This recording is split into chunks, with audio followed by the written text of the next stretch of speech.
We can argue all the other semantics and specifics. Yes, we can. You don't seem to demonstrate that you can, but that's okay. Well, we're trying to help you with that. So I want to touch on this again, right? Because what was his name?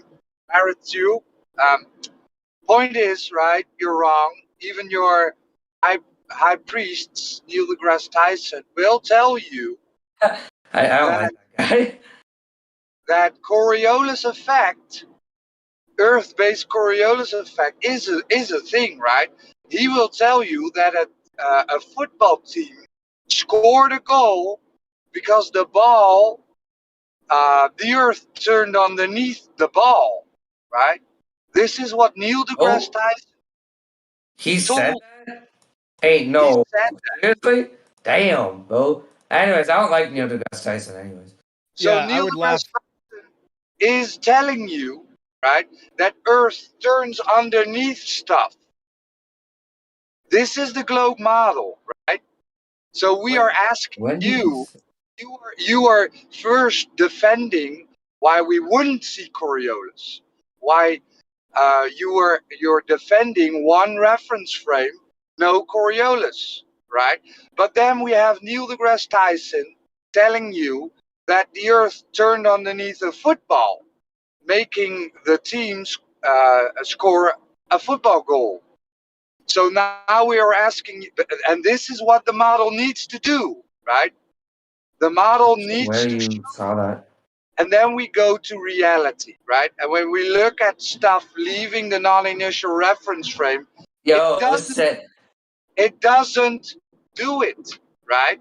So who's wrong, Marathon? Is it Neil deGrasse? Is it you, right, or is it Neil deGrasse Tyson? Who is wrong now?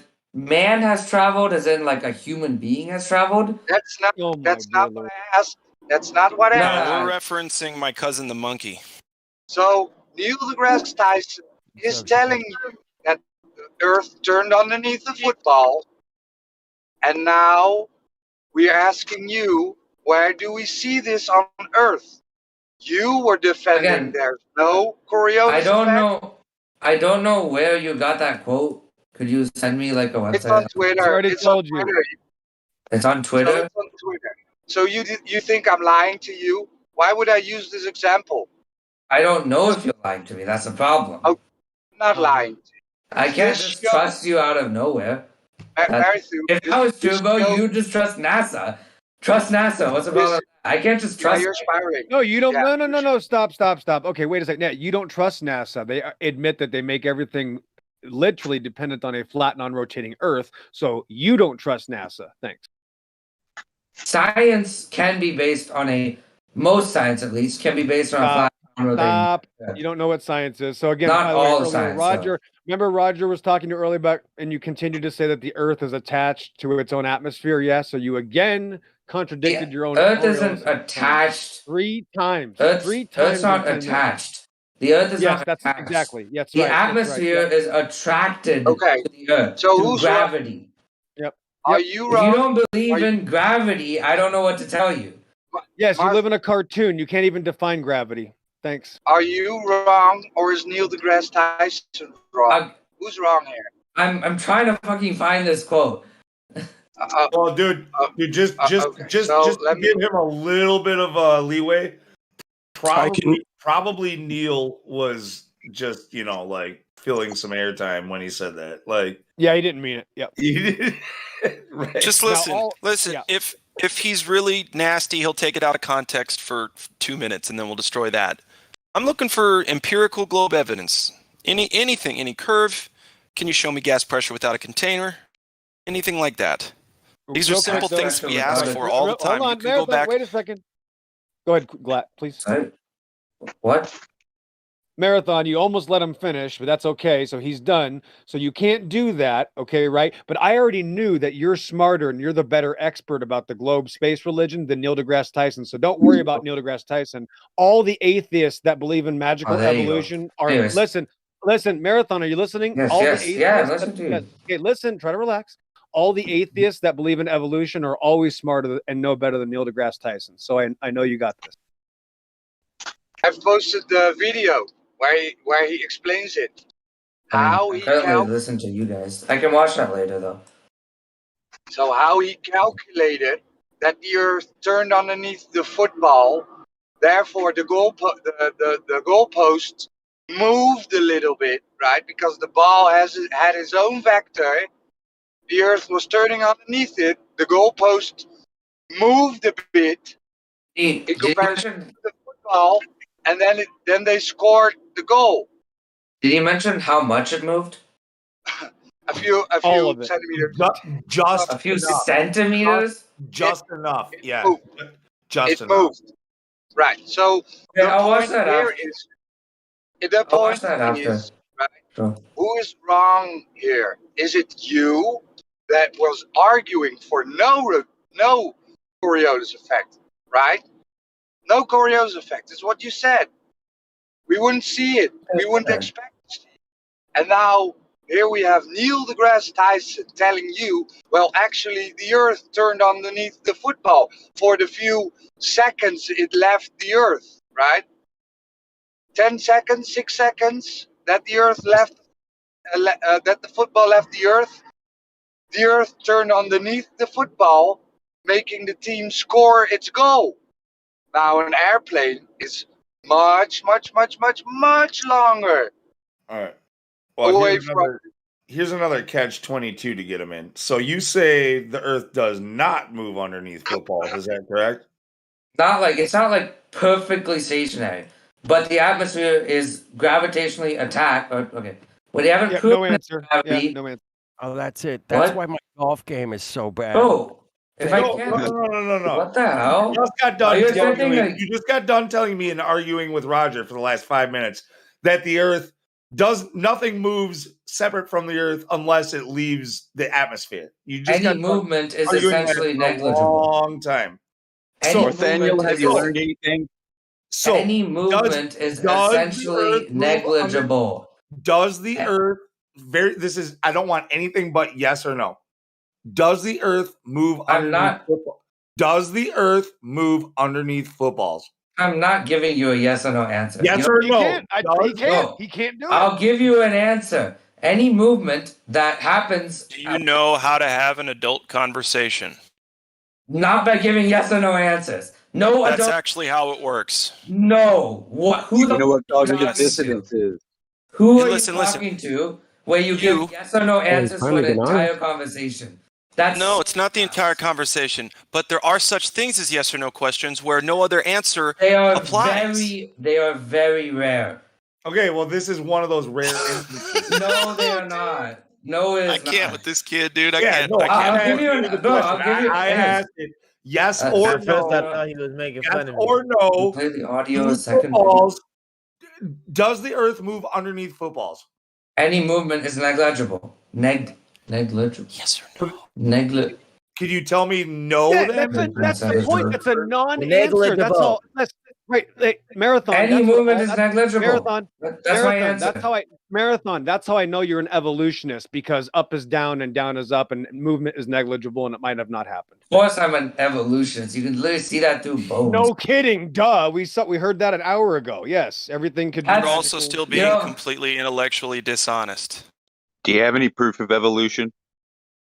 Yeah. Is there any proof of one kind? Okay, new train wreck. Okay, new train wreck. You can look at fossil records, yes, but whatever. No, that's not evidence. I'm sorry. Nope. Why is that not evidence? We're not going to evolution. No. Anyways, whatever. Yeah, go ahead. No, you don't have a claim. Go ahead, Roger. We want the answer. Does the Earth turn underneath footballs? The movement is negligible. Okay, so Neil deGrasse Tyson is wrong? No. Is that what a few centimeters of movement is he's not wrong. You can't. If it's a few centimeters. Okay. If it's a few you can't get an answer. I haven't watched the video. I haven't watched. Oh my God, you guys. Yes, right. Earth turns underneath footballs. Then yes, even if it's a few centimeters. Okay, yes. That movement is negligible compared to the fact that compared to the gravitational attraction of the atmosphere to the Earth. compared to that attraction, any movement is negligible. Do you get what? So no Coriolis effect then. Say the word negligible one more time. So Neil deGrasse Tyson is wrong. Is that what is it? So the Coriolis effect. Okay, hold on. Okay, stop. Order, Roger. Watch this. Okay, is negligible detectable, Marathon? Yes. There you go. There's the answer. There it is.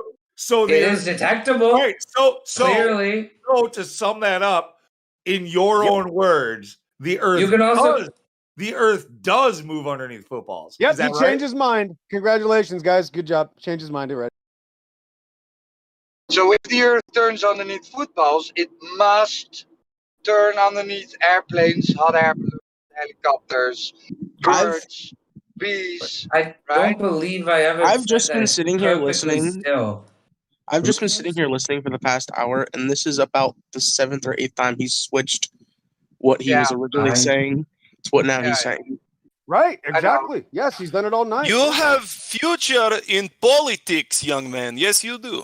Once he found out that Neil deGrasse Tyson is saying that things move underneath the Earth in the atmosphere, now he's... I'm pretty sure the most I said was that the atmosphere is gravitationally attracted towards the Earth. If I said attack, unproven. Misspeak. If I said attack, his gods have spoken. His gods have spoken. Here, we're just going to go with an easy one. We're going to go with an easy one. Does the Earth spin under the ISS? Yes. Okay. Fucking obviously. I'm okay with because that. It's in space. Look, he's scared. He's scared of his own obviously answer. It spins. But if the ISS was 10 feet off the ground, it wouldn't spin underneath. Any movement would be negligible if it did spin. Yes. Okay, that makes sense. Because the Is atmosphere the movement under the ISS negligible? What? Is the movement of the Earth rotating under the ISS, is that negligible? Meaning not worth calculating. Like not worth calculating because it's so insignificantly small of a decimal place that it's not actually going to change the answer. Does the Earth spin negligibly under the ISS? Right now, like when it's in space, or if it was in the atmosphere? Like fully. It's not in space. I'll give you a hint, a pro tip. It's not actually in space. But we're using it as an analogy to try and see where your logic falls apart. That once something is left the Earth, that it has to be a certain height to experience a deviation. And I think, like the guy previously said, I've also just been listening to this conversation. It's gone round and round. I think that at the moment, pretty much everyone in the room is educating you on this topic, but yet you're still holding a stance as though you're educating them. And that gravitational attraction you talked about is the weakest force. You want to talk about negligible? It's weak, yeah, but it's the weakest. It's the weakest. It's negligible. And you're claiming gravitational attraction. You're claiming that gravity is holding on stronger than the apparent deviation, which is termed the Coriolis effect, which is just only in your imagination that this can work. There's a difference between weakest force and weak. It's not weak. Yeah. It's weakest. You're negligible. Gravity is not negligible. Do you think that's bullshit? What? Okay, but you did say that. Wait, if gravity doesn't exist. Okay, I agree that gravity doesn't gravity is a name we give to a phenomenon. I don't know how to pronounce that we experience. Phenomenon. I'm referring to. I can't pronounce it. I'm sorry. You never experienced gravity. You can jump and experience gravity. Incorrect. No, you experience down. What do you experience? And that's simply weight. Because if you jump in a swimming pool, you experience fluid dynamics. Okay, Marathon. Yeah, the word gravity's been used for about 300 years, 500 years, Marathon. Do you think 500 years the Marathon, do you think 500 years ago nobody fell down? What? Yeah, do you think 500 years ago nothing went down? Do things go down before they came up with the word gravity? No. There you go. So things never fell down until we found the word gravity, Marathon. Is that your claim? No. That's right. So everybody already knows these things. Right. Yes. So it has gravity gravity. There you go. Name a what? Marathon, Yo. Listen. Stop. You're not listening. That's the point. What? Things already fell. You're not listening. You keep interrupting.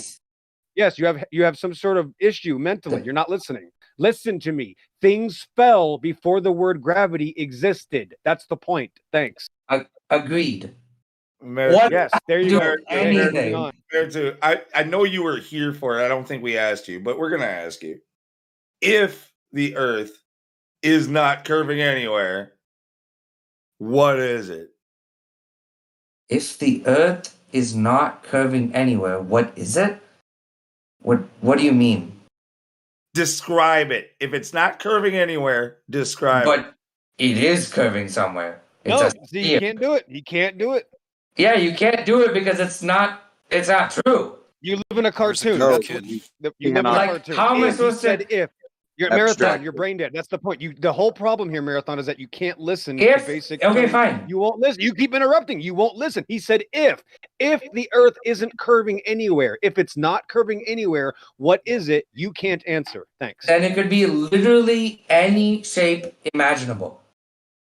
What if he's on track? Yeah, you're on track. It can't be anything that has a curve. So it can't be. Okay, at that point, bro. It can't be. At that point, it can't be. At that point, just fuck it. Bro. Why on Earth? We live in a matrix. No, we don't. You live in a cartoon. Excuse you live me. in a cartoon. No. Why a matrix? Excuse me. Why an Earth? Why do you want to imagine a flat Earth? Why not a matrix? You are imagining a magical ball. You imagine a cartoon ball. That's you. Excuse me. And you're imagining a plate. Why not? You're just spiraling. You're done, man. You're going down in flames. You're done. I don't. What is? Why do you not accept Einstein? Though? You don't have a claim. You have no claim. How come you don't accept Einstein? I don't. Is it because he's a Jew? What do you mean? What do you mean? Why don't you accept Einstein? Is it because he's a Jew? What? I'm fucking Indian, dumbass. Why? What the fuck does that have to do with anything, dumbass? Why would I be? I am asking you, Bonchod. Yeah, Bonchod. I'm asking you. Yeah. Okay, if you have something against Einstein, how come you don't accept Einstein's general theory of relativity? I do. Then how come you keep citing gravity as Newtonian, as a force? No, that he literally just said it's not a force. It is a phenomenon that we. You said it is not a weak force. It is a strong force. What? No. I just fucking heard you. Same thing. Same thing. I just fucking heard you, Bonchod. If you're talking about gravity, gravity is described as a very weak force. If you're talking about Coriolis, that's it. That's not a force at all. Now, the reason, even though after Einstein we still call gravity a force, is because it's easy to understand. So you don't have to explain general relativity to every single person. That's right. In a fairy tale. Yep. In a fairy tale, you got to make stuff up. Yep. Exactly right. What? So what's the difference? Why do you keep doing that? I don't understand why you keep doing that. What's the difference between density and buoyancy? So weird. Sorry? What's the difference between density and buoyancy? It's negligible. What? What's density and buoyancy? Density is the amount of matter in a given volume. Buoyancy, the exact definition, I don't know. Let me search it up. I don't know the exact definition, if that's what you want.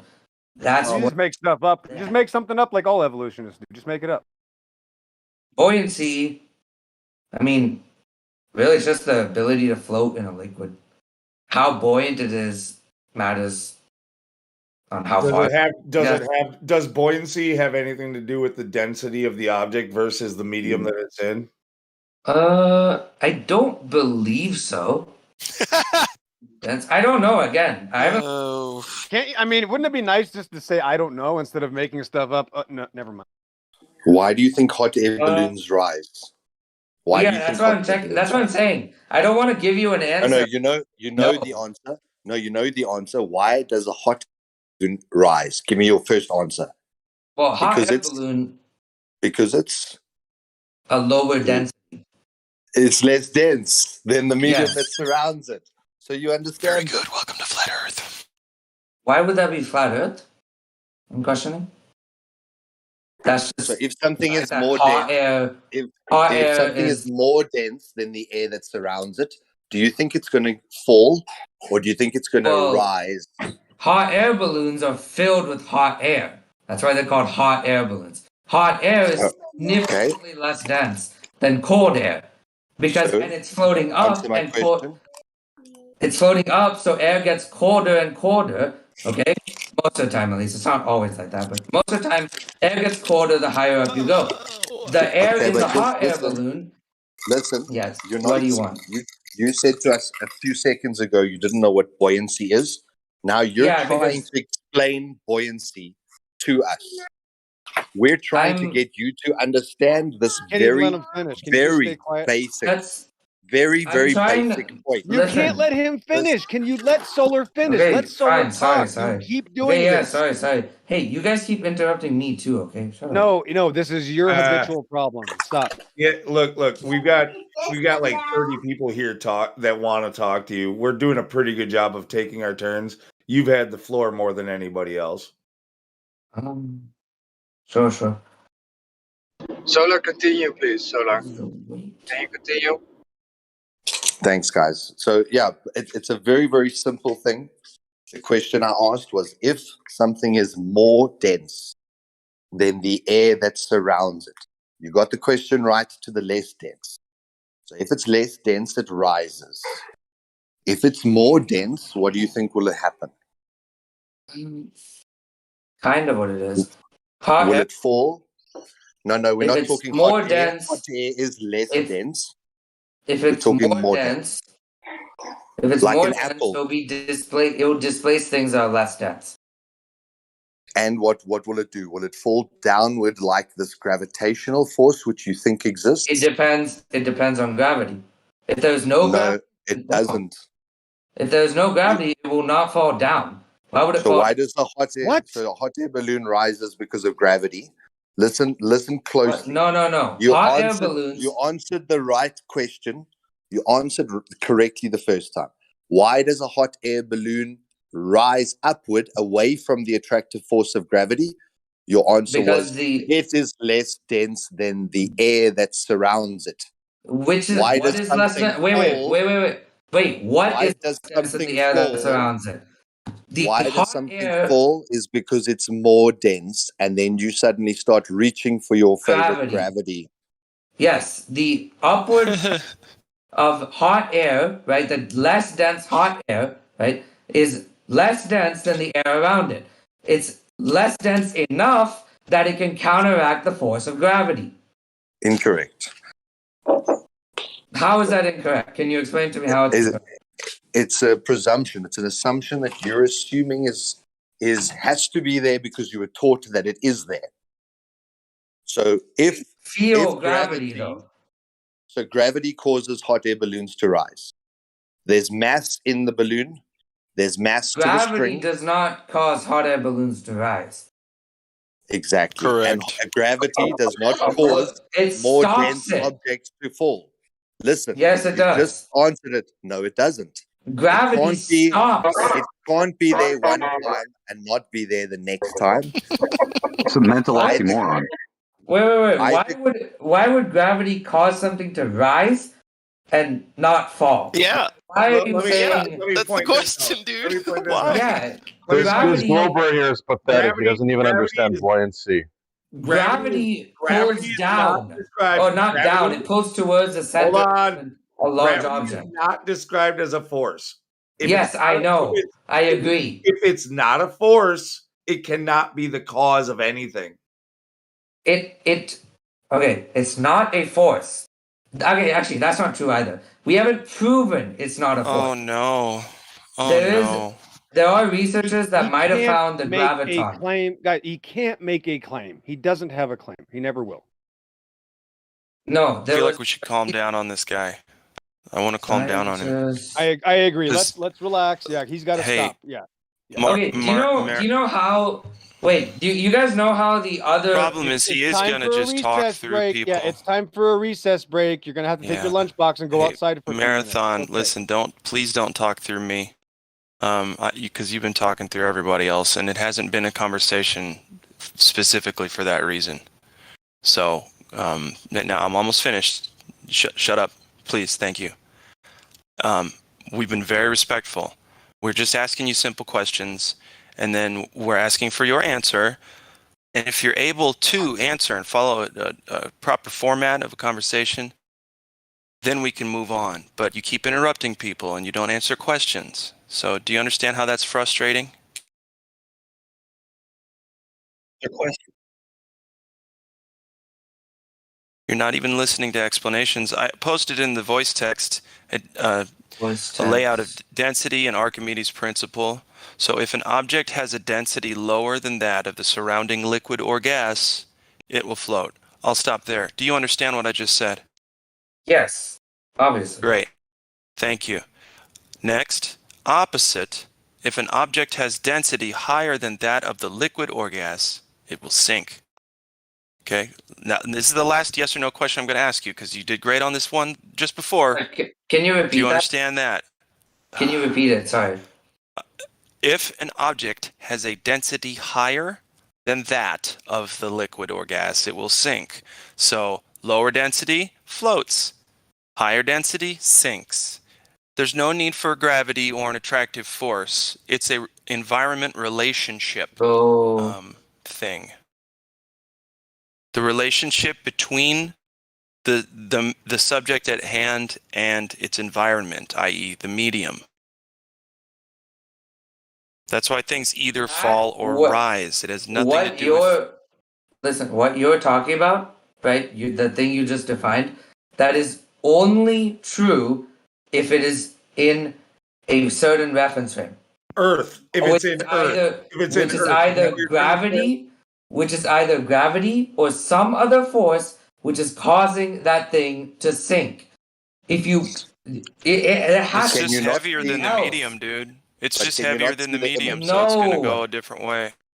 Just look in the voice text. Look in the voice text. That is not true. Well, I gave it a shot, guys. He's all yours. Buoyancy is literally caused because of gravity. Specific gravity. Okay, you just said gravity had nothing to do with buoyancy. Gravity. Specific gravity. Say it. Specific gravity. Can you say it? What is that? Look it up, dude. Specific I'm gravity. looking up right now. That is what buoyancy is. Specific gravity is also known as relative density, and it's used in anytime you're dealing with like viscosity, the thickness of liquids and stuff like that. A dark beer versus a light beer. That's just a heavier oil versus a lighter oil. That's just ratios of densities. You claimed that there you go. You claimed that gravity had nothing to do with a hot air balloon ride, correct? You said gravity had nothing to do with the hot rising? Well, it's rising because the effect of the low density hot air is causing it to counteract gravity because of buoyancy. No, you said it had nothing to do with gravity. I did not say that. I said wrong. The reason it rises isn't because of gravity. Gravity does not cause it. You're wrong. You know how I know you're wrong? Because we said helium balloon and you said hot air balloon, so you're not even on the same wavelength of thought. I thought you said hot air. If you said helium, well, same fucking thing. Helium. No, not at all. Helium is less dense. You're conflating the two. Hot air is also less dense. Both. No, it's not. It's moving faster. Hot air has heat energy. You could isolate that separately. Yes, it does. Hot air has heat energy. We're talking about cold helium. Yeah. Cold helium, like cold enough to be. No, I'm just talking about room temperature helium. God, yes, it'll be less dense. Helium. Yes, it'll be less dense because the particle size is small. Is it that? No. Is that why? No. Anyways, it is less dense. No. It's less dense because it's smaller than the oxygen and the nitrogen that comprise the atmosphere. Okay. Why does it matter why it's just like helium is the best lift capabilities, but there's a problem with helium is it's very explosive. Helium. I Oh, don't hydrogen. know. Or yeah, Hydrogen is hydrogen. what I'm thinking sorry. of. That's why Thank we you. went That's Thank okay. you. That's okay. kind of hydrogen actually. It's 'cause hydrogen. Yeah. Okay. Hydrogen. Is hydrogen less dense than helium? I think it is. Yeah. Well, basically, hydrogen has a proton added on, or a Yeah. neutron to the Yeah. proton. Yeah. I It's a can't remember the proton and exact two makeup. neutrons. It's a Yeah. proton and two neutrons. Helium is two protons, two neutrons. So what would the helium atom be without the electrons? What do you mean? What would the helium atom be if it was stripped of its electrons? Alpha particle? Yeah, otherwise known as a boson. A boson? Okay. But and what's the point of that? Well, a boson is a beta particle. Okay. Yeah. No, It's another one of those like made up particles that we came up with a few years ago to explain some bullshit that we didn't get. Okay. So I mean, the Higgs wait. How many times has the atomic model changed? A lot, because we're getting smarter. Therefore, you don't need a model to prove something exists, right? It would be better to have a model, but is a model necessary to prove something exists? Not necessarily, no. No, it's not. Well, right. Actually. Welcome to Flat Earth. This is why we will never have a model for the flat Earth until we can directly hands-on see the whole thing, measure the whole thing. That way we have a scale model. Is there anyone rich enough to just fly up? NASA. Wait a minute. Richard Branson, Jeff wait Bezos. a minute. Well, that's the thing is that everything. Okay, hey, what's up, Marathon? How you doing, buddy? Good to see you're still here. Yeah, just so you know, everything we model in reality is based on a flat Earth model. So I'm not really sure why this conversation gets so confusing. Not everything we do is based on flat Earth. Just go up. His last question was his. His last question was his concession. It was just like, when you go on for an hour with a person and they say at the end of it all, when they're stumped and they're quiet for a minute, they go, yeah, but why would they lie? Like that's the same fucking thing that he just asked. Well, I'm not trying. I don't want to beat up but on. Why would they? Well, no, I'm trying to say, you didn't let me finish. I was saying, is there a flat earther out there, right, who believes in flat Earth completely, that is rich enough to go to space? I don't know all flat the Earth. flat Earthers. Do you? You're doing it again. Oh my gosh, guys! Yes, is there somebody rich enough to take me to Skull Island to see Godzilla?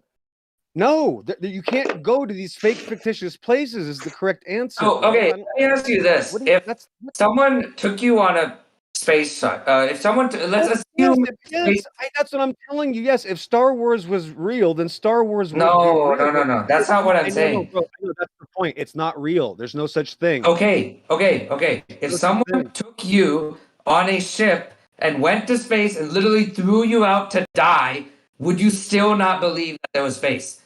That's what if somebody proved to me that octopuses are kittens, I'll believe that. Great claim, bro. There's no such thing. It's not real. It's not reality. It's hypothetical. Okay, then I think the only way to really convince you guys is just take you to fucking there's nothing. space. I'm sorry. Listen, I know that's the point. You're trying.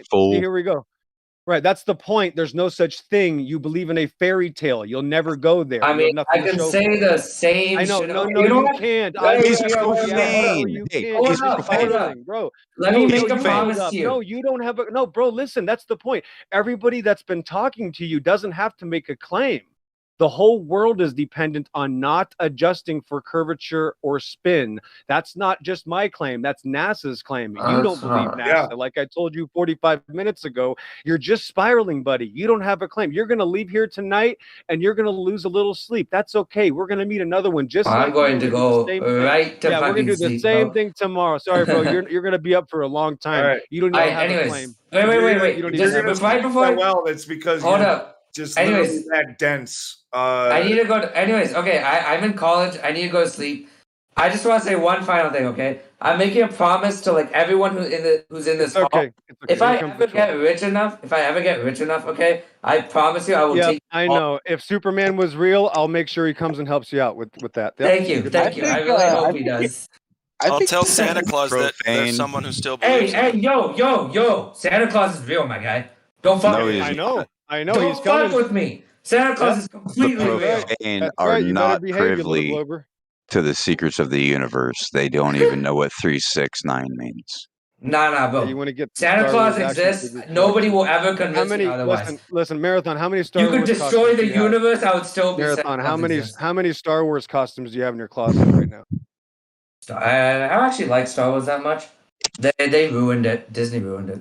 I know you like the originals, like everybody says. Yeah, just like the rest of. The originals.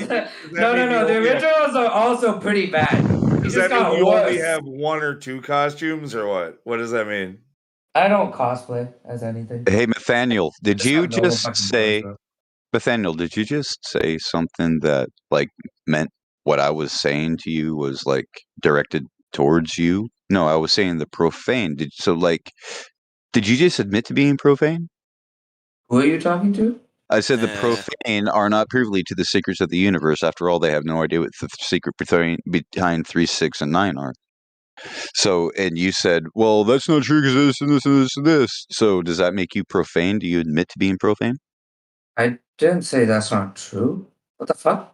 You said you understand the universe. So that's not true. No, I don't understand the universe. Nobody understands the universe. You guys are talking about fiction again. Maybe you need to take this to the religious room. That's right. You don't like you guys think there's you cannot understand. I think it's a globe earth.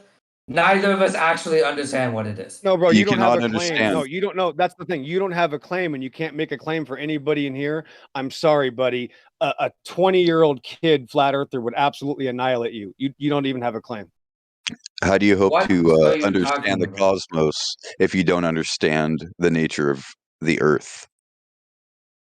Hey, Santa Claus exists, my guy. But again, I know understands anything. Nobody understands never. Don't worry about the heavenly things. Listen, when you come back next time, I'm going to destroy your evolution fairy tale and show you how they admitted there's no evidence for evolution too. The problem, I think, is just I'm in the Discord call, right? And okay, how about next time I'll do actual research. Just join this. There you go. Good idea. I just joined this on a whim, bro. Yep. I just joined this on the whim. Bro, you listen, bro. We get this all the time, bro. You weren't prepared. It's normal. That's why we were so nice to you. We didn't want to just smash you right off the bat. Research as in I'll pull up as many research papers as I can find and just research pictures. Did you say that? Papers. That's papers. Papers. Oh, I love paper. I used to draw with crayons. Or white sheets? PDFs, I suppose. PDF. White sheets? Oh, I love paper. Yeah, paper. Cool. Are they journals? Are they journals? Wait, yo, who edited those? Damn. I like journals because journals have been falsified in the past. That's true.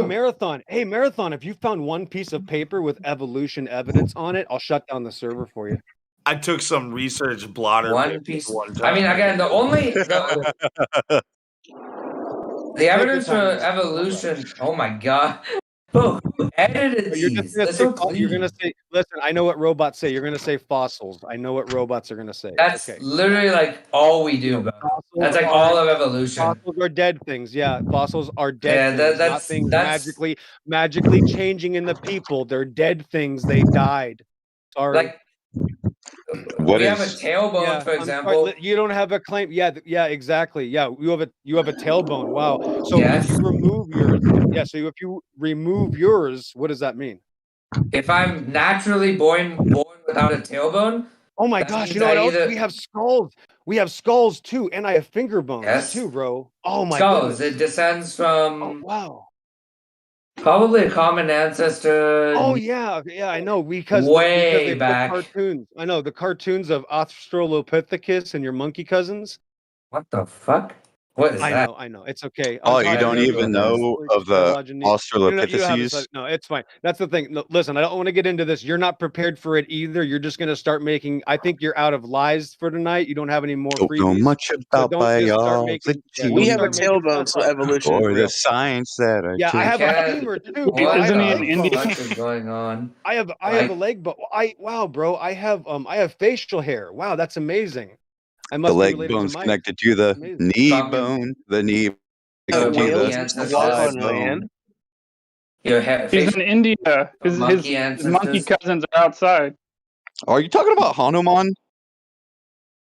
Bro, that's like Is that where you guys? Is that where you atheist evolutionists come from? Is Hanuman?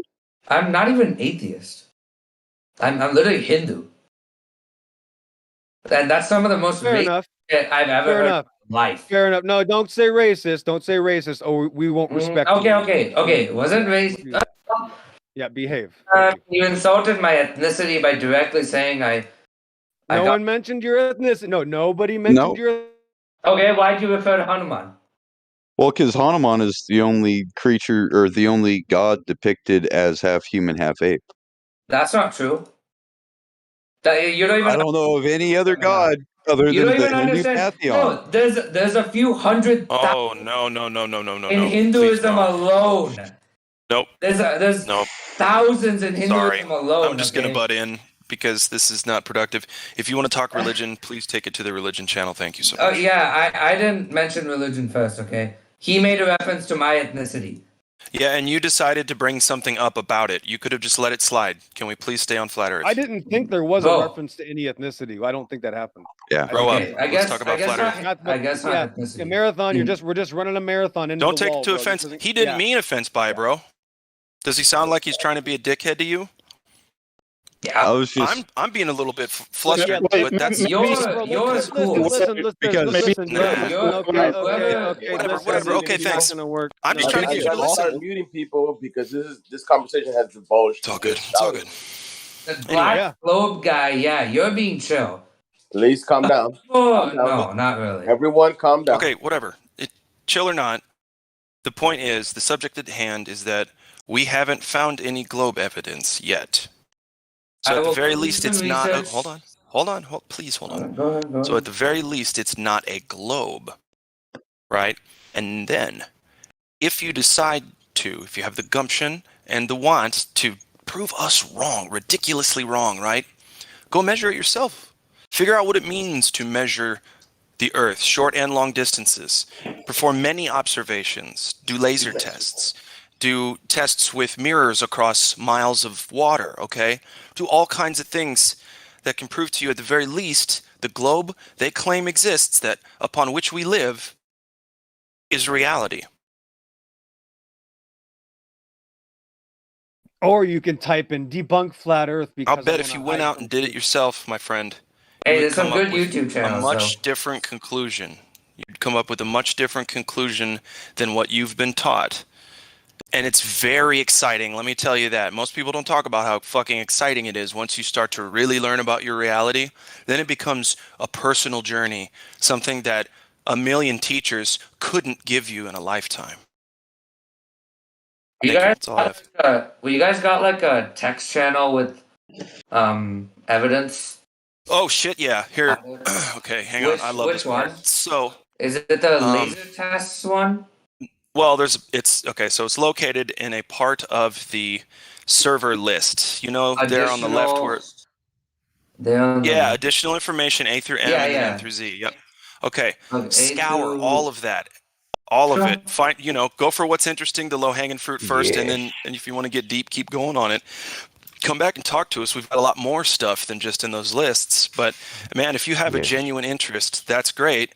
Even if, listen, I don't want to convince you of anything. My interest, and I think I share this with a lot of people, is that we want to see you grow and figure your world out and strip the chains of bondage, literally, from your life. Figure out where you are a little bit more than just some speck in an infinite nothing. You're far more special than that, and I know you feel that in your core. Nah, that curiosity drives you. Hang on, I'm nearly finished. If that curiosity drives you in any other part of your life, just for 5 minutes, 10 minutes, an hour, apply that curiosity to truly look into what we're saying.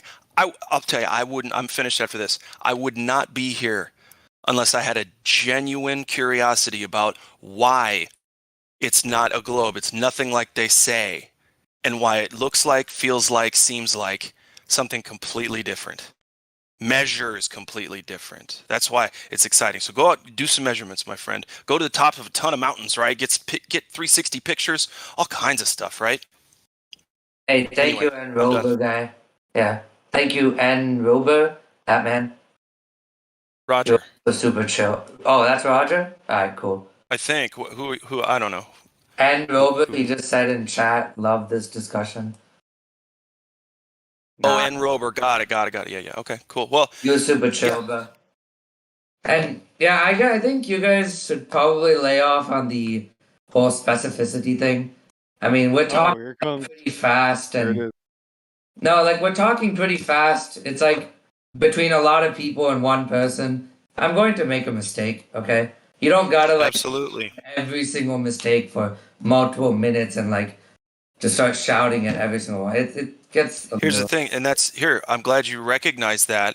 Specificity is important. Yes, it is.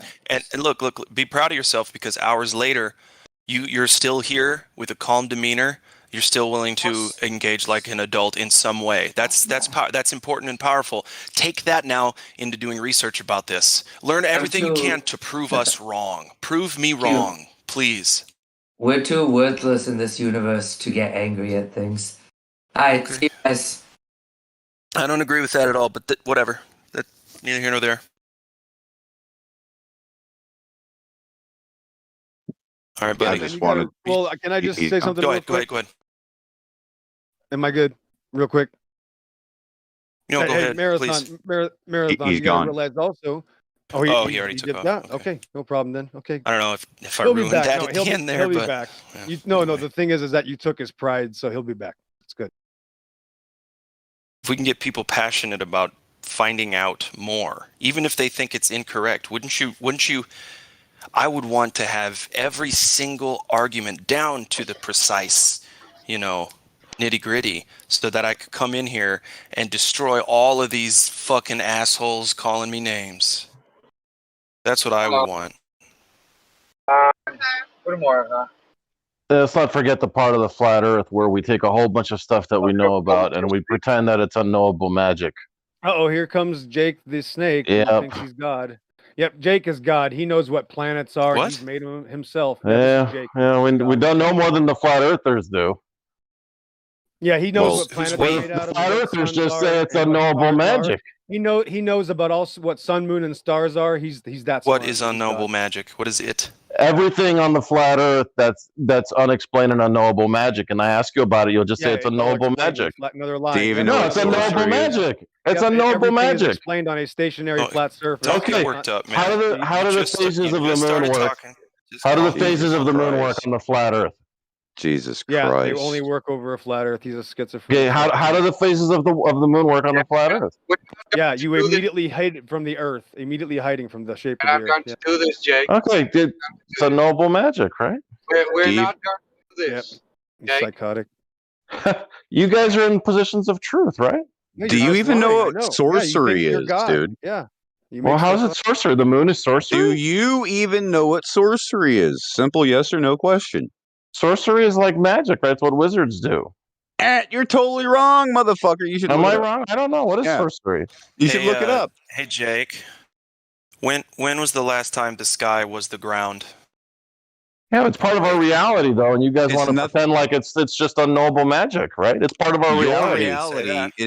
Your reality is nothing what you think it is, man. Trust me. He's a priest. I know that part of your reality is unknowable magic. Your reality is nothing what you think it is. Talk about it, right?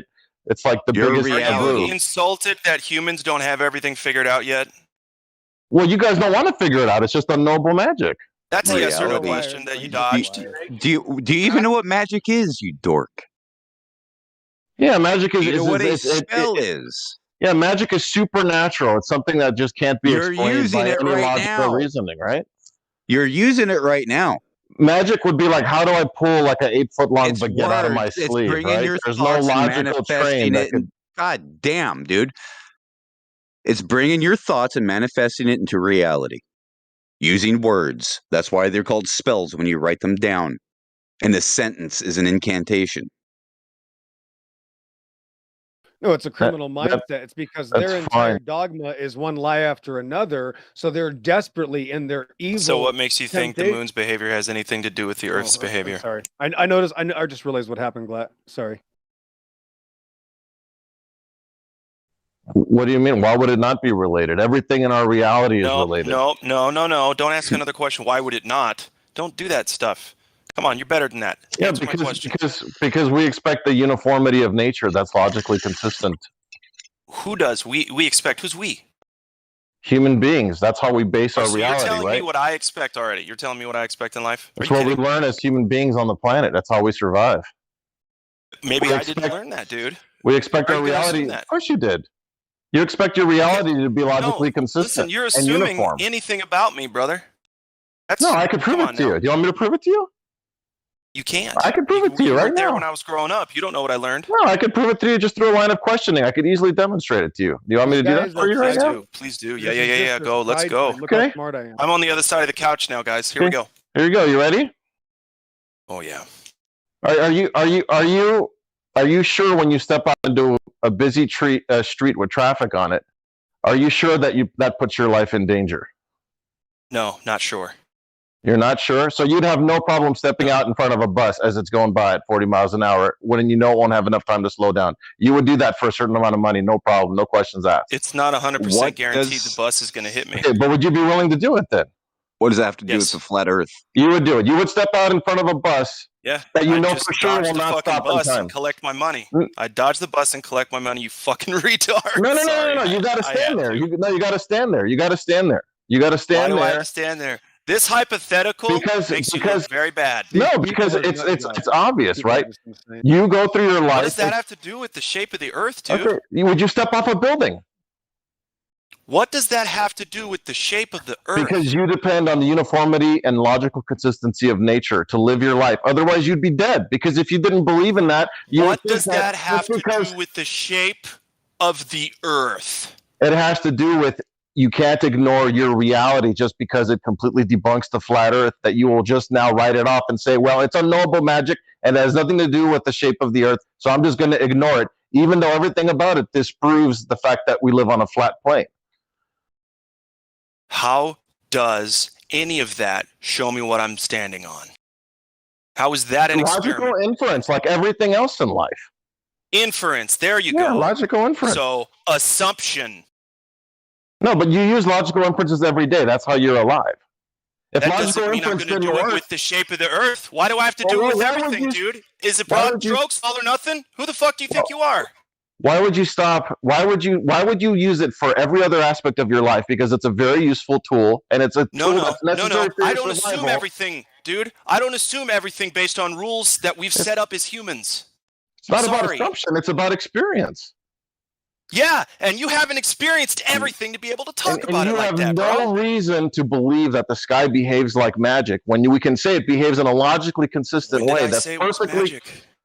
Well, you have to as a flat earther. There's no other option. There you go, straw man. What's wrong with you? Do you not know how to do I can ask you a simple line of questioning and prove to you that it's magic.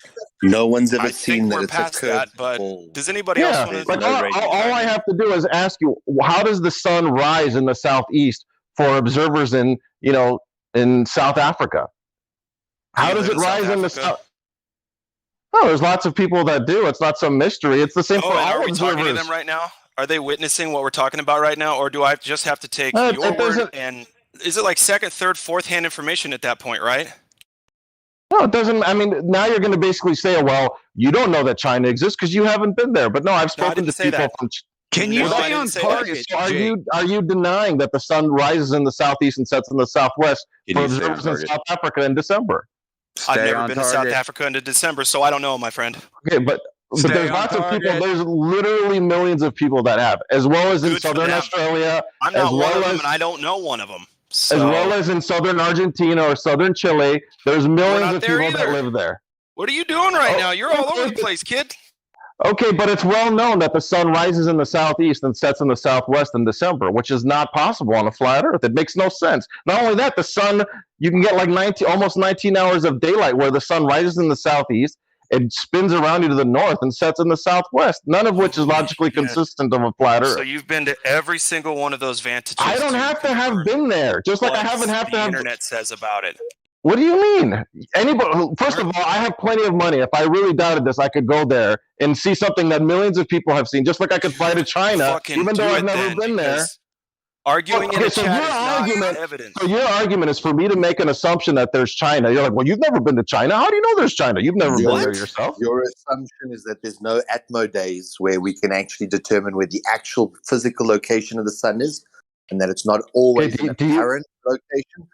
So do you have a mechanism to explain why that location behaves precisely as it would on a sphere? There's no refraction in the air, right, Jake? Do you have a model? Smells like. In the real world, there's no refraction, right, Jake? That's why we can say with clinical accuracy where the sun set down. Yeah, there's a very small amount of refraction. It's only near the horizon, so you can pretty much ignore it once you get up above the horizon. No, you can't pretty much ignore anything. Yeah, of course you can. It sure as hell isn't going to make the sun move 50 degrees in the sky, right? It's not going to make the sun work 50 degrees in the sky. Okay, so why do we see the same face? Why do we see the same side of the moon for all observers on the flat Earth? Even when people should be looking at the backside of the moon on the flat Earth, all observers on the flat Earth see the same exact face of the moon, and it's always a circle on a full moon night. It's always a circle for everyone on the Earth. It's never, like it's not like a pizza dish, right? Like this from the beginning, I just man. It's just you guys are trying to make this argument like you guys have a reasonable position when you don't. It's absolutely an absurd position. It's just because you don't want to agree, man. Our reality completely. That's all it is. No. Why doesn't the sun change in size? Why doesn't the sun change in size throughout the day? Well, why does everyone see the same sunspots on the sun for all observations on the flat Earth? None of that makes any sense. So you guys have to say it's unknowable magic. You have no other choice to. Because you're the only one that has said unknowable magic this entire time. Did you know that? You brought it in here. What's the explanation for why all observers on the flat Earth see the same face of the moon? And the moon is always the moon is always a circle. It's never, and it's clearly a sphere by just looking at it over the course of a night, right? But what's the explanation for why everyone sees the same face of a sphere throughout the course of the night? For all observers on the Earth, that proves you don't what I'm standing on. A ball for that either. Yeah, there's no way it shows you that the moon. It shows you the exact same face of the moon. All people everywhere on the same day on that same sphere seeing the same face is for everyone that can see the moon at that moment. They all see the same face. And then when the moon comes around to their location a few hours later, they all see the same face as well. You can't stay away from the sky, can you? You guys don't want to talk about the sky because the sky completely wrecks. Because the sky. That's why you guys have to pretend like it's unknowable magic. Okay, well, you guys can't explain the direction of the sunrise and the sunset. You can't explain why the sun rises due east for all observers on the flat Earth. You guys have to just say it's just unknowable magic. We just discussed more that those sky are not stuff. Actual directions. Again, it's the sky. You've never demonstrated curvature. No, the sky is the greatest debunk of the flat Earth. And all your other bullshit assumption axioms. We don't need to talk about that. We see two celestial. We see two celestial poles. Bring it back to the Earth. When did you go to Antarctica? I don't have to have been in Antarctica to know that. Yes, you do. I don't have to have been in China. I don't have to have been. I talked to astronomers in Australia, so I don't need to. I don't need to have been. I don't need to have been in China to know that there's China. How do they know? How do you know they're telling you the truth? Exactly. I have no reason to believe. Just like the people that say there's a China. How do you know I have no reason to believe that there is not. Listen, you're not listening. How do you know they're not telling you the truth? Because there's no reason to think that. The truth. There's no reason to think that. You have a preconceived bias. It's because you don't want to listen. So are you guys? Are you guys claiming? With your shit, are you guys now claiming that you guys only believe things that you've observed yourself?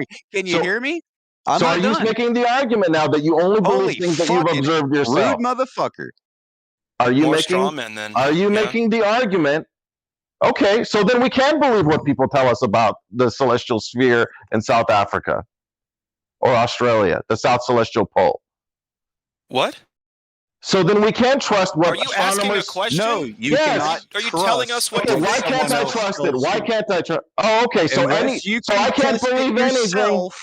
That is your variable. Okay. That is your independent variable, right? So you have no reason. How can you independently verify anything if you're not even thinking about it? You know what that's called? Okay, so you guys only believe things that you've independently verified yourself. So are you saying you go through life? Are you saying you go through life only believing things that you've independently verified yourself? Brainwashed. Why can't you guys answer my question? Is it that scary of a question that you just dodge it, even though you guys are the truth seekers in here? Seeing as you're so honestly answering our questions, hey Jake. I'm trying to answer your questions. I'll happily answer any question in here. I will happily answer any question. Is your assumption that the luminary in the sky is physical? I mean, there's no reason not to believe it's physical. Do you have do you have something non-physical that you can show me? There's no reason not to believe the first story I ever heard about this. Oh, can you show me something that's non-physical? Can you demonstrate something non-physical for me? Guys, can we have one at a time? One at a time. Okay? Jake, chill the time, man. One at a time, please. Chill the fuck down. I'm happy to let anybody speak. Chill the fuck down, okay? I'll address this question. So you just asked the group here if we don't believe anything that we can't verify. The floor is yours, Jake. Right. And so I can't speak for everyone else here, but I can speak for myself. And my answer to that question is yes. I do not believe anything that I can't verify for myself to be true. So when it comes to things like China, it's possible do you think that we think that the sun and moon are non-physical? Wait, can you guys hear me? Let the other guy finish. Yeah, Jake. We were on a train of thought. So it's possible for me to travel to China and verify that China exists, even though I've never been there. I can't hear Orion. Do I need to reconnect? Yeah. But it's not possible for me to go to the moon or space, the vacuum of space, to verify that that place exists. Because I could spend $1,000 and buy a plane ticket to go to China, but I can't spend $1,000 and go to Narnia, Hogwarts, or the vacuum of space. So you see how... So you can only believe... To answer your question again, to clarify the answer to your question again, no, I do not believe anything that I cannot verify myself. Okay, do you believe something before you've actually verified it? Even though you can, I understand you only believe in things that you can potentially verify. But before you've done that verification, do you still believe it? Yeah. So, are you asking me if I believe China exists? Right. Like, do you believe? I don't know if you've ever been there. Have you been to China? The answer is a simple yes. Yes, I do. But you haven't been there. But you haven't been there. No, I have not. Okay, so when it comes to your beliefs, what difference does it make whether it's verifiable or not verifiable? Because you still believe it even though you haven't verified it. Oh, here, I'll tell you the difference. You see, going to the vacuum of space, that's not verifiable. I can't verify that. Knowing that the moon is more than a light in the sky, that it's an actual physical place you can go to, I can't verify that. All I can verify is that it's a light in the sky. That's it. Like a light bulb. But you look at it under a telescope, and it very much looks like a physical thing. It doesn't look like something. Going there and touching it. I can go to China. I can go to China and touch China with my finger. Yeah, well, I've never touched lava. Touch the moon with my finger. Do you see the difference? I've never touched lava with my finger, but it does look like molten rock, right? I'm not talking about lava. God damn, you're retarded. Why is that retarded? It's the same logic that you're using. Crypto? Yeah, you can touch lava with a stick. Yeah, but it's not touching it with your hand. How do you know that? How do you know that it's hot? You should go stick your hand in some fire. I mean, this whole notion that you only believe things that you can verify, it's just silly because nobody lives their life that way. Like nobody in here would just drink a cup of cyanide, even though you yourself have never personally tested the toxicity of cyanide, right? You just believe what other people have told you about cyanide, and you wouldn't drink it, right? That's not why I don't drink cyanide. I haven't really been exposed. I haven't really been exposed to too much cyanide, and nobody ever told me that it is anything good, so I don't have a reason to try it. Yeah. I'm just using it as an example. But there's lots of things that we all have been told are dangerous, and we don't decide to test it for ourselves to determine if it's truly dangerous. We just take it on the faith of what other people have told us, because we know that human beings are reliable sources of information, and there's no reason why they would be deceiving you when they tell you that, that a rattlesnake bite can be deadly, right? If you got bit by a rattlesnake, right? You would go to the doctor. That's what I'm saying. That's not why we would lie. We were talking about something that millions of people see every night, which is the South Celestial Pole, or the sunrise in the southeast in December for all observers in the southern hemisphere. We don't see that. You guys are now trying to put that in the same category as walking on the moon, and that's not the same category, right? You can buy a plane ticket to the southern Argentina and see that the sun does indeed rise in the southeast and set in the southwest in December, which is completely contradictory to the flat Earth. Okay, I'll take your word for that then, because that's the best we can do. Well, I mean, if you were so determined, well, let me ask you this: FE Corps spent like $50,000 on their laser test, but they didn't bother sending one person to Antarctica to go see the 24-hour sun, because for like 27,000, you could easily go to the actual geographic South Pole, right? Do any of us represent that company? There's no company. What are you talking about? FE Corps. Do we represent them? Any of us in this chat do we represent what they do or say? So why are you bringing it up? No, it's because there are members of 24/7 that were part of FE Corps. There's not one in here right now, but there have been many times. That's lovely. Good for them. Yeah. Seriously, in fact, Battle Mod was presenting FE Corps laser test as proof. Good for him, man. Is what Battle do you Mod even think here FE right now? stands for? What does the FE stand for in FE Corps? Anybody got $27,000 laying around? Let me know, man. I want to Jake, FE means field engineers. Yeah, field engineers. I know. 27 grand. Hey, just go down there and take some pictures for 27. I'm not going to defend anything anyone else does, dude. That's the problem. That's how sloppy y'all get. What about you guys know about the conundrum with the speed of the sun, the speed of the subsolar point, and the distance traveled on the flat Earth, and how it doesn't work at all on the flat Earth? Are you guys familiar with that problem? Doesn't matter because you can't land the plane, dude. Okay, so you guys want to change the subject. That stuff that absolutely, completely, clearly debunks the flat Earth way beyond a reasonable doubt. It's impossible on the flat Earth, and you guys just want to ignore it because you guys are saying you're truth seekers and not part of a cult. Variable? Okay, let's start parroting Quantum Eraser now. Let's start parroting the stuff that Quantum Eraser thought. No, dude, listen. Just because you can't handle the truth doesn't mean we're not going to give it to you. It doesn't matter who says it. Well, you guys don't want to talk about things in our reality, right? Like the sun. Like people lived and died by the sun for centuries, right? Because that depended on what we live on, dude. So, am I coming through? 1 second. Yeah. Roger, you're low though. Crypto, you want to say something? Crypto. I don't know if I'm coming through either. Can you hear me? Yeah. We can hear you. Quiet, but yeah. Yeah. You're hearing me. Yeah, I was trying to come through earlier. I just gave up because I felt like people were talking over me. So I just want to ask Jake. I mean, obviously you're called Jake on the plane, so obviously you're a fake flat earther. I just wanted to ask, is it reasonable to believe in Hogwarts then? Are you equating like the sun and the moon with Hogwarts? No, I've asked you if it's reasonable to believe in Hogwarts. I haven't. No, it's not reasonable. Why not? It's not part of our reality. How do you know? Just a movie. How do you know? Never met anyone that's been there. Okay. Never heard of anyone saying that they've gone there. Never read any history about Hogwarts. Right? All we have is a movie and a book by an author. Okay, right? You can talk over me if you want. The problem you're asking me questions. I was answering your question. I'm sorry if I overtalked you. Stop, Jake. The problem is that you've used the same logic that you criticized 5 minutes ago. So I feel like you're not very honest. How so? How's it the same logic? Because you just said, I can't verify it, so I don't have to believe it, which is exactly what you were told 5 minutes ago and criticized. Well, there's a difference in the claims, though, right? Hogwarts is not something that's uniformly accepted within our society and personally witnessed by millions, or in the case of China, billions of people. Yeah, but everyone agrees that China exists. You were saying that therefore the moon exists. Right, it's a different claim. Yeah, but It's a different claim. Everyone sees the moon, right? Everyone sees the moon. Astronomers have been watching the moon for centuries.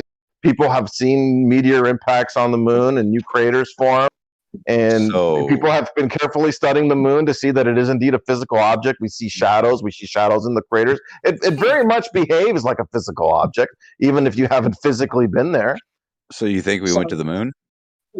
This isn't the point. I think we did, but it's irrelevant to the conversation. But I'm not willing to go down the flat Earth. The moon is fake. Yeah, yes, of course we went to the moon. It's silly to ask that. Flat Earth does not claim the moon is fake. I just want to point out that Jake is flip-flopping. He's using the same logic that It's not flip-flopping at all. There's a difference in claims, right? There's a difference between if my neighbor came and told me that they just got a dog. Crypto is right. Sorry, Crypto's right. If my neighbor came and asked me and if my neighbor came and told me, hey, I just got a dog, do you want to come check it out? It'd be different if my neighbor said, hey, I just got a dinosaur. Do you want to go check it out? Right? Those are two different claims, right? Yeah. And I would believe one. Okay, I'll stop with that. Yeah, but it's reasonable to believe that if your neighbor comes and tells you, right, Richie from Boston here. One second. Let Crypto talk, please. Crypto is talking, guys. As I was saying, just because more people believe something doesn't make it more valid. We're talking about the actual evidence for something. So just because fewer people believe in Hogwarts being real, I guarantee you there are some people that do believe it's real, versus people that believe that the moon is a physical object, doesn't mean that that's more valid because more people believe it. That's absurd. Yeah, well, we believe it's a physical object because it behaves like any other physical object that's part of our reality. That's just a natural Did you just say belief? Did you say you believe it? Yeah. Welcome to Flat Earth. Well, everything that we hold true is a belief. You can't hold anything to be true if it's not a belief. What other physical object does it behave like? Oh, Jesus. I'm just going to give up. Fuck it. Crypto. No. Sorry. I fucked that up, dude. I'll shut up. I will. You've missed the point. If it had valid evidence, right, then that's what you're looking for. What I'm saying is that just because lots of people think it's true doesn't matter, which was your previous argument. Okay? So can you admit that that was stupid? And no, it's not stupid. It's not the same thing, because if it comes to the evidence for China, for example, it's logical and reasonable to believe in China because we know people from China. There's food from China. You get products that come shipped from China. There's a whole body of evidence that China exists, right? But now you're flip-flopping between arguments. How's it flip-flopping between arguments? Yes, you are. Are you talking about evidence, or are you talking about the fact that people believe it? We're talking about all the reasons why it's reasonable to believe something is true. Answer the question whether it's the existence of China or the existence of a South Celestial Pole or the belief that the moon is a physical object. Jake, you answered the question before I asked it, which is why you didn't answer it. Okay, I'll ask again. Are you talking about evidence, or are you talking about many people believing things? Because these are different. We're talking about evidence. We're talking about evidence. Okay, then. So when you said more people believe it, therefore it's more valid earlier, do you understand that that is specifically stupid? Well, in and of itself, it would not be a great argument to say, like, millions of people believe that Muhammad rode to heaven on a winged horse, right? Millions of people believe that, right? Yeah. So, and I don't think that's a reasonable belief, but millions of people do believe that, right? But it doesn't make it valid. When I meant by millions of people, I meant we have millions of people attesting to the fact that they came from this place or were born in this place. A little different than just millions of people believe it, right? If it's just a story that millions of people believe, that's one thing. But if there's firsthand evidence of millions of people, that's a different thing, right? Like if millions of people had personally seen that Muhammad went to heaven on a winged horse, right? That'd be different, right?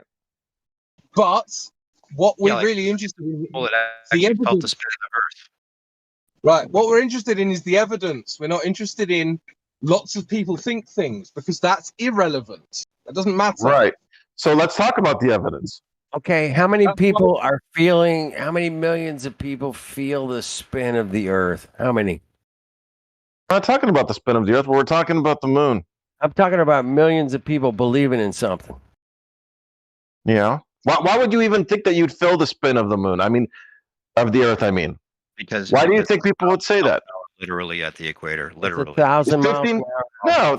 Degrees. Yeah, people drank champagne on the Concorde at 1,000 miles per hour, and the champagne stood perfectly still. The speed itself is not what's relevant, right? It's the acceleration that makes it relevant. You guys know How this. many millions of people see the Earth as flat without multiple curvature? vectors in multiple directions at millions of miles per hour. It's not the same. Yeah, there's an acceleration and deceleration that would allegedly go on a place on the surface of the Earth because of the alleged rotation and orbit. There would be an acceleration going on, right? Just like there's acceleration on there's an acceleration on a merry-go-round, right? Or on a right, there's acceleration on a merry-go-round, right? And it would be there is an acceleration on the Earth as well. Carefully. So they tell us that the Earth is rotating, right? And that's why we have day and night, right? 900 miles per hour at the equator. 15 degrees per hour. The tangential speed is irrelevant. It's 15 degrees per hour. Nope, you're wrong there. Well, relevant to what I'm talking about right here. So if you want to do the calculation, if you want to do the calculation on the acceleration that's caused by that rotation, we can calculate it out. It's very small. Man, the plane, dude. Slow down and stay focused here. We were taught in school that the Earth is rotating and that the speed of the rotation is 900 miles per hour at the equator. Speed is irrelevant because we don't sense speed. We only sense acceleration. Speed is irrelevant. That's how people could drink champagne on the Concorde at 1,200 miles per hour, right? In fact, the Concorde could take turns at 1,200 miles per hour, and people's champagne would stay there, right? Non sequitur. Okay, can I please start over so I can get all the way through it before you interrupt me? You're being interrupted by your fellow fighters. The Earth was rotating at 900 miles per hour at the equator. We were taught that the Earth is orbiting the sun at 66,000 miles per hour. That means that a patch of dirt, allegedly at the equator would be increasing in speed and decreasing in speed by 1,000 miles per hour in a 24-hour period of time. At one point in time, it would be going with the orbit, so it would be going 67,000 miles per hour around the sun. At another point in time, it would be going against the orbit, the rotation, that is, and so it would be going 65,000 miles per hour. So let me see if I understand your logic here. So based on your logic, if I was measuring the acceleration on a spinning centrifuge, right? If I was measuring the acceleration on a spinning centrifuge, if I'm doing it in my living room or if I'm doing it on a plane going 600 miles per hour, there would be a much bigger difference at 600 miles per hour than in my living room, because according to you, it's having to increase at 600 miles per hour and then decrease at 600 miles per hour or something along those lines, right? You said something about a plane. I don't know what you're talking about. A plane that has nothing to do with. Well, you were arguing that because we're orbiting the sun at 66. You were making the argument that because we're orbiting the sun at 66,000 miles per hour, that somehow the rotation would make for a bigger difference in acceleration than if we were standing still and not orbiting at 66,000 miles per hour. A difference in acceleration? Don't you mean a difference in speed? That is acceleration.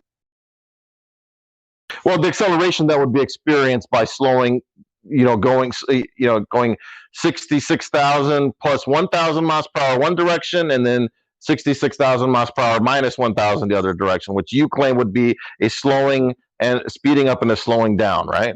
As soon as you add more over 24-hour period of time. If that were true, then what would happen is if you were spinning a wheel and measuring the acceleration on that spinning wheel on a stationary object, like in your living room, or if you took it on an airplane at 600 miles per hour, the acceleration would be different at the same RPM of that wheel. But we know that it's not.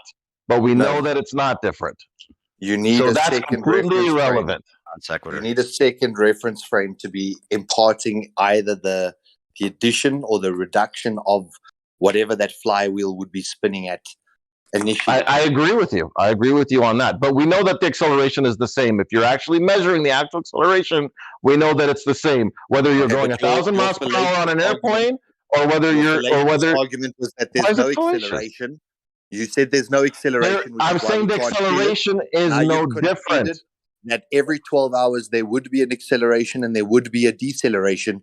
Which means millions of people. You could say that about acceleration on a merry-go-round. That's not the way that people who already see that it's non-rotating. That's the actual evidence, like crypto is trying. You guys are very confused now. You guys are very confused about acceleration and spinning objects. Believing a story. You're very confused about. You're very confused about centrifugal force. Centrifugal force does not change. Centrifugal force does not. Centrifugal force is a pseudo force. That doesn't mean it's a fake force, right? It does not exist. Jake, concentrate. We weren't talking about centrifugal forces, right? It was invented by whom? Newton. Thank you. Dude, once you have another direction, doesn't even matter if the acceleration was the same. You have another direction, then you have another direction. You're talking about 4 vectors, bro. So according to you, then if you're measuring the acceleration on a spinning wheel, you spin it at a constant rate, and you're measuring the outward acceleration. You put accelerometers on. You could even strap a phone on the end of a bicycle tire and spin it and measure acceleration. Did you just compare the Earth? Did you just compare the Earth to a wheel? No, we're talking about an experiment. Oh, no. Right? Did you just compare the Earth to a wheel? We can, yeah, sure. Of course we can. We're talking about something that's rotating. Compared to a sphere, because when you're on one point on the sphere, it's just like being on a wheel. It's no different. No, it's quite different. You have different, 45th parallel. 45th parallel moves a lot slower than you do at the equator, and say Alaska moves even slower. It's like you're on a smaller wheel in the same frame. What do you mean? How does time exist on the same frame? What does that even mean? How does time exist on the same frame? If the equator is moving faster, how is time the same on the equator as it is in Alaska? What do you mean? How is time the same? I don't understand the question. Because according to the globe model, Alaska's moving a lot slower, therefore having more time, where they could see more daylight, more hours of the day than you would at the equator because you are moving faster. No, that's not why they see more daylight. That's because of the tilt of the Earth, and in the summer months, they spend a longer period of time in the illuminated region of the Earth. No, you completely didn't get what I was saying. I was saying that means they would always see a lot more daylight. They would always have a lot more time in the day. Keep it on something because they're moving slower. See, what are you talking about? The sun moves at 15 degrees per hour for all locations on the Earth. Can I please ask a question before you guys move on to that real quick? It's about you guys are very confused. Can you please check about the vestibular system? Okay, great. Thanks for letting me talk. Can you please check the live stream voice text for my latest post on the vestibular system? I've tagged you in it. Yeah, what about it? You're talking about circular motions compared to one linear direction. Hold on. So I just want you to tell me how this makes you feel. 3 semicircular canals, anterior, posterior, and horizontal, respond to angular acceleration.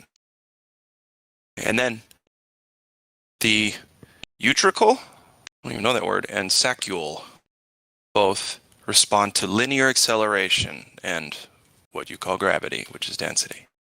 So what do you think about this? Acceleration is in both of these. It happens in the human ear. Do you know what the minimum? Do you know what the minimum? Do you know what the minimum detection threshold is for the vestibular system? And it's very important because that's taught in pilot training when they talk about this spatial disorientation on aircraft when flying in inclement weather where you're in total whiteout conditions. You know what else do you know what the minimum acceleration that's detectable? You know that there is a minimum acceleration, right? That's detectable by the vestibular system. And the question would then be, does the rotation, how is it a false analogy? I can shift my head by half a degree and sense that difference. No, it depends how fast you do it.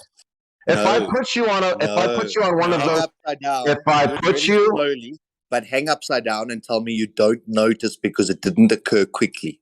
Hold on, this kills pilots all the time because they become disoriented because you cannot detect slight changes in acceleration. All the time. Wait, so are you claiming? Hold on a second. Hold on, we could put some money on this and do a real experiment. Are you making the claim? Are you making the claim? Hold on a second. Hold on. No, let me make the point. Okay, I'll let you finish. You have these three axes of the vestibular system. Your claim that we would be used to one acceleration, all I have to do is tilt my head so that a new axis is now being presented towards that rotational movement, and I would instantly feel it. Using one of the X, Y, and Z axis vestibular system, if I'm conditioned on the X axis that I'm not picking up the acceleration on the X axis, I could tilt my head and use the Y axis to pick up that acceleration. Okay, so you're making the claim then if I took you to one of those rotating restaurants, right, that take like an hour to rotate around once, that they have on the top of some hotel skyscrapers.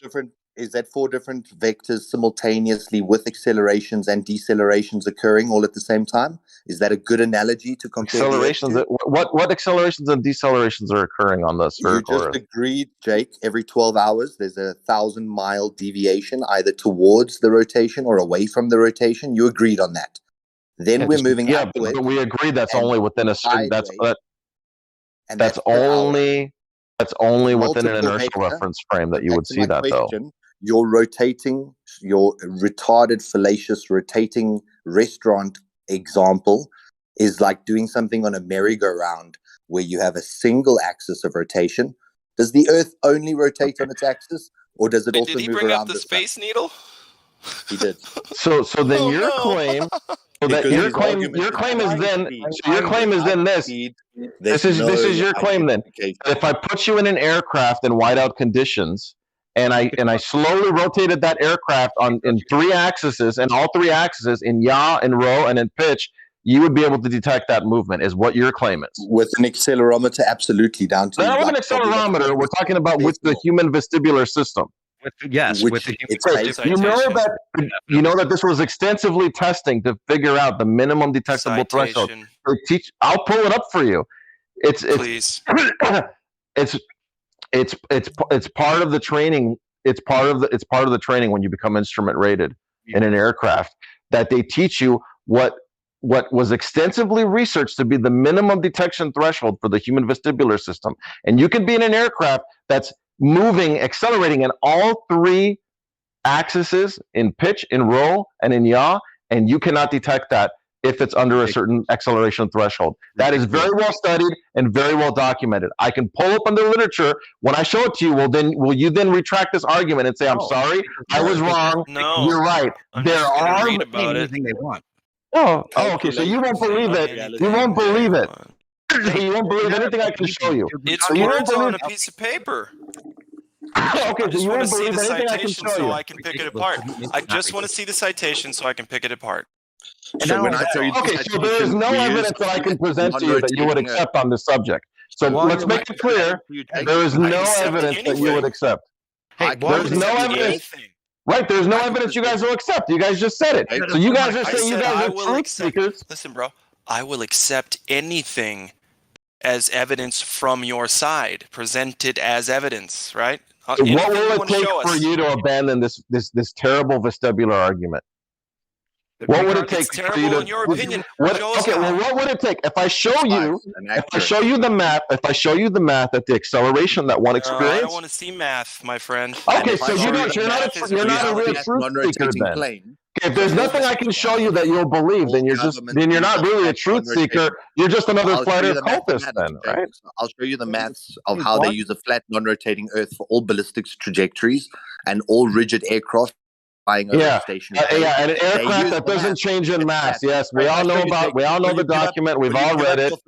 Argument that you're on a it also talks about an airplane that doesn't change in mass. Jake. So if I show you the calculations like you just claimed, you'll give up the stupid example of a spinning ball that you believe in, because I can show you. In that same exact paper, they talk about the spherical Earth in that same paper, which is just just a cherry pick that takes the fact that they simplified a simulation completely out of context. Drop your fallacious argument. That's not the same thing. That's not the same thing. It is the same thing. That's cherry picking something completely out of context, where they simplify something. Where they completely simplify something. They talk about an airplane that doesn't change mass, so we know that's a simplification because there's no such thing, right? Incorrect. No, because the actual aircraft is not losing mass or gaining mass. It has a fuel tank, and the fuel tank gets used up. Yeah, but in that exact quote that we're all very familiar of in that document, they talk about a rigid. They talk about a rigid calculations. The mass of the aircraft. They talk about a rigid aircraft that does not change in mass, and the aircraft is neither rigid nor does it stay the same in mass. No, it is rigid, but it's flying over a flat, non-rotating. Not rigid. What are you talking about? And all the calculations are based on a flat, non-rotating Earth. Ooh, hey, does it bend in half midair? No, aircraft move. Are you kidding? You never looked at the wing out of a plane when you're flying? It's not a rigid. It doesn't behave like a perfectly rigid object. That's how you get aerodynamic flutter when you exceed the velocity of the aircraft's design limits. Because you'll give up the fallacious argument once I show you the calculations that it's all derived from a flat, non-rotating Earth. No, that's only one simulation. That's one specific simulation. That's taking a you're taking a paper completely out of context. And I can even show you the exact quote in that paper that you cite that's completely out of context. You're citing something completely out of context. I can prove it to you. I can show you in that exact paper where they talk about the simplification and they talk about a spherical Earth. Talking about flat Earth is not unrelated, Jake. Yeah, this is just a cherry pick nonsense because it makes a bunch of simplifications, such as a rigid aircraft of non-changing mass. No, it's got nothing to do with the aircraft. It's got to do with the flat, non-rotating Earth below it. This is the point that you're not understanding, that you think is erroneous or unrequired. It is specific. It's the same way I got to complicate things for them to be true. It's got to be the same way that they simplify. It's the same way that they simplify realities in video games. It's no different. It's a simplification. So thanks for your concession that no evidence will get you to change your mind. Thanks very much for that concession. So I think that this conversation is pretty much done. No, it's total nonsense. You guys are cherry picking a quote completely out of context from a paper that goes on to completely debunk the government documents. 44 government documents is not cherry picking a specific claim. It's mentioned at least cherry picking the times throughout the exact. It's just cherry. It's cherry picking the use. It's completely cherry picking the use of the flat, not rotating frame. But is it cherry picking though? Evidence that you don't want to look at because it would force you to have to rethink some of your thoughts. Total nonsense. Yeah. And by the way, I like how we completely ran away from all the celestial stuff we were talking about, which completely debunks the flat Earth, which is why you guys run away from it.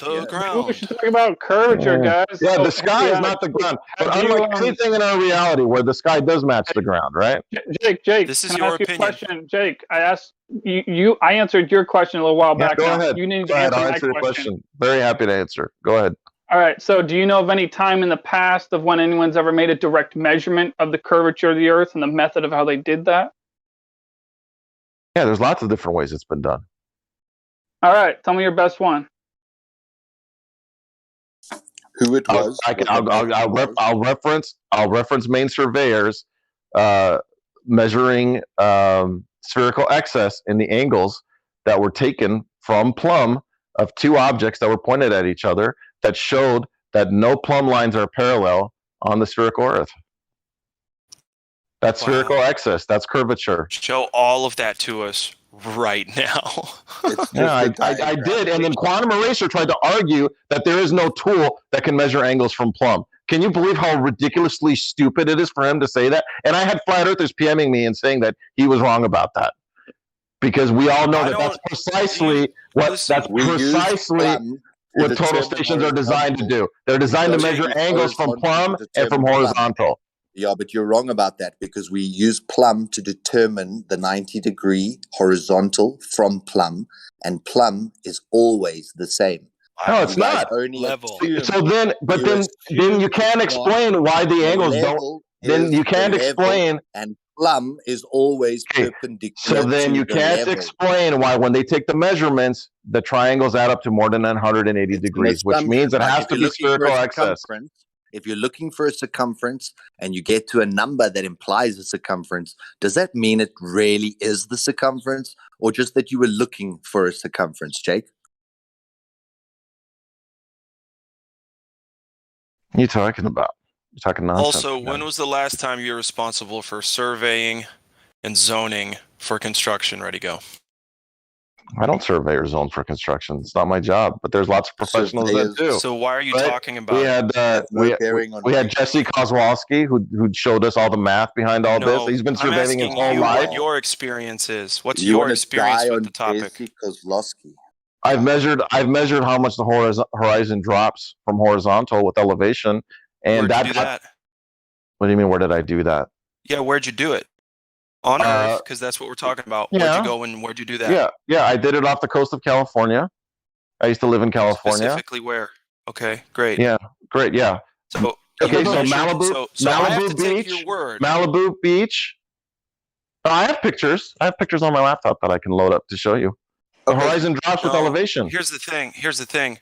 For me to experience that exact same thing, you'd have to take me there, dude. Give me something like No, you could literally go. You do have to be near a large body of water, but all you have to do is. Let me go ask ahead. you a question. What's the horizon? What do you mean? What's the horizon? You said the you apparent place where the land meets the sky, or where what's the horizon? Is it something physical? It's physical, of course. It's physical. Oh, really? No, it's optical. No. Hold on. The land never meets the sky.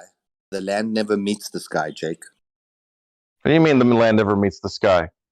It's the apparent location.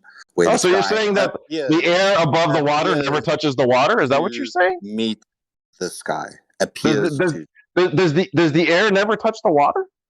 Oh, the land does meet the sky. When you see the clouds on the horizon and they touching the deck, the cloud deck is touching the water. The clouds are touching the water, right? Hey, that's your point.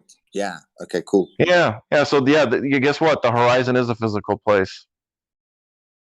Oh, wonderful! Yeah. So you can measure it. Of course it is. Just like the place on the top of a hill where you can no longer see over the hill. That's a physical place too, in much the same way as the horizon is a physical place. Back to the original question: who and where and what method did they determine the radius of the Earth?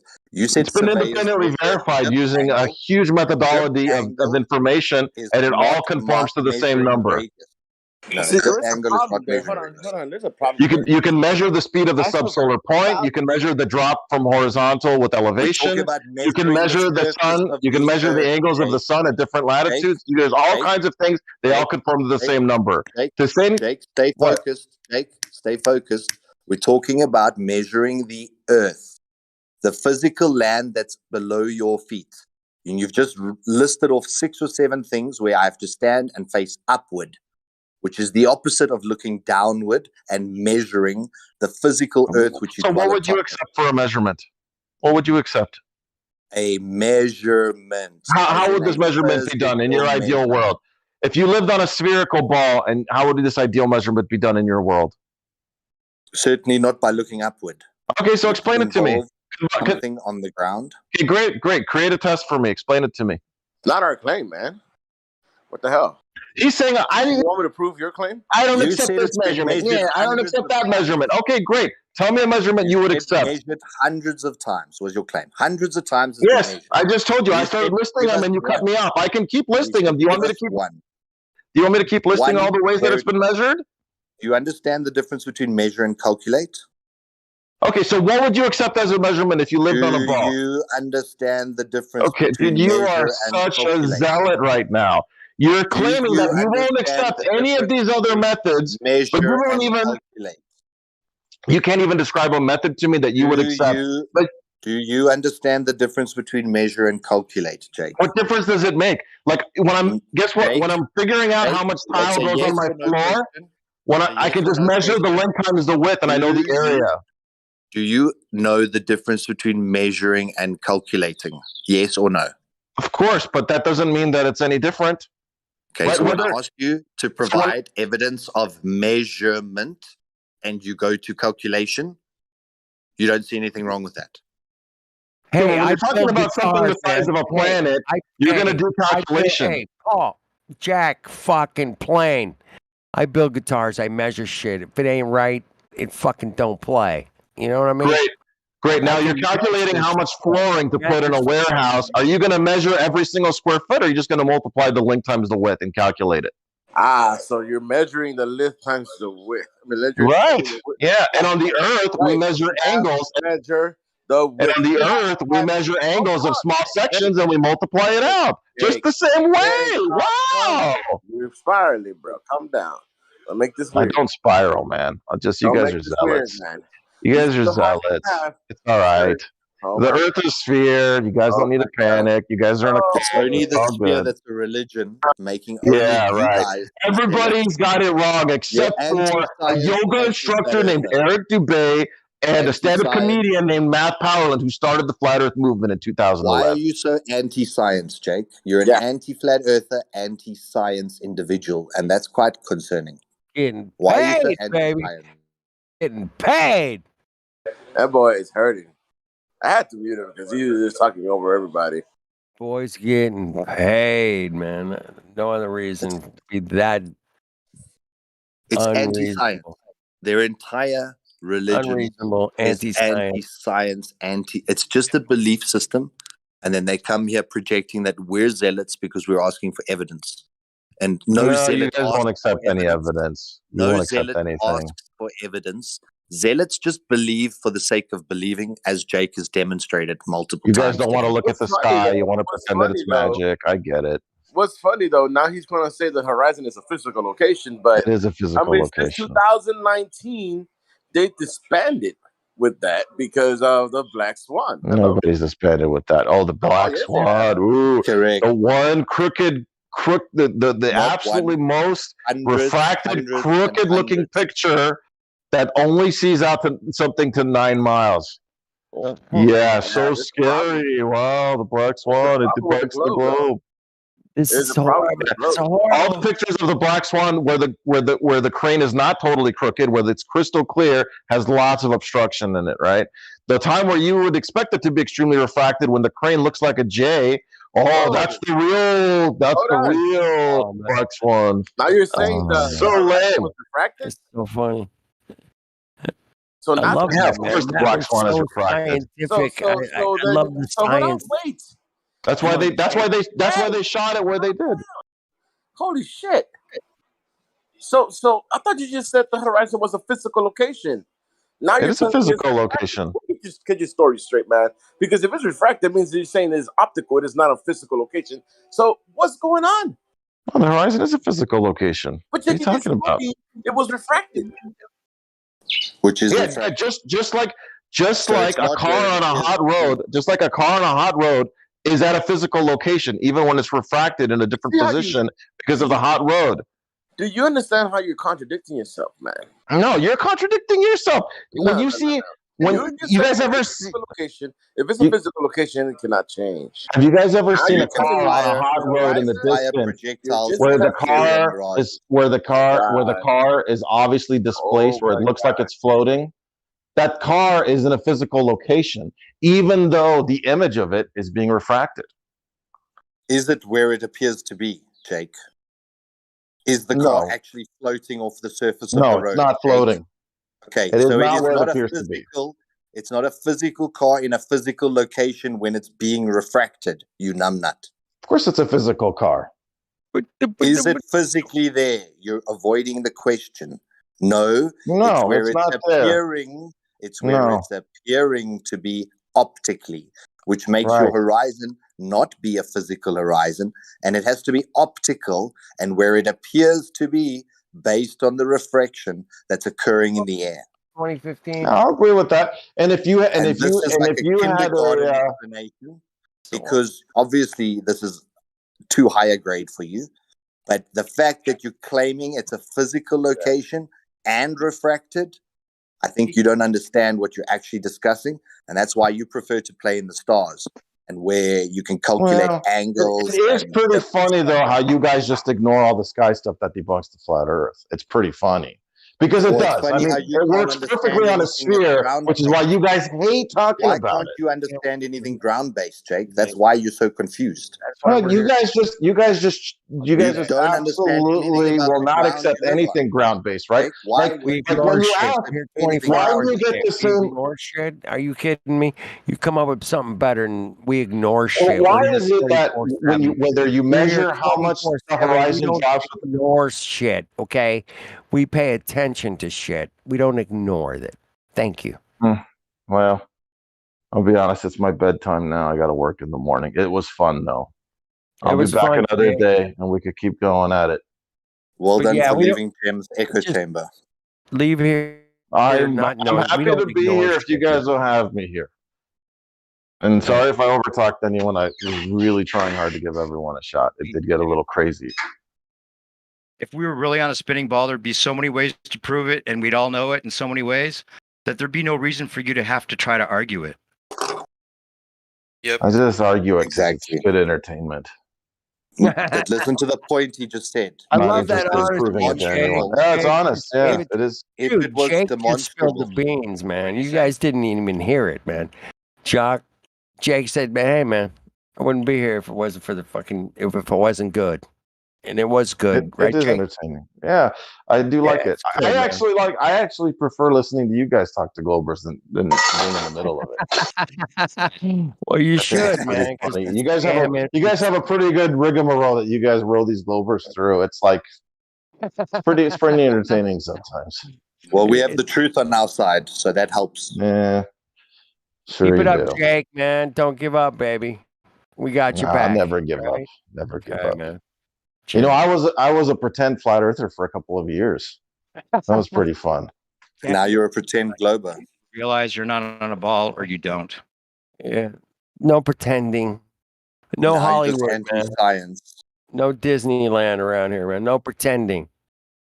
I just wonder when the flat Earth meme dies down, and I don't know how long. I mean, it's already lasted longer than I thought it would. But when it all dies down, and you guys realize this was just total cultish nonsense.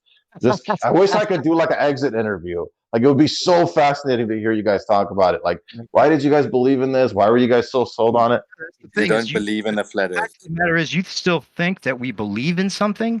It's a loss of a belief, dude. It's not a gaining of a new belief. If you can't get that, if you don't know that by now, it just sounds like you're trying to make something. You guys got to admit, though, it's pretty out there, though, to think that this has all been a big lie that millions of people have not figured out. Why would they lie? Except for the first people that brought the modern flat Earth movement back was literally a yogurt force that's actually keeping them upside down relative to other people. Earth is a globe because why would they lie? The modern flat Earth, the modern flat Earth movement. The modern flat Earth movement was started by Matt Powerland, who was a stand-up comedian who created this fake. Who started the modern flat Earth movement then? Oh, just not my Charles Johnson. Charles Johnson. I'm gonna go with Charles Johnson. Didn't the creator? Because where were your flat Earth posts 15 years ago? Like, that's what I was asking Quantum Eraser. Because Quantum Eraser was very active. He was very active in the Christian debate community. And 15 years ago, he was not talking about flat Earth. He was not at all making all these arguments that it's very obvious that the spinning ball is a lie. I mean, this is all new stuff. So you would think that someone who's so in the know about what's real science, what's fake science, you would think that it was so obvious he would have figured this out. Like, 15 years ago when he was arguing, 10 years ago when he was arguing, on the Christian debate forums. But he doesn't. Hey, Jake. About that. Who's this? I'm sorry, I don't know who you're talking about. This is Quantum Eraser. Oh, Quantum. Is he here right now? No, he's not here. Okay. But even he would say, even he would be happy to tell you that he was not arguing flat Earth 15 years again, ago. You're appealing to something you don't know. He's not here. Regardless. But were any of you guys arguing flat Earth 15 years ago? I mean, I realize maybe some of you guys are too young for that. But for the older guys in here, the guys that are, 30 plus, were you guys arguing flat Earth 15 years ago? or 10 years ago, for that matter? Was anyone in here arguing for flat Earth 10 years ago? You know what the difference is? Now there's a platform that we can all get together and compare information with. It's not about following anybody. There's no movement here. There's no leader. There's no quantum eraser did this, so that's what makes a difference, or Math Powerland started something. This isn't even a movement, dude. This is just one person at a time realizing that we're not on a spinning ball. The claim is that the spinning ball was just so obviously fake. Even though you've been in this conversation long enough to know better. Why isn't it so obviously real? Well, what I'm saying is, if it was so obviously fake, why weren't you guys talking about this stuff on the internet 10 years ago? Some people were, for sure, man. Some people were. Dude, you can look through all the archives. You could look through. You can even look through the old mail serve stuff from the 90s. Nobody was talking flat Earth back then. Nobody. Jake, you think my first computer? I got my first computer when I was 13. Since then, I've been on the internet. Lots of people have been talking about, and researching the flat Earth. But was anybody talking flat Earth back then? A lot of people have been the whole fucking time. Was anyone on this server talking flat Earth in the 2000s and can prove it by showing posts? Why does that matter? What difference does it make? The difference is you guys are saying that the flat Earth is so incredibly apparent. It's as apparent as my hand in front of my face. That it was so apparent that nobody seemed to have figured out that it's flat back then. Don't you guys think that's weird? All ancient cultures, man, they have. It doesn't matter what's weird. That's using subjective. your science. Weird is subjective. We're not about subjective. We're about objective. We're not about feelings. Right. We're not. And the flat Earth was objectively obvious. It was so objectively obvious that 10 years ago, every single one of you guys missed it. Yeah, that's the propaganda, man. That's What's your point? Propaganda. That's how good the spell That's is. how good the goddamn spin is, man. But here's the thing with propaganda, though. When the propaganda is obviously bullshit, it's very easy to see right through it, right? Hey, dude, and so Jake, you guys are saying that the flat Earth is absolutely obvious. I don't feel motion. It looks flat. What's that? Jake, did you get the vaccine? Jake, did you get the vaccine? Of course I did. I'm not an idiot. Now I know you're bullshitting. You're a good actor, Jake. I'll say that. You're a good actor. You're good, man. I love you, brother. All right, get the fuck out of here, would you? All right. Good night, everybody. This place up, man. Peace out. Hey, you guys are being entertained. You got to admit. It was very entertaining, my friend. That was fun. Thank you. Bye-bye. You guys have a good night. And surprising is that you don't see how obvious it is. Just a little bit. Yeah, you don't see it. So how is it that you don't see how obvious it is? Or do you really believe it's a spinning ball still? Oh, I think he's gone. He gone. Sean, he's gone, man. Yeah. What happened? What do you do? What do you do? Oh, how's your day, Sean? Did you get it done? Good, man. Today? Just yeah, I got her done. How about you? Yeah, I did, man. I got what I could do done. Did you build a guitar or what? I was working on a piano. Nice. Piano. Oh, good. 88 notes on a piano. I don't know. Oh yeah. Is that weird? Jesus numbers, man. Fucking double infinity sign sideways. Double 88, man. Hey, I dig it. The piano plays you. Yeah, exactly. Piano plays you. There you go. I like that. I'm going to make my next album. I'm going to call it that. The piano plays you. I love it. All right. I'm just messing around now. All right. It's piss o'clock. Is it piss o'clock yet? Yes, it is piss o'clock. Yeah, it's 2 over here, 2:11. All right, so that's piss o'clock. If anybody was wondering. Yep. Beer City, Beer 30, huh? Beer 4, 5. I don't know. But yeah. Just it helps my vesicular system and vestibular system. If I drink vestibular, vestibular. There's a B in there. Come Your on, testicular system, it sound it helps. out, Kenny. Sound it out, buddy. Vestibular. There's a B. God.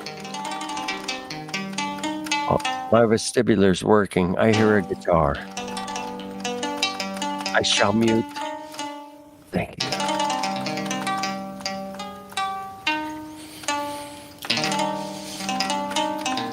Hup. Shit. God, this thing's so sensitive. I just got a new keyboard. Or we could...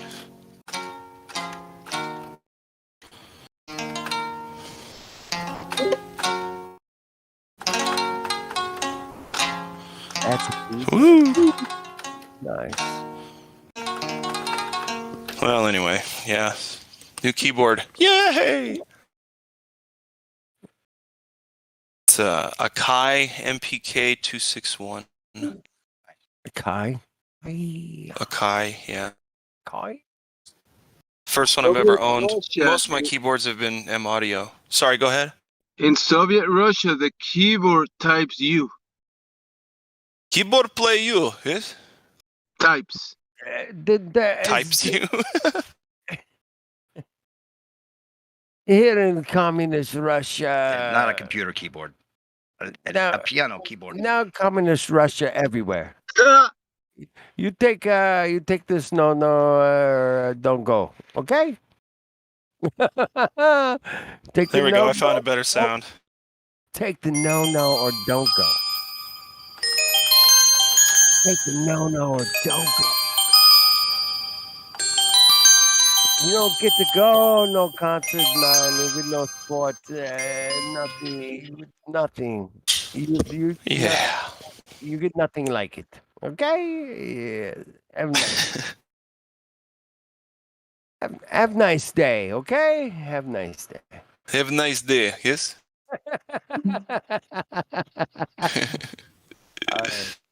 All of our Russian friends out there, man. Shout out. Thank you for your Yeah, come on the voice chat one of these days and teach me actually how to speak like a Russian. Paruski. Teach us vodka, huh? Yeah, good vodka. Mm-hmm. You know, the bums drink Stoli. Drink vodka straight. The bums drink Stoli. Only potato vodka. It's good. Russian vodka, only good. Yeah. Mm-hmm. Oh dear. Hold on. Sorry. All right. Carry on, man. Hell yeah. Listen to this sound.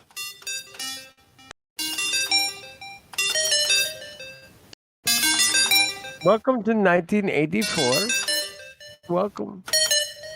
Yeah, it's very good here in Germany. 1984.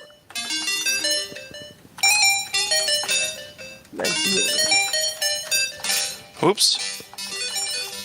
That's a cool sound. I think I'll go with that one. I like it. Yeah, that's a fun one. I'll make something out of that.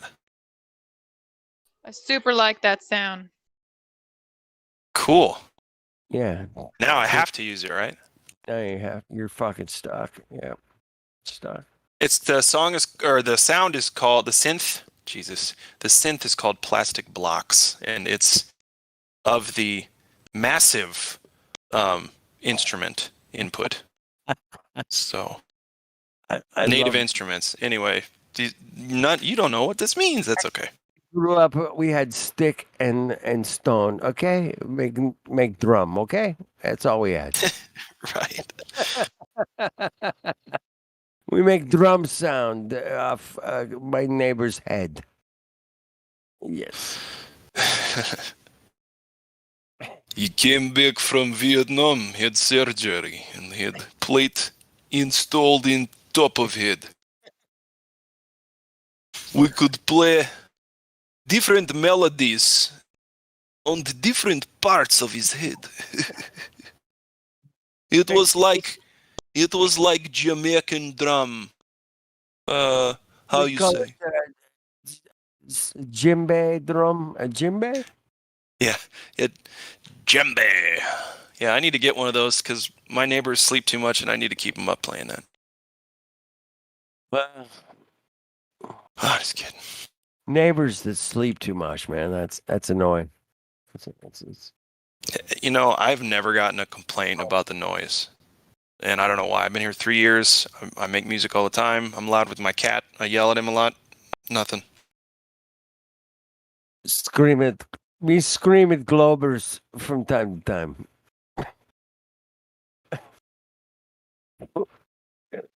We make a loud noise at Globers. These Globers bad. Okay. So back, speaking of the Jake on the plane guy, he's been in the conversation for a long time, but it's funny because for us, it becomes more interesting at this point, like with 9/11 and some of these other things that we tried to talk to people about. After a while, it's like we're not trying to prove anything anymore. We know what seems to be the case in very obvious ways, but it's more interesting to psychoanalyze the guys like him that come in. Like, does he? I want to know. Does he really believe it? Is he just defending it? Is he got some kind of like ulterior motive? You know what I mean? All those things are more what I'm thinking when a guy like that shows up. I think he told us at the end, man. He was like, "Did you guys have a good time?" Yeah, he just came in for a good time, man. He just came in. Likes to argue. Is it that? Is it just because he likes to argue, or does he? I don't. That's what I want to know. I think of course I took the vaccine. I'm not stupid. Yeah, I think, man, that was a troll. That answer was a troll. So yeah, man. So yeah, there's that. I think he was here for just to bust our balls a little. You know what I'm saying? That's fine. That's fine. Helps keep us sharp, Yeah, keep us sharp. He was testing us, man. It was a test run, I think. But the argument that we should have been talking about this at some point, that makes no difference whether people were or not. It just may be more an attribute to how good the reverse engineered mathematics and assumptions of people are and everything else. Now that they're almost good. It's too late.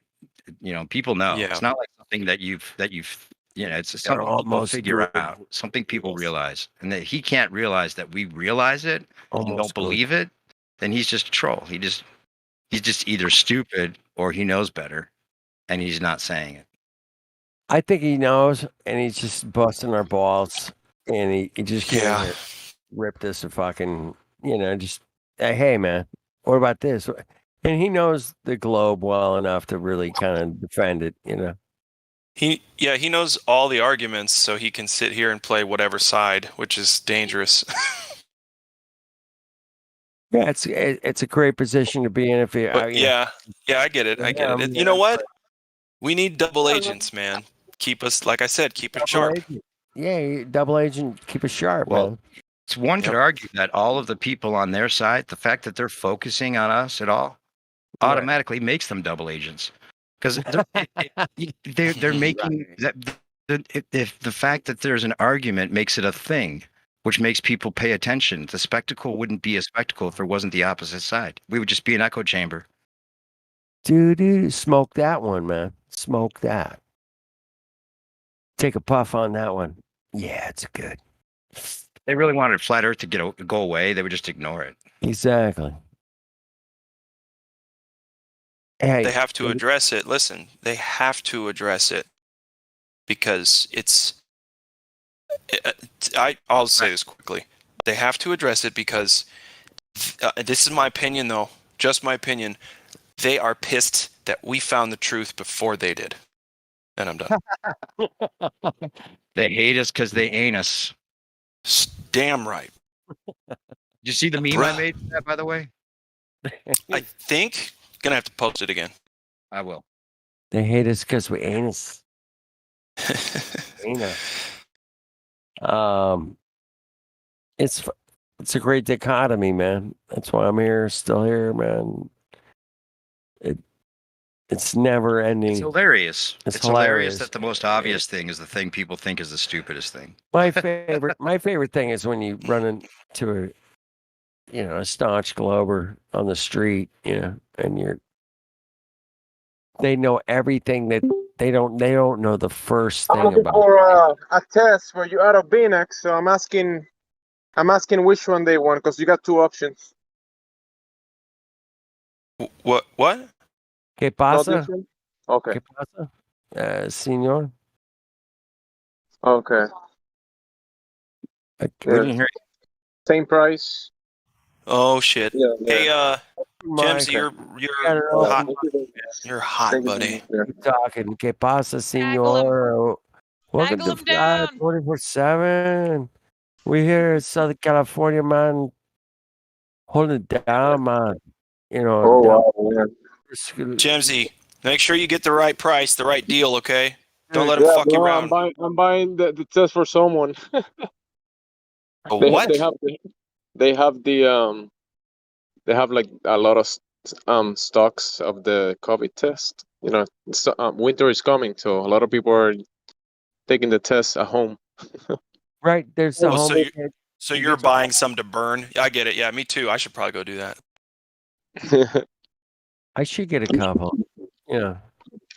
Just to have around for 10 years from now when you're explaining to kids, hey, this was a really big steaming pile of shit, and this is what I kept from it.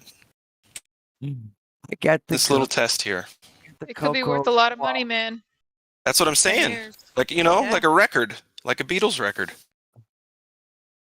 Look, it's an original Coco 21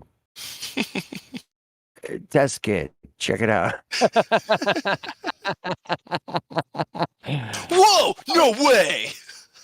It's unopened? Are you kidding me, man? I'll give you $1,750 for it. Some 12-year-old kid's like, I know exactly what I'm asking Santa for this year. There's the meme. I reposted it. Yeah. Nice. That's a good one. That's a Try good one. it, and they're gonna test positive. Right. like the whole world, right? The whole world has been cured of it. We're never going to hear about it again. We haven't heard about it for 10 to 12 years. Then the kid's like, "Oh fuck it, we'll see what happens." Test positive, and the whole thing starts over again. The lady at the store told me that one of the tests they got there, it's been giving a bunch of people false positives. Yeah, they do that. Surprise! Times. Did you like it when I asked Jake if he got the Coco poke? Yeah, that was a funny response. See, that's how I could tell. Like he's just acting and he's good at it. Exactly. Yeah, it was good. That was I had to throw that curveball in there, man, like just for fun. That was perfect. Perfect timing. Yeah. Now I know. Now I know about that dude a little bit more. I don't. I don't have him nailed down just yet, but now I know a little more. Exactly. Little nugget. little nugget, man. But yeah, he did kind of giggle at the end, and I caught that, man. So yeah, he's out here for the fun, and so me too, man. I'm out here for the fun of flat Earth, man. So it is fun. Well, what was it you were saying? You made a point about the fact that Freemasons, they can't admit to the ball, to it being flat, even though they know better. Yes. So if that's a fact. So it's like a certain amount of time that you put in. Maybe he's a Freemason. Maybe like a certain amount of time they put in arguing against us works in their favor in some way politically. Yeah, I mean, it's almost like they're just this big club of anti-flat earthers and sometimes flat earthers, and they're all dating each other, and it's this weird thing. I don't know. Fuck it. Whatever. That's what it's going to be, though. It's going to be like, my parents, they argue all the time. One of them's a flat earther, one of them's not. Like the Republican Democrat parents that you hear about, like, I don't know how they do it, but they must really love each other. Yeah. Yep. That's hilarious, man. Come on, laughter. When a man loves a woman. Interesting, actually. Dan, the Flat Earth Subgenius, was on Iron Realm on Friday night, and he was talking about how he started a Flat Earth comedy network, and that he thinks within a year we're going to see a lot more flat Earth comedians because from his That's cool, dude. Let's hear it. Let's see him. Actually, a line drawn in the sand. Let's all between jump the, on the board. community. Come on, like John. there are flat Earth comedians, and then there's non-flat Earth comedians, and they've drawn a line in the sand between each other because it really does change perspective so much. It would change your whole act. I love it. I love it. I love it. I love it. Yes, he's on to something here, man, for sure. Yeah, let me know if you hear something, catch wind of something, because I mean I'm funny, but I can make myself funnier if I have, right. if I'm motivated. So yeah, let me know. I would just do like an Andy Kaufman presentation as a flat Earth comedian, and just do flat Earth proofs with no punchlines. You can just be like, yeah. And the funny part about it is, and then just like straight man, proof of some sort. Everyone believes that it's the most ridiculous thing, but the funny part is it's the most obvious thing, and that's the funniest part. Real deadpan, The deadpan the shit out of it. I'd have to do some like Stephen Wright, just like have him going constantly in my apartment, and then while listening to his candor and his delivery and his cadence, I develop jokes based on that and the flat Earth. I'm gonna go Sam Kennison on you guys. All right, my friend. Yeah, I'm gonna go fucking full retard. Leave it look at the globe, you bitch. You think you're spinning? You think you're fucking spinning? I'll show you spinning. Yeah, I'm going Sam Kennison. Him and Dennis Leary doing flat Earth. Can you imagine? Did you ever see the throw some Dice Clay in there too, man? Yep. Mm-hmm. Hey, Jack and Joe both went up the hill. Hey, both with the fucking Joe came down with with the fucking globe. Boom! Oh! Joe came down with the flat Earth. Boom! Dude, the other day, it wasn't the other day. Let me be honest. It was like 4 years ago that I was on Instagram and I saw Dice Clay's Instagram. He's still posting all the time and he's still fucking hilarious, dude. You guys should check it out. Check it out. Check it out. Andrew Dice Clay Instagram page.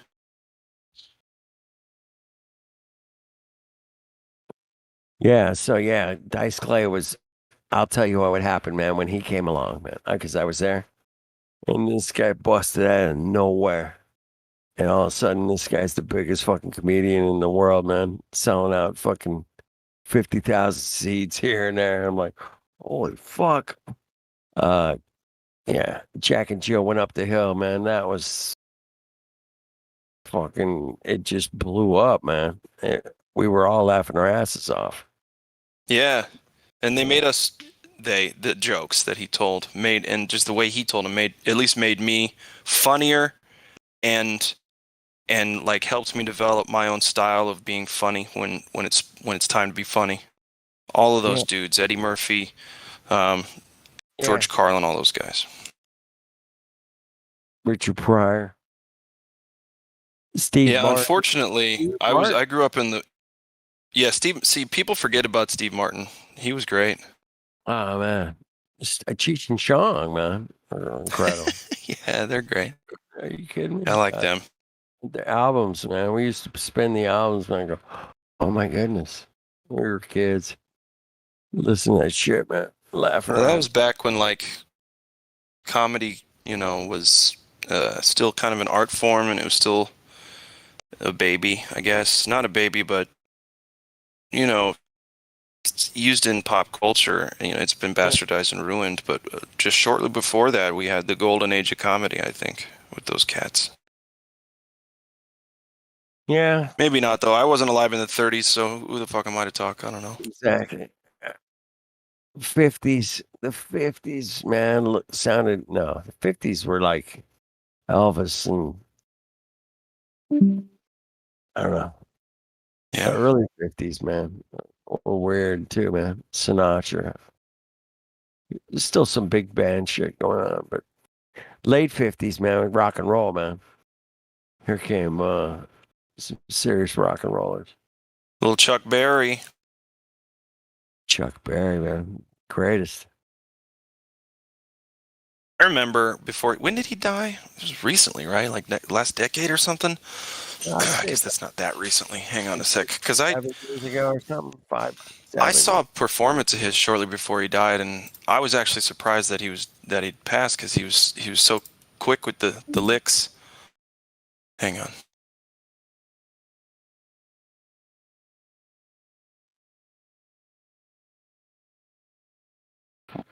Out here in Southern California, man, we had this place.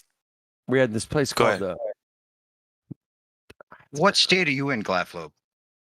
Sorry, I was stepping on Kenny's toes. You're good. I'll just tell you, I'm in the Midwest. Let's just say that. Close Kansas. enough. I was in Illinois. Yeah, Midwest. Fucking Midwest. Chicago. Where it's flat Where as a I'm at. pancake. That's right. I love the Midwesters, man.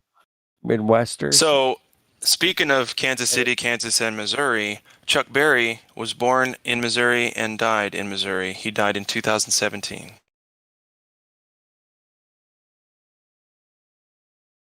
Shout out to Chuck Berry, man. Shout Little out. Johnny Be Good. Gotta be good. Ow! Come on, where's the guitar, Sonny? Didn't learn to read or write. Where's Sonny? Oh, but I could play. He's a Dude, I haven't dad. seen Sonny in days. What's going? Or like 2 days, maybe? I think I saw him earlier. Oh, okay. Have you ever heard of Rube Starr? No. No. Did somebody play the audio from this flat Earth stand-up guy that I just put in the live stream? It's hilarious. The crowd doesn't get it. I can't play it. Yeah, I don't know how to do it. Only a mod can do it. I mean, I can play any audio, but I could probably stream it through my microphone, but that'd probably be against the rules. Come on, here Yeah. they could just play it. Everybody just can watch play. it. Just go and watch I'm it not real a quick. mod, man. It's just funny to listen to together. I don't want them. It's 3 minutes. There you go. Yeah, it's 3 minutes. He died exactly 2 months before Chris Cornell died. Wow. Who's that? Chuck Berry. And in the end, they all go flat. There's no way around it. No, man. There's refraction. I know, it's just, dude, the first 42 seconds, I'm just like, what the fuck, dude? These people are just like, huh? It's like, you guys don't get that? Come on now. Yeah. Come on now. It's hilarious. And he brings 9/11 in, the metal that they... Dude. They should have used some NASA metal on the fucking Twin Towers, and then Put it in the heat wouldn't have made a difference. you put it in The live stream. live stream voice text? Yeah. Dude, why am I not seeing it, man? You must be on another channel. Oh, man. Must be, man. I must be on the wrong channel, bro. Smoking, drinking. All right. Smoking the night away. Yeah, you don't see it? I got it now. Yeah, I got it. I got it. Let me mute. Hold on.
Is there a moderator in here?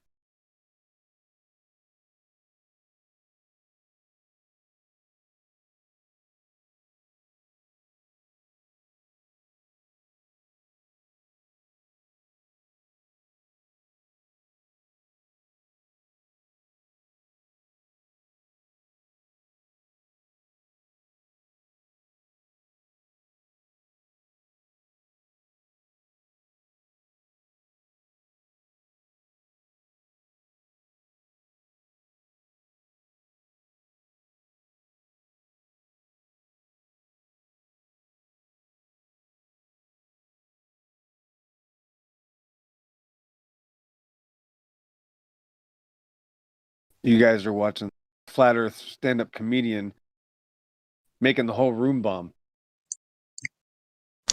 Yeah, my favorite part was when he said, he said, I bet there's a calculation for that, right? Always is. That's good. Good material. He was drunk, though, but I imagine to have a couple drinks in me if I'm going to do Flat Earth comedy in front of a bunch of normies. That's true, but he's just got to let the audience breathe a little, He's just got a couple different tactics, little just what's the word I'm looking for? Techniques, and yeah, the delivery will be way different. Yeah, he'll get there.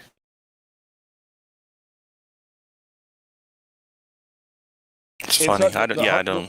Well, Glad, the thing about this is like, I haven't done stand up, but I used to do a lot of joking around in school and got in trouble for it all the time. But it's one thing you got to do is, when you're doing something like that, you got to treat people like they're stupid. And this guy, it's so weird when it comes to this topic. We're not used to doing that. We're used to everybody else acting that.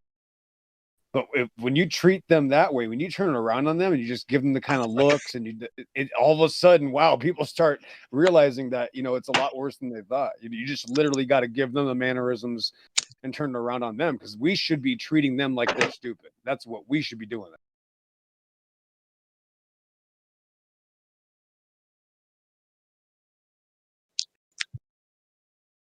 You're going in a hostile territory, and 9 out of 10 people are going to be antagonistic already, and you're not going to scare away somebody that's not anyway. So that's a freebie. It's warfare. You got to get aggressive. Definitely. Everybody should use their own talents in communicating to and connecting with people in regards to everything. Be aggressive. Be aggressive. Be aggressive. Yeah. Yeah, it's just my opinion. Yeah, like however best one communicates with somebody, do that.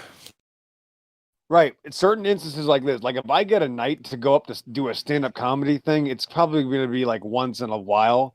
So if I get 5 minutes, I'm gonna smash that 5 minutes through their soul. Okay, I've only got this one chance. Okay, you know what I mean? Yeah, that's the thing though. I'm not saying the guy did bad or anything like that. But no, because he's not used to it. That's the thing. He's not used to it. You can tell. But if you think like if I did this 1,000 times, wouldn't I be a little irritated that I got to do it? You know what I mean? Like, wait a minute. If I do this 1,000 times, how am I going to react? And you start realizing like, oh, okay, wait a minute. Let's turn it up. Let's get to that 1,000th time now. Oh, well, there's no way to do that.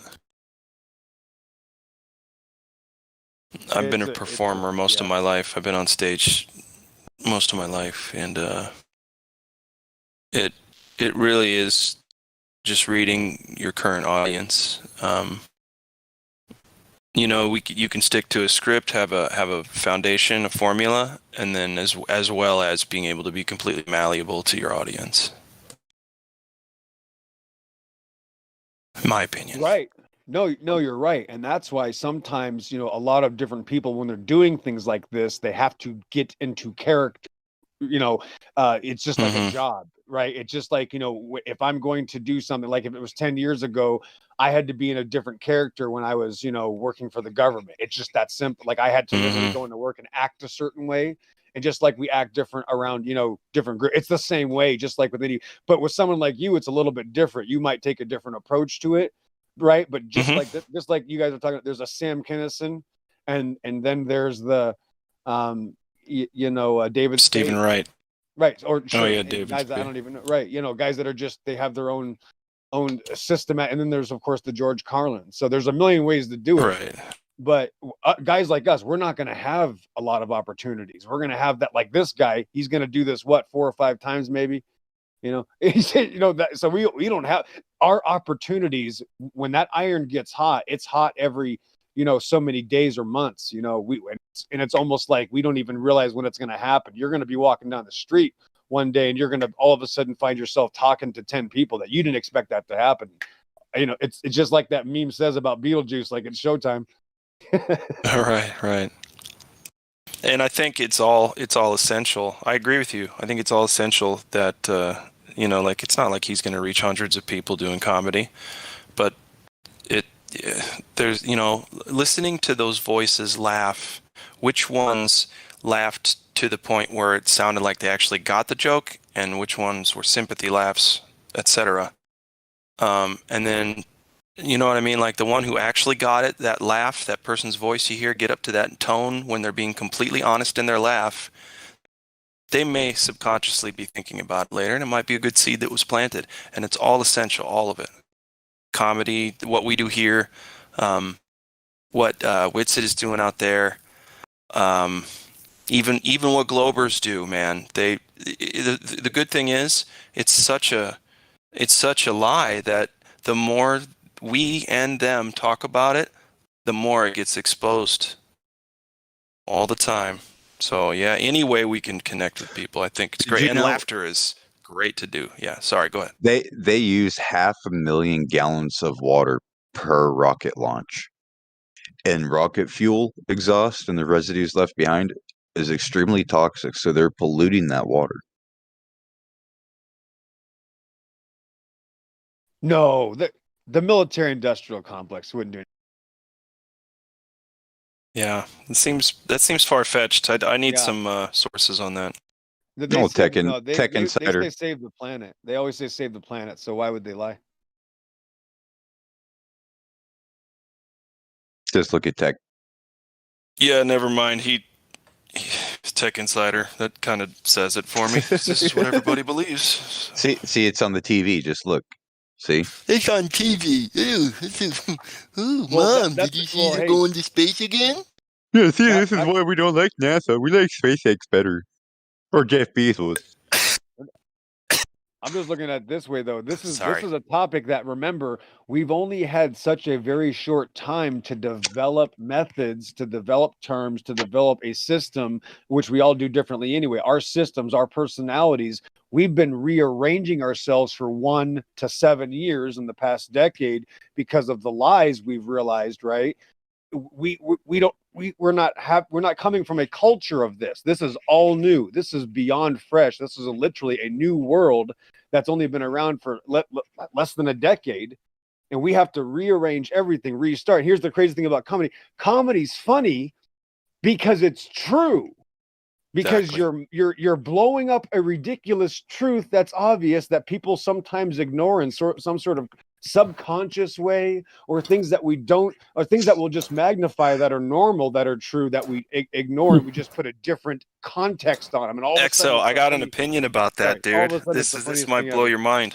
I agree. This might blow your mind, man. This is our when we laugh at things because they're true, it's because our soul knows that it's true empirically, objectively, and it's saying to itself, I'm going to experience joy because I'm knowing about a truth and I'm connecting with somebody about that. They're making me laugh, or I'm making them laugh. Does that make sense? The soul is joyfully expressing itself at the revelation of a truth, a real truth.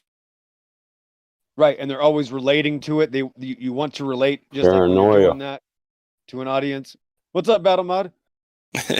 Yeah, yes, XO. What up, Mike? My bad. I didn't know I was unmuted. My bad. Oh, no worries. So that's the thing. So I think we haven't gone over this. Maybe we should sit down and think about this for an hour one day and just see what we can come up with. If we were to come up with a 10-minute thing, how would I do it? Just out of curiosity. But that's the thing. If you want to reel them in, right, on something they can identify with, and you put them in a position of emotion and then show them some truth that they know, and then show them that they don't believe it, and then you've got them on the hook. Show them that they don't believe this obvious truth. Like you believe, and that's what I love to do. That's how I always and not you do things in a comedy way or stand up. I do it when I'm preaching. That's how I preach to people. I try to shock them with comedy, right? Which is not normal for most. You might watch, Ray Comfort, and there's not a lot of, funny attacks and, things like that I try to rip at people's heart. That's what I want to go for, right? I'm trying to get to their soul. And that's what I do. I just go right to comedy, and then I'll make them the joke.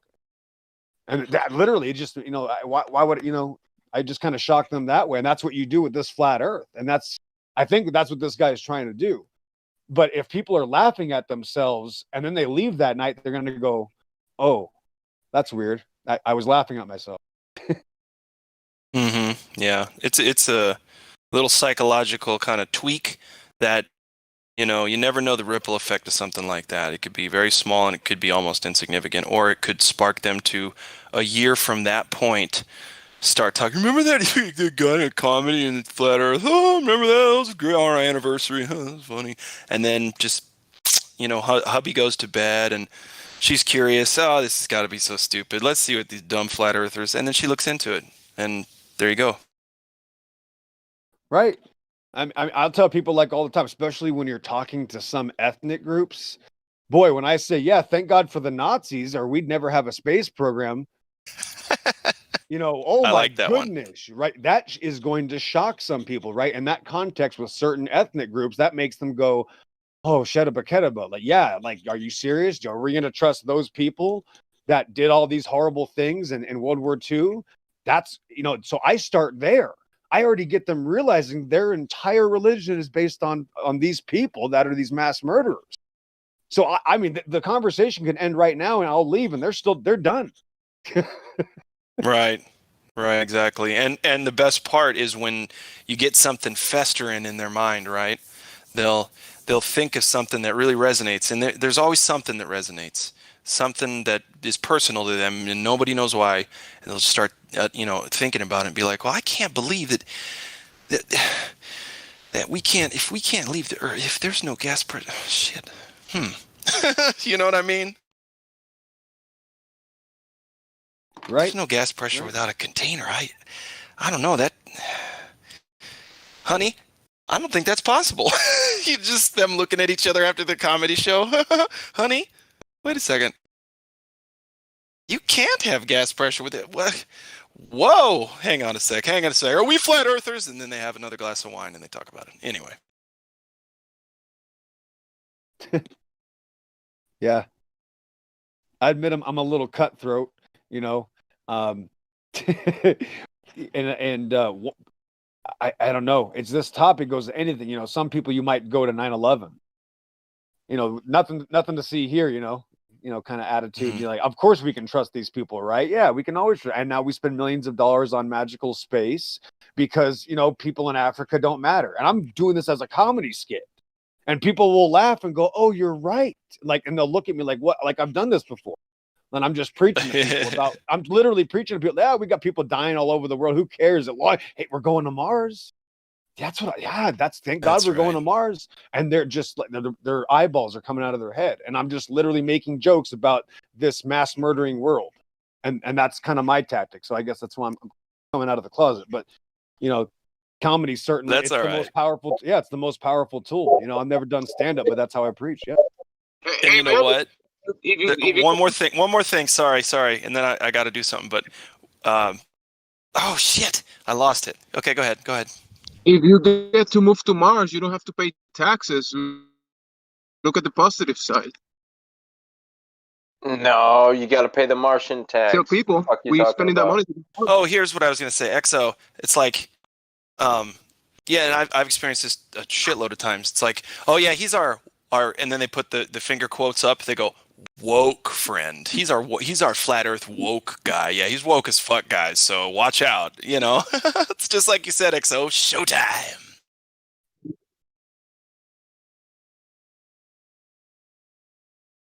Yeah, man, be bold about it and just don't hesitate to say something. You're better off sounding like the crazy person, you know, getting off a bus or walking down the street.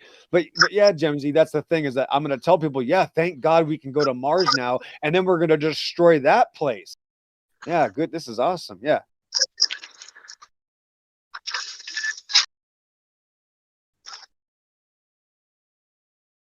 I don't gotta pay taxes. I'll move to Mars.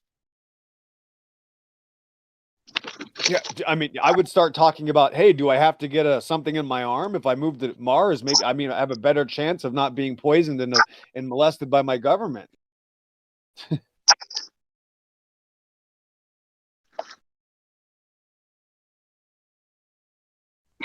Move to Mars so you don't have to hear the crazy flat earthers.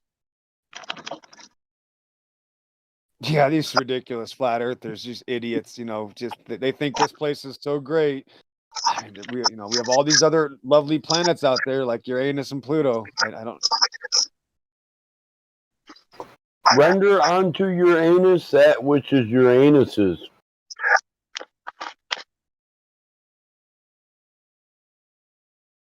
You're still on mic, Mike. Oh no, I meant to say that my dominion is here.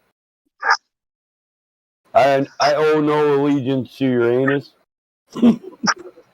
Yeah, but we gotta find the black hole, so we gotta start somewhere. I'm not looking.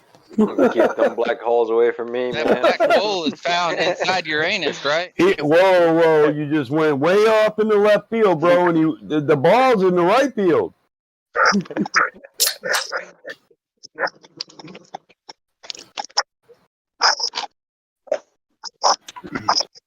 Don't take him to Hibachi Grill.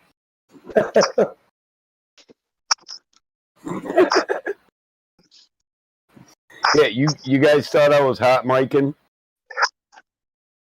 I didn't. No, just one person. Yeah, I'm just going to talk to the dog about Uranus.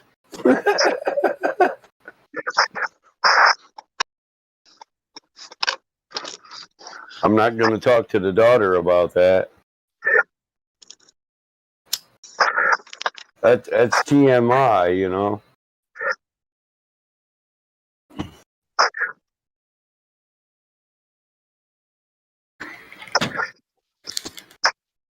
What the hell is that noise? It sounds like water dripping in the toilet, man. Fix that leak. Sounds more like somebody sharpening a knife or something. Knife sharpener. That's Ryan. Fix that leak, man. Listen, my mute works perfectly. Yep. Who is it that's hot micing? Gemsy, fix it. Jamsy. It's his Mexican microphone. I think it's the sound of my car. Chinga tu madre. Fucking microphone. Sí, Mexico. Sí. Viva la raza. Even I'm not Mexican, though. El crapo microphone. Shit, I thought you were Mexican, dude. Dupa. My bad. Well, you're not Boricua because the other guy's Boricua. I don't think you're Boricua. Yeah. He claimed it first, so yeah. That makes sense. Are you Puerto Rican too? He said I was gonna put my flag there, but homeboy claimed that shit. Damn it. No. I'll go with Mexico then. So it's all the same, I guess. We all speak Spanish. It's all the same, is it? It is. If it is to you, then it's all the same. Then. Yeah, it's evolution. Y'all don't look the same, by the way, but sure. Same Earth. You know, someone hears me speak Spanish and they say, "Hey, I want to visit Mexico." I'm like, "Okay, go ahead." Well, have fun. Mexico, sí. Mexico. Oh, me no care for Mexico. I do like Cancun. You missed Snake on the plane battle mod earlier. He came in for about an hour and ranted and literally just went in. He came in spiraling, crashing, and burning, and stayed for about 45 minutes. Left slobbering. Damn, I missed it. The guy was just in, like, he was just saying, you just have magical explanations and no explanations for the sun. That's all you do is talk about sun, moon, and stars. I left. I know that's projecting is that they're the ones that have explanations and no demonstration. We don't have magical explanations. We say, well, I can only guess on that to be true and honest.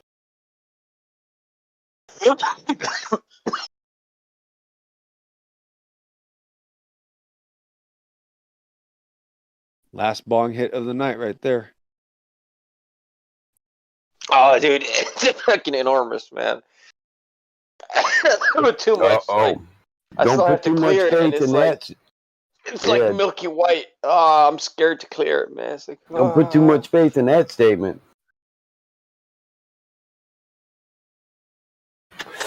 See, he tried to never let his bong rung empty. Never, ever. See way. Empty. No way. No way, cabrón. See, I'm fucking old, man. I'll smoke a halfie by myself and set that shit down and fuck with it another day. Dude, my house started smelling like an ashtray, man. Cause I was burning like an ounce in, I don't know, 5 days. 5-6 days. I can't do that. What? Yeah. What? Wait a minute. You said, wait, 1 ounce. Bro, I'm being all right. Honestly, that's comparable. Listen, that's comparable to a pack of marijuana cigarettes a day.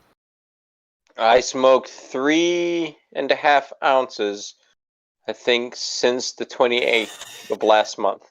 So I am lying. I'm about smoking 16 like an ounce days. Yeah, it's terrible. Every 5 days. Every 5 days, yeah. A little more than an ounce. An ounce lasts me 2 months, and I do like ounce would last me 2 months. 2 months. And I could do like 2 to 3 bowls a day. What? Fuck, I'm smoking pinners, bro. Ounce lasts me a while. I always grow too much, but you know.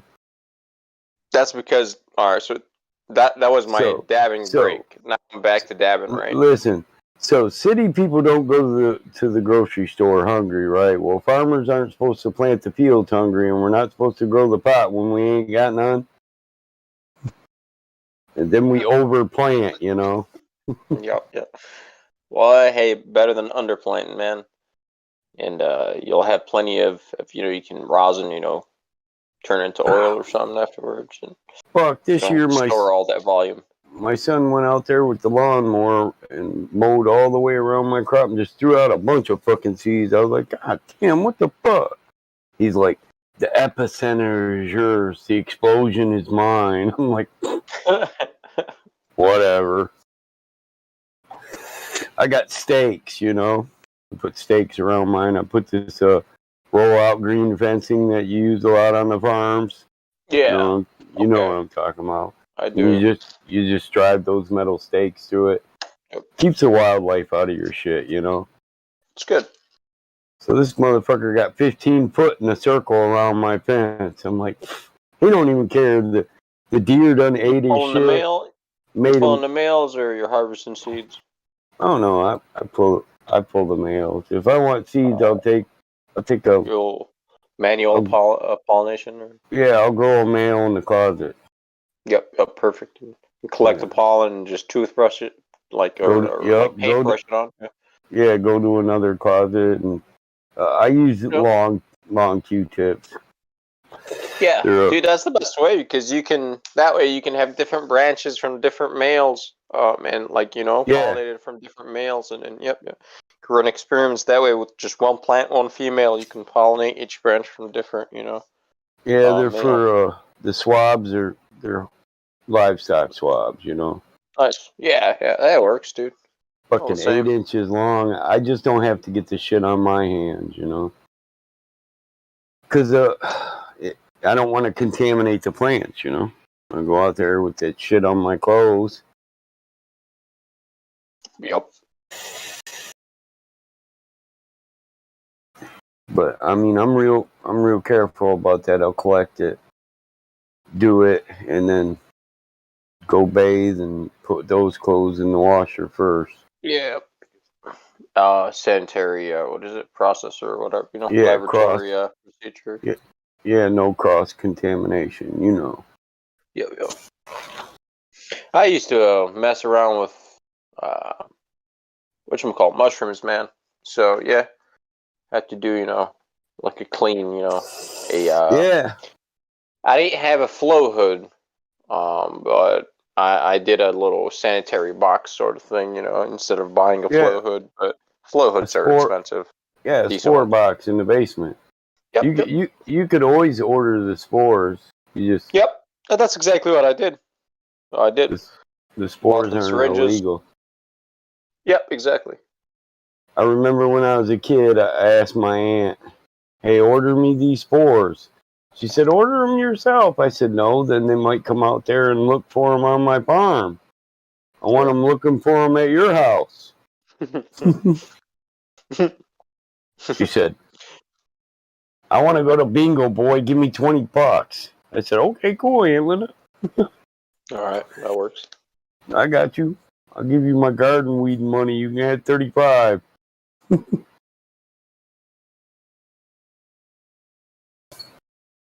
Farm boys work for money. We aren't broke from fucking 12 years old. The minute we can bale hay, we start thinking, shit, I should get paid for this.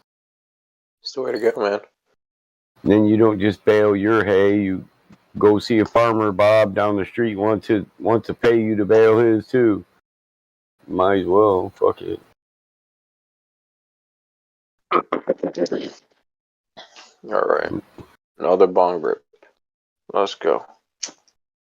Yeah, when I was a kid, people would be like, "Your parents spoiled you. That's a nice power light." And I'm like, "Yeah, I worked on the farm to buy that. I bought that myself."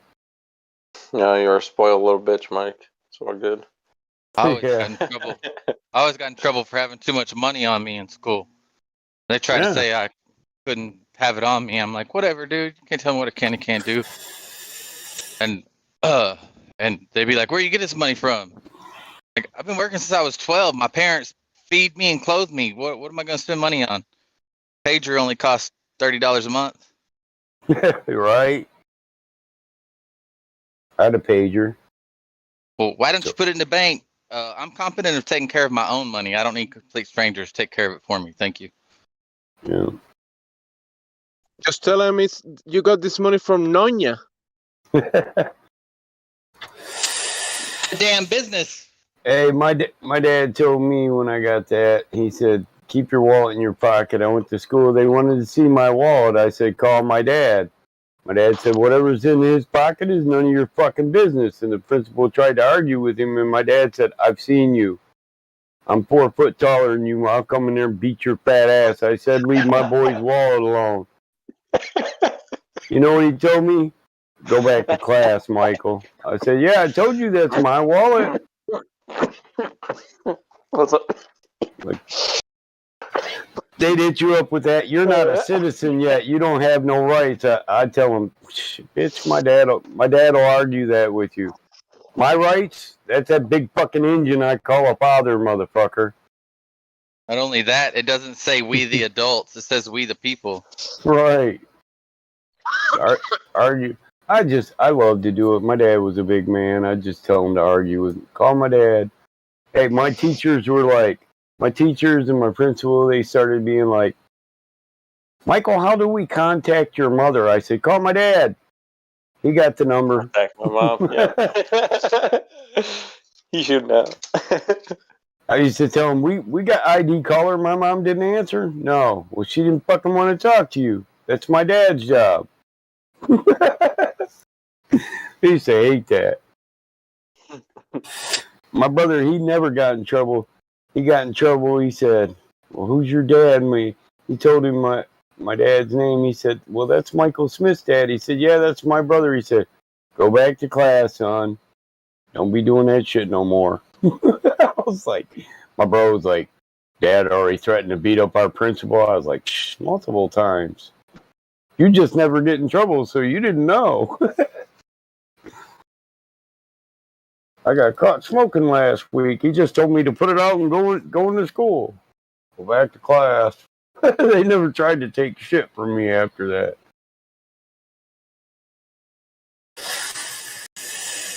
Hey, Ted Nugent was the same way, man. They used to fuck with Sasha. Ted come in there and said, you think I got money? I'm going to sue you? I'll beat your ass. I was like, I knew when they seen him coming, he's an asshole. I was like, oh, yep.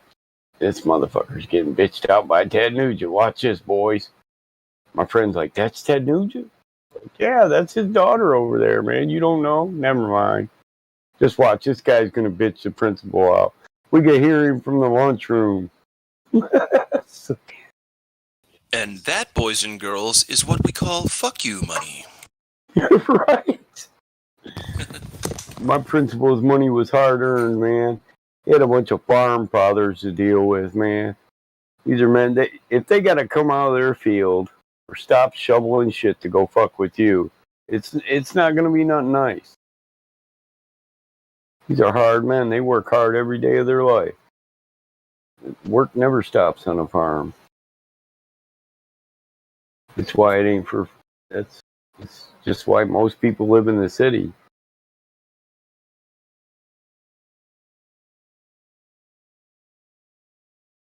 They're too lazy. I'll tell you what, country folk look healthier, though. All country people look healthier. You're never done because there's always something that needs to be fixed. You're fucking right. You know it, too. Can't be without the tractor. Can't be without the mower. Got to have the auger. Wood chipper's got to work. Man, yeah. You ain't got shit to do. You can grease for days. Yep. Or mend. Yeah, fuck that. I'll run the machine shop. You guys take care of the heavy equipment, and I'll take care of the machine fences. shop. Y'all let me know what you need machined up and welded. I'll keep you busy patching barn roofs and mending fences. I don't think so, man. Fuck that. I got a herniated disc. Sir, I am an engineer. I belong in office. You know. Give you a rock climbing rig. Well, reach way up there on the top, boy. Rock climbing clipboard, harness. Please. Clipboard, he said clipboard. Clipboard warrior, please. Yes, sir. I'd like to say I don't use clipboards on the farm, but I do to keep track of my projects. Yes, dude. Yeah, of course, man. And a calculator, of course. But like now, the phone doubles as a calculator, so you don't need that. Yeah. Yep. You always got to know how much seed you need, how much food you need for the livestock, how much you fertilizer, can grow. Yeah. Of course, man. Whoa, yeah, we make our own fertilizer, but yeah. Oh, you do? Okay. Well, you buy. I'm sure you buy like the ingredient. Oh, okay, organic. Cool. Let's talk about chemical. If you supplement chemical stuff. The only chemical I use is nitrate for the fields. Calcium nitrate or what kind of ammonium nitrate? Yeah, ammonium nitrate. Okay. Anhydrous, yep. And all you meth heads, you didn't hear that, because I also got a motherfucking shotgun. Meth American motherfuckers, I see you on the farm. Look, you can't... They're lurking on YouTube, tuning in. Listen, I got to get this out now. You meth heads can't... You can't hide them headlight eyes you got when you're all high in the motherfuckers. So don't try to come and hide in the dark. Farmers can see in the dark, you know. There ain't no damn light out here, you know. They got them high beam eyes and shit. That's how you know. Yeah. That shit at right, yeah. See a guy wandering around the farm, his fucking eyeballs are as big as fists. You're like, oh, fuck. Do I call the county sheriff or do I just let well, I don't want the dog to bite him. He might have a bunch of fucking diseases. You know what they call them? What is it? Less than lethal? Like I think like their beanbag rounds for the shotgun. Yeah, you get those out, man. Like my brother bought me a bunch of flat-tipped arrows, less than lethal arrows. Oh man. He's like, light a motherfucker's ass up with that shit, hurt, bro. Right? That would fuck you up, right? Oh yeah, they hurt like a motherfucker. What? It's like, oh shit! What the fuck, man? I mean, you figure my bow runs faster than a 22 long rifle, you know? It's adult Nerf toys. Yeah. Right. Playing duck hunt baseball eyes, man. Listen, dog, can you picture me out there with blunt arrows playing duck hunt with meth heads in the cornfield? Yes. Can you? Can you see it now? I can. 100%. Like I haven't met you just yet, but I can already imagine it. Rock salt 410 leaning against a tractor. My God, this is funny as shit, boy. You better run the other way, damn it. Get smart. Rock salt. Right. Yeah.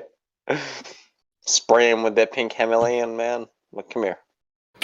Oh, we don't use the good shit. You need some minerals. Oh, not the good shit. Oh, okay. You use all right, the road stuff, right? That old nasty shit that's got dirt in it that's gonna burn like a motherfucker for a month.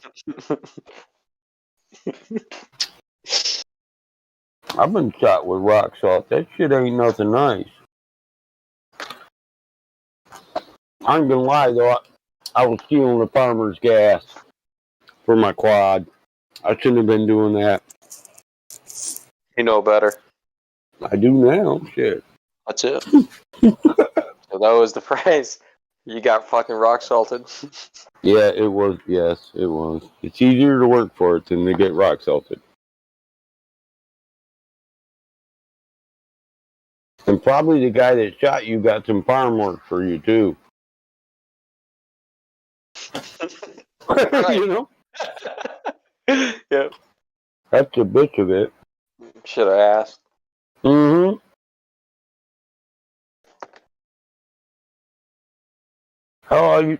I started working for that guy. I'd ride my quad over there, and then I'd use it while I'm working.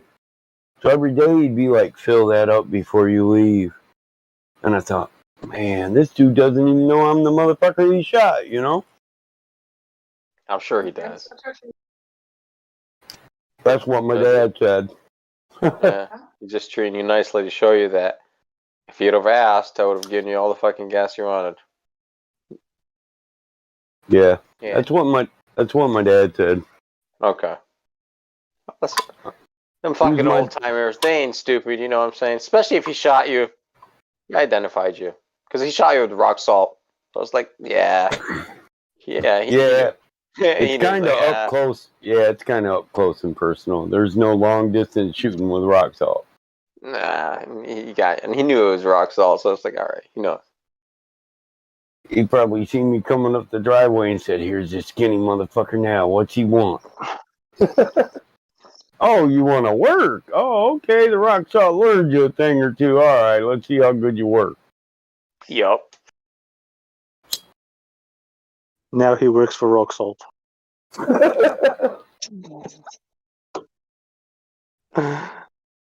Hey, it was a hard learned lesson, but you know, well, some people learn, the easy way. Some people learn the hard way. That's right. So, it's got the truth. As long as you learn, man. As long as you learn, it's all good, man. Yeah. Hey, I'll tell you what.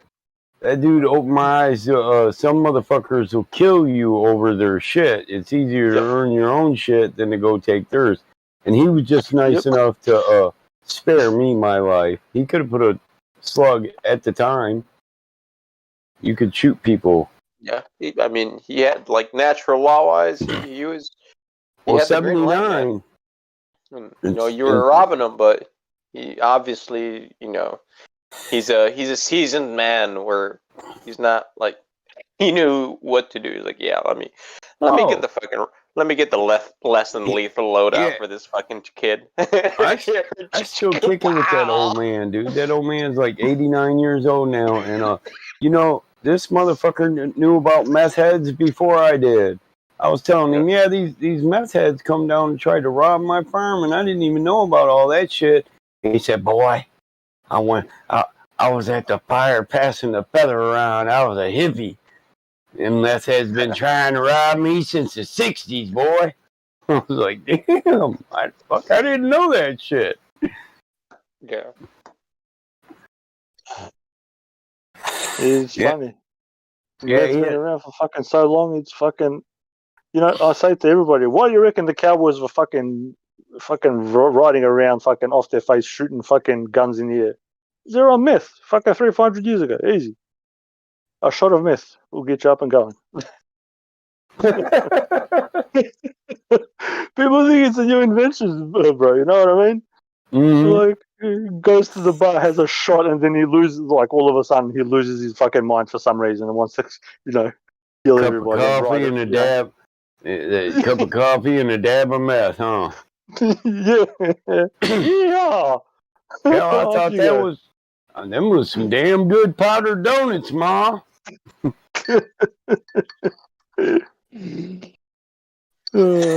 Hey, no wonder they was always constipated after a cattle ride. Well, you just, only drinking, the coffee with the dab of meth, you know what I mean? Uh-huh. The appetite kind of goes away. And then you're shitting rock salt, That's good. That's good taste, man. Shit. When I deer hunt, I like hot cocoa and peppermint schnapps mixed. Yeah, to keep schnapps. Keep you warm. Helps keep you warm. Plus it tastes good. The Russians they've kind of skewed it too. Yeah. It makes your breath smell good as well. Okay. I was gonna say the Russians kind of skewed it a bit. They get a bit too warm and they fall asleep in like -50, and then they just don't wake up. The guy's just frozen stiff, like on the bench. Too much warmth. Right. There's like heaps of them that actually like people die like that. Get a bit too warm, sit on the park bench. Hey, I can't lie. I've got so drunk I fell asleep in my car hearts in a fucking pile of snow drift, and I woke up the next morning straight, cold but straight. The cold woke you up nice and good. Wearing the Carhartt outfit. Yeah. Like, these guys just fall up in the bench like some dudes over there don't have a car. Go out sitting on the bench. Not a car. A Carhartt suit. Carhartt Arctic overall suits. It's a brand name of overalls. They're not even overalls. They're what's the other name for them, Michael? They make a bunch of bibs. Yeah, insulated bibs. Insulated bibs. We got Arctic weather Carhartts for the winter. Oh, okay, I think I know what you're describing. Yep. If you got enough of them on, you can just lay down just about anywhere and be comfortable. As long as it's cold enough outside. You don't need a bed. You're the only motherfucker that's sweating in the winter. I don't sweat. I like layers, man. Everybody thinks I'm nuts because it looks like I don't have hardly any warm clothes on, and they all look like puffed marshmallow man.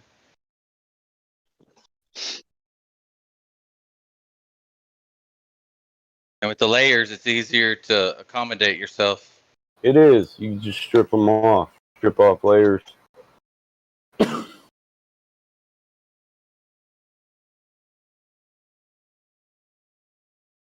never understand why people bitch about winter. I'm like, look, you can always put more clothes on. In the summer, I can only take so much off. Exactly. I say that to people too. I'm like, you can't peel your skin off, bro. You can't take the fucking orange peel and fucking have at it. Right. You can only take off so Yeah, much. but you live in Texas, bro. You see, I would believe you. However, I'm in Australia, bro. Fucking now in Texas. Not you. Oh, okay. Chris. Fucking South Africa. I moved to Texas now. I know you're. Yeah, you're South African, right? Australia, bro. Right. Australia, exactly. That's it. Right. You just agree with whatever. You're like, I know this guy's a good guy, fucking wherever he lives. Bro, I know you're Yeah, Australian, you man. fucking live somewhere. I remember You that. live somewhere. Yeah. In me body. I live in me body. In the land down under, man. Somewheres. I'm not sure. I tell You the see people. different Look, stars, that's all I know. That's not I cool. always see the same stuff, bro. It's just perspective. Just people their brains can't handle it. You don't have a South Pole star? They say that we do. Nah. Yeah, these people that say that, it's just, yeah, bro. For me, it's just, yeah, I know.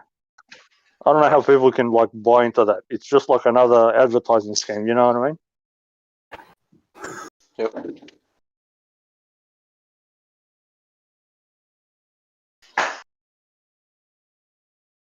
Alright, so I bought me a knee scooter, alright, from Amazon.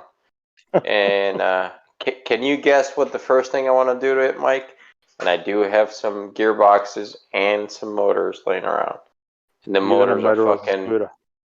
Wow. Yeah, dude, it's a one-legged scooter. And the motor, like, I don't have a decent... Like, the motors are overkill.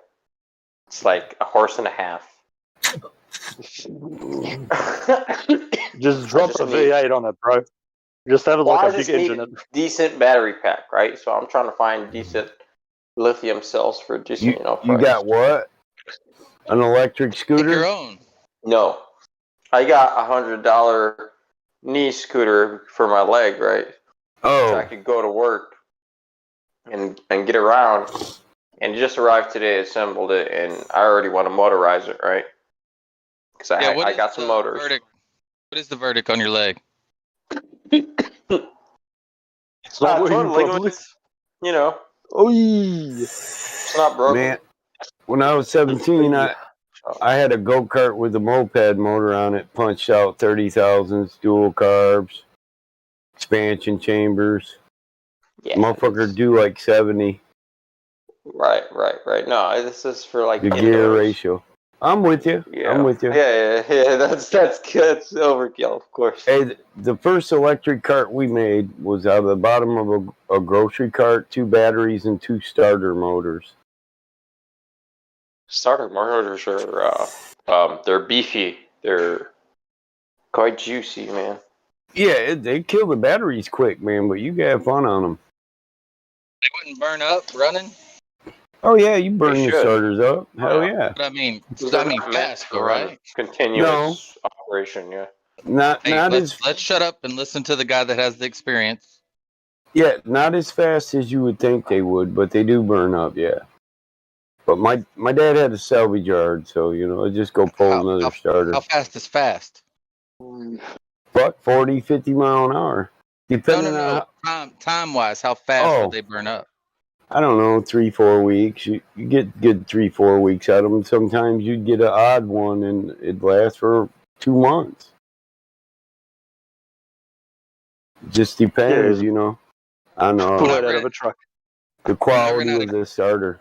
Yeah. My 63 Chevrolet pickup truck, sometimes I get a little too stoned and forget to check the gas, with my piece of rebar, because that's how you check the gas. Stick the rebar down the throat of the tank, Yeah.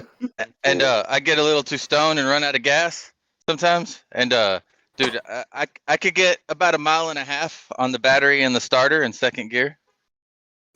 I believe it. Shit, the best ones were them big ass old international starters. Because once you burn them, you can just redo the brushes and the pickups.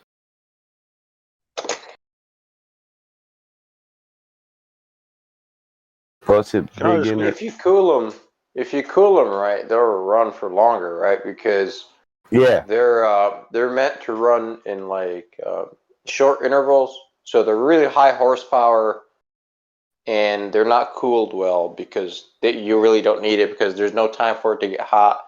Because within a couple of seconds of cranking, your engine should start over. So.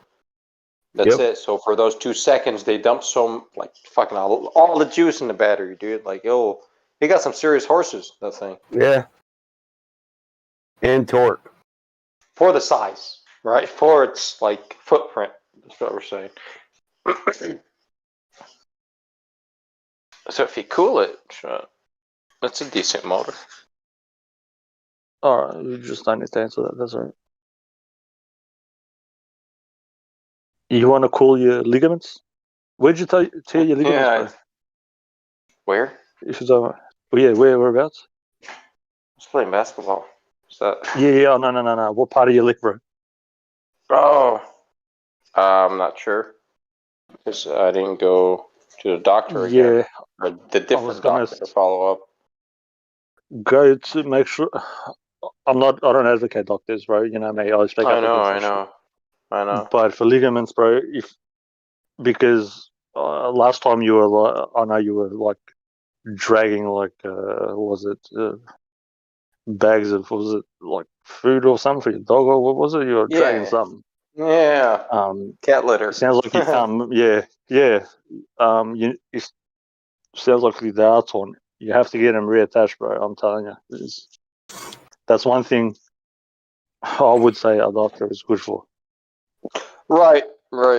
So I'm just giving it a little bit of time. You know, now it's been a week now, so yeah. Yeah. I don't know. That's just me, bro. I don't know. This is IT sports science. I know. Yeah, that's one thing I would say. Like I call them like what do we call them here? We call them overrated. What do they call them? Handyman. Overrated handyman. The doctors. But yeah, they're good for reattaching shit if it's fucking come off the hinge.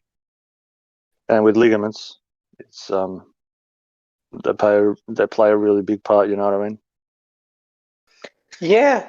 However, like I can't engage. It's still in the brace, and I do take it out, and I'm not brave enough to move it yet, and I don't want to because it's only been a week. Yeah. But it is hanging on. Like I can't feel like I can't rotate it like outwards. Up and down is not a problem. I can inward like I can still engage that motion. So, you know. Yep. I'm not sure how long should I give it before I should go follow up with another butcher, right, and pay more bills, right? Yeah. You know, so the first one was all right because I wanted to make sure it's not broken, or if it was, you know, or whatnot. So. Well, if I was you, take out insurance. Don't tell them nothing, and just pay the excess. You know what I mean? What? I don't have to take out insurance. You see these carts I'm showing you with the starter motors? No, not looking. Let's see. Yeah, just take out insurance, and then pay and say you're cool. Yeah. Yeah, just you're fine. Right. There's nothing wrong with you. Yeah, and then you just flip out the excess money for it. You know what I mean? No, yeah, for sure. I feel that. Yeah, but fuck those pricks. They make enough money as it is, bro. I agree, man. They do.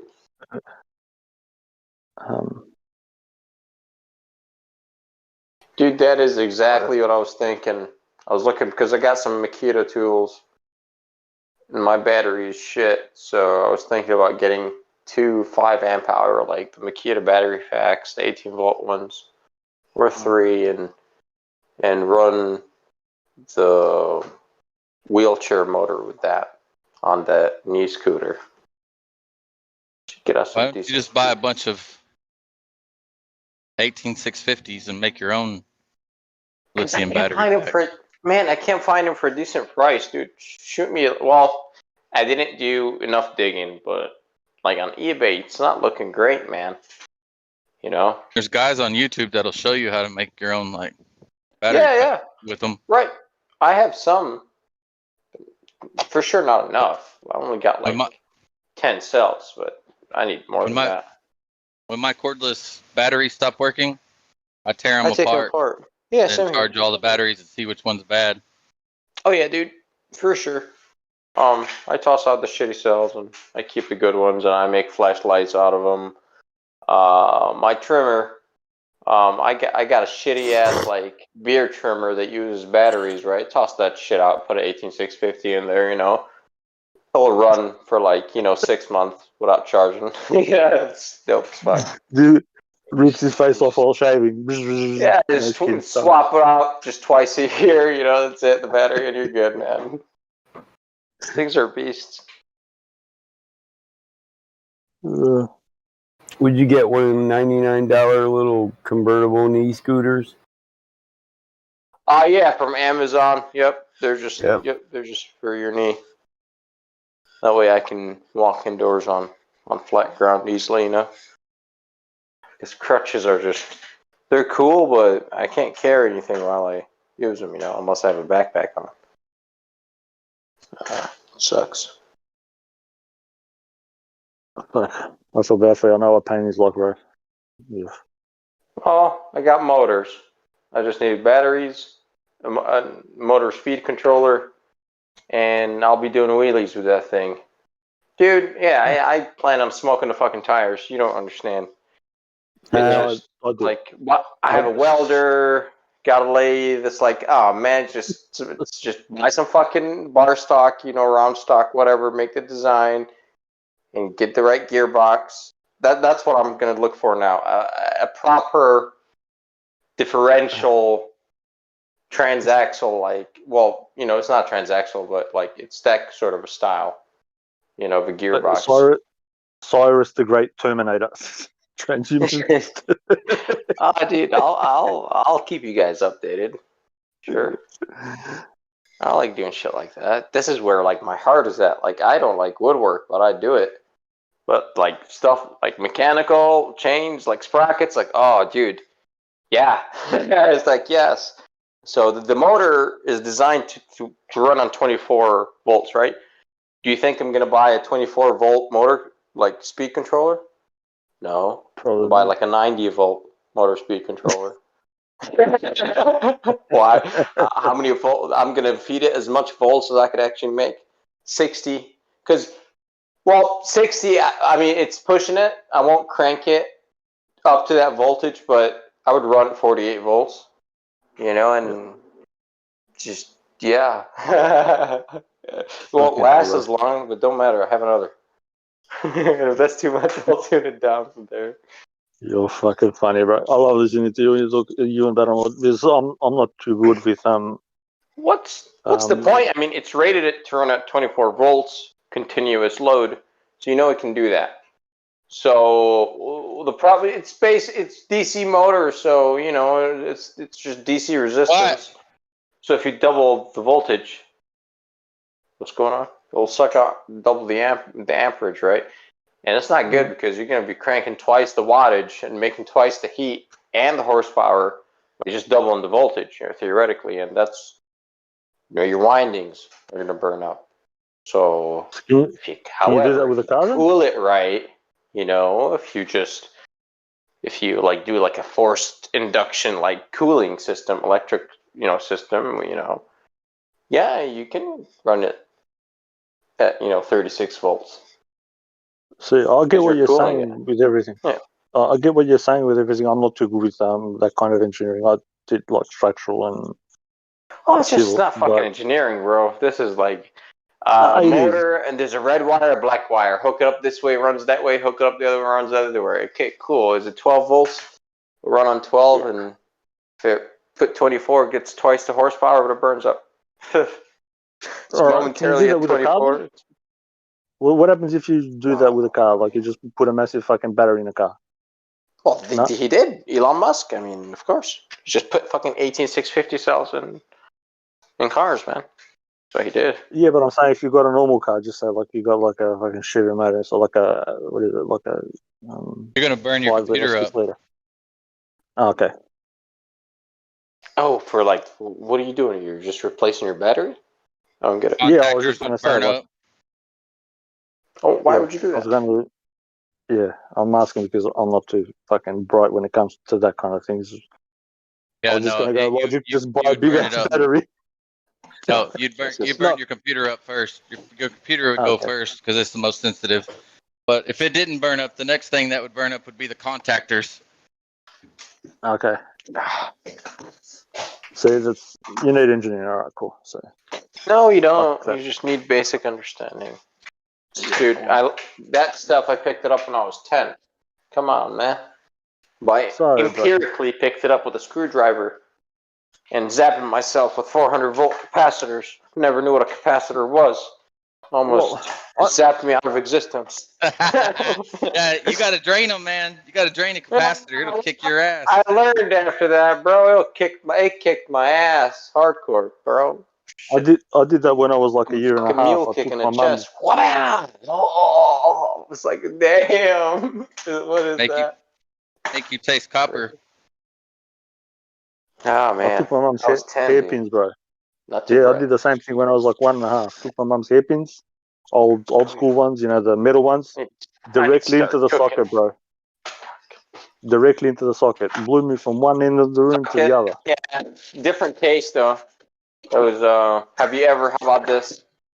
You know, like a two-stroke motor, like a weed whacker motor or something like that. Have you ever tasted the voltage out of the what is it, the magneto? Out of one of those things? Oh my god! I had an exposed switch because I had one of those motors like torn apart, and the switch cuts the high voltage ignition directly, right? And it was exposed like the bottom, and I wrapped my hands around it and I grabbed it to turn it off. I still remember what that shit felt like.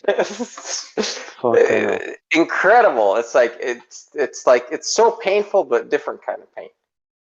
Makes you feel alive. What those are? They're like, yeah, really fucking alive. What, 15 kilovolts or 20 kilovolts with decent amps for a decent, you know, it's for spark.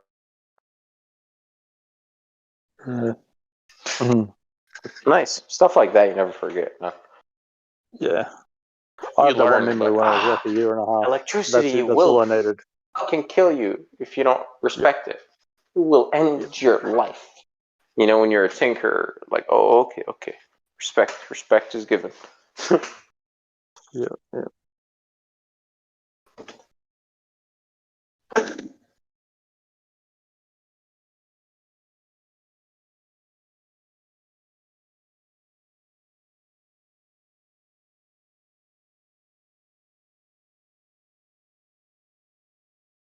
I'll go downstairs in a bit.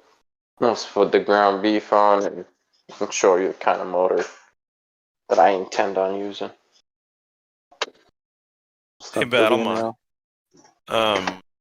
That picture that you posted, the golden eye there, split screen, is that? Did you just take that? Like, is that on your phone or something? No. Oh, it's just okay. I got it. Are you playing it somehow, or did you just post it because that's the best game ever for Nintendo? Yeah, I just posted it, but I still got it for NS64. I got Dark Eye too, or Perfect Dark. Perfect Dark, yeah. I still got a 64. I play it every now and then when the kids want to get beat down. There you go. MK Ultra, MK Mortal Kombat Gold. Oh yeah. Killer MK Ultra. Gold. That's so funny that they named it that. What the fuck, MK Ultra? Are you kidding me? Is that what they called it? Literally, MK Ultra. No. Oh. No, it's Killer Instinct Gold and Mortal Kombat. I'm just high. Killer Instinct was dope, bro. Oh man. So I'm not sure why. Like, so now, like after a week, now the pain is coming into my foot. Like this week, this whole week it wasn't as painful. Do you have swelling? Yeah, it's still a little swollen. Your bones are healing. The bones are Suck fine. it up, Buttercup. Oh, I'm ligaments all right, dude. I'm just wondering. Should take quite some time, from my understanding. In Soviet Russia, pain filled you. Yeah, for sure. Just do the hot and cold. Do hot and cold packs, cold, right? No, hot and cold. Interchange. Yeah, do the ice and then do some fucking really Cold warm bed. water, and do it in the same find the biggest pan in your house and just do ice water for 20 minutes, 30 minutes, then warm water, and then do it over and over. Iggs is right. Cheers, bro. Yeah, you can buy the packs. You can just microwave them to get them hot, and have one in the fucking fridge, and just interchange them. Do that for an hour, and then let it sit, and then the more times you do it, the better it is. So you do it for an hour, interchange them, 10 minutes each, and then don't do it for 3-4 hours, and then do it again. Do that 2-3 times a day, and the swelling time subsides by half the time. Yeah. So if it was meant to swell down for, I don't know, it takes a month to swell down, cut it down to 2 weeks or whatever. Well, I'm not doing too bad then if it takes a month to swell down. It's not bad for a week, thank God. All right. Yeah, depending on how bad well, that doctor didn't tell me. That's the thing, right? He was just a general fucking doctor, so you know. So, but he did look at the X-ray, and it's sure it's not broken.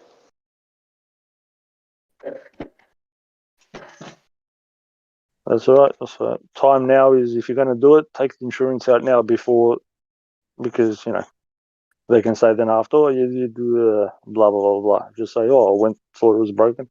It's not broken. We've got nothing to latch onto. So, I hate those fucking insurance companies.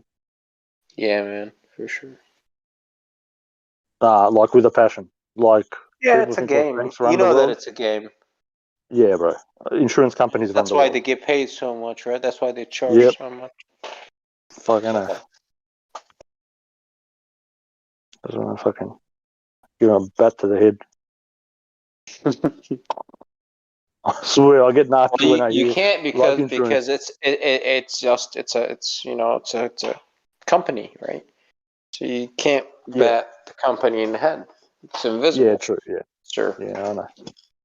Yeah, I know, but you can bat the doctor to the head. Yeah, I'm sure you can. You can go to jail for doing that. Yes. You better write down what the fuck I'm telling you, doc, because otherwise there's a cricket bat and it can be wrapped around your fucking head. I don't like cricket. Yeah, I love cricket it. Buddy. This is cricket bat. I give you cricket bat. I round it. Yeah, bro. Those things are hectic. They're better than baseball bats, bro. I'm telling you. Cricket bats. Yeah. I am American. I don't know what cricket is. I don't know. I'm sorry. Cricket. Oh, that's a cell phone company, bro. I actually played the semi-professional fucking here. Believe it or not. Oh, It's not too bad of a sport. Yeah. Just Wi-Fi I tried playing baseball. Yeah, I tried playing baseball. I can't. It's way too slow, bro. Baseball. It is pretty slow. It is very slow. It's yeah, it's not my favorite anything. I don't know how it's so big, bro. I don't get it. Literally, I don't get it either. You have to be drunk, I think, to get the game. Yeah. And how long does it go for?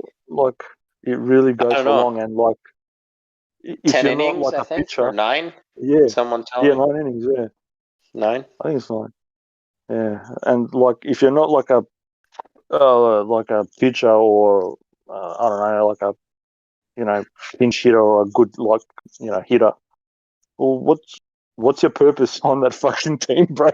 Literally, what are you doing? Stand out there and chew tobacco or whatever the fuck it is that they do.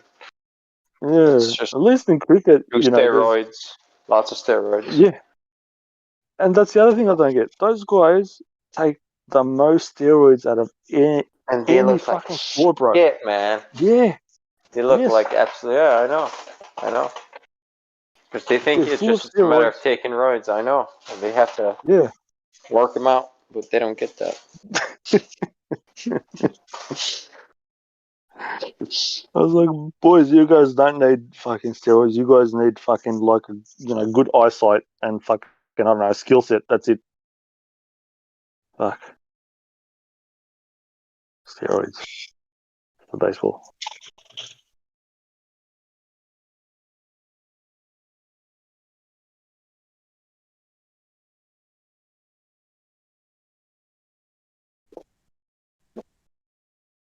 I remember the first time I watched was it fucking American football, gridiron. We call it gridiron here. Even that was long, bro. Oh, what? American football, gridiron. We call it gridiron here. Even that was like the long. If it's not a good game, bro, I don't know. Oh, it's pretty quick. It's not bad. It's not like basketball quick. That's why I like basketball. Yeah. It's fun to watch because it's always moving, man. Yeah, it's all listen. When the action's on. Soccer is so long too. It's just it's not fun. It's fun to play soccer, yeah.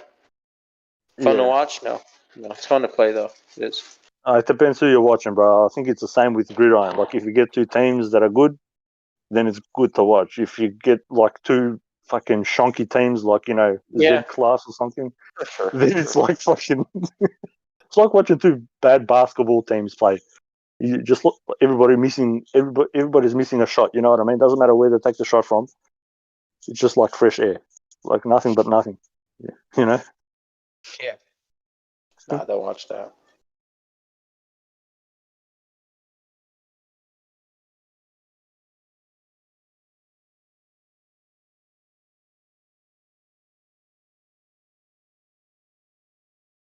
Have you ever watched the Australian football?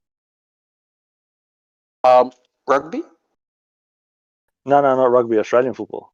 It's only played here in Australia, just like I don't know what that is. Type it in. You should watch it. It's like no pads, nothing. It's an egg-shaped ball, and you've got like 4 posts. One's like for 6 points, and if you miss the 6 points, you can get like a point if you go skew the sides. Full contact.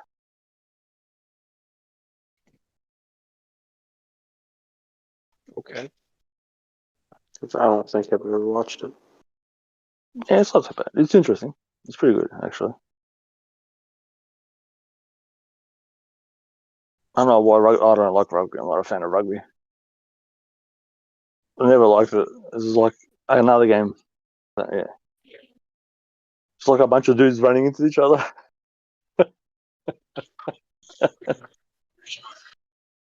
Here's the ball.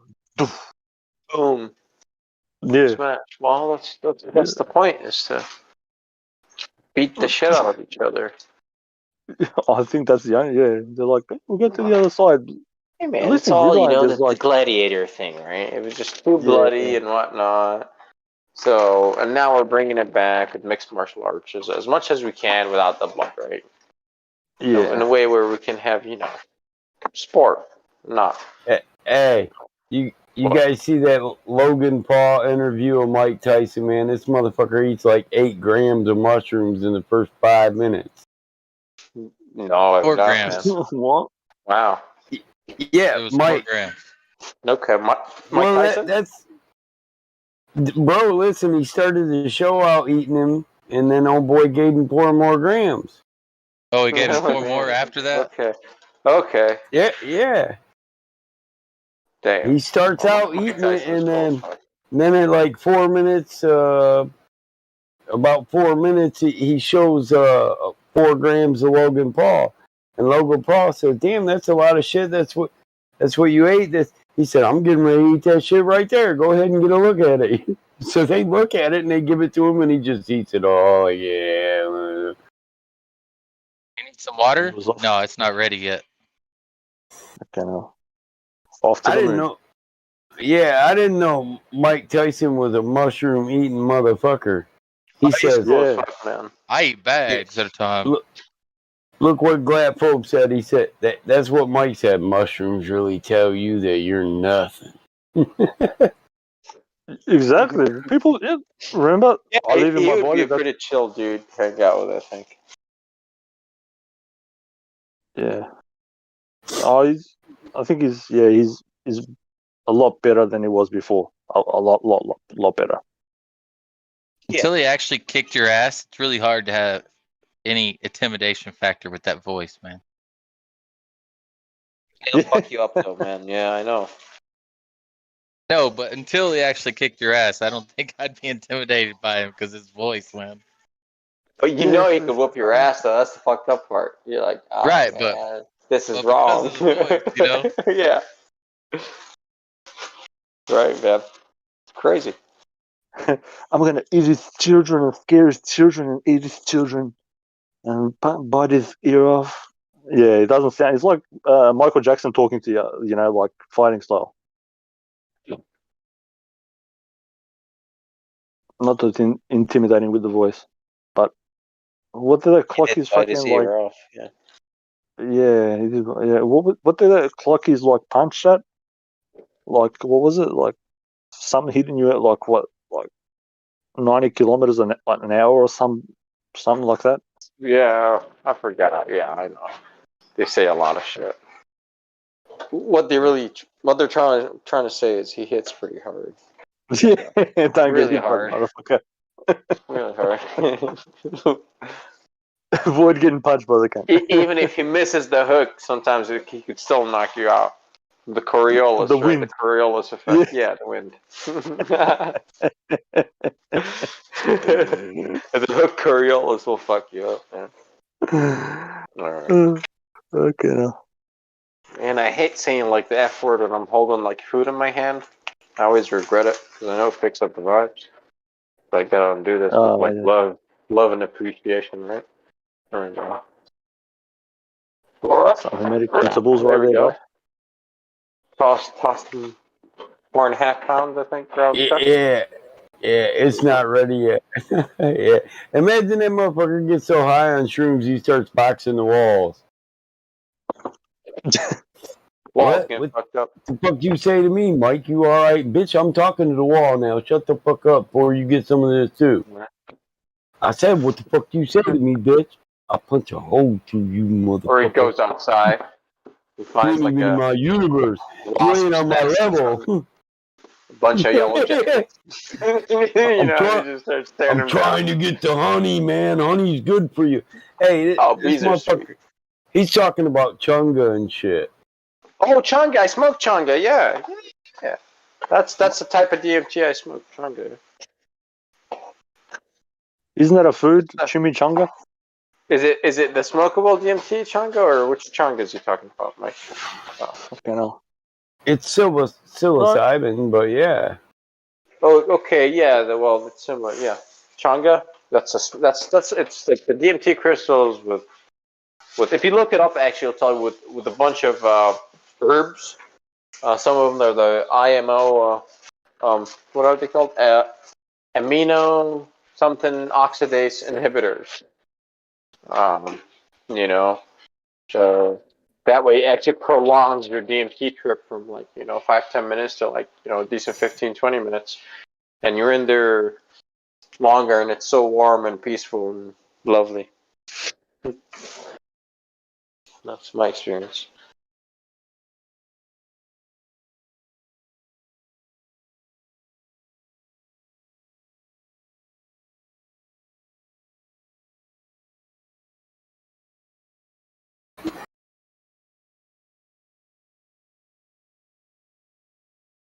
Fuck this country. Fucking hell. Australia sucks balls, man. This place is just fucking rigged. They're making mushrooms legal. They just want everybody sitting around smoking pot, doing mushrooms, and taking the jab. It is in Colorado, yeah. Mushrooms aren't legal, if I'm not mistaken. They're decriminalized. Look, over here, they're like a fucking class A, like. Oh yeah, how dare you fucking even look at, if you look at that stuff, you get 5 years. Yeah, bro.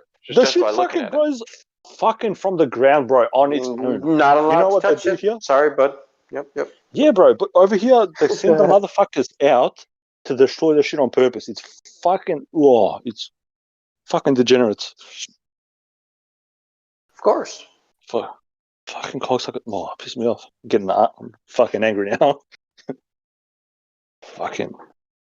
This mushroom's alright, but this one's not. Fuck off. Fuck off. Like seriously. This one has funky effect. And hey, man, we're just looking out for you, man. We don't want you to hurt yourself, you know. Yeah. Famous last words. I'm just looking out for you. You know. Yeah, Famous man. last words. I'm just trying to keep you safe, bro. You know the guy's gonna lead you to the slaughter, bro. As soon as he tells you he's doing something for your good, you know that he's gonna fucking rape you or something. You already know. Yeah, it's like a given. I'm just trying to watch out for you. The dude's trying to fucking poke me in the bum. Get the fuck away from me. Hey guys, how is everyone? How you going, Igor? What are you doing, you cunt? Oh, what's your language? I'm just joking, bro. What's going on, bro? Not much. I just wanted to let everyone know that there's going to be an influx of Australian trolls coming in soon, I reckon. So okay, yeah. In the next maybe hour or hour and a half, there may be some trolls charging in. Sounds good to me, man. You guys ever hear that cop that called in because him and his wife made brownies and he called 911 and she said, well, what's going on? He said, I don't know. We put some weed in the brownies and I think we're dead now. Time was going really, really, really, really, really, really slow. We're dead, man. Send the cops. It's one of the best things I've ever listened to. That was a cop. Yeah, that was a cop and his wife. We made some marijuana brownies, man, and we're dead now. We're calling you from the grave. 10 minutes ago, time is going really, really, really slow. Like, motherfucker, where'd you get that weed? I ain't never been that high, motherfucker. What the hell? You know. Yeah. Share that shit, motherfucker. Let me get some of your wife's brownies. Fucking yeah, I reckon. Fucking hell. I went out for a run and then trained, and I'm fucked. I'm absolutely fucking fucked. What'd you do? I'm fucking retarded now. Try to do some stretches and shit. I just canked my back even more. Fucking do my head in. I need to get some brownies. Fucking hell. Shit. What kind of brownies? Those special ones that make everything go really, really slow. Hey man, it just it's a trip down the store for me. An ounce, cheap ounces start from $50, and you can work your way up to $300 and $350 an ounce, and chocolates, candies, drinks, mints, you name it, man. Over here, you have to fucking go through like 500 people, and they'll give you fucking oregano at the end. I swear. Mix that in with your pizza sauce, right? It's pretty good. Yeah, I swear. I'd rather fucking go buy a fucking large pizza and hope for the best. You know? And you live in a communist country, man. I already said it. Some motherfucker comes up to me, the pitchfork is gone right between their fucking eyeballs, bro. I'm telling you. Like, just bang. I almost dropped my phone. If someone slaps me on the cheek, I'll give them the other one. Oh, you're good on you. I'll rip off their cheek, bro. I believe in eye for an eye, tooth for a tooth. You slap me on a cheek, I'll slap you once, but twice as hard. Just because. No, I'll rip the cheek off, bro. The cheek is coming off. I'm telling you, bro. That's just me. I'm happy to wear that after. I'll shred you with that fucking. You won't even know what kind of a slap that was. Yeah, bro. Whoa, that was a slap? Like, yeah, man. That was a slap. Like that wrist bone slap. Like, have you heard of that one? Hey, Iggs, check your DM, bruh. Speaking of all that stuff. Oh, yeah. Yep. I'm reading it now. Yeah. So, but that's cool. That's cool, man. We only got the Delta 8 here where I'm at, but I live in a communist state too. Smoking industrial hemp, thinking it's real weed. Yeah, I mean, I will say it's fine medicine, but it's not the best medicine. It's better than no medicine, I think. Correct. Yeah, Absolutely I was right. gonna say. Don't worry. Oh, go ahead, man. Sorry. I was gonna say, like, when I'd like to get fucking hell. I've got like a 50 million fucking thoughts going through my brain now. You got it. I'd like to get. You shouldn't have trained so hard. Yeah, fucking hell. That'll do it to you, man. I swear it did me. When my dad was when he had real bad cancer, what they did, the doctors overseas, and one of them got locked up for doing the right thing. They gave him like the HTC with what's it called, DMT mixed inside. Okay. And he got better, and it made him feel better. Depression went. Nice. Cancer went. Everything. Really? Yep. With DMT and what? The what's called alchemized marijuana, HTC, whatever you call it, the liquid. You know what I'm talking about? Fuck, what's the word for it? Okay. HTC, what is Cannabinoids.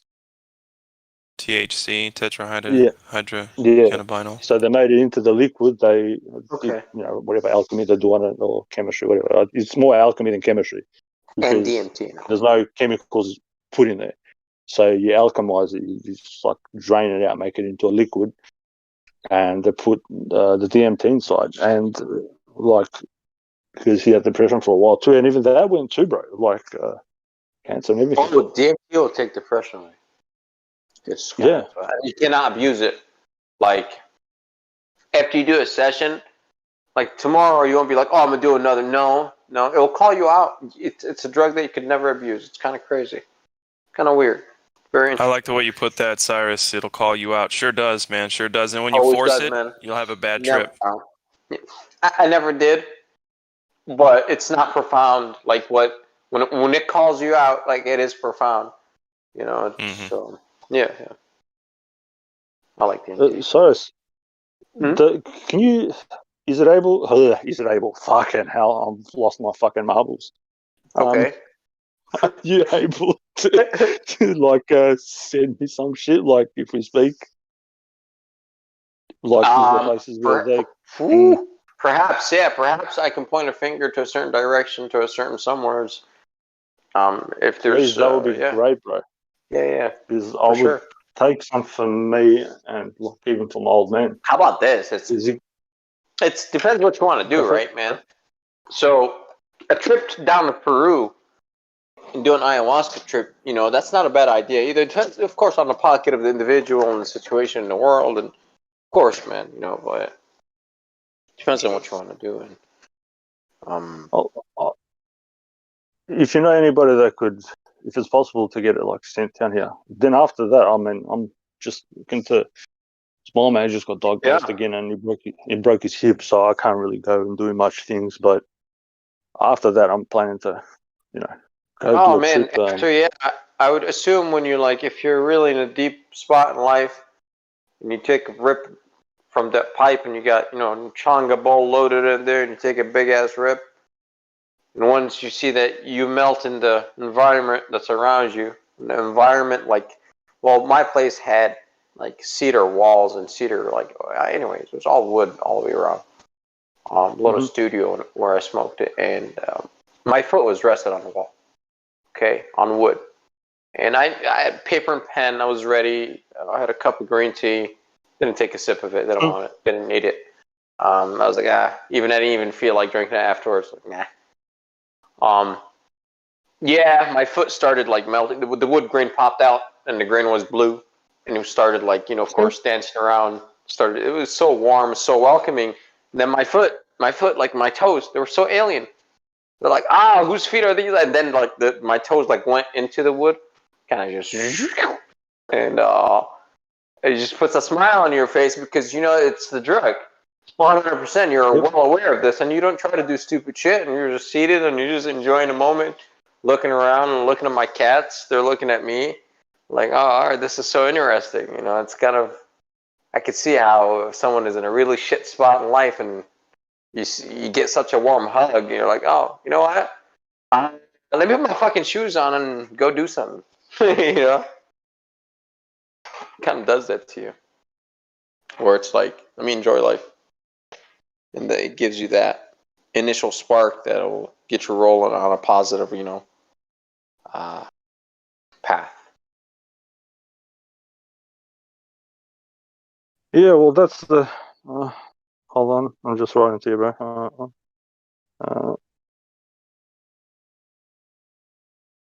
This is why one of the reasons why you hear me how I speak out against, you know, doctrines and fucking religions and shit. Like, if you get the moral of it, good. But people that say that they find God, no, you found the book, bro.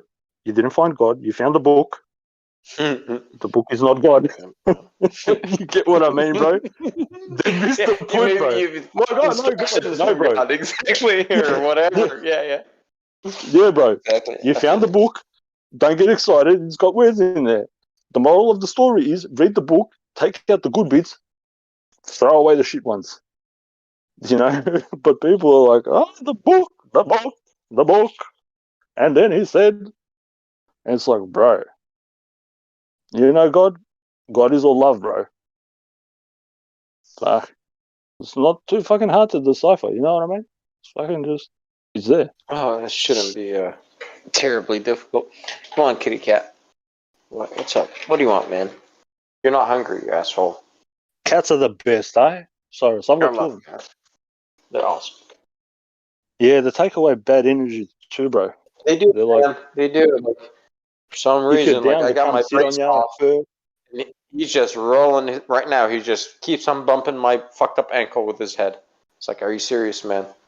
But I'm letting him. Kind of, the fur feels nice. Like the tender skin. Get over here. Big fat Siamese motherfucker.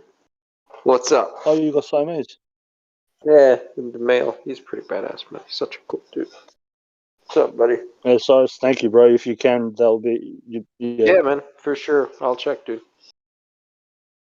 I've been trying here, and it's over here. Oh fuck! It never used to be this bad, bro. Like people, like I would be like, oh, Americans are fucking, you know, dumbasses. Here, I'm telling you, they've gone like super retarded people. Like people here are like dumb as dog shit, bro. I'm telling you. In South Africa, it's another. Right? Yes, it's like Cape another Town? level of dumbness. Yeah, Cape Town. Yeah, I'm in Cape Town. Yeah, I'm in Victoria, bro. Like, bro, these motherfuckers. Sure, man. Listen, bro, these motherfuckers put a lockdown in for 9 months in February. People don't even know this. The did a magical executive order, which the states can't do. It's like it's non-existent. It's like a fucking non sequitur.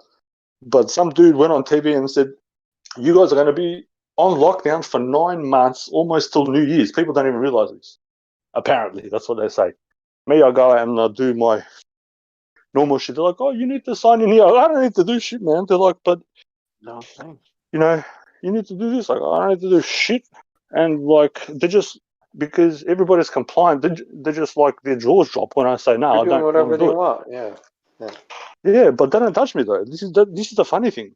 When you say no, I don't want to do it, they just go no, but they, you know, you have to. I'll go why, and they go they said. I'll go who's they? The government. I'll go when did they say this? And they go on TV. I'll go well I don't watch movies. And they're like what do you mean? Oh, you told me on TV. I'll go TV. What the fuck is TV, man? I don't know what is that. Just play caveman shit on him. Yeah, bro. I'll play with the head. You know what I mean? Fuck you, like pull out that caveman, Neanderthal shit. Television. I'll go, what? Yeah.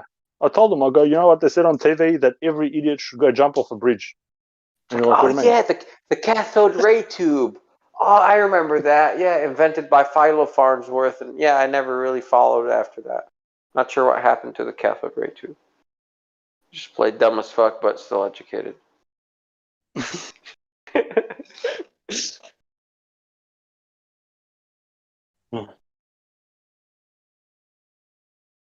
Man, my cats. I've been struggling with fleas, man, this year.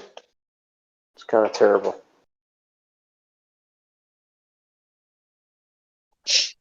Oh, what? The cat's got. Oh, okay. It's been a bit mischievous. It's been hard to kill them, man. Don't you have that little fucking drop thing that you like put on them? It's not enough for this asshole. Fur is like, it's got a really thick coat, like really dense, fine fur. So, it's so toxic too, man. I mean, I've given him so many like flea shampoo baths, and it doesn't kill them all off. So I'm trying to spray him down with some more toxic chemicals, and he's running away from me. They hate the toxic shit. They don't like it. Yeah. I'm trying to, control it because it's not cool. Trying to think, what about those fucking chewy things? Like those edible things. I'm not sure how much you can give them though. Fuck. You know what I'm talking about? No, I don't. I'm not sure. They're like, it's instead of putting it on their fur, it's like a fucking, I don't know, it's like a treat. And that has like a chemical in it or something for the yeah, something like that. Yeah. Oh man, I'm not sure if I would want to give that shit to my cats. Well, put it this way: you're putting the chemicals on it, and it's getting sucked in by their whole fucking body because the whole body is a fucking one big giant fucking. Yes, it's a big ass organ, your skin. Yeah, I get it. People don't get this. They're like, I'm using fucking. I actually found one from the dollar store. It's been out of stock for a while, and that one was like lemongrass, lavender oil, and it was just a bunch of organic oils, and it smells really good. It smells like lemongrass extract, and they've been out of it, and it's, one of my cats is really sensitive to the chemical shit. So when I put it on her, she didn't react like negatively to it. She kind of didn't care.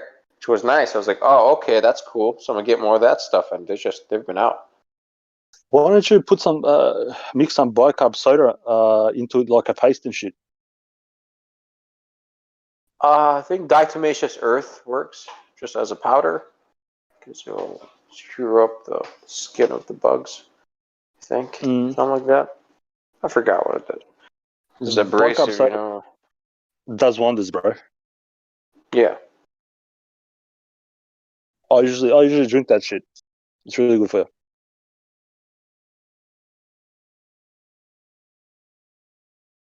But you can make it into a paste. Make it like a toothpastey.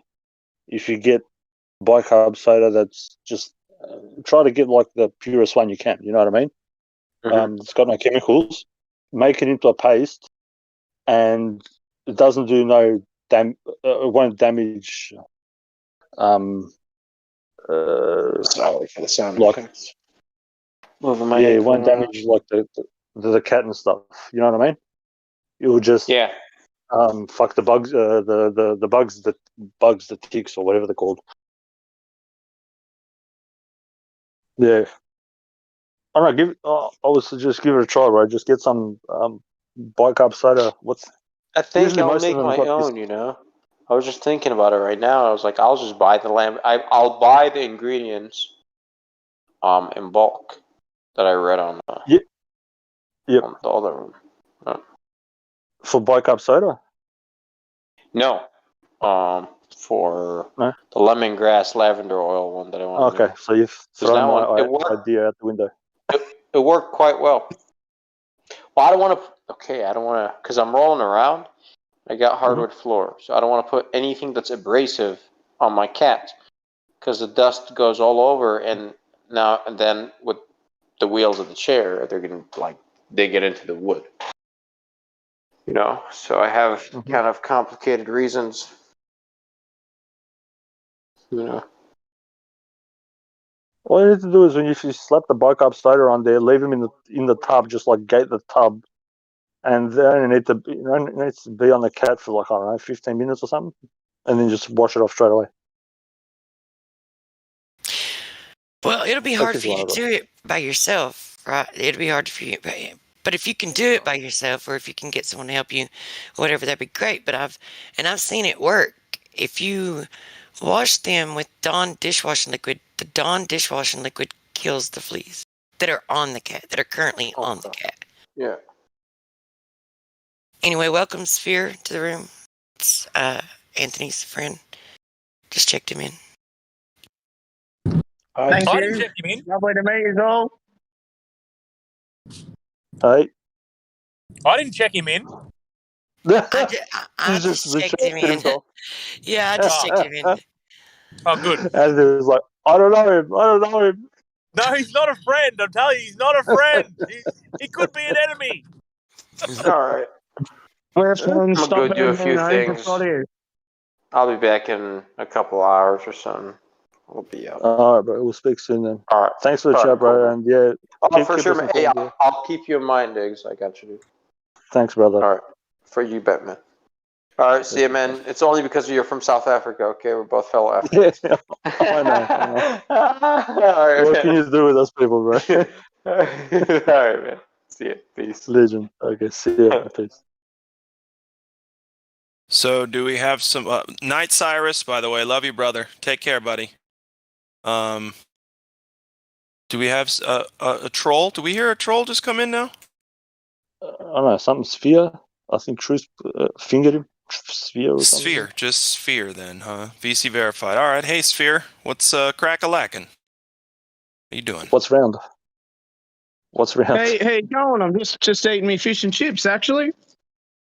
Oh, super. Oh yeah. They're delicious. Plenty of chicken salt. We're all good. So,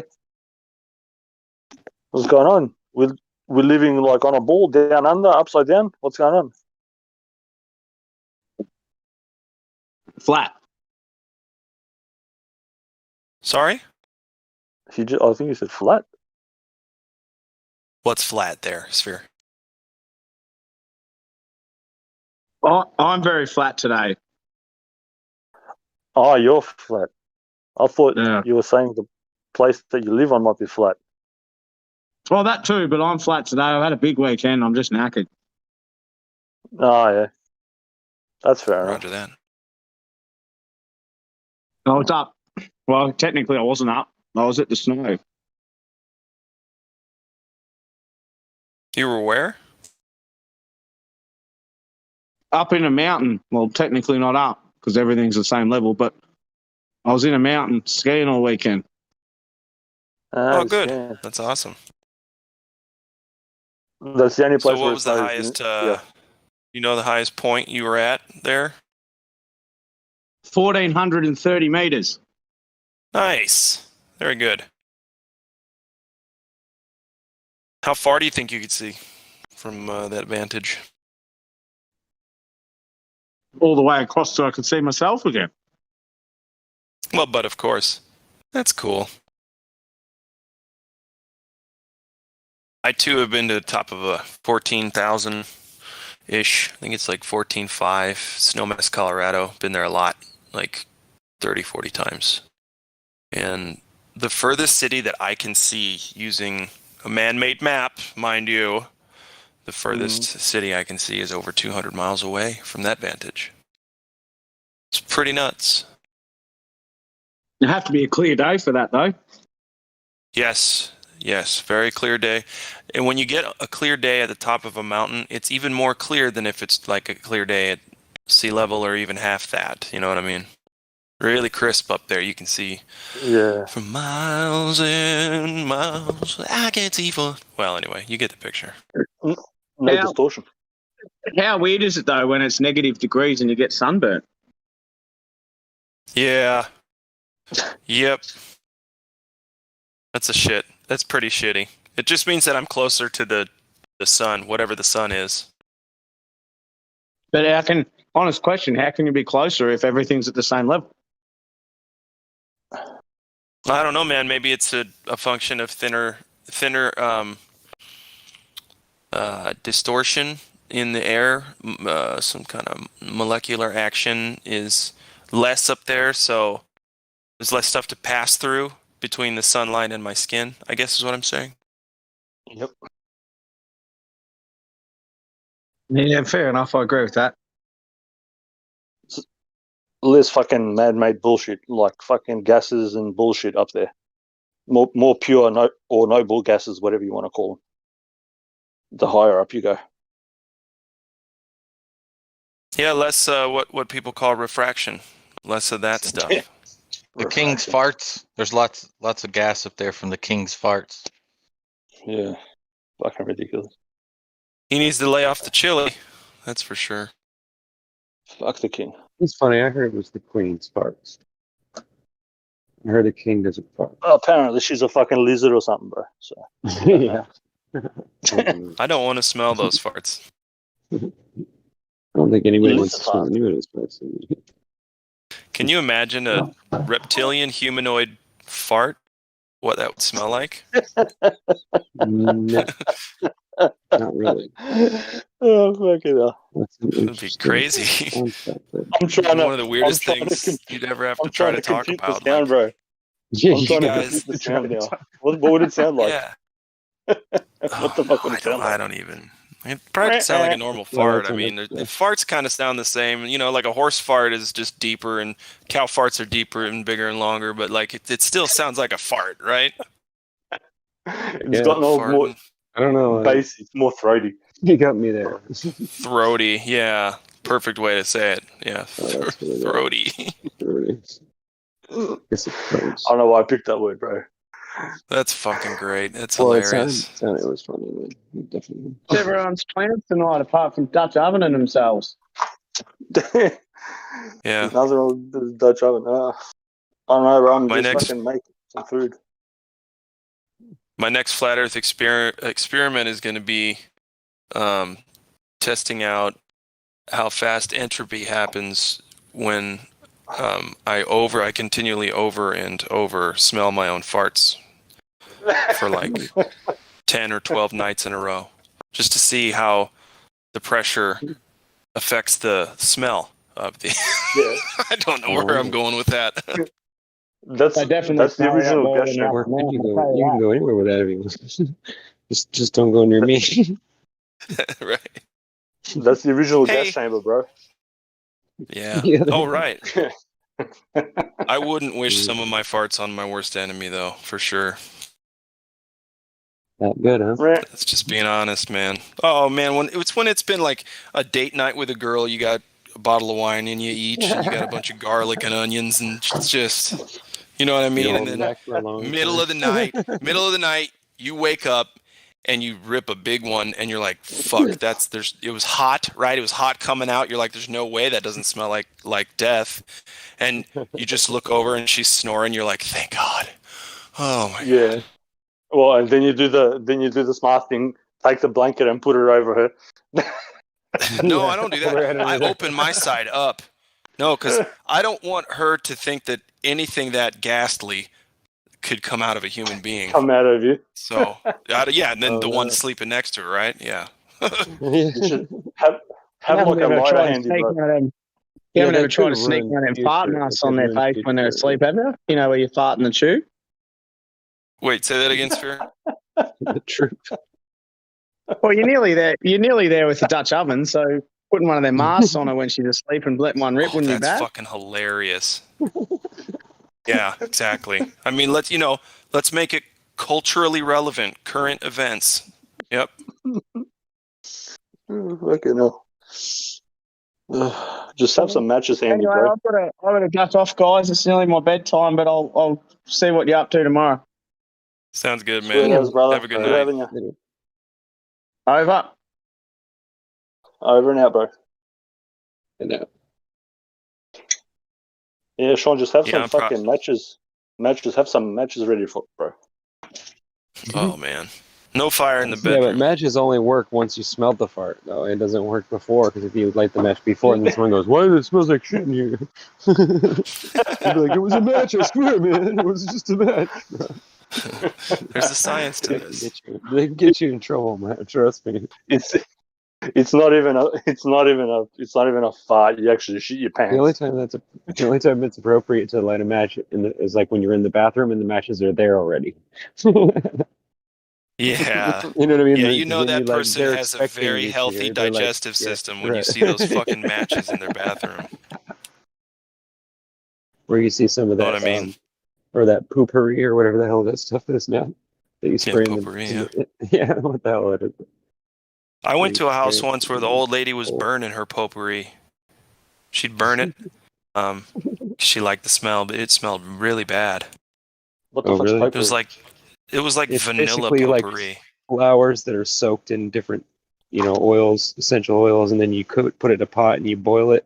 You let it cook on the Oh, stove, okay. and it makes the whole house I smell thought you good. putting like a, I thought you putting like a priest on fire or something. Potpourri. Oh, all right. No. Set him on fire. Fucking. I do like where your mind went on that one. Yeah, though. that's the potpourri. Yeah, I get it. The potpourri. That makes sense.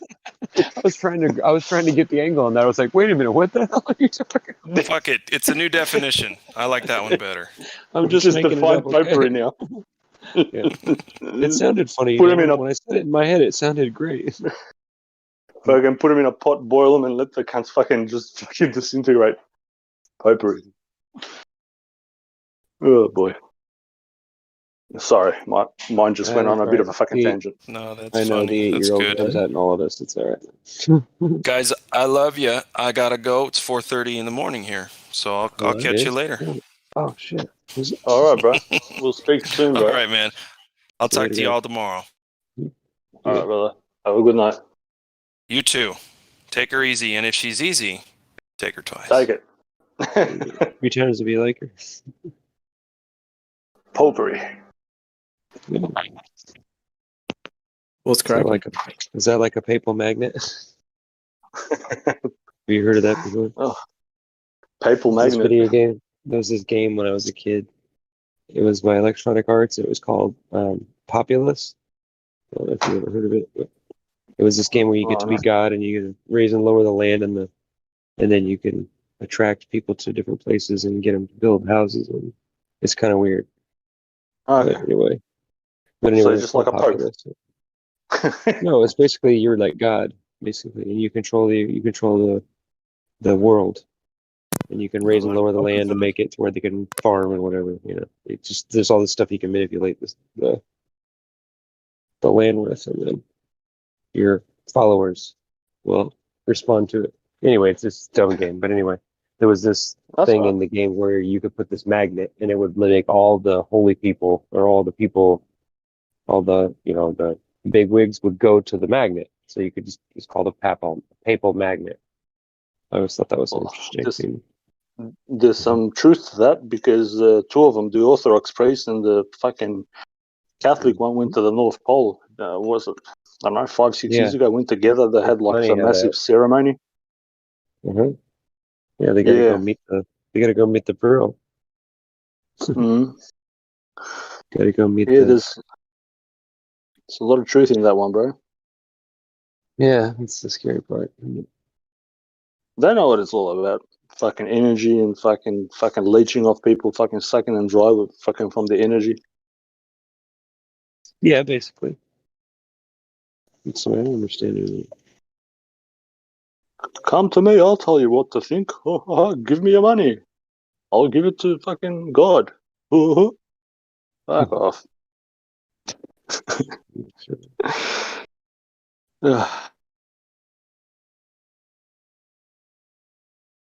It's funny how that works. Huh?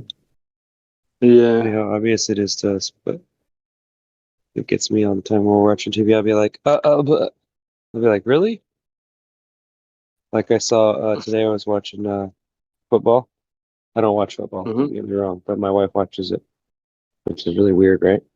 So anyway, my wife's watching football, and I come in there and I notice that it says "end racism" on the sidelines.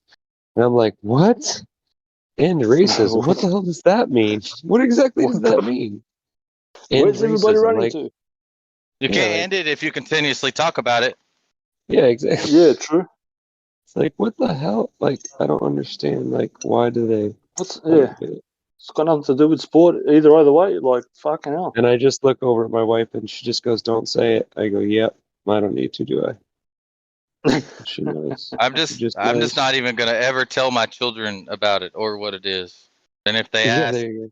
I'm gonna Yeah, tell them I'm just gonna it's a deny it. I'm disease. gonna be like, I don't remember none of that. It's a disease that people teach and spread. Yeah, that's good enough. I'll accept that definition. It's another fairy tale story. Racism. Yeah. Fuck is Tell them that? to go look up. Yeah. Tell them to go look up. Well, if they're at the right age, you just tell them to go look up Sea Tooth Fairy. Yeah. Yes. You know. Gotta be careful with that though. I don't know. I was very, very angry when I was a kid when I found out that there wasn't those things. I was very angry about it. And everybody was like, I don't get it. Like, why are you so mad? I was like, why would you lie to me? Like, what was the point of lying to me? Like, I mean, I would get it. I would understand this if somebody else was buying the presents and you weren't, and you wanted to take the credit for it, that would make sense to me.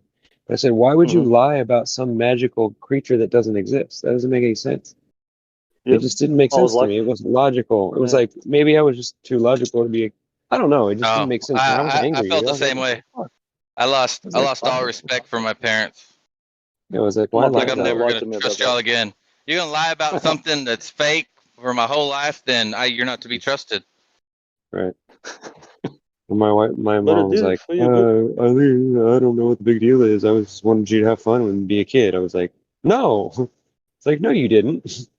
I said you wanted to lie to me and tell me all this bullshit so you control me. That's what it seemed to me. It made me mad. I was a weird kid, I guess. I was mad too. I was fucking angry. I was like, fuck this shit. I'm tired of you guys lying to me all the time. Telling me I can't do this and that, telling me what I can and can't do, and then you don't want to tell me the reasons why, but then when you finally do tell me, it's all this crap that doesn't make any sense. It's like, hold on a second.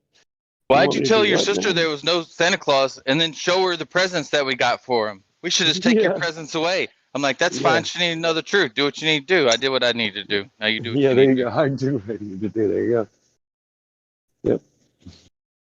I told my stepbrothers and they got mad, and one of my stepbrothers punched me in the face because he said I was lying to him. And then when he found out I wasn't lying to him, he was so fucking angry. He didn't talk to me for months. That's how mad he was. Crazy. Why would he not talk to you? Like, you really believe that? You told him what was I just laughed at him. and then he didn't talk to you. Are you fucking kidding me? You're a fucking dumbass. You believe in Santa, dude? Like, think about it. You know, like, and I'd sit there telling him all this, and he's like, you're a fucking liar, you know. You always lie and all this shit. And I'm like, yeah, whatever. When you find out, I said, I'm going to laugh when you find out I'm right. I said, I'm going to laugh when you have to look at your mom, you have to look at me, and you have to realize that I was right the whole time. And he goes, no, it's never. It's never true. You're lying. You're lying. I know. I've seen him before. I met him. I'm like, you're so full of it, dude. And then it was funny because it started settling, you know. And then when my stepmom found out, I told her about it. She was so fucking pissed. She pulled me aside. She goes, "How dare you?" I go, "What?" I go, "You guys lied to us." I go, "Why would you lie?" I was still mad about it. You know what I'm saying? She's like, "How dare you try to ruin it for them?" I'm like, ruin what?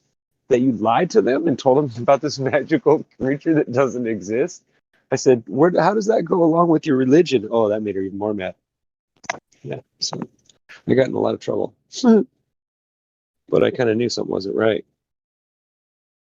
And Jeremiah 11 tells you not to do exactly what you're doing. You don't believe that book. You just say you do. Yeah, that's the problem with them, too. It's the same problem that they have. They've been preaching that book their whole lives, telling me, you know, for their own reasons. Oh, well, you need to do it this way because this is what the Bible says. And I'm like, all right. So now when I look in the Bible and I say, all right, well, the Bible says the earth's flat. And they're like, what? I said, yeah. It's like, where'd you see that? I said, well, read it. I said, just read it. I gave him a whole bunch of, you know, passages, and he comes back and he says, oh, that's not true. I said, well, that's funny. I said, it says in the Bible, it says it right there. It says he separated two bodies of water. I said, how do you get, I go, explain to me how you get empty space above your head if there's water above your head, Dad.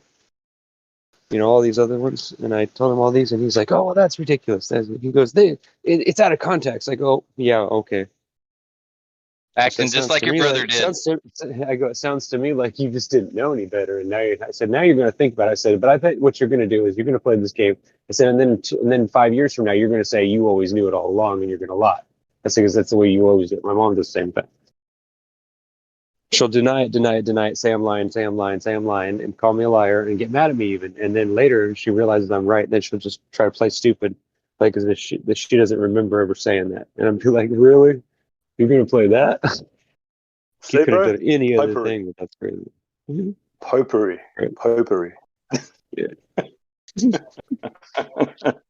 just find that. Put them all in a fucking big pot and get rid of them. I noticed your dad really acting just like your brother did. Yeah, exactly. I was very disappointed. Cognitive dissonance is a bitch. Yeah, it is. But I didn't bother saying anything like that. I didn't think it was appropriate. I figured. Yeah, I'd never even have that conversation with my normie parents. I mean, they're as normie as normie gets. Oh, I'm sorry. Except, very, very proud of them. They're not taking the What's jab. sad though is that my stepmom, I would have thought she would be the one who would have got it first. You know, that would accept it, because she's the one who taught me a lot of things about the Bible that I never even knew were true until later in my life, and I realized she was right all along. I was like, wow, you really, I really had a lot of respect for her. But then when she denied all that and didn't even go and look, like when I gave her all the reasons, all the passages, and she didn't even go and look, that's when I knew something wasn't right. I was like, something's not right here. I was like, Pastor didn't really tell happening? her that. Yeah, exactly. And I was like, what? Is it because you didn't hear it directly from someone else's mouth? She was like, well, what's it got to do with it? I said, well, it must have something to do with it, because I said, you're just basically sitting there like you're not arguing with me. So obviously you know that I'm right. You know it's saying the same thing to you, isn't it? And she goes, no, whatever. And then the last conversation I had with my father, which is really funny, is I was telling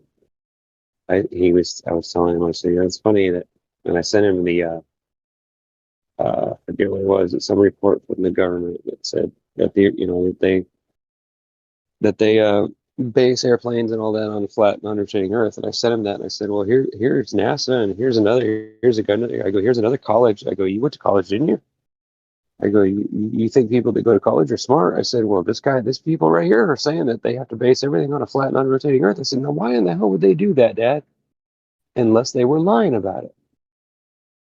I said, does that make any sense to you? Why would they lie about that one thing and write it in all those patents and all that? Why would they write it all in there? I said, does that make any sense to you? I said, does that sound like that kind of sounds like that Santa Claus thing that you guys bullshitted me about, doesn't it? And he got really mad about that. He was very angry about it. He goes, I can't believe you don't try to use the Bible against me and all this. I said, well, hey, it is what it is. I said, if you believe a lie, then what are you? I don't understand. Like, he keeps telling me it's not important. It's not important. It doesn't matter whether the Earth's flat or not. I said, I think it is important. I think it's very important. I said, the fact that you're arguing with me about it instead of going and researching it, you know what I mean? I said, that bothers me. I said, because normally that's what you would do. You'd be like, yeah, okay, whatever. And then you call me back later and you tell me all about how you go and research it and then tell me all about how wrong it was. But I said, you didn't do that. I said, that tells me that something's not right. And I said that you go ahead and keep denying that there's not something wrong with the world. I said, and then of course, that conversation, that part of it ended up escalating into, at the end, he was just like, well, it doesn't matter either way, because I'm too old for this shit. So basically, in so many ways, he just basically agreed with me. He was like, well, you might be right.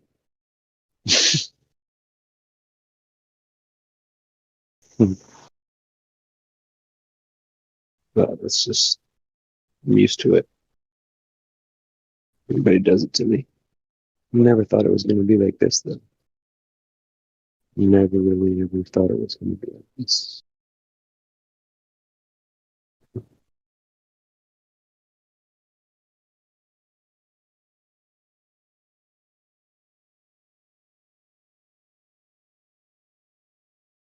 Don't tell anyone I'm close to about any of that type of information. They already think I'm crazy enough. After 08, they didn't think I was as crazy. But they already don't invite me to anything or anything like that anyway, so I don't really care. Yeah, most of my family cut me off of Facebook and everything because I wouldn't stop sending them stuff. I was like, well, until you guys realize that the truth is, I'm going to keep sending it to you. I love you. I want you to know the truth. I don't want you to be lied to. I said, if you knew that I was believing a lie and somebody was deceiving me, wouldn't you tell me? Wouldn't you tell me right away? I would think that someone who loved you and cared about you, even if he didn't really know you that well, but you knew they were blood family, you'd care enough to like, hey, don't fall for that trick, you know? But nope, they don't take it that way. They take it personal.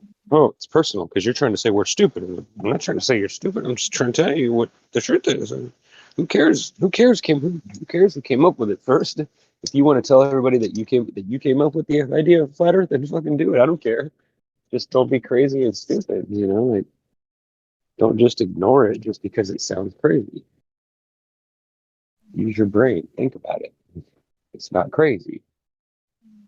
Any more crazy than anything else around that lately happens.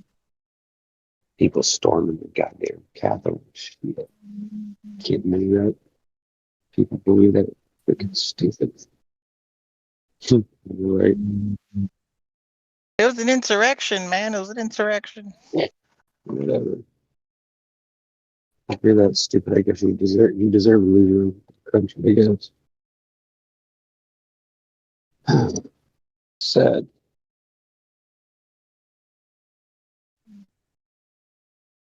Yeah, man. It used to bother me really bad. Well, when I was like 10 years ago or more.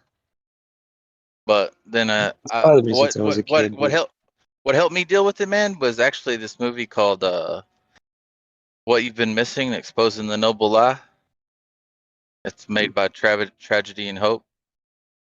But I don't know, for some reason after I watched that, it sort of something in my brain clicked, and the remorse and how I used to, like cry and whatnot, because like, all these people thought I was crazy, and really they're the crazy ones, and that's a not psychotic, psychotic thought, to think everyone's around you is crazy, and you're not, but they really are, like they're crazy. They won't even look into the information you try to produce to them, and especially like with the information that you can back up, and then they call you crazy. And I don't know, I used to mourn a lot for it, but after I watched that Exposing the Noble Lie, I've only ever cried, like mourned about it one more time since I watched that.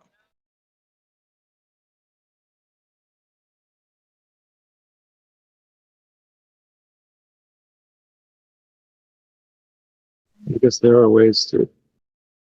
I don't know. How do you cope with something you can't explain to your psychologist? You can't really talk about it. Well, you can, but like, what's the point? Because they're just gonna look at you like, really? I don't want people to look at me and think like that. I mean, I don't mind sitting there telling them they're crazy for not believing it, but it's a whole other thing to sit there and tell somebody, well, I'm depressed because my family thinks I'm crazy. Well, why do they think you're crazy, Ryan? Well, because I think the Earth's flat. Well, where do you think that? Well, because it's true. Well, let's analyze that, Ryan. Okay, well, I'm done here. Let's analyze how dumb you are that you don't even think about that.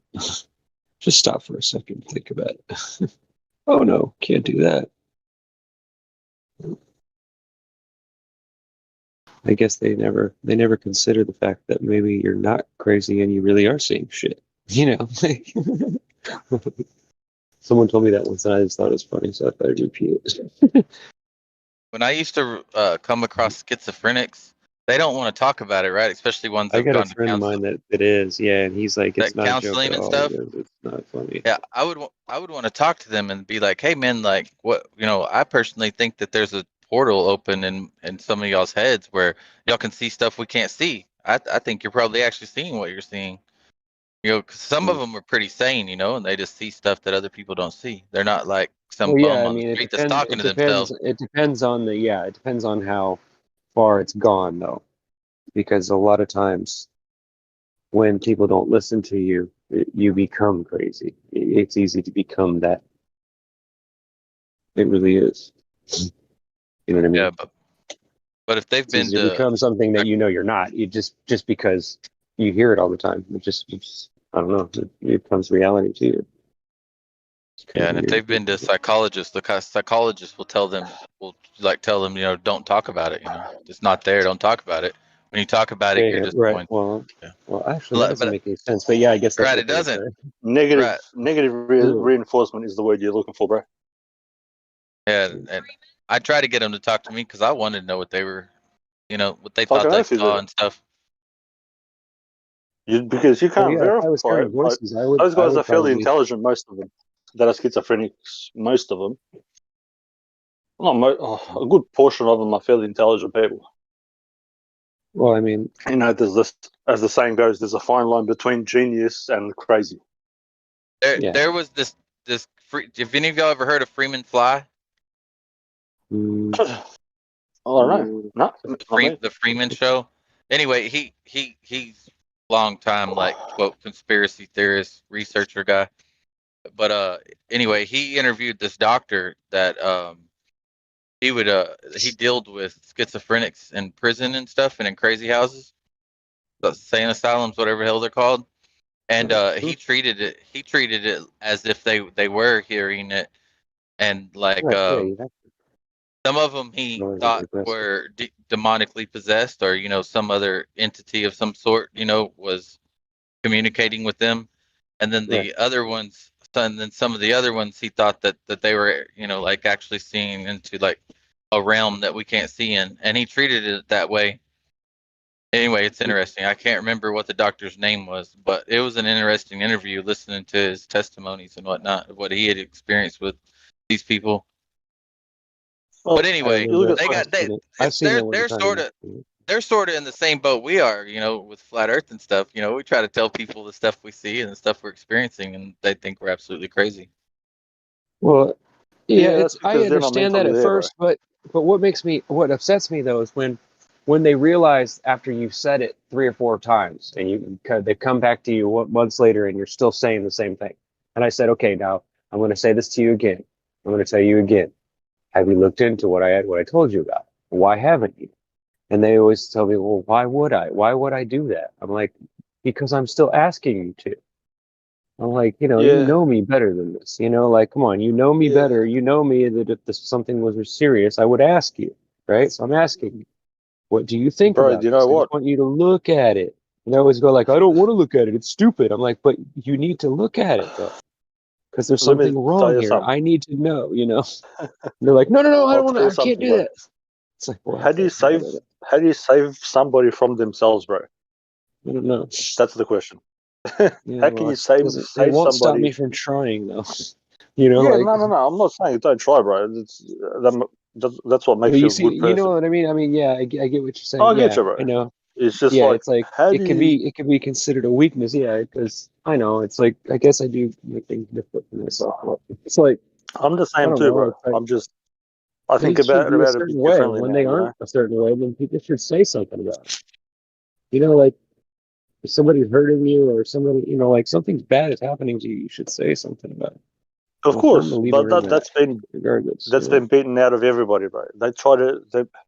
The first word. No, it hasn't. It's been taken away by deception, though. It's not even like it's been beaten. It'd be one thing if somebody was threatening you, but it's not even that they're being threatened. But they're just taking someone else's word for it. It's stupid. But that's what I'm saying. It doesn't even make sense. Yeah, it's like it's a mental beating, bro. Like the first word that most people hear.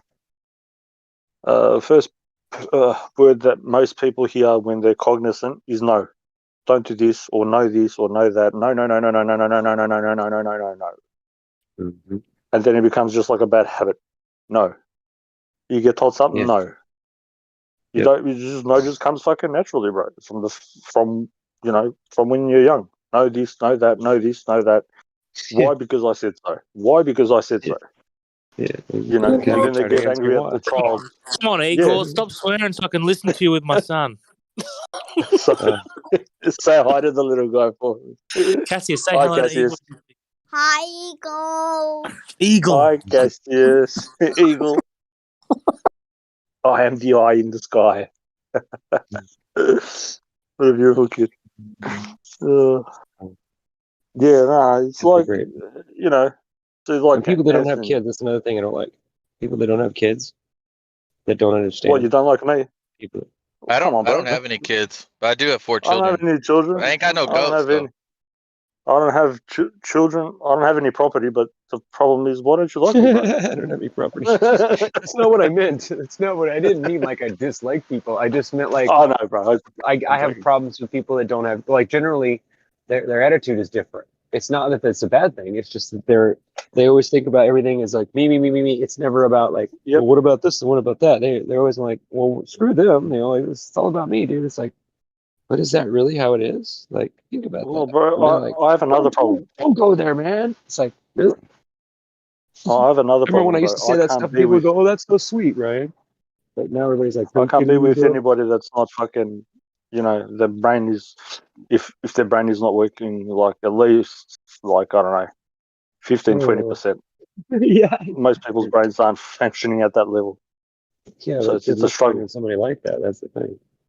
That's what I'm saying. So what I'm just going to be with somebody for the sake of being with somebody, and then create this little mini me, and then have that idiot teach the mini me all dumb shit, and it's like, or to hate me, yeah. You know what I mean? Yeah. It's like you come home and the kid's like, I don't know, he thinks there's unicorns and fucking, you know, I don't know, when you fart, gold comes out or something. I don't know. Daddy, look. Well, yeah, every kid goes through those stages, though. But when you grow out, no, but people teach them. If you leave a child in its natural environment, they will learn how to, you know, I don't know, even plant a plant in the ground, bro. It's other people, their so-called parents, the pair that they rent for a while, the people renting them, they teach them dumb shit. Here's this belief, believe in this, believe in that. I'm going to tell you it's this way, it's that way. They don't let the child learn naturally. Obviously, you don't let the kid like jump into fire, but bar from that, right. You know what I mean? Stop you saying. You have to let them learn on their own, right? Figure stuff out. That's how logic comes into being. Yeah, if you don't let the child figure it they're out, they're not capable, they're not able, they don't understand. Because they're like, well, you've always did it for me. And I have a problem with one of my daughters. I've got a grown daughter, and then I've got the younger one. The younger one that seems to think that everything's just to be given. She doesn't have respect for anything. Not money, not anything. Not just that. Even answers, bro. People search for answers like, what is the meaning of this, or how does this happen? Instead of people going, all right, how does this happen? Let me go look into it. I'll try to do it. They'll ask some, you know, half-wit, you know, doesn't have, you know, two marbles in their head, you know, clunking around, how to do something. And they go, oh, yeah, okay, cool. Okay, and they just go stuff it up. It's like a circus show. You know, it's like Homer Simpson, like stepping on the rake, the whole time. That's what, right. That's what life has become, bro. That's the problem. That's it. You're right. And then when you point it out, everybody's like, "That's funny." Oh, what are you talking about? Yeah, they don't realize that they're laughing at themselves. That's not how we are. Like, yeah, you guys are a bunch of freaking morons. I told my wife the other day, she was mad at me because I brought up something. Because she doesn't like me to bring up stuff in front of the mother-in-law. But I told her, I said, I'm not keeping my mouth shut anymore. If you guys are going to sit there and ridicule me because I won't get the vax, then you're going to have to hear it from me whenever you guys are talking about it. I'm just going to lay into you. Fuck you guys. You know, like, you guys don't have a problem like talking smack about how I don't want to do it, but you don't want to, like, it just doesn't make any sense to me. I said, you guys are always on the backside of everything. It's always about what I'm doing. And if I'm doing something, it's always about you being the opposite of that. I said, that's all this is. Ask him here. Here's something funny you can do to him. Say, would it be all right if I stabbed you with a knife? Ask him that when they bring up the vaccine. And then they'll obviously say no. And then you'll say, what I always bring up is the abortion thing. I always say, I see how it is. You can kill your own child if it's, you know, if it's inconvenient. You can murder your unborn child, but God forbid you fucking say no to the fucking vaccine, right? That could kill you anyway, right? Yeah, God forbid, right? Fuck you guys, because they're assholes. Well, it's not even murder. Just thinking that you have the right to tell me what I can and can't do, or even thinking that I should follow along with whatever you think anyway. Why should I do that? I'll tell you something. Once thoughts get stunted, if thoughts get stunted and you're not allowed to think, that's when everything goes to crap. When thoughts, when you have to censor thought or censor normal action. I'm not talking about abnormal action, normal action. If you're censoring thoughts, then there's no progress happening. You can't move forward. It's like, oh no, this is the way it has to be, and it's been like this. Hold on a second, it can be a different way. Nothing's written in stone. You know. Right, yeah, we make reality what it is. Yep.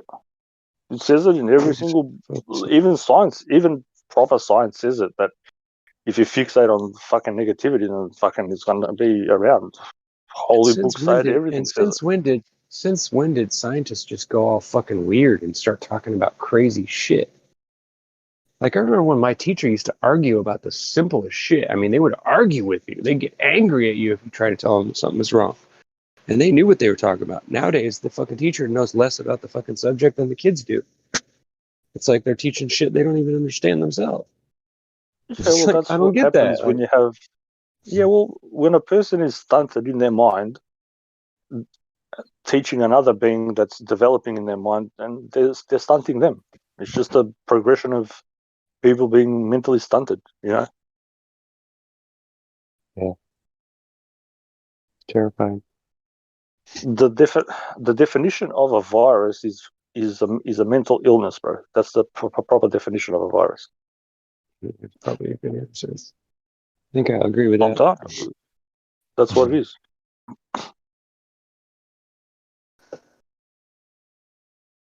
It always comes to something mental. Doesn't matter if your thoughts are there or if you're, I don't know, if you're not eating the right things, whatever it is, it's your brain fucking doing it. If you just think about it logically, it's a mental illness. It all comes down to it. Right. It's a very simple thing, but I don't know. I can't convey this fucking simple fucking principle to people. They start fucking babbling on about dumb shit. I don't know. Yeah, there's a lot of that too. You're not well because you haven't been doing the right things. Or when they change the subject to something that's even dumber. It's like, really? Are you gonna? Okay, so we're gonna switch over to something that's even more ridiculous, unrelated, completely unrelated. Okay, let's talk about it. But I like to do that. I like when people do that because it allows me to control the situation later in the conversation. See, because I'll let them change the subject 3 or 4 times, and then when we get down to like hard shit, and that's when I drag it. I'll drag them right into it. I'll be like, all right, here's your evidence. I can't do it anymore. I'm past that stage, bro. As soon as they flip the subject on me once or twice, I give up. That's it.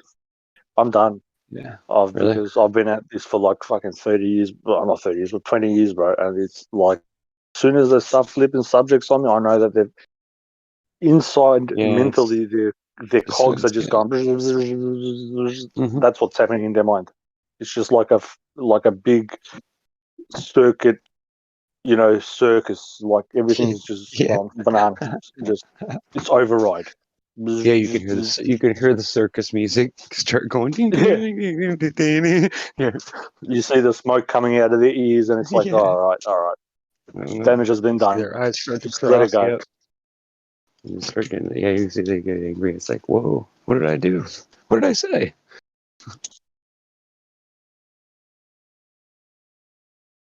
It's like I never thought that saying the Earth was flat was so profound. Until I did, until I said it. Of course, I've said it many times over many years, but no one ever listened to me when I was a kid. Everybody It's just the telling me simplest thing, bro. If people can't grasp this concept, then they cannot grasp anything else, bro. Everything else is beyond their reach. That's the way I see it. They say, "Oh, this is the ultimate thing." No, it's not. It's the first step to getting any kind of comprehension about something else. I don't know. You can't you can't realize that you're not going around in circles, wobbling, doing all this dumb shit. Then how are you gonna live? How are you gonna live? Well, seriously. Yeah, but yeah. It's not really. It's not really life, right? It's just. if I start talking about it, I'm gonna go off on a fucking tangent. I know. I was gonna say, it sounds like you got a personal issue, or like it sounds like that's personal to you. I know where that. Yeah, because it's, bro. As I said, I've been dealing with this stuff for like 20 years, right? And it's just the way I say things. Things are very simple, bro. Like life is simple, but it's people that complicate it. Mm-hmm. Yeah, you know, you're right. You got a point. You know, take the seed, put it in the ground, put some water on it, or just wait for it to rain and something will come out of the ground. Wow! Oh, look at that. Magic. Like, it's effing simple, man. Things are very, very simple. You can, if you got the brains for that, you can go into more complicated stuff. But all in all, things are fairly simple, man. Take a few bricks, put them in a straight line. You can build a house. It's very simple. It's right there. But for some reason,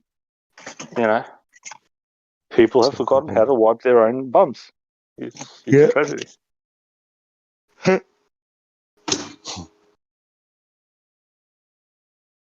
Would seem that way.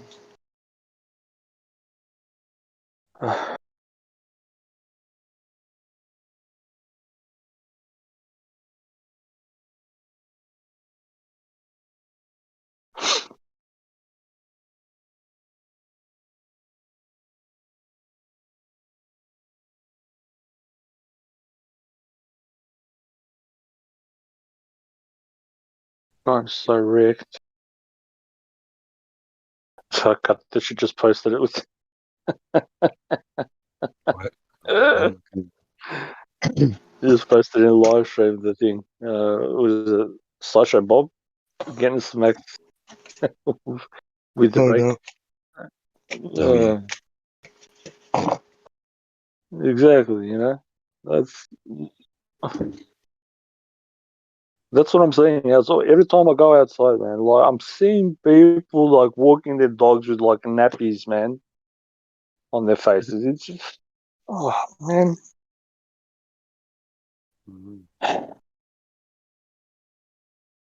Here's a concept for everybody listening. You were born to die. Wrap that around your head. Just kill yourself. So why don't you just kill yourself and get it over with? No, bro. Since the moment you are so-called birthed into this world, you are dying. Yeah. Yes. So if you're afraid of death, fuck, bad luck. Well, mate. I would say that when you're growing, I guess you're not really dying. You're growing, but I guess at some point, you would start to die out. Yeah, well, you're dying. You're gonna die. Technically, you're gonna be dead. Yeah, the fuse is lit, whatever right? age, whatever age. I get what you mean. Yeah. So, you get what I mean? But I say that to people. People look at me cross-eyed. I go, bro, you were born to die. Like it's an immutable law. You will die. One way or another, you will die. And if you're scared about breathing in air, I don't know if you're worthy of this air. Fucking hell. Leave more for me. That's the way I look at it. Because my wife says, "You're actually going to go in the store without a mask on?" I say, "You bet your ass I am." And I said, "If everybody says anything to me, I'm going to fucking punch them in the nose too." So I'm going to go right off. I'm going to go off. I don't care if it's some old lady or some nun. They're going to get it right. They're going to get it. So you don't have a right to ask me. My medical, my medical is my business.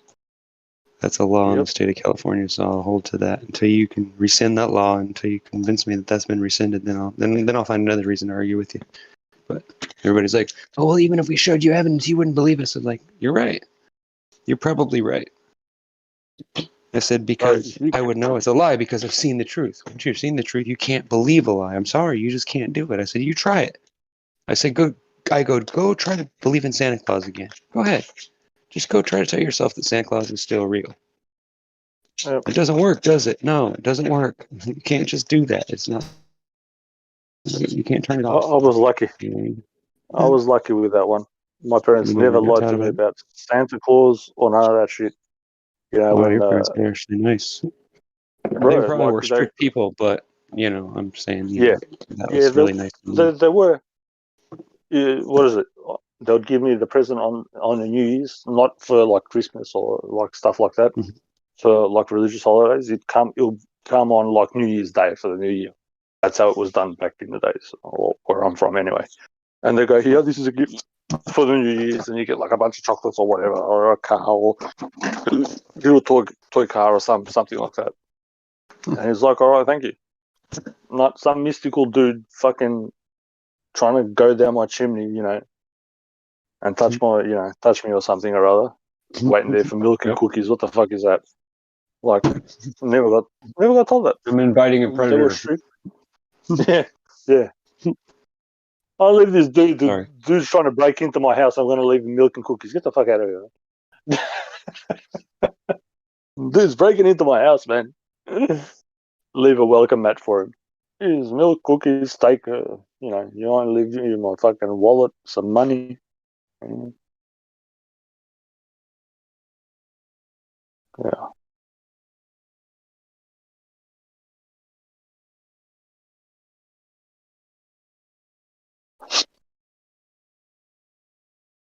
Ooh.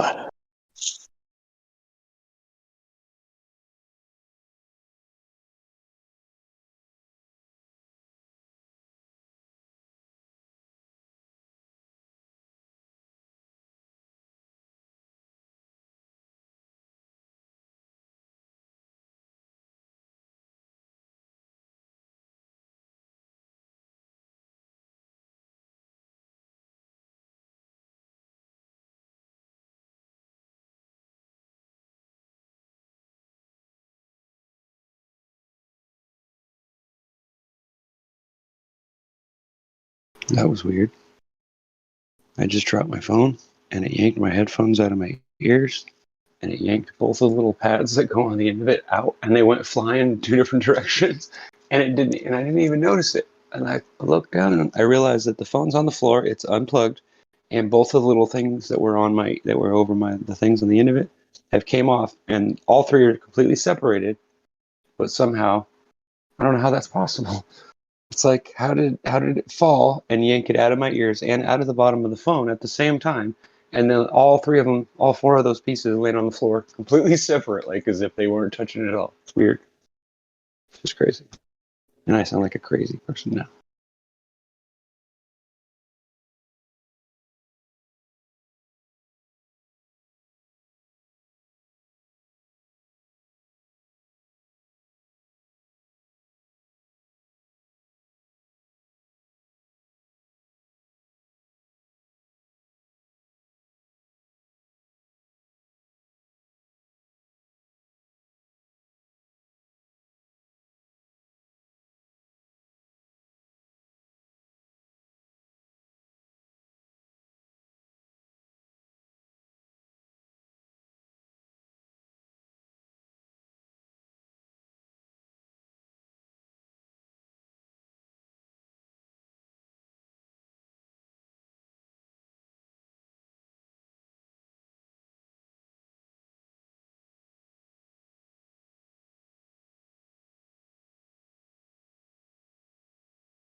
Hey, Elijah.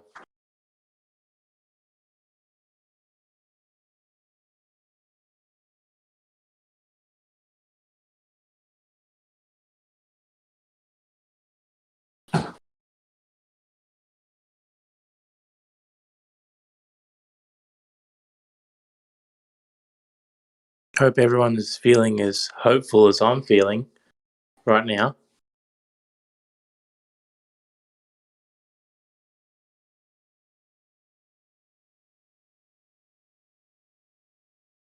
Downloaded the flat. How are you? Hey, how you going, Rookie 1973? So, I'm just feeling really hopeful because I downloaded that app, the Flat Earth Friend Finder, and there's just like heaps of people around me that are flat earthers. And apparently it's only 7% of people are actually on the Friend Finder that are on the app, so it's got to be a win. yeah, I haven't met anybody through there, but I've got on there. Where are you from? California. Yeah, there's a fair few dots around there. Mm-hmm. Of course, most of the people that are on there don't really check, but Yeah, I'm in Victoria in Australia, and I'm sort of about 4 hours away from Melbourne, the main city in Victoria. I'm in a country town called Port Fairy, and as you head west up towards Adelaide, it's like a 11-hour drive to Adelaide. But in the middle of there is a little town called Edenhope, and I saw a dot there on Edenhope. I looked at the town, and there's about 800 people population there. And I messaged the guy on the app, "Hey, bro, how you going?" And he's like, "Yeah, man, good." And he told me his name, and he's got a YouTube channel. It's got like 7,000 subs. The guy's an absolute freak genius. So, yeah, already connecting with some powerful people on that app. I guess some people will be freaking out thinking that. Why not?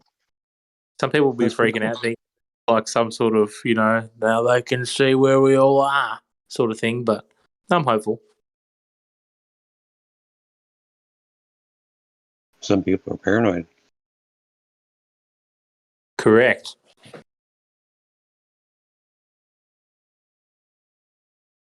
Like, I doubt that they need some sort of flat Earth friend finder app if they really wanted to like take out all the flat Earthers. I'm sure they'd be able to do it without the friend finder app.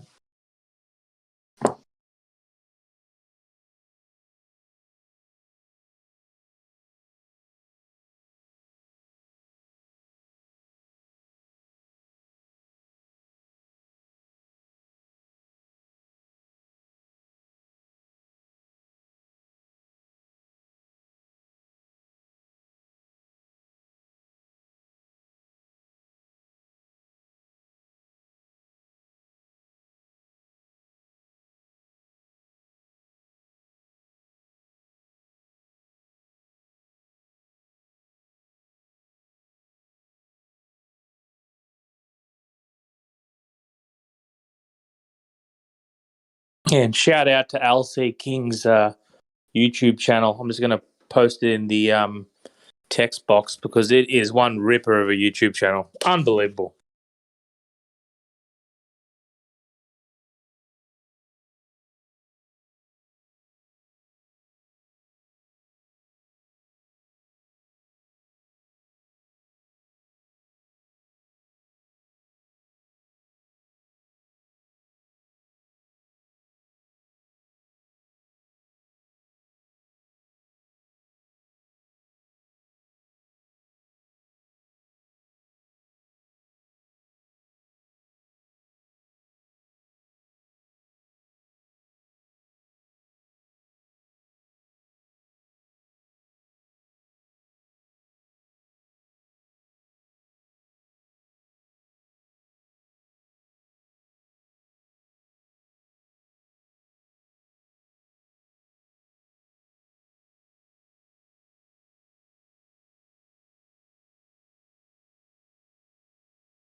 Morning.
Hello. Is anybody there?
Good morning, everyone, or afternoon, wherever you're at.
Good morning, my fellow flat earthers. Does anybody want to speak?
Good morning.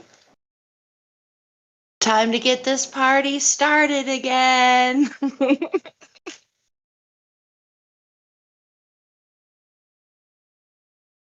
Old dude. Good morning, Jeannie. There. Good morning, America. How's your day? What time is it for you? Nearly 1:30 in the afternoon. Oh, nice, nice. Okay.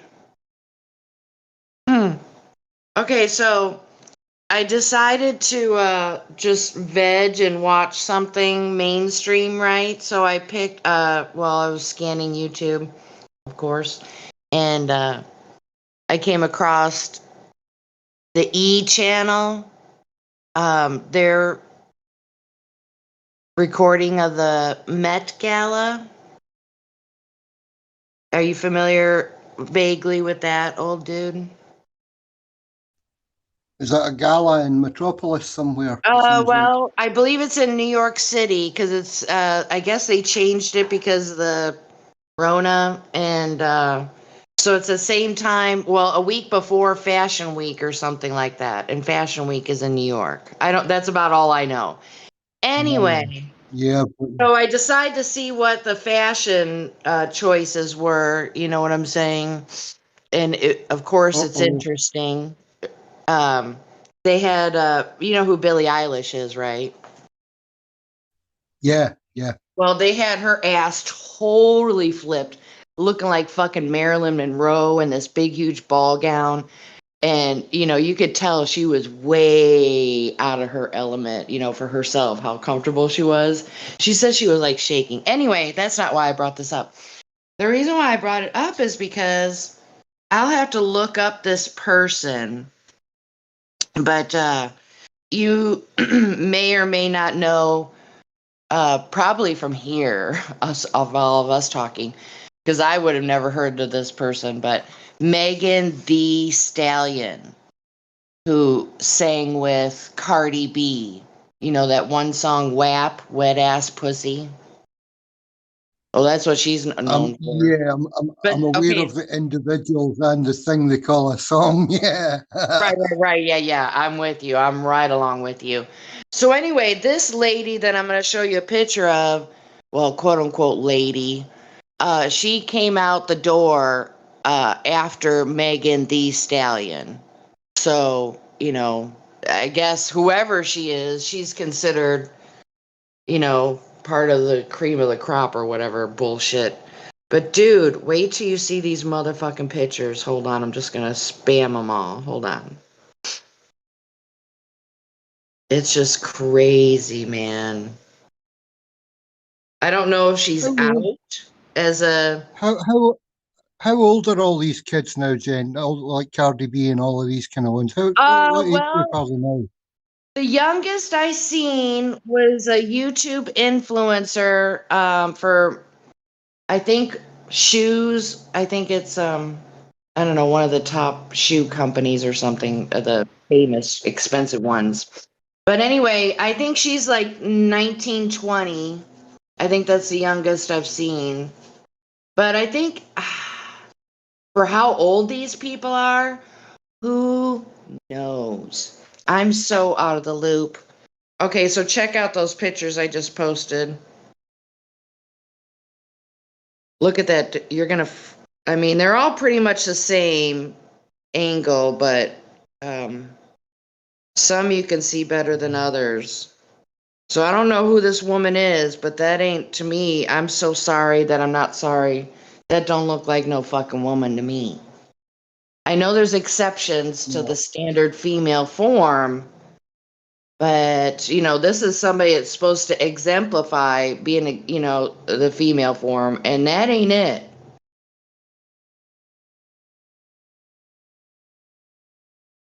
But I just saw that, and I'm like, wow. I mean, look at that Adonis belt. Son of a fucking bitch. Okay. All right. Aside from the exception that there are exceptions of females that don't have the perfect bone structure and hips and all that business. Aside from that, Do any females have an Adonis belt? Seriously, I mean, it's been a while, but I've looked at women who weightlift, competition and stuff like that, and I didn't see no fucking Adonis belt on those women. I don't know. I could be wrong. I'd like to be wrong, to be honest with you. The ones I use for comparison, Jen, are the long distance runner girls, like the little Scottish girl. And her body is as taut as a drum string, but there's no Adonis belt there. You can see where her diaphragm and everything sits, and how her, like how her hips form her body shape. Everything's really, really taut like a drum string, and there's no.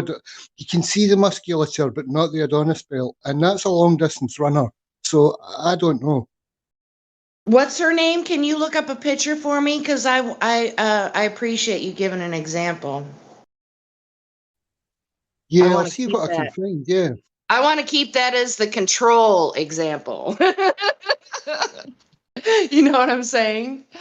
This is what a real woman looks like when she's muscular and athletic. This is a man. This other picture. Cuddles! All right, just so you guys know, not a huge deal or whatever, but I have to work at 11 o'clock, so I got some time to bullshit this morning. Good morning, guys. So what are we looking at here? What is this picture? Okay. Oh, man, I wish you could have been in here like 2 minutes ago. I gave a full explanation. I'm sorry, I just popped in here. Oh, no, you're good, you're good. So this lady came out after Megan Thee Stallion in the Met Gala. I think that was not too long ago. I don't know. But I just wanted to watch and see what the fashion is, right? I mean, I don't know if you consider this fashion. I do recognize a man's body, 100%. Dude, right? Look, okay, I don't know about the boobs. I don't know how they do the boobs, but the hips, dude, and the waist. The Adonis belt. That is from bone structure. Exactly, yeah. Oh. Is that what you're saying? Is that what you're saying right here? This is a man? Yes. I'm okay. 100%. So old dude's supposed to be getting a picture of me, a control example of what an athletic woman looks like. Mm-hmm. So, this is just beyond me. I mean, the very last picture, look at that motherfucking shit. Look at those shoulders compared to the quote unquote hips. Reminds me of Michael Obama.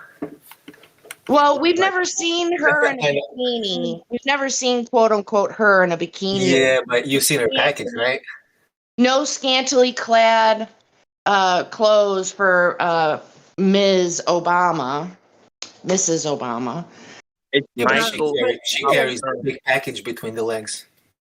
I mean, why would you want to wear this porno outfit to a respectable event? That's motherfucking disrespectful. I sound like an old lady saying that, but... No, Chinese are everywhere, dude. They're everywhere. What? What'd you say, Cuddles? I'm laughing.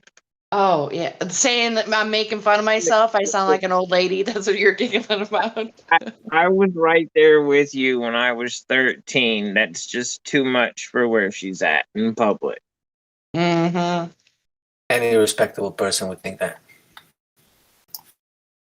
And at one point, okay, look at the top 2 videos. She's grabbing her crotch and shit, dude.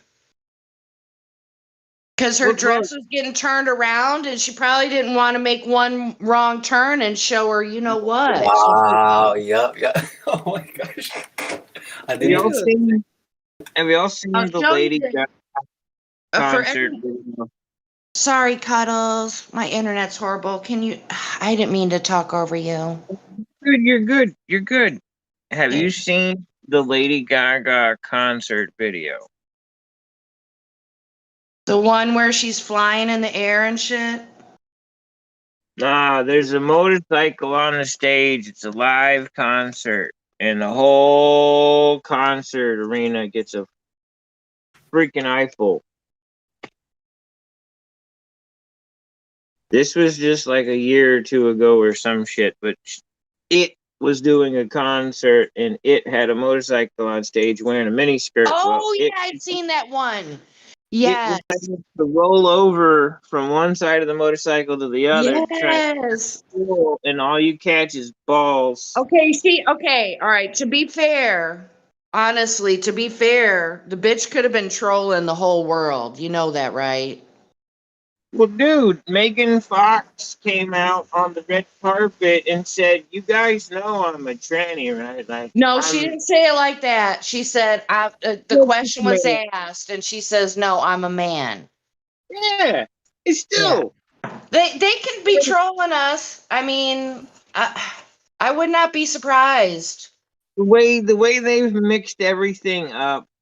I mean, operations don't make you anything. Either you're born how you're born, and that's fucking it. Ooh.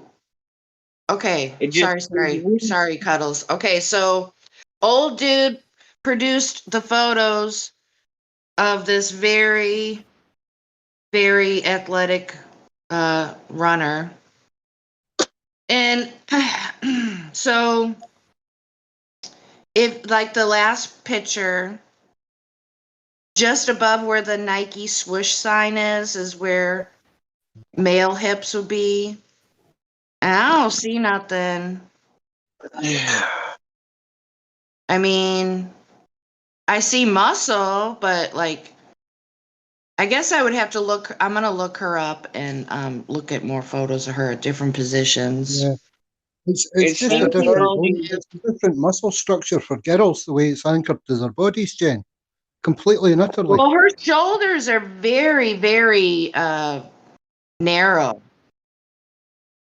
Her shoulders match her hips, from what I can tell in these photos. But like I said, I'd need more. I'm not making judgment off 2 photos, you know. As far as I I mean, if she has a baby, then I'll be sold. That's a girl.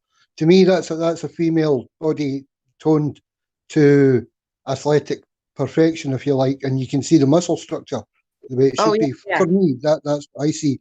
All right, she is a skinny little girl, yes, but to me, I see a girl there.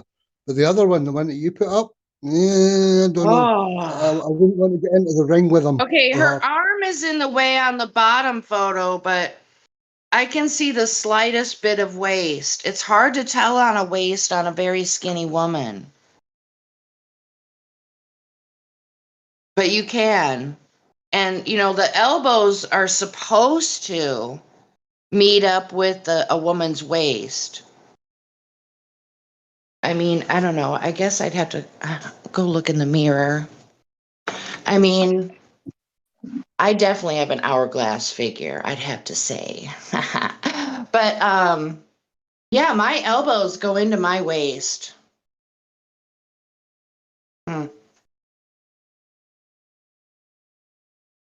I don't know. This world is so bizarre. Oh mercy, I have jokes. You have jokes.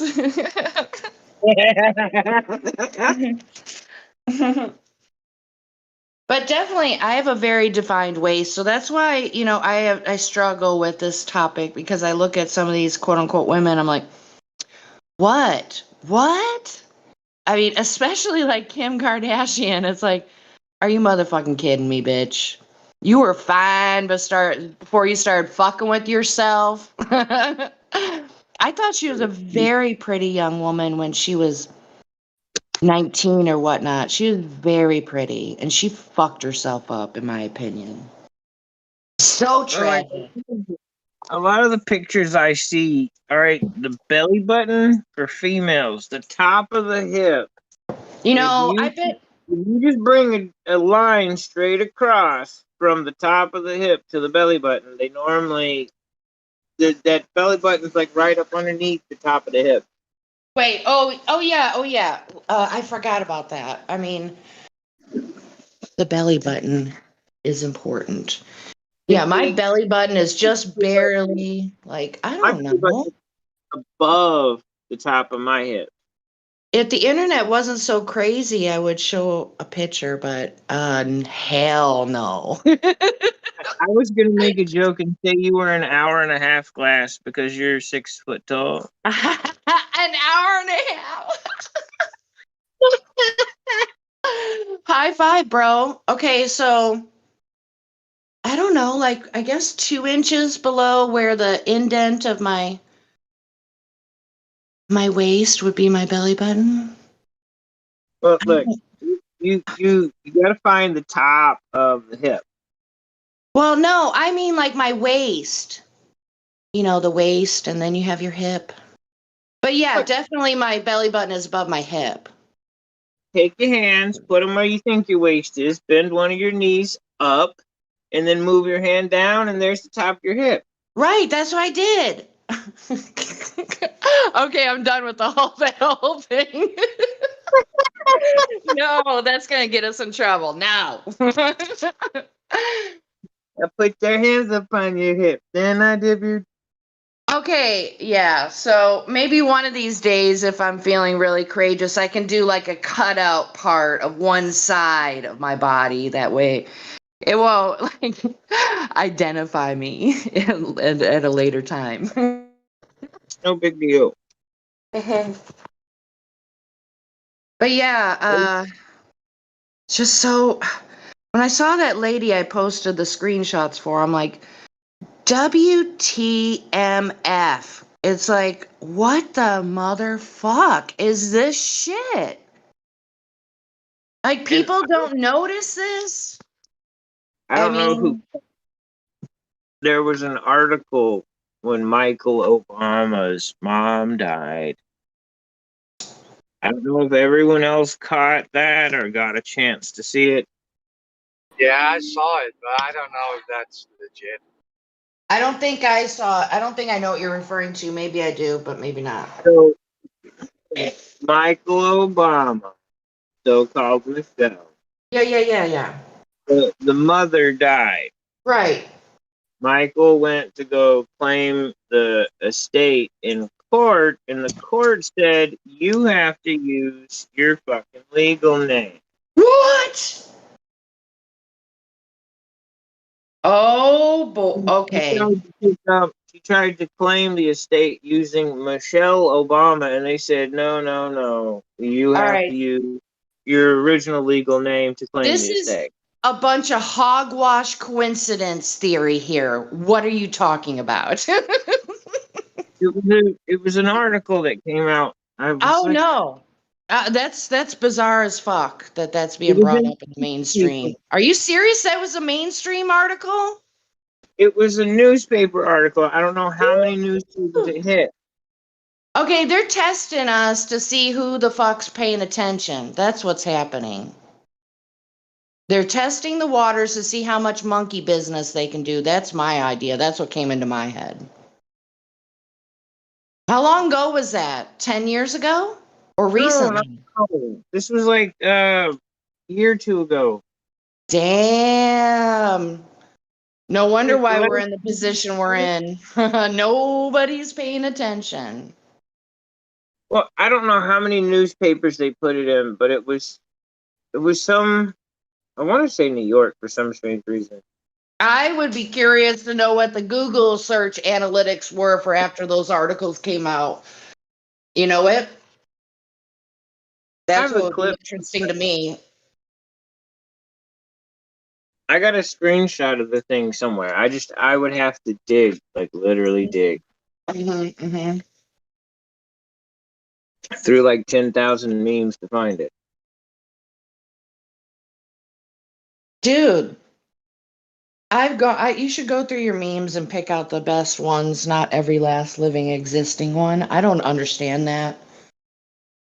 Because you can't even find what you need when you want it. Right? Well, you make folders, you categorize everything. Yeah. But you'd still have to dig? That's a lot of material. Well, I didn't make folders. Even if I made folders, I'd still have to dig. Because you're looking at like a couple hundred pictures, saved images, screenshots, yada yada Yeah, per I know what you're talking about. minimum. Yeah.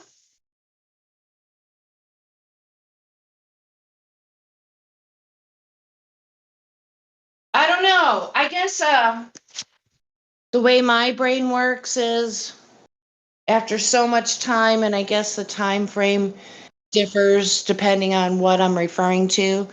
But let's say I haven't seen something in my kitchen for 6 months, then at that point I reevaluate what's going to happen to that object, and it's not going to be in my kitchen no more. If I don't use it, I don't need it.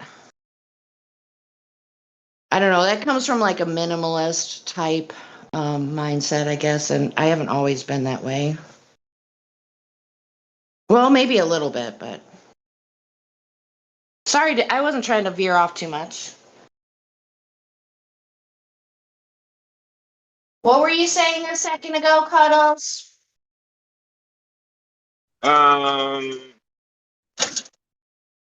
Even if I shit, I don't remember. Other than even if I did separate into folders, it still take a while. Man, I need to get some new headphones. The story, though, that's what's tripping me up. The story? The fact that I even caught, even if it was fake, it's still like, come on. But you can always double check the obituaries. Everyone knew, well, people that were trying to figure out all this information knew where the hell her mom was, blah, blah, blah. Oh, yeah, with Michael Obama. Okay, I guess a better question would be, why would that be, quote unquote, allowed to be put into a news article? Same reason a lot of the other stuff is, is to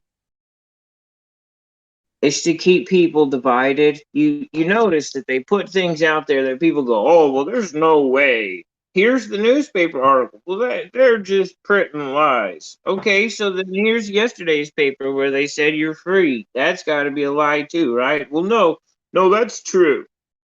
I mean, one of my first thoughts is, and this is what I've always thought was that money bought you privilege and privacy. Yeah. So why the fuck would that be in a news article? Hello, McFly. Hello. No. Look. I am money. There is no money without me. Yeah, I get that. Sure. Without man, what I just said. What the hell is money? Dude, I know that part. Right, but it'd be the same as like a pack of wolves. It's the ability. But okay, but when you have money, it affords you privacy and privilege. Why the fuck would anything about Michael Obama be in a news article on the mainstream? No. Having private surgeries, having records sealed. Yeah, sure, like that. Yeah. Getting rid of your entire public trace and having private record of your information, including your family tree. That's how you keep this shit happening. Well, sure. But okay, but it's being allowed. Like people speculate that whistleblowers are quote unquote allowed to speak for a greater purpose, like 5D chess and shit. Does that make sense? It might sound like I'm just being ridiculous. I mean, they do. It's really the way they're playing really isn't that difficult. Dude, can you get closer to your mic? I swear to God, I'm so irritated at my phone. I'll just go get my headset. Yeah, I got to get a new pair of fucking headphones. It's not just you. It's. I wish I was. I need a desktop PC. You just need a laptop. Is there a decent pawn shop to buy? You know what? I need to maybe start investigating that. I just don't want.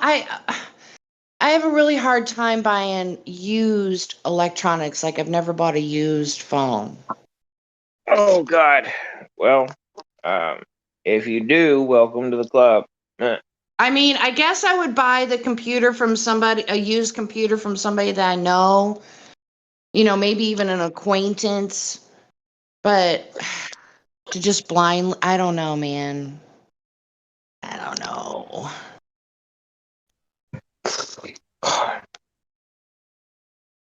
I did have like a Chromebook. All But right, the I speakers might on have it to was just- disconnect. Oh, okay. Is that better? Possibly. I just switched from phone speaker to Okay, maybe it headphones, and does sound a bit better. Yeah. sometimes it can be glitchy when I do that.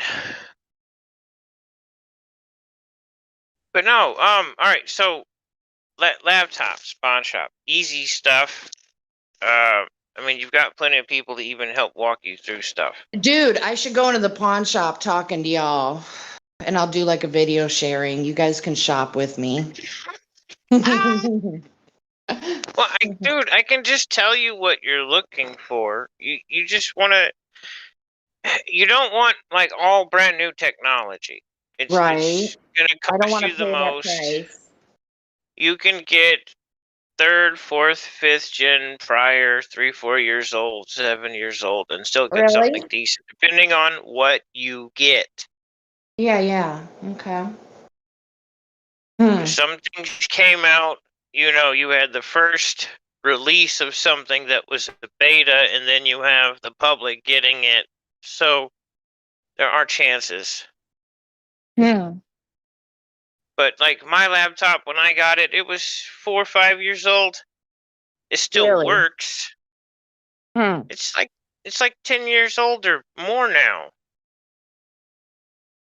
Well, I kind of well, in my mind, I'd like to have a big monitor.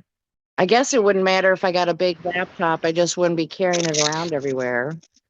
The I just want to get rid of my. I just need to get rid of my Wi-Fi router. That's what my objective is. Fuck Wi-Fi.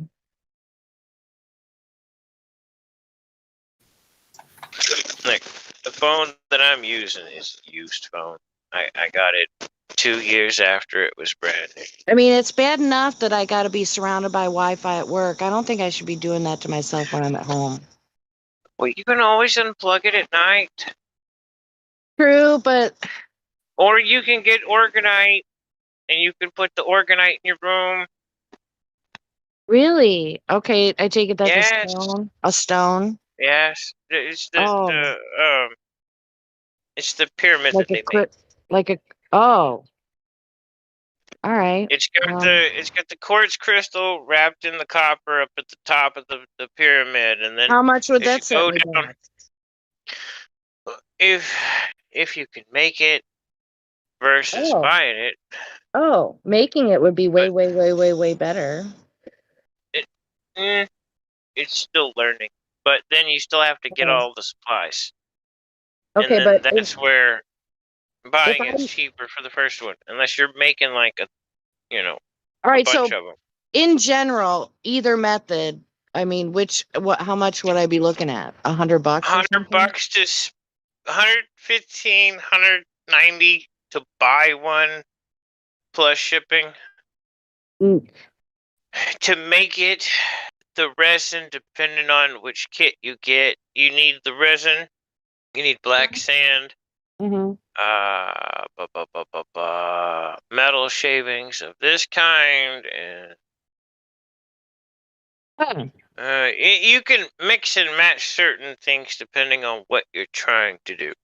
But generally, where the it's fuck like does somebody get black sand? What the fuck is that? Just black sand and there's a couple places. I say a lot, but okay, I'm crazy. I don't know. I've never heard of that.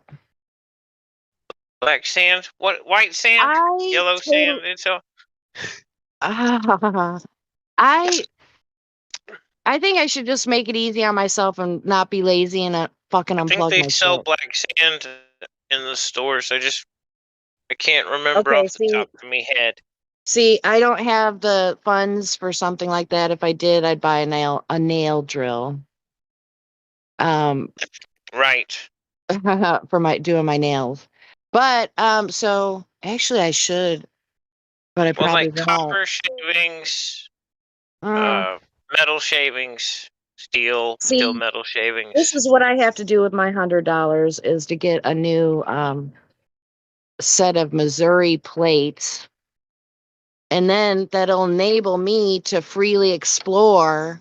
And I'm going to go to Cahokia Mound, which is about an hour away from me. And I've gone by it numerous times going to the weed store, and I couldn't stop because I was driving an illegal vehicle. Ugh. So that's what I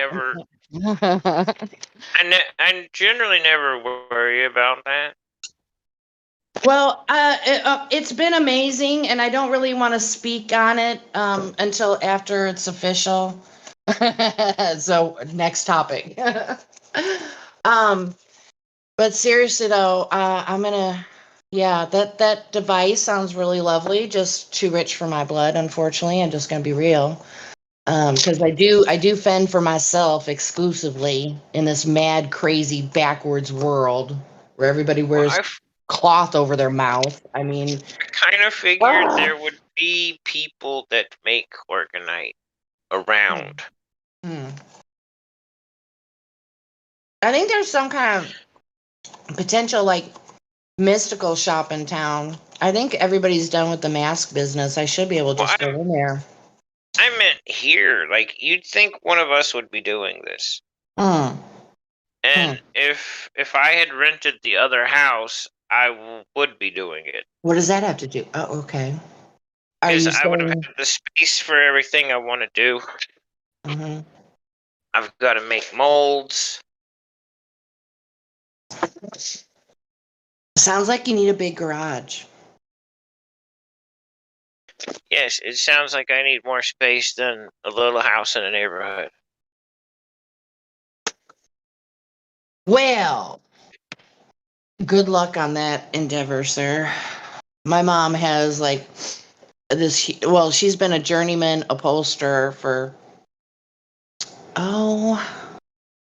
30, well, maybe it was 35 years, I think. So her garage was as big as bigger than most people's living area. Yeah, because she needed the floor space. Oh man, it's immense. And now she doesn't do upholstery work anymore because she's kind of retired and she makes one-of-a-kind purses. And cool. Yeah, her website is beautiful bags, etc. So she uses quality leather, and they're actually, I mean, she sells a purse for $200. Like, all right, mom, high five, get it, girl. But yeah, so I don't know why I brought that up. So yeah. If I had more space, I really don't we were talking about garages. I don't have space really to work out. Because dude, that clutter. Okay. Where there's a will, there's a way. So you might want to rephrase that last statement. Well, hold on, because it ain't all my stuff. Oh, all right. I got more space than I need. I was trying to get into the other house. The other house that we were all looking at. So I have more space than what I need, probably because I don't have too many belongings. Maybe you have too many belongings. What about that? Well, some people like to nest and such, so they continue buying stuff like extra stuff that they don't need. Like when you need a couch and a coffee table, they buy a living room set and like 6 tables. Oh, I have one coffee table. No living room. Dude, my living room is a disgrace. Okay, so I had selected this free queen sofa couch And I couldn't find any motherfucker to help me move it. Like my SUV was like an inch or two too short. I should have just shoved it in there and roped it around and brought it home myself, but I didn't. So anyway, I got a coffee table, a camping folding chair, and a very nice gray tote next to it. That's the best I can do. So yeah, I could potentially have like a couple birds in my living room or something. Put a couple cages. That would be like amazing. Have a couple Indian ringneck parrots. So when it comes to like furniture, I'm kind of utilitarian, whatever. It needs to have more utility than it's pretty. Oh, right. And sure. I put something in it, just a little bit more. I don't know what that means. A lot of the stuff I have, like even some of the shelves now, they're not horrible, but they all break down easy. Plus, it'll hold like 1,800 pounds. Sure, it's not wood and handcrafted like I'd like it to be, but I'd rather build it my damn self anyway. If I were going to go handcrafted furniture. Okay. Because I can do that. So what color is your furniture? Are you talking about shelving? Dude, you simple utility. Like I had, all right, the last huge couch, the wraparound, no ottoman, no nothing in between. I had a little desk and an old dresser for the TV stand because it just worked. Everything fit. The PlayStation, the DVD players, everybody's but you said junk. it came apart. You could disassemble all your furniture. The one I have now for my TV stand and everything, it's a full-size shelf, but it collapses in like 3 minutes. I need to have a 5-shelf bookshelf. So I used to have one. My next place. So this is crazy. When Rona really started hitting the fan, I was from different circumstances along with Rona. I just hightailed it out of town and reevaluated. Didn't want to work. Long story short, became an essential worker. And I just decided to become a minimalist. Is that crazy? I might be crazy. I just, whatever could fit in my SUV, that's what I fucking took. And it was like so freeing. While the rest of the world was freaking out, I was just being simple. It was like the greatest thing ever. Is that crazy? Do I sound crazy? Just tell me. No, because that's what I'm saying. Dude, I've had some pretty sweet furniture. Like handcrafted. Me too. All I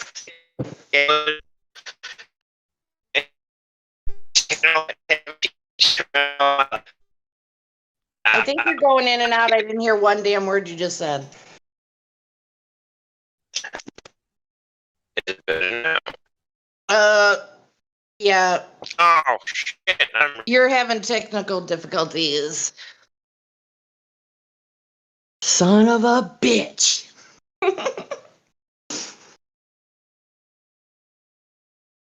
Okay. We lost Cuddles. Moment of silence. Oh, wait, you are there. I wasn't looking at my phone. I was going from room to room. Dude.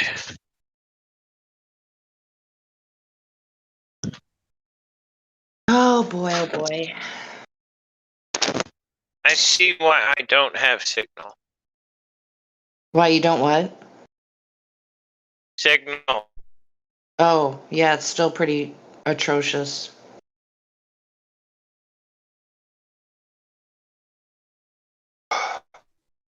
Okay, that should be better. I don't know. We'll see.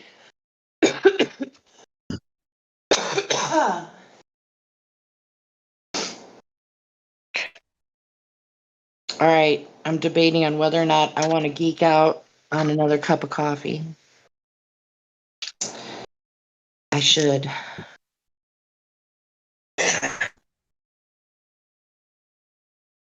All right, so Two bars.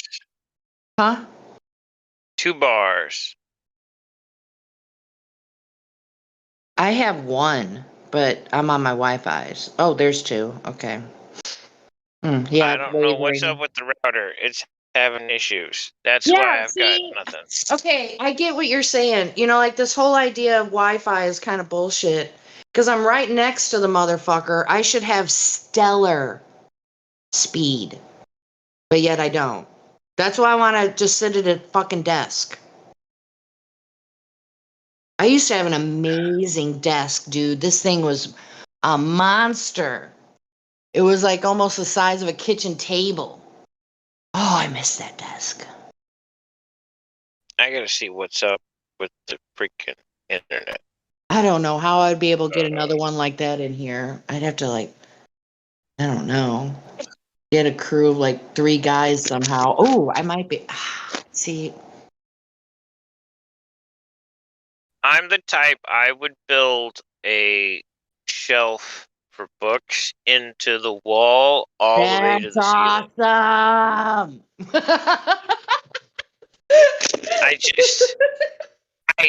I want to build it. I just want to I build it hear and make it you. myself. I hear you. A weeping wall down the sides of the bookshelf behind plexiglass. That sounds pretty serious. Yes, and it's easy. If you're in construction, it's easy. It's easy. Give me a break. If you're into building stuff and you get how things work, I guess it's all right. easy. Well, I'm gonna commission you for a bookshelf. Come on over.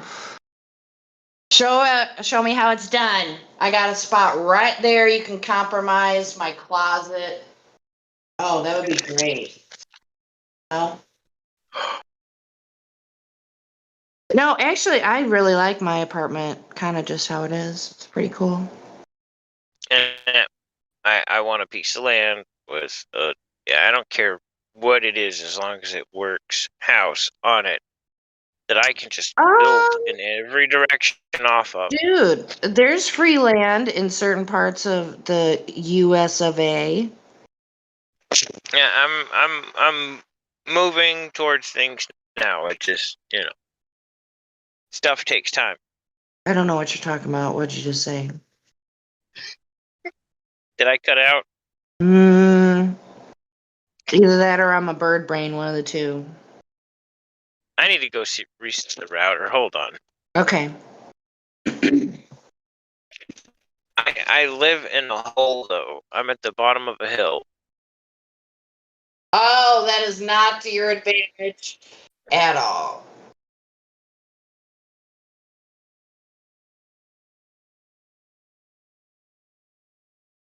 All right, who else is in here?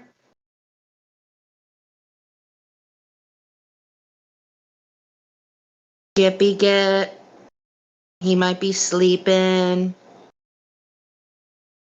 Glad. Probably sleeping. Will. Probably sleeping. Oh, no. Benny. Hey. I'm in the lobby. Oh, yeah. Oh, cool, you guys. All right, so what's going on in lobby? Ridiculousness, as you. Yeah, typical. I wish we could bring some of these kids here, because they make a comment or two and they just leave. Jeez. So, okay.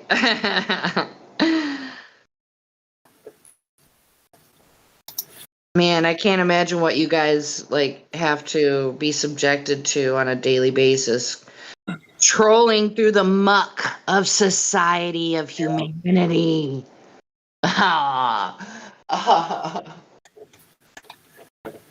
Oh, yeah, that's never been my thing, though, being in lobby. Every once in a while, I might peek in there.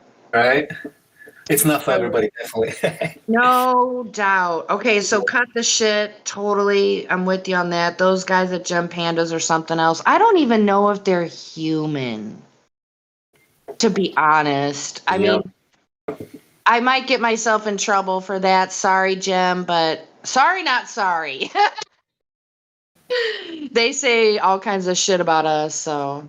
But those are typical haters. Those are not even, like you said, I don't think they're real people. They're haters. Oh. They're flat earth haters. They hate flat earthers. They just everything anti-flat earth. After all these years, they're still doing the same thing. The same thing, refraction. There's no, I mean, I don't think there's a reason arguing with the zealots, you know? We're here to teach new people who are coming to get the information, and that's what we're here for. Yep. You know, with all that stuff comes the trolls. We got to filter them out, kick them out, and that's it. I mean, it's literally why we're here, right? I thought for a mere moment that I was going to watch Gem Panda's Sunday Roast, and I'm like, nah. But Shit, I don't know. I never been to that server. I never went there once. There's just no need. I mean, I've watched it a handful of times over the years. I don't know. I guess I should maybe I haven't really listened to him or his cronies speak in quite some time. I might. I mean, I hear the guys in here talk about how they go over there and it's the same stuff as years and years ago. I mean, just intellectual dishonesty and just fuckery. Yeah, exactly. And I think Huey and Nathan Oakley are designed to destroy these people. Like, literally. I don't think anybody does it better. Right. I'd agree. Yeah, when QE comes in here, I'm always like, uh-oh. Ruh-roh, Raggy. Yo, toast now. That's exactly what the first systemic destruction. Nathan Oakley does it too. Like that. He know does what? it awesome. I haven't listened to Nathan in a while. I probably should. Me neither. Yeah, me neither. But he's the legend, dude. Oh yeah, for sure. Most coherent person. Like, he's flawless. I call him robot, him reincarnated. Nathan Oakley, like the way he speaks, dude, like is not a single word is wasted. Everything is on point. Like, yeah. If I had to pick someone to argue it for me in my name, it will be Nathan Oakley. Yeah. I mean, it's not about your feelings. Exactly, yeah. That's QE too, the legend. And that's probably why I don't listen to those two a lot, because I'm not as thick-skinned. I mean, I try to be. Yeah. Yeah, I try to be. Like, in small doses, I'm okay. But if they start, cannibalizing themselves, I just kind of slowly back out of the room. It's like, bye. Yeah. Yeah, it is rough on the ears sometimes, I can totally agree with my wife is in a room, she'll literally just leave, she's right. Yeah, but I'm like, look, you don't understand what these people go through, how they're being attacked and what's being told to them, so yeah, you can leave the room, like whatever. Yeah, because some of that, well, I don't know, are we attracting the wrong type of people with that flow? I wouldn't worry about that. I really wouldn't worry about that. The truth is truth, and nobody can change it. Even if let's say QE and Nathan Oakley and so many of these people, let's say they get convicted of murder tomorrow, it doesn't change a fucking thing. Okay, so right, that doesn't sound very good to me. And that's personalities, people can't change physical reality, even if they get convicted of some crazy shit, right? Even if they're the worst people on earth. Has nothing to do with what the earth is. Right. Yeah. I could probably, that's I like how you put that. Reality. There's probably better words to use, but hey, I'm not going to judge you. I was just thinking we could probably talk on that phrase alone for 30 minutes. Right. I was just going to rephrase it. Oh, okay, yeah, go. Well, I lost it now, damn it. Damn it! So different. Reality doesn't depend on whether or not people are good people. Exactly, bro.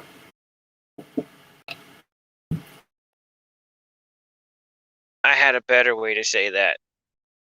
And then I had a brain fart. Write it down, dude. Shit.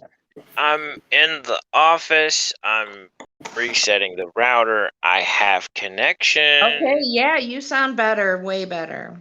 Right. The router was totally spazzing out. I came in here and 2 lights were off that were supposed to be on. Oh, okay. Because it's weird because the 2.4G was on, the 5G was off, and something else was off, but the internet and the 2.4 was on, but there was nothing coming out.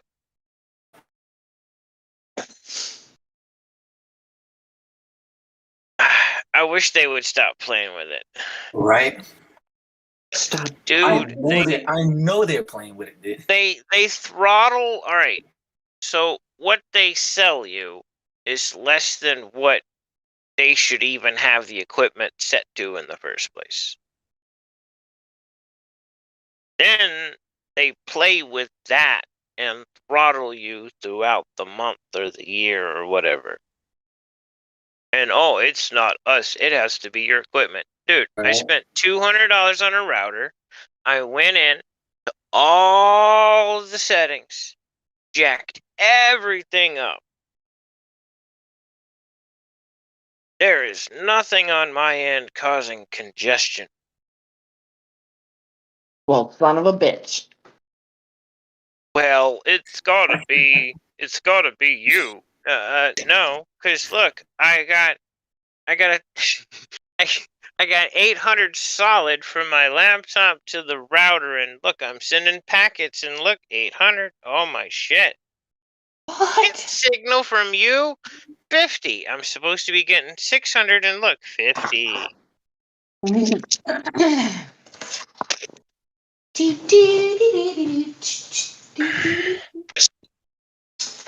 All right.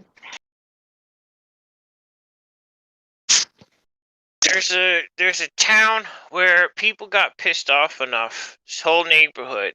I think some of the guys were like networking guys.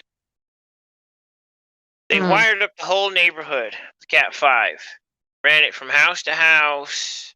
Made one big ass loop. Down the whole block. Started sharing movies, music, whatever the hell they wanted. They had their own network. It was running 1,000 megabits a second. So what are you saying? They're screwing us on purpose. Okay. The guys get it. No, there's no doubt about it. There's no doubt about it. The guys heard.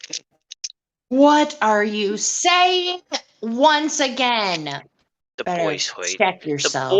The boys hoid me. The boys hoid me. Check yourself before you wreck yourself. That's funny. What I'm saying.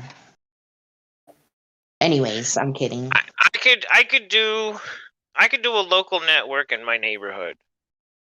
And just run cables from house to house to house to house and do a loop. All you have to do is go into the administrative settings of everybody's router and just turn it up to 11. This one goes up to 11. Can you say that again? Spinal Tap.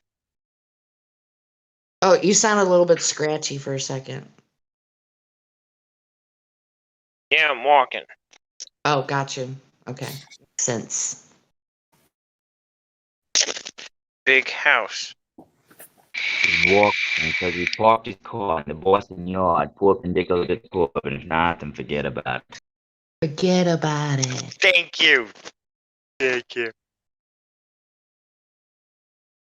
Maybe, you know what? I am gonna restart my phone, y'all. I'll be back. Yo, who was just talking, guys?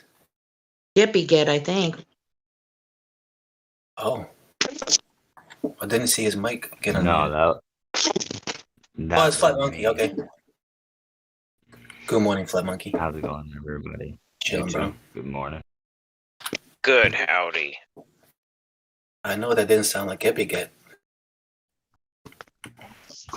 All right. Well, actually, you say good morning. I'm gonna pull a Gandalf and say, is it a good morning or is it a morning to be good on? You know, is it a morning good morning whether I like it or not? I don't know, man. Understatement. Wonderful rising, flat people. We always gotta rise above. That's funny. It's not gonna stick.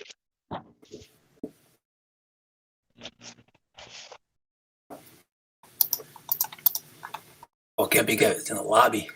I was wondering why he's not talking. Over in the lobby.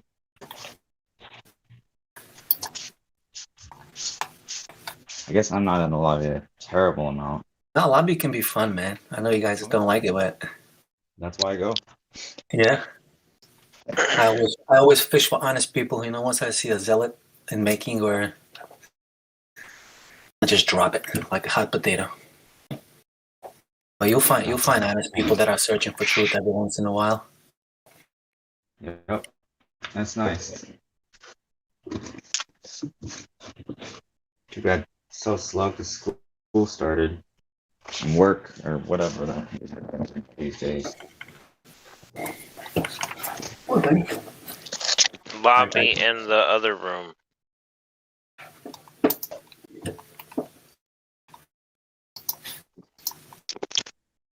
I play around in a couple of them. The one that shall not be named. Ugh. Wait, what? What? Yeah. Go ahead, Jenny. Jimmy. I so need to rewatch that movie and get up on some Jenny quotes. No. Just watch some YouTube clips. Save yourself from the rest of the movie. I guess that's true. That's true. Good suggestion. Thank you so much. I probably will do that. Yo, guys, while we're talking about movies, I posted a movie yesterday called Moonwalkers. It's a French comedy. It's a must-see. It's hilarious. Just type it in, Moonwalkers. I'll do that. Dude, you gotta watch that movie. It's a comedy. It's hilarious. That's all I gotta say. I gotta walk my dog. I'll be back in 10 minutes. Yeah, I hate trailers or spoilers of any kind. So yeah, thanks. Yeah, I'm looking it up on internetmoviedatabase.com and adding it to my watch list. There we go. Waiting on my slow ass internet. Yeah, I already got it for you. On Internet Movie Database? Looking on it. Man, maybe I should restart my router. Oh my god. No, dude, watch that movie. I pissed my pants. It's a pants pisser, the whole movie. Yeah, okay, no spoilers. No. Okay, I won't say anything. I won't say anything. I haven't even seen it. Okay, I'm adding it to my watch list. Thank you. Appreciate it. I knew it existed, but just looking at the cover. Ron Perlman, Rupert Grint. All right, I haven't seen a movie with Ron Perlman in a while, and then I like him. I like him. So the redheaded dude that was on Harry Potter, what was his name in Harry Potter? I didn't watch Harry Potter, but he's in A Sick Note. Did you guys see A Sick Note? Oh yeah, thanks for posting that. Based on true conspiracy theory, then it's not theory. It's just true conspiracy. Sorry to split hairs, but that irritates me. Well, I mean, if we're really going to get into semantics, conspiracy is an action of committing a crime which originally was a plan. Right. It originally was an idea. Okay, I suppose. I mean, we could probably. I guess I'd have to write stuff down on Semi-antics. Yeah. See, what he did there was put the wrong emphasis on the wrong syllable. I love that. You know what a thesaurus eats for breakfast? I like how you said that. That's pretty like blows my mind a little. I should go over to like, Saudi Arabia and talk like that. Do you know what a thesaurus eats for breakfast? What? Synonym rolls. I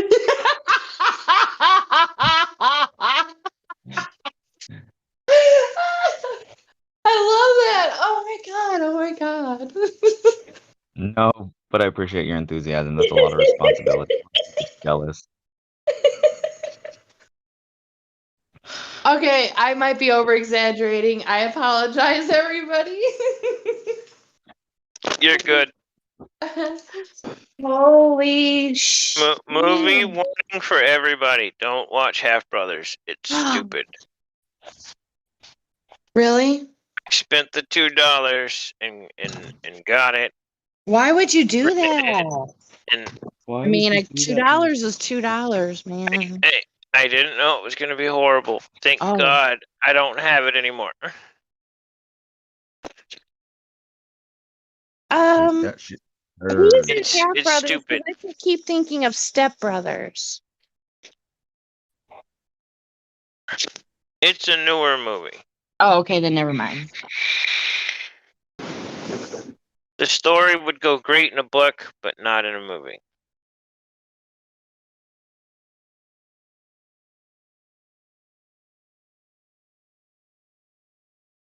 But seriously, though, I don't know why I found the cinnamon rolls so funny, but I did.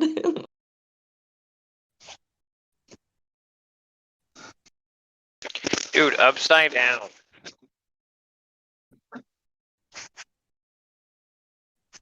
I'm still waiting for feedback on that one. Wait, what? Upside Down. I think it's 2007. It's been a while since I've seen that movie. I can comment. It's been too long. I know. That's why I'm trying to get people to watch it. Like, I think I watched it like 2-3 years ago. If I had to guess. I mean, I had a short list of movies for a handful of things. Oh, well, you know, ODD has one, right? One for Flat Earth and one for Conspiracy, I believe.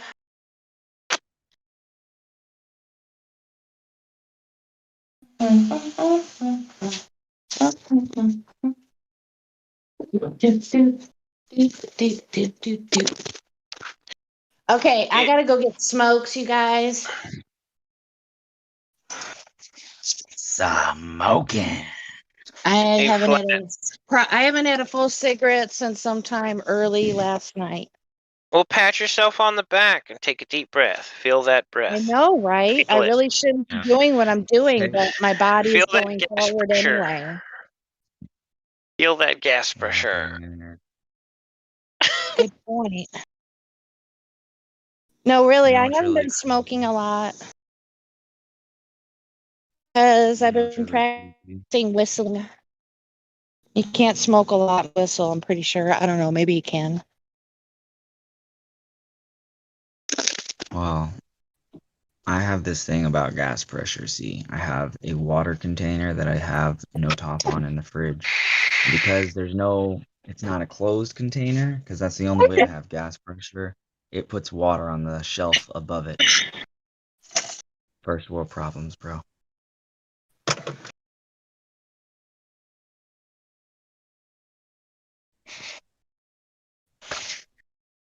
All right. Well, that was my story about gas pressure. I'm gonna go read some stuff. All right, I get it. I still vape. I quit smoking 3 packs of cigarettes a day, though. Wait, what? Bro, when I have a chance to hit a vape, I hit a vape. Or if someone gives me a cigarette, I smoke a cigarette. I just don't commit to buying it.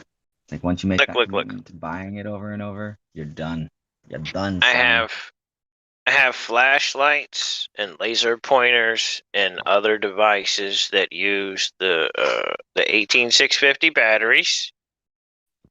My box mod was fairly cheap because I know how to shop, not a numpty. Buying the batteries works for all the house flashlights. Everybody's got a flashlight that needs a flashlight, plus there's extras. There's extra batteries. And, juice was kind of cheap.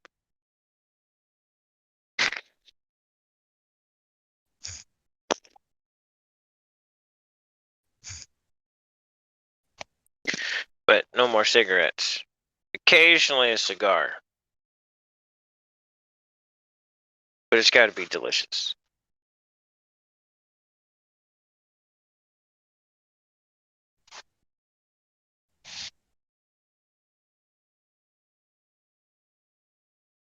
Hey, do you guys mind if I play a song? Oops.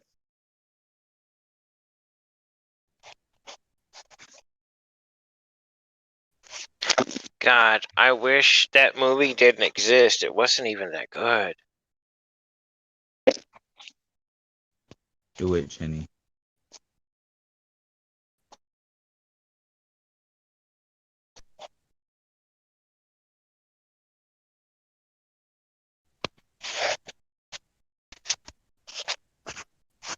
Really? Oh boy. Hopefully I can do it. The new bot I'm not that familiar with. You know, I'm gonna break away for the time being. TFS.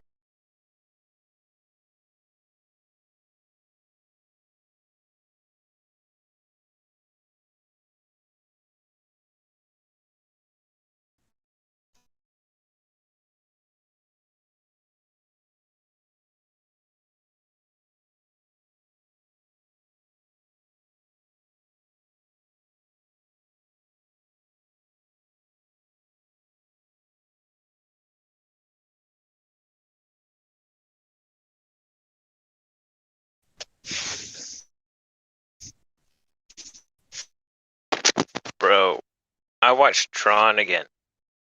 Tron Legacy. After going through some of those videos.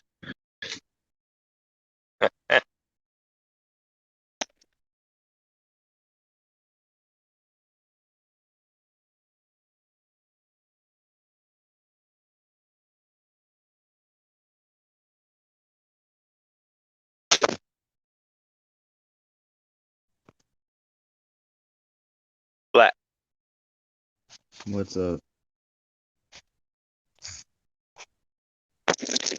You just got up, huh? No, I've been up for a while. I was just looking at some stuff. I actually wanted to go down and read I had some questions for you actually about the UCC because there's some stuff that I feel like you might understand the language of a little more clearly than I mean, we get off the live stream. I was gonna say I didn't want to subject them to such heinous things, but I'm gonna go to learning curve. Dude, but watching Tron after like a couple of those portions, like those video clips, dude. Just some of the like some of what they say and everything. It's okay. Yeah. You reminded me. You know how I told you about Iron Man? Okay. Okay, so in Iron Man 2, he's fighting the drones. Iron Man's fighting the drones with his buddy, and they destroy the globe first. Directly after, they shoot themselves into a giant glass dome. The symbolism is epic. I have to go back and watch it again. Oh man, I'm watching it with my boys, and I'm just loving watching it because like there's so many things that you just don't even realize pertain to what's going on in a symbolic way. If I were to start pairing movies to explain things to people, just go watch The Matrix, then watch They Live. But if you don't do it in this order, it won't make complete sense. I'm just kidding. Peace out, everybody.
All right, y'all. What's up?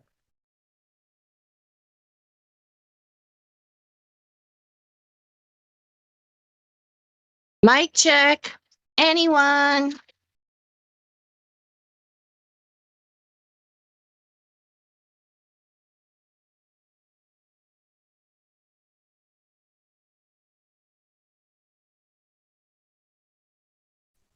Hi, lass. I've got you.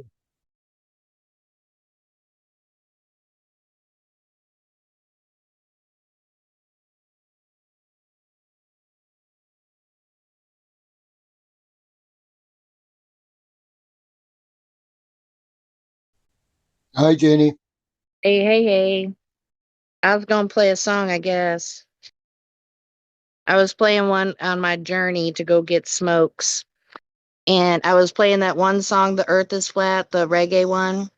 And I was driving past one lady and he was singing that part. I was like, so that's in her brain now. So I was kind of giggling as I was driving past her.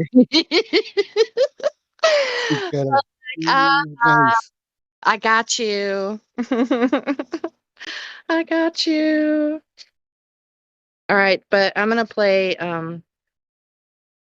the reggae song doesn't have a whole lot of lyrics. So I'm gonna play ODD if that's all right. That's why we're all here. It is Photoshop, but it has to be. It is Photoshop, but it has to be. It is Photoshop, but it Shout out to ODD. What you're seeing is a mirage. A lie is a lie, and it don't matter how many dumb sheeple believe it. And the truth is the truth, hiding right out in plain sight, and still people don't see it. Man, this shit got me heated, and I won't stop till the elite are being defeated. They keep us deceived about everything that we think, and they keep it a secret. What we're taught is not conducive with reality. Big bang, evolution, and there's gravity. I tell the truth, and then these motherfuckers laugh at me, telling me the earth is Photoshop because it has to be. Most people accept the deception happily, but what they're doing to us all is a tragedy. God created the heavens and the earth in a verse, but we're living in a Freemasonic galaxy. They say we're monkeys on a ball flying through outer space, but there's no proof, it seems to have vanished without a trace. NASA and other agencies falling down from grace. You can take that bullshit pseudoscience and get out my face. I'm the antisocial type, you're a government prototype. That's why you make it a point to tell me that I'm crazy every time you're angry, cause you know I'm right. I'm standing outside the house of cards about to watch it fall. No more living on a cartoon ball. Horizon means horizontal. Indoctrination is awful because you're taught the globe model. Ever since y'all could crawl, we follow rapists and murderers, liars, thieves, and sun worshippers, saying we can't see curvature cause we're all too small. And though it's never been proven, they say we're ripping and shooting. The earth is spinning and moving. Oh no, no, not at all. It's a criminal enterprise where deception intensifies. Assholes got us all living like on a cartoon ball. It is Photoshop, but it has to be. What you're seeing here is a mirage.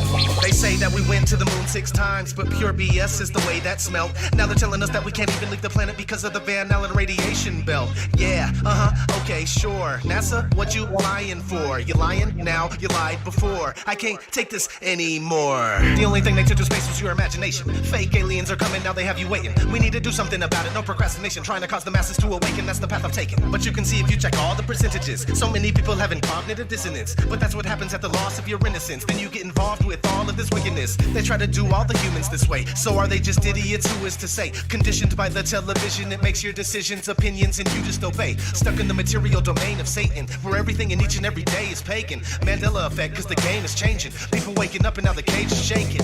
The earth is flat, and that is a universal fact. If it isn't that, then tell me where the fuck the curve is at. They tell us that we can't see it because we're all too small. And now we're spinning on a cartoon ball. Horizon means horizontal. Indoctrination is awful because you're taught the globe model. Ever since y'all could crawl, we follow rapists and murderers, liars, thieves, and sun worshippers, saying we can't see curvature cause we're all too small. And though it's never been proven, they say we're ripping and shooting. The earth is spinning and moving. Oh no, no, not at all. It's a criminal enterprise where deception intensifies. Assholes got us all living like on a cartoon ball. It is the world that has been pulled over your eyes to blind you from the truth. Like everyone else, you were born into bondage, born into a prison for your mind.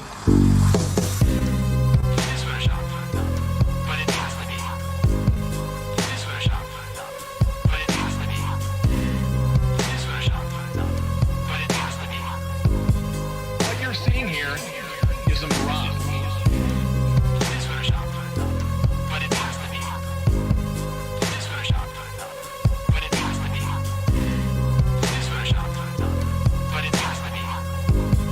What you're seeing here is a mirage. We accept the reality of the world with which we're presented. It's as simple as that.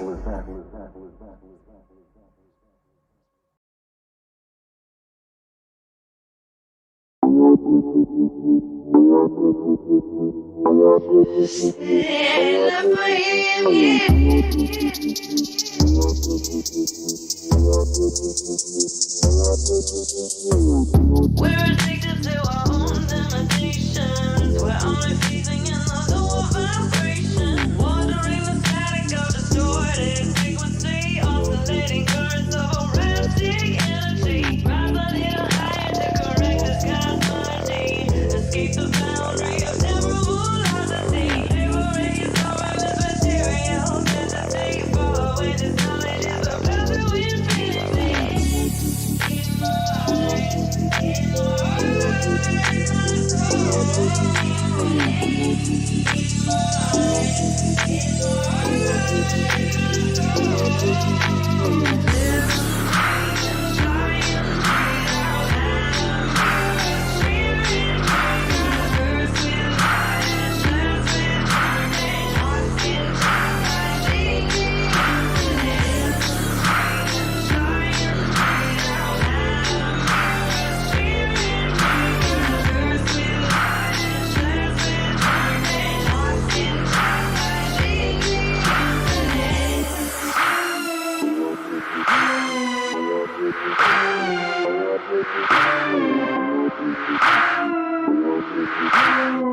knowledge is the path to infinity.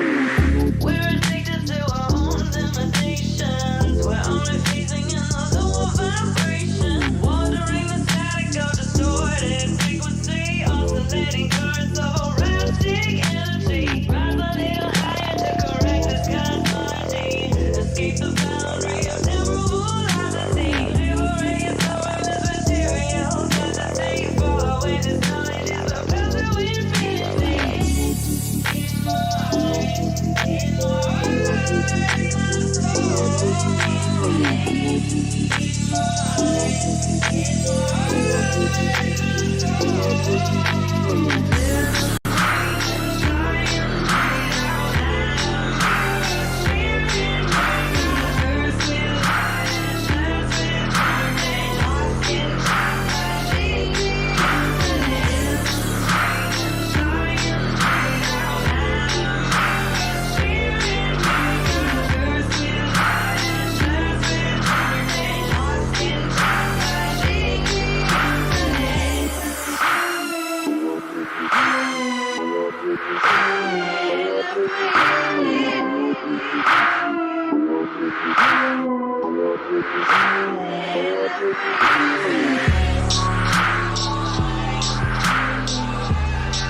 All right.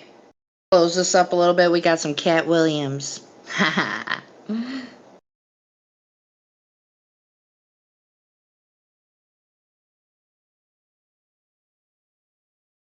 Or I thought we were going to have some Cat Williams.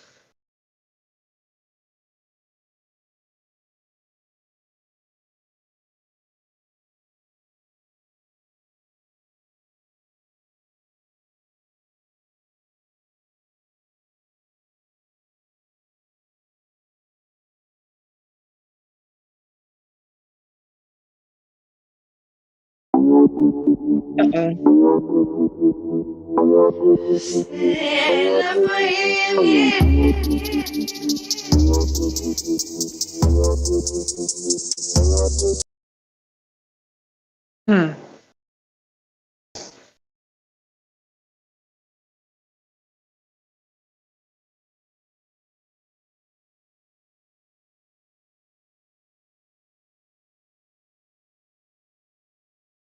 Evolution say people came from monkeys. And the question is, why is there still monkeys, you dumb motherfucker, you? Is these the retarded monkeys? They didn't turn into people just yet. Get your stupid ass the fuck out of here. Yeah.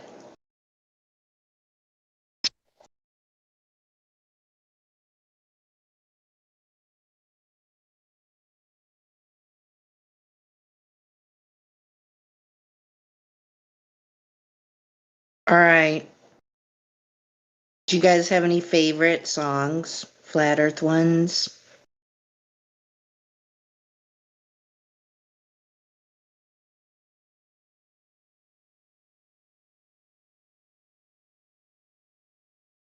Most fucking Americans. Everybody likes that one. Yo, that's my favorite song. Serious? All right, I got you. Seriously, dude. I don't know what you just played. I just came back from walking my dog, but most fucking Americans play that. Please. Please. Epic tune right here from one of our own. Thank you. MacGyver. Shout out to MacGyver. So we're gonna play this up in here. Okay. Most fucking Americans don't really like flat earthers. They like planets and spaceships and stuff like gravity do. Most fucking Americans believe they're NASA and they're JAXA and ESA and some dude named Musk. Most fucking Americans don't like to worry about the spinning because they say it does it so slow. Most fucking Americans have an education and think the globe's real because they took science and got a B. Most fucking Americans love their sticks and their shadows and their well holes and their gyros. No. Most fucking Americans don't like to launch rockets without using fisheye lenses to make the flat earth round. Cause don't it make a flat line curve? And that's all I got, man. How do you like it?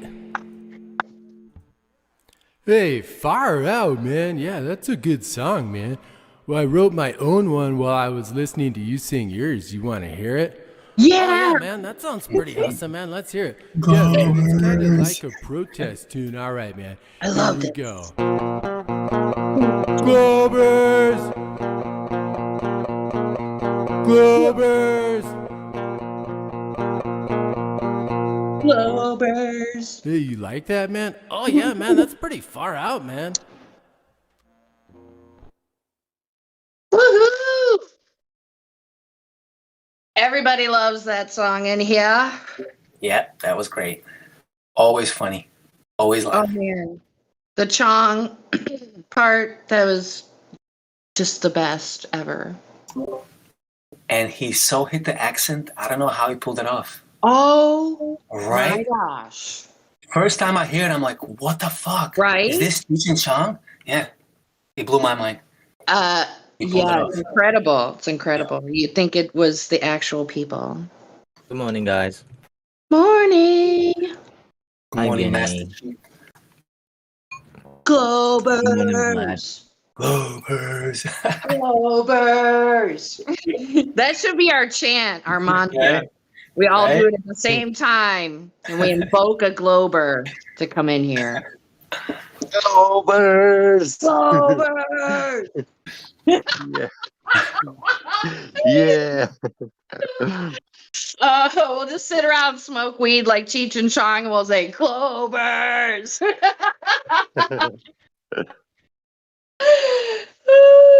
No, no, Nino, no, no, no. Oh man. Oh I yeah. like that so much. Okay, do we have like the exact lyrics to that song? Because we should all know that song by heart. That's my contention. Yeah. Somebody needs to try transcribe the lyrics for that song. I I might need them be to. inclined to do it myself. I'm gonna write it down. You will do better than me. Most fucking Americans Don't like flat earthers. Don't like flat earthers. Okay, most fucking Americans lyrics. I'll get on it, y'all. We'll all be able to sing it together. And then we'll have Sunny in the background playing the guitar. Yeah.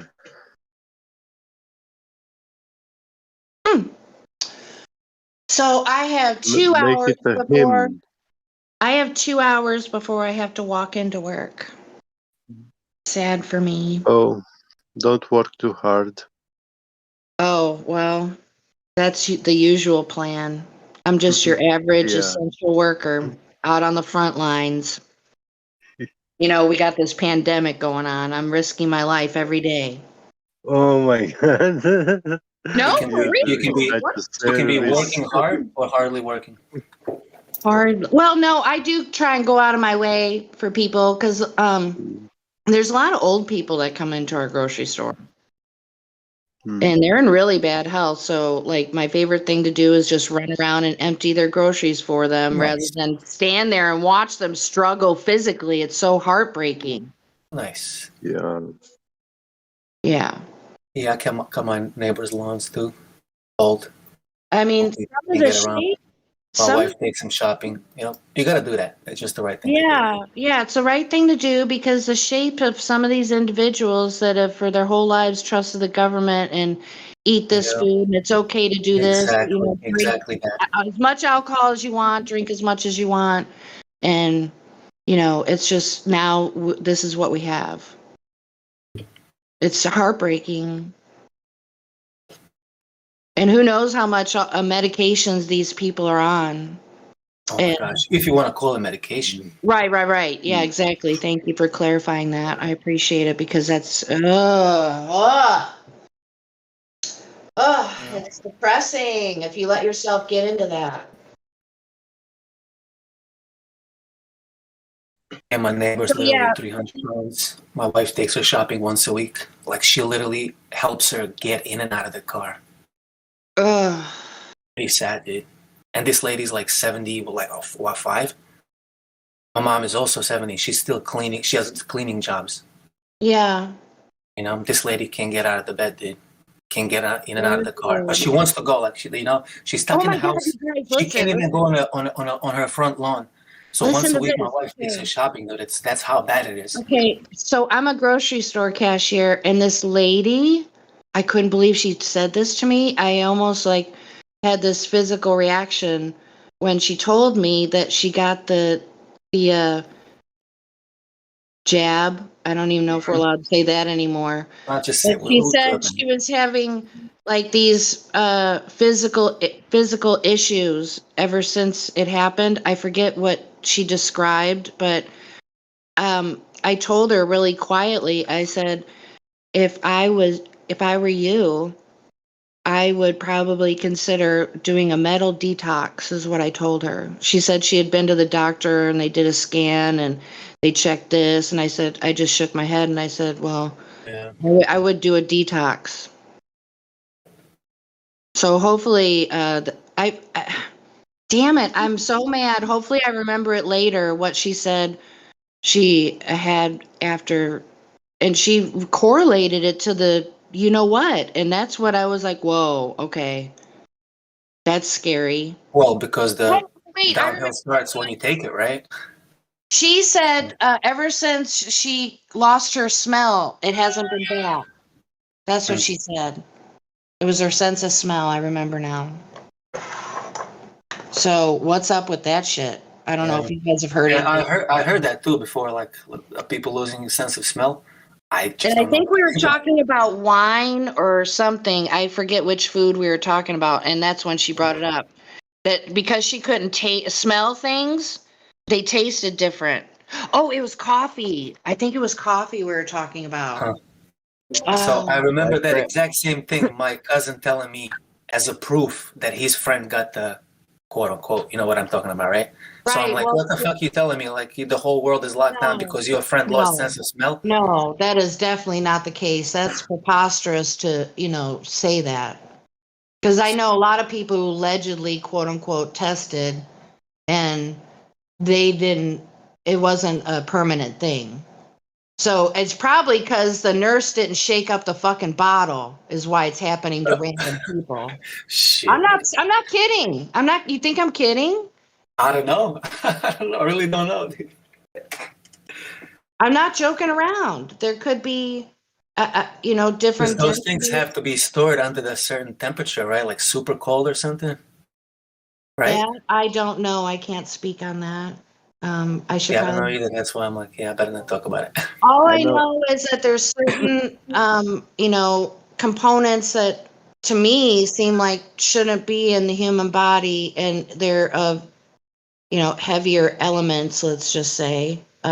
So I don't. It's just craziness to me. I tell people I believe in the Creator and how our body was built to heal itself. It didn't need any help. You just gotta not eat shit. Its own immune system, exactly. Provide what it needs and let it do its thing. Right. Stop eating shit and drinking shit, and you'll be good. I don't know why. I don't know why that's a hard concept. Probably because it's called the Hegelian dialectic: problem, reaction, solution. That's what that's called. To me, anyway. My friend lost his sense of taste. Dude, that's horrible. Oh man. Yeah. I'm telling you. I hear that happening. I told a customer, hey, one time a different customer said he was going for a shot, and I can't remember what I said to him, and he says, well, I'm doing it. And I said, well, you make sure the nurse shakes up that bottle. That's what I told him. I'm dead ass serious with that, you guys. So yeah.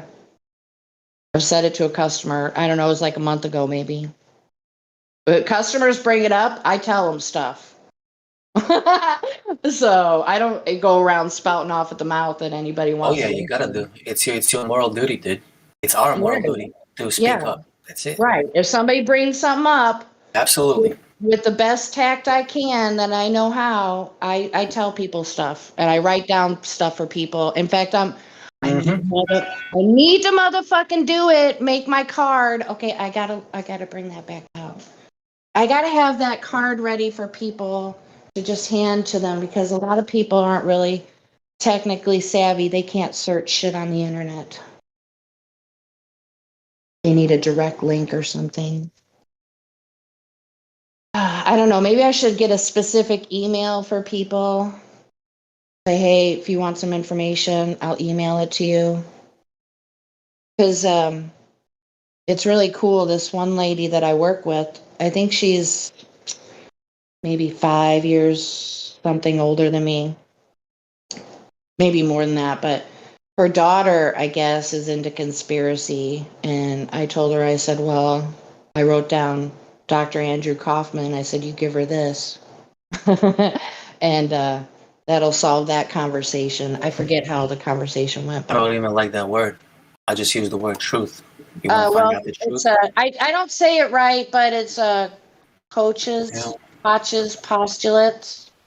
Koch's postulate. Robert Koch. Yeah, it's a pretty much scientific method for microbiology. Right. Where you have to isolate and purify the organism in question. Right. Yes. Then you have to grow it in vitro and vivo, and then it has to multiply, and there's a whole process. Yeah, there's four. There's 4 different points of the process. Well, Koch's like you were gonna say porn. There's 4 different points. So yeah, that's what I tell people. That's the method. Those are the methods that are used to isolate bacteria mostly. I And apologize. I tell people, oddly enough, they've never been able to do that with the virus, and they've never photographed an isolated virus. And I probably shouldn't be saying what I'm saying right now, but we are talking about science. Yeah, it's all good. Yeah. And I'm not putting out my opinion, but sorry. These are facts you're talking. But I just think that kind of conversation should be had, and it's not going to be suggested.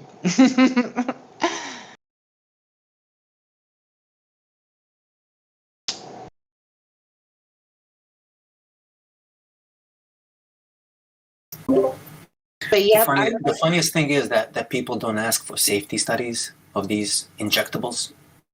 You know, and what's in it, the ingredients, and the ones that say I'm not an early adopter of anything. I think there's those people that are changing their minds about, hey, what's going on here? So I find that interesting. And, you know, that point of view was put out on the NPR. So I find that interesting. It's like, oh, all right. You know? Yeah, and when you go to supermarket, right? You see a new package or something, like you want to eat it. Like first thing you do is you check it out and you read ingredients, right? Most people won't, though. Oddly enough.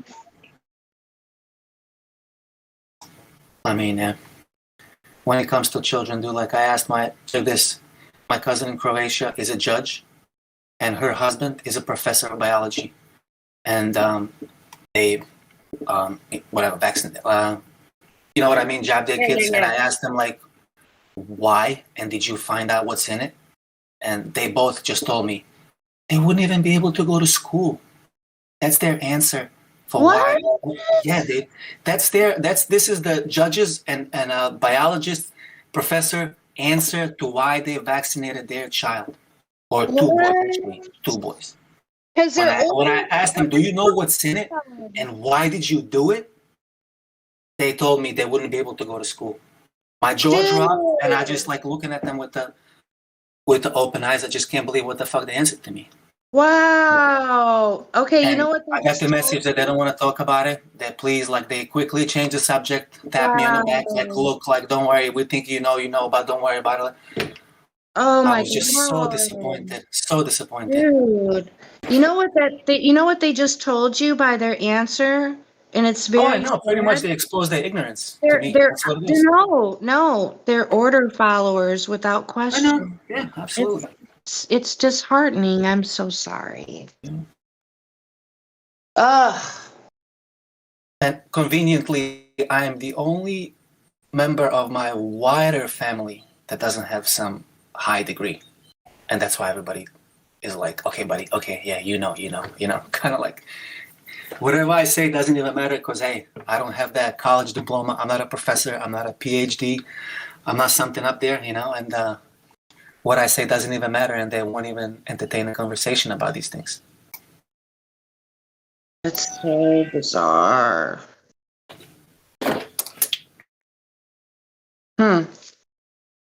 Yeah, that's where we are. That's where we are. That's just. And check this. I said this also before. My sister tells me I spent $500,000 on my education, and you're gonna tell me Earth is flat? I'm glad that wasn't That's her answer. That's her answer. Okay. Like what the fuck? Wow. Okay, so is that arrogant? This is my family. Dude, my brother's 40. If I bring it up, he's like literally starts sweating. He leaves the room. He's like, please stop. He grabbed his head. He's like, please stop. So was that an example of arrogance, what your sister said? Yeah. I mean, I'm not a good terms with my sister right now just because we're waiting to see if she's gonna inject her child who just started walking, by the way. He was like 9-10 months. And no matter what I told her, what the information I provided her with, it doesn't matter because I have my research and she has hers.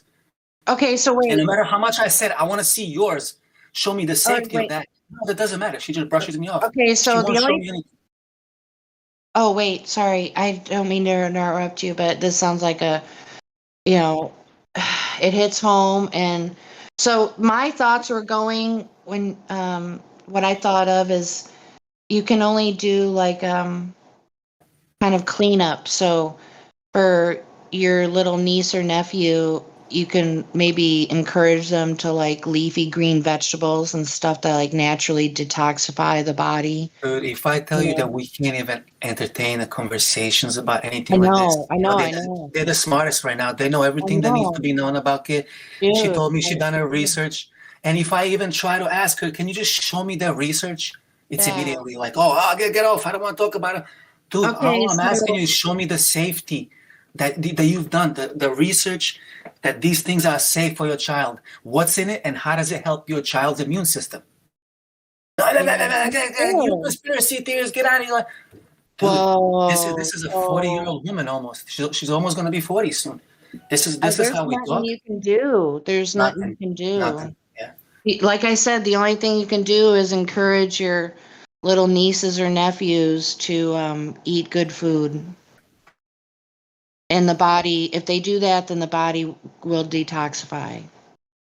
My hope, anyway. I mean, It's tough, Jenny. It's tough when you have family like that thinks you're fucking nuts, you know? And I mean, you can they're do. afraid to, like, I'm like, yo, let's sit down, all cards on the table. Let's just talk like fucking people. Nobody's gonna raise the voice. Let's just all cards on the table. Okay, so You if you show me want to what do you that, know, I'll show you what I know. And we'll think of it yeah. logically as two people. So what I thought of, that sounds like a good idea, but in my opinion, what you'd need to have is a neutral mediator, because that can get really nasty, that type of conversation with family.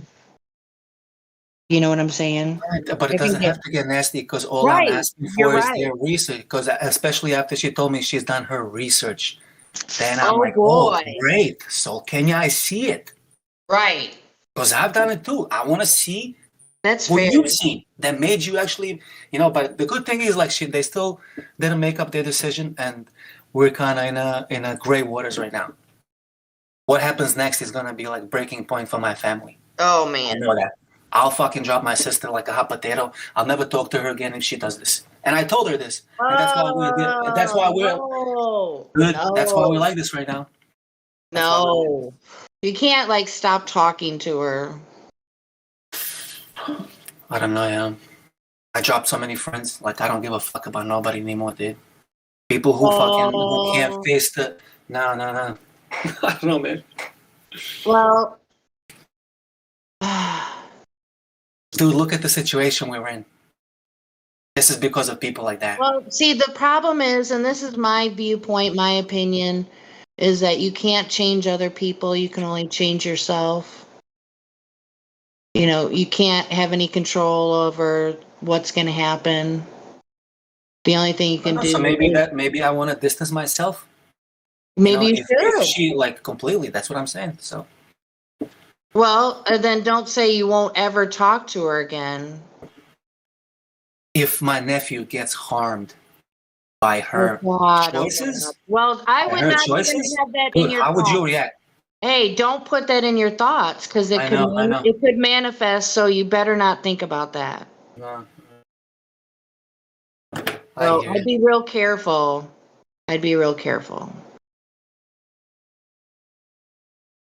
So yeah, I would get a mediator for the family if you feel like it's serious like that.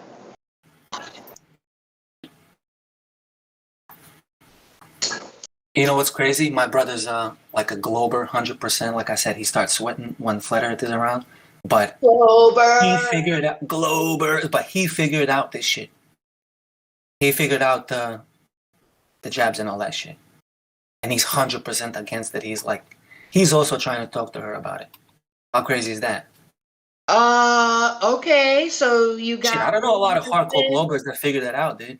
Her husband is. Wait a minute, hold on. Her husband is on your side with what you're talking about? No, he's neutral. I also had conversations with him. He's also super pro. Dude works for Google.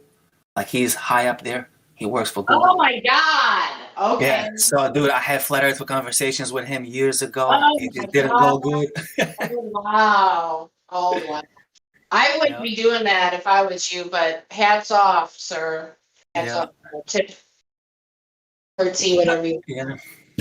Oh, I couldn't do He's it. he's the guy that puts the pretty much, you know, those when you have a flat Earth video on YouTube and that little like note underneath, flat Earth is the archaic conception.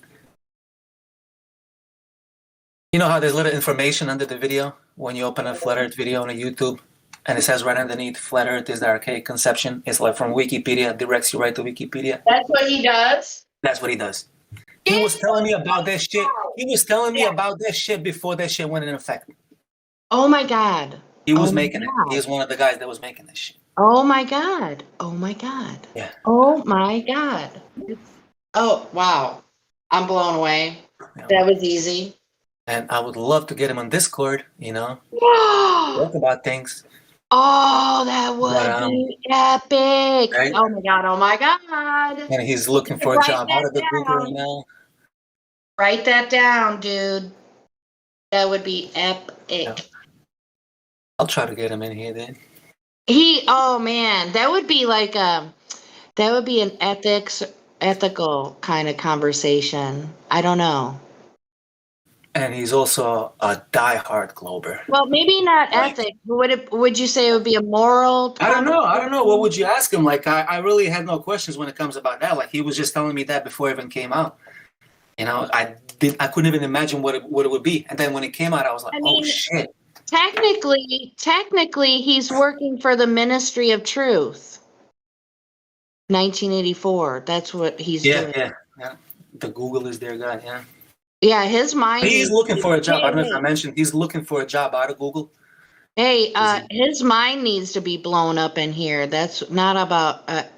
Wow, that would be. I talked to him so many times before. Like last time he was here, it was like a couple years ago.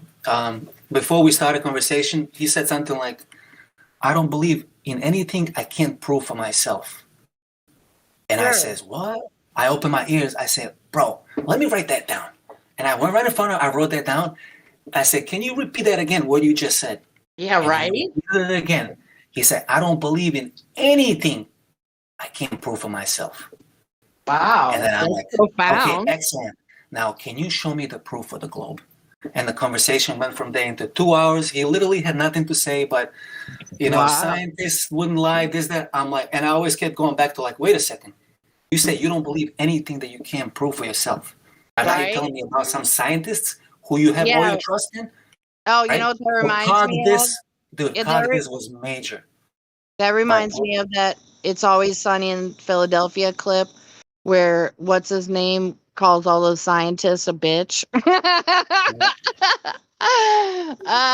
He literally kept going back to like gravity and science, like why would they lie and all this. I'm like, dude, like so every answer you give me contradicts to what you told me in the beginning, which is that you don't believe anything you can't prove for yourself. Dude, that's so bizarre. That's so bad. Yeah, we had quite a few flat Earth conversations that lasted for hours, dude. He literally couldn't remember anything. He didn't know anything, but he's still hardcore Glober, you know. Okay, you're not gonna believe me when I tell you. You're not gonna believe me when I tell you this story, okay? So one day I went to the weed store, and on the way home, after I crossed the state border, because I was in illegal plates, and I still am, but anyway, so I usually pass by this state park once I get into Missouri. And so I made a thing of it, you know, loaded up my bowl and then went for a little walk. And I'm sitting there on this bench and I'm looking up at this uncharted, well, semi-uncharted territory up to this hill, right? And I actually walked up there, but I'm sitting on this bench and I didn't look to my right and I took a hit of my bowl. And then all of a sudden I hear this person say, "I'll take a hit off that." And I turn my head around and I'm like, fuck, what did I just do? So turns out the dude, you know, he takes a hit off my bowl. You know, he didn't seem like weird or anything. Otherwise I would have just hightailed it out of there. But soon after we were talking, he asked me if I was a flat earther. You talk about a surreal fucking moment. I'm like, what the fuck is going on right now in my head? And he said he listens to Glowbusters and shit. I'm like, whoa. It was like Okay. I'm an internet person in real life, or something else weird is going on. I have a wildly speculative, conspiratorial mind at times. If nothing else, for my own entertainment, right? I mean, I can be brought to reality at any given time. But so yeah. Well, It what was made him really say that? He strange. just went out of blue. Like, Yes. Yes. that's interesting. That's crazy. Yeah. It is. It was seeming. I wrote down the whole story.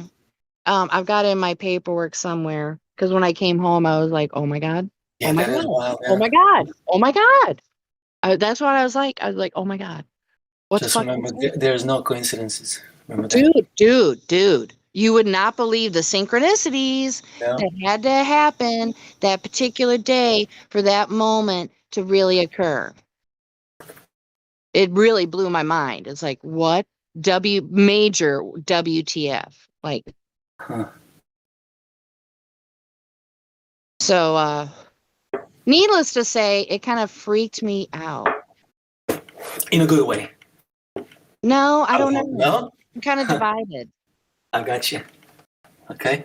because yeah, the story gets a little weird, and to make it G-rated, not that I was in fear for myself or anything, but he invited me back to his boat, and I'm thinking in my head, I was like, fuck no.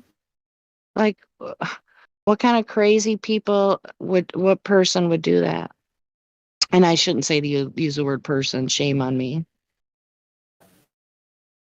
But yeah, so I got instant weird, creepy vibe. Actually, okay, so now that I'm talking about it, I'm remembering it. I did get major creep vibes from him. Because you just don't ask a stranger that question. I just thought it was weird. Do you guys? Do you think like like some kind of a stalker or some shit? Or... I don't know, but he asked me to go on his boat and smoke a bowl with him. That is crazy. Yeah. Yeah. Yeah, I don't know what to think It's of like, hell no, I want to live. I don't know who you are. Like, ooh. So, I just tried to be polite, and I was honestly out of cigarettes, I think. I don't generally naturally like come up with lies and stuff, but Can you smoke, yo? You smoke uh cigarettes? yeah, not very much. But anyway, so it was a convenient excuse to leave. Yeah. Yeah, But yeah, sometimes I actually wonder, there's you more. know, actual physical stalkers for, you know? I don't know, but there was more details to the story that I'd rather not talk about. But I got you. Yeah. so it was just a totally, I'm freaked out. So yeah, the person just had really intense aura around him, I guess. I don't know. I get like Listen to your physical. gut. You gotta listen to your gut at these Yeah, moments. I get physical reactions from people. Like, Yeah. seriously, one time I'm not exaggerating, really. I got accosted by an in real life troll when I was talking about flat earth to somebody I was working next to. And he just totally inserted himself into the conversation and started acting a fool. And I asked him if he did any research, and I threw him under the bus. And he's like, I said, "You come back when you figure that out." And Like when you know something you can talk about. yeah. And he says, "Well, I'll just do that." Some other girl came up to me and said, "Oh, the atmosphere moves with us." And after that, I was like, "Oh my God, I'm surrounded by sheep. I ain't talking about this no more." But in another department I worked at in the same company on an assembly line, there was like 4 flat earthers. It was cool. So that was pretty. I think there was more than that actually, because I remember out of the percentage of people that I worked with, I thought I remember it was 10%, so maybe it was 5 people. But yeah, so I haven't talked flat earth at work. I don't want to Oh yeah? I don't want to put a rumble to the whole damn town and shit. Everybody talks about everybody. That's what everybody tells me, but I just keep to myself. So yeah, I don't really like gossip, and it happens all around me. It's like, ladies, shut the fuck up. Shut up. That's what I want to say sometimes. Like, what's wrong with Man, you? everybody pretty much knows I'm a flat earther. Everyone knows the way I think. Everybody who knows me, so it is the way it is, man. Well, see, the way I I really don't. Honestly, I don't care. I don't give two shits about it, the dude. What way they I, think of me. the way I approach it is, I'm kind of building an acquaintance with people, and so I don't want to come in like a bull. I don't want to come in like a bull, and You then know what's the best way for people like that? For people who just wanna, you have time to introduce them over time slowly, to ask them questions, like Oh, simple questions they don't absolutely, have any answers for. Like, did you ever? I'd be absolutely, like, yeah. By the way, did you ever feel the Earth move? right, right, right, And they're like, oh no. And they're like, do you know what they tell us? How fast we're spinning and flying right. through this vacuum? Just Yeah, check it out. Like, tell me if it makes any yeah. sense. You're making me smile, dude, because I actually do believe that questions are the best way. Yeah, that's in Mhm. my opinion, 100%. Because then it puts the ball in their court, and it's on them. Yeah, exactly. It makes them think. Makes them scratch their head. It's like, okay, I got a meme for that one. Hold up. Hold up. I got a favorite meme. This is my. Hold up. I gotta wait on my slow ass internet. Damn it.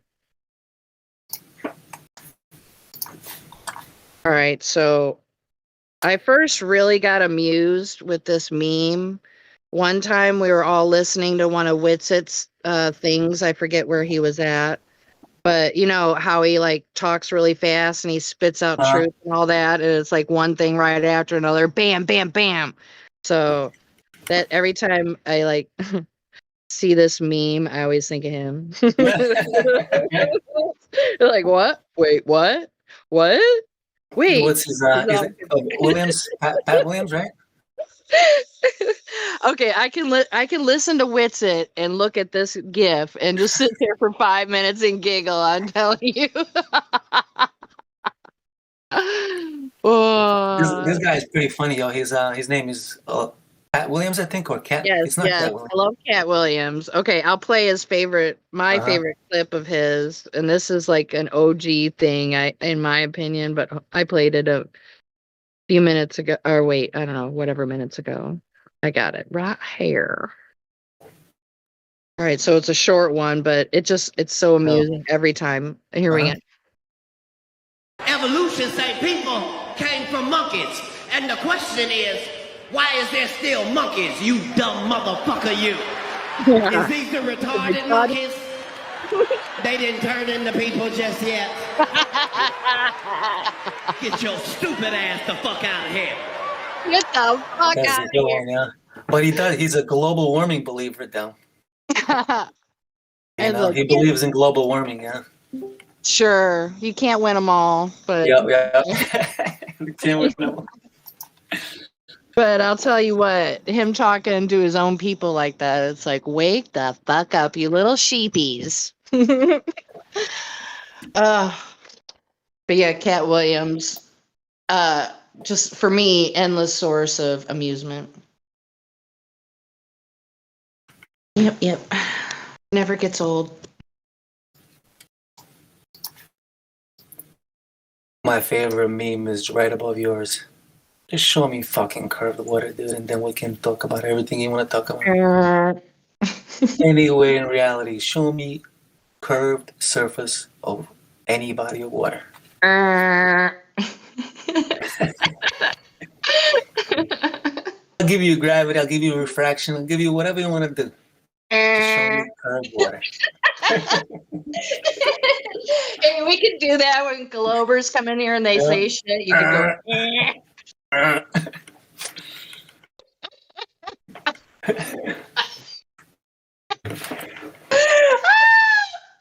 Oh, we can go over to Jim Bands and do that. Just raid their fucking chat. I'd be willing to sacrifice my invitation to be there for that. Oh shit. Yo, Jenny, you know what's crazy? Like before, when you said like they're not people over there, like I think one of those guys runs up to 20 accounts, and those guys when they come to lobby, I think a lot of times this is just my speculation, but a lot of times it's the same person. You know, they make it seem like there's all these different accounts because they never go in a voice check. You know, so one guy can Who have up to knows, like man? Who knows? But I hear what you're saying, though. I do. yeah, like I said, it's speculation, but like so many times it's like the same Oh, we story, had. same sentences, same everything. Like Oh, dude, here's dude. I promise you, we've had a handful of conversations about that. It is yeah. fun. I think it's fun to talk about. It's like, wait, whoa, oh, wait. That sounds familiar. The exact particular way and word usage and Yeah. flow, tone, connotation, what have you. I don't know a lot about it, but I should maybe, I don't know, get the terminology down more, but because I have thought about that a few times myself, but it's irrelevant really because even if it's true, what you gonna do? So you shouldn't like distract yourself too much, in my opinion. So I don't know. That's just how I see No, I it. don't care. Yeah, I'm just pointing out. Yeah, Yeah. that's what happened. Yeah. So this whole, not that you're saying this, but I don't really put any attention towards people that like to use the S word, call people shills and all that monkey I business. never used that word once in my life. Yeah, No. yeah. It's totally No, I never. unproductive. Yeah, It's 100%. totally, it's totally unproductive because the facts speak for themselves. So if they're going to monkey around in their little middle school playground, I'm not going to give people like that my attention because that's any person that has any intellectual honesty is going to listen to that shit for 1 or 2 minutes. I'm like, oh my God, I have better shit to do. It's like, wow, this is where we're at in humanity. It's like, okay, all right. Like, FT, FE, that little, tight shirt motherfucker. It's like, oh, all I right. don't even know what he looks like, to be honest. Like, what does he look like? Well, they call him fight the tight Fight the shirt. fighter. Oh, okay, fight. No, fight the tight shirt, I think is what I've heard somebody say. It's like, all right. Yeah, I don't get into, some people are entertained by that. I'm just not one of those people. No, me neither. I don't know if you noticed. Like, you'll never see me arguing with these Yeah, major zealots. No. the moral of the story is for me, you can't change other people. You can only change yourself. So, I'm literally fishing for honest people here. They're like, yeah, exactly. That's what I'm into is seeking the seekers. And you can pretty much tell if someone's open-minded. immediately. Yeah, Immediately, yeah. That's why I can't go over to Gem Pandas for very long because it's just not my type of interaction, shall we say. It's a different world. It's dishonest. It's dishonest. Yeah. It's like who can be the most crafty and dishonest at the same time. It's like I'm not into that like magic word spelling bullshit. Or are we gonna achieve anything arguing with these zealots day after day? Exactly. Exactly. It's pretty much a waste of time. Yeah, it's debate to win, not to make progress. Yeah. Oh my God. But I think when it's happening on Nathan Oakley's and stuff like that, it's good because it exposes their mentality and their approach to the topic. Right. And that exposes the fact that they have nothing. And that's yeah, exactly. And that's when I call next. Next. Yep.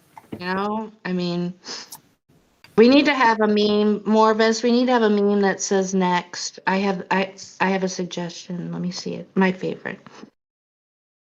Oh wait. I guess we can come up with a whole slew of memes that say next. That would be fun. Oh, here it is. Pretty simple.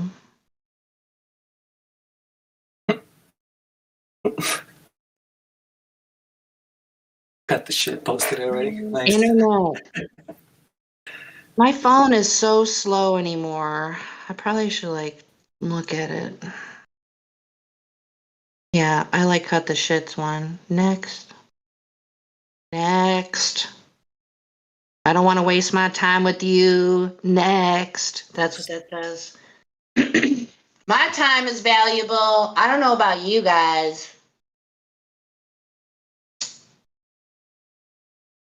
What was that, Jenny? Say that again. I'm sorry. I said my time is valuable. I don't know about you guys. But, you know, when you get that sense that the conversation is not going to be for progress, Exactly. and Right. you're just like, okay, next. I've I heard. mean, even in the lobby, like if I see somebody's like trolling after the first, second sentence, like I'll just whatever stop talking, you know. But if it's a real person actually like confused or is a glober or trying to figure it out, like whatever, give them some little more time. Like you said, you got to figure it out, you know, in the beginning.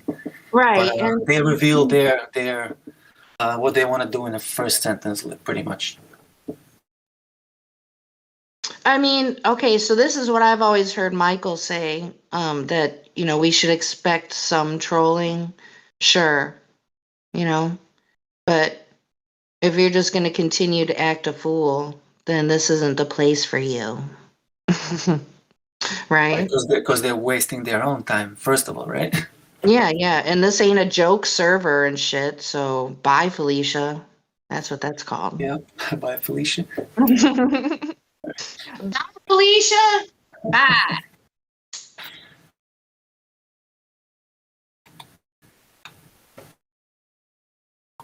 So yeah, there's plenty of other places on the internet that trolls can traverse. So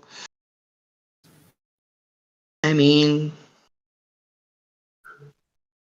Right. sure. And then What if you have a good cosmonautist joke? Sure. Sure. I mean, yeah. Yeah. Globers. Globers. Yo, get what's a cosmonaut? Yeah. Ah. Cosmonautist. Yeah. It's a syndrome, I guess. Reminds me of an old, I think it's Anthrax song where they say not, but you could probably maybe retrofit that to do astronaut. Yeah. Oh, I should give that more thought. Cosmonaut. Not. Yeah, I came with this silly term and they made it a role here. Yeah. Man, okay, so I'm just kind of in awe a little bit about how there's a lot of words that we use incorrectly, not knowing, but we think we are using it correctly. Yeah. Like one of those words for me is the word disclosure. I forget who it was that talked about that. Maybe it was Cuddles. Maybe we can, he was here. Who was here? Who's here? Cuddles. Is that Beavis? Is that Beavis? Maybe. What did I say the other day? Like Butthead would say it. I don't know. I don't know. Like it was a crazy Glober word. What would be a crazy word that a Glober would use? Yo, how many people are old enough here to remember Beavis and Butthead? He said gravity. I don't know, guys. Shit, dude. I haven't heard. I have to listen to his voice again. You need to, for sure. Go on a marathon, a Beavis and Butthead marathon. Right, and just listen to his voice. Get it into your brain. I haven't seen it since I was a kid, though. Like, Okay, so not only it's been a while since I've binge watched them, guys. I've also binge watched. Do you remember the spinoff from that? It was Daria. no. Oh man, I don't know. remember like when Ren and Stimpy was out, and Oh yeah, that was brutal. Really. yeah. Oh, what about Happy Tree Friends? Did you ever watch them? Oh my goodness. Oh my gosh. Yeah. Corinne? Okay, I don't know. I'm done. I'm done. It's the music intro. But yeah, dude, seriously though, get Beavis and Butthead. All right, I'm hearing myself, I think.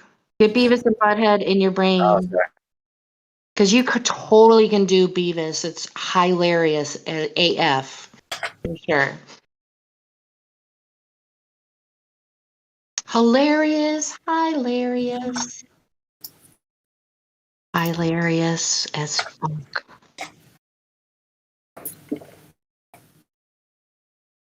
All right, anybody else in here good at impressions? Maybe Trump, that would be extra. Like I gotta Did you work guys see like Space Force with Steve Carell? Space Force series. Oh yeah. what? There's a Steve Carell series. Dude, Space We Force. have a It's global. fucking hand spisser. Glober alert! Glober alert! Hello. Hello, We have a person. global in the lobby saying, Oh, lobby. but I Okay. must tell you, when you see the flat horizon, it's mainly fog. You can't really see the Earth is round until you go around it. When you see it from above, it's just an illusion. Illusion. It's just an illusion. The Earth is flat. It's just an illusion. Earth Yeah, is flat. All right, is that person coming in here or what? No, they're in lobby, dude. it's in the lobby. Show me the curve. When you see it curved water. from above, it's an illusion. It is an illusion. Earth is flat. Show me curved water. I wish I had a soundboard. That would be amazing.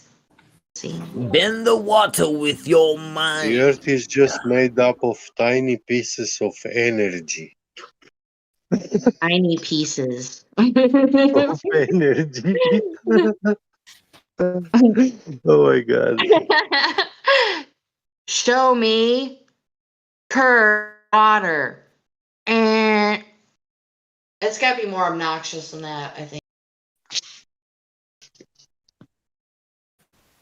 See, if I had a computer, I could probably do a soundboard. That'd be so much fun. You gotta get an iMac, Jenny. No, I can't do that. I'm not an Apple person. I am No? a human Oh soundboard. my god. No, I would be. Once you go Mac, you never go back. No, it's too late for me. It's been too much time. I've never been an Apple person. Space Force. That shit is funny. I watched it in 2 days. All dressed up and no place to go. That's what that should be called. Damn, dude. It'll give you a pretty good feel what goes on at Space Force. I need to watch that again. There's only one season, right? Or is Yeah, it they're coming out with the second one, I think. Dude. Okay, why does it say May 29th? Is this from last year, I take it? Mm-hmm. This is not the second season, this is the first. Okay, I thought Phoebe was really weird in the show. Do you? Yeah, she wasn't herself, I guess. What's her name? I don't remember characters' names. Man, that's sad. She's not part of the first few people mentioned as actors. Who the fuck is Diana Silvers? Oh. I don't keep up with actors and actresses like I used to.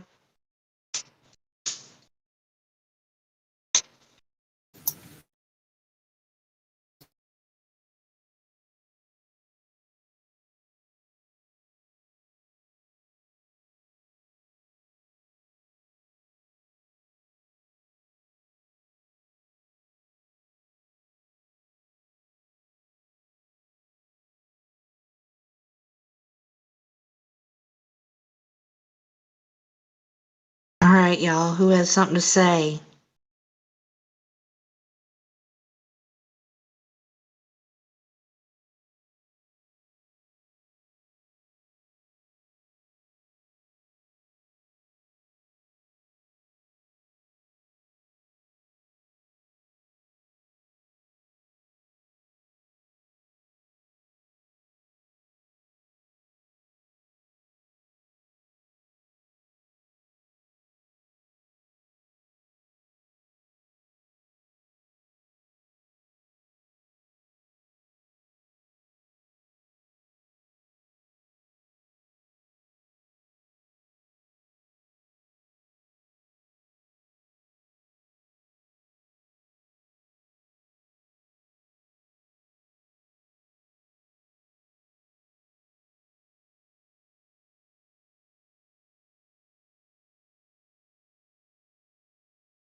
Take a second to honestly observe the following picture and tell me what this looks like to you. If you said a bunch of cardboard, construction paper, curtain rods, gold tape, and foil, you would be correct. If instead you said the National Aeronautics and Space Administration's highest technological achievement, incapable of being reproduced today, the Apollo 11 lunar lander, then you would also be correct. Most unbiased viewers would assume your average high school art class could construct this contraption without much struggle.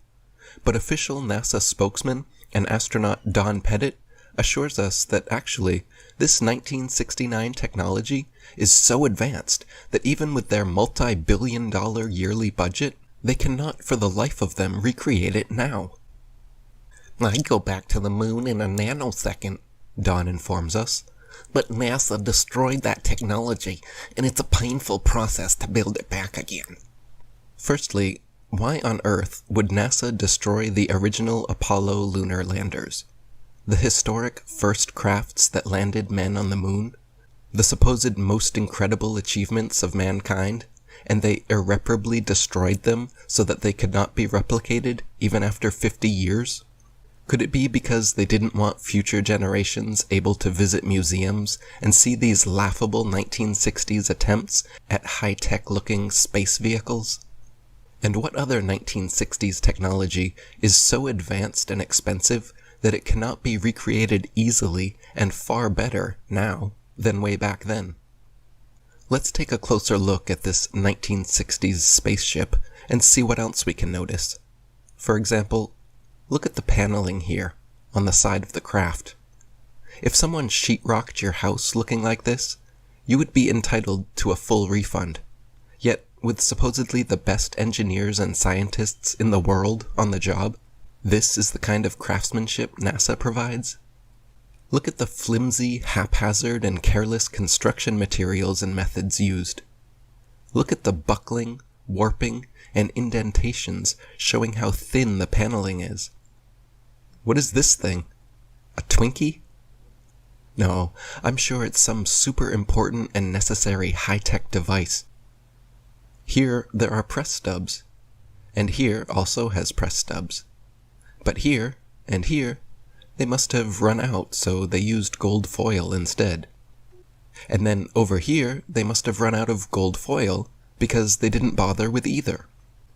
Look over here, at the evenly spaced lines of gold foil going down the legs, until you get to this point where there is 3 lines right close together. It must be important because it's the connection point to the other crossbars, right? Let's look at another leg. Oh, no. On this one, they are all evenly spaced the whole way down. No 3 lines near the crossbar. Apollo 11 mission controller Harold Loden was quoted saying, "The skin on the crew cabin was very thin, and that was all done because of weight saving. If you really took your finger and poked hard at it, you could poke right through the outer skin of the spacecraft. It was about the thickness of 2 layers of aluminum foil." Project manager Thomas Kelly concurred, noting that the skin, the aluminum alloy skin of the crew compartment, was about 12 1/1000ths of an inch thick, equivalent to about 3 layers of Reynolds wrap that you would use in the kitchen. Apollo astronaut Jim Lovell said, "Whenever I saw a model of the lunar module, it had these rigid sides and looked really strong. Turns out that external portions of the lunar module are actually made up of mylar and cellophane, and it's put together with Scotch tape and staples. We had to have pads on the floor, because if you dropped a screwdriver, it would go through the floor." Apollo astronaut Gus Grissom even famously hung a lemon on the lunar lander just weeks before the mission started. The dictionary describes lemon being a word used to describe things, especially automobiles, regarded as unsatisfactory, disappointing, or feeble. The lunar lander was never even once tested on Earth, landing here from any altitude before supposedly going and successfully landing on the moon.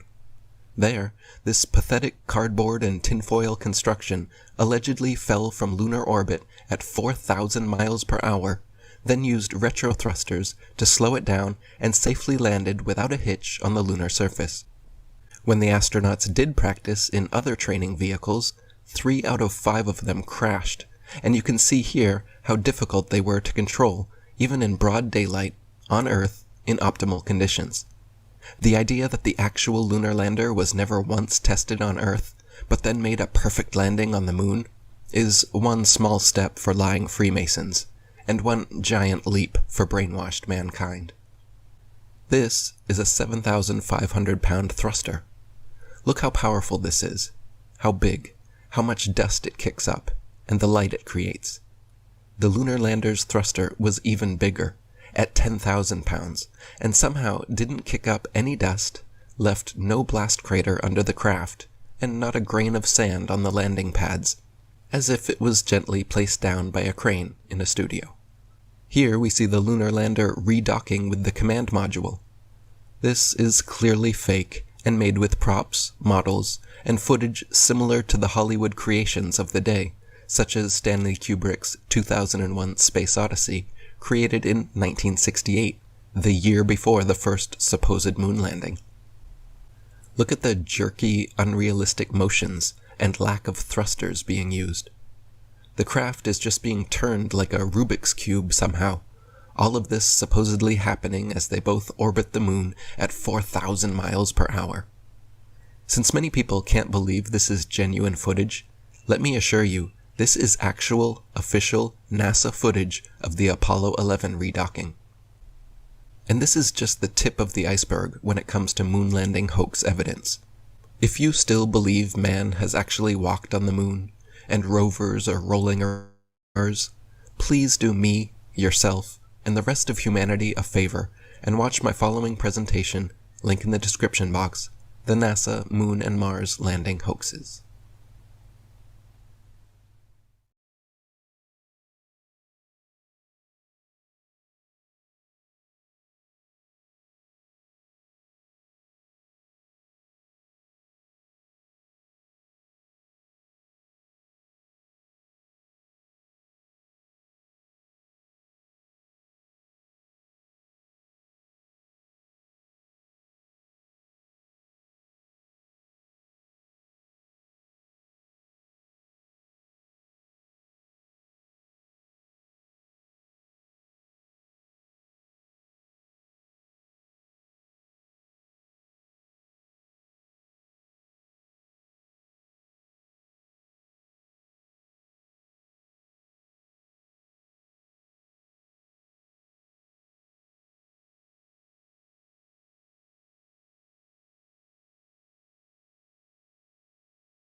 Anyone there? Pretty quiet.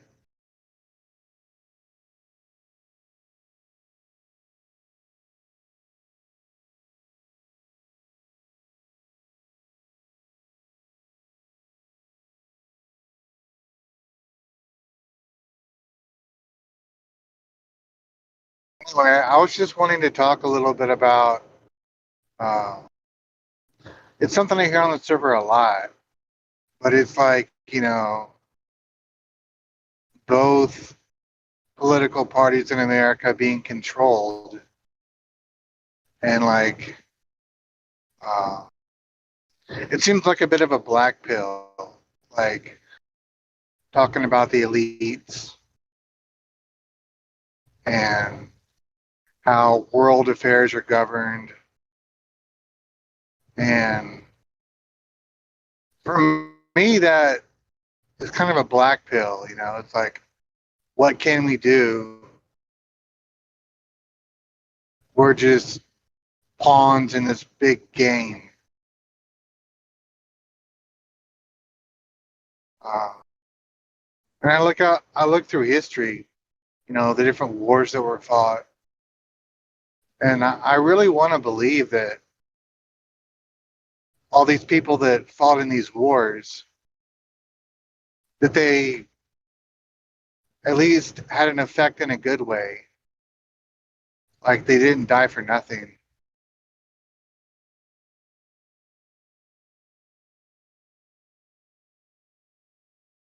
I mean, and if there was any revolution, whether violent or nonviolent, that happens in the future, I mean, like, could the elites be removed? Could society return to something healthy? I don't know. But I just don't want to be like a black pill person when I think about those in power.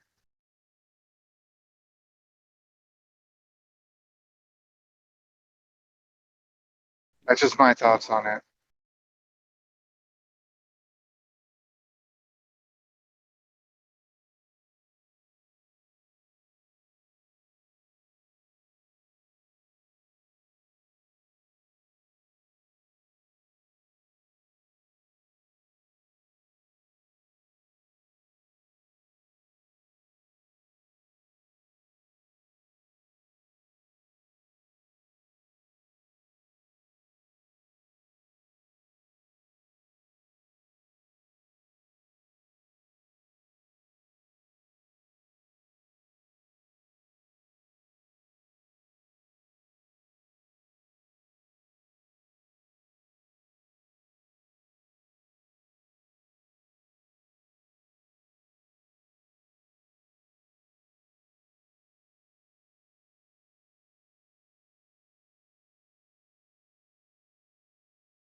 It's really that quiet?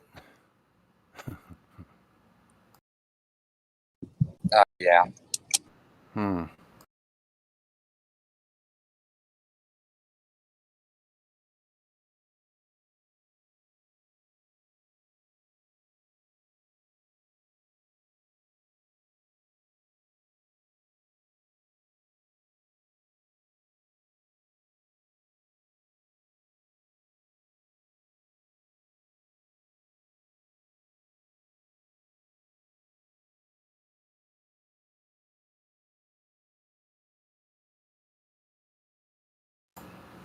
So I wanted to make a statement because it came up in my thoughts about something George Carlin said. He was absolutely right. These people that George Carlin talked about, they're coming after your pension, after your Social Security, after everything that you thought you worked for. They're gonna wrap up a bill for you at the end of it, and everything that they say that you owe the government is going to be taken out of your Social Security. Thank you very much. You were right. You were right, George.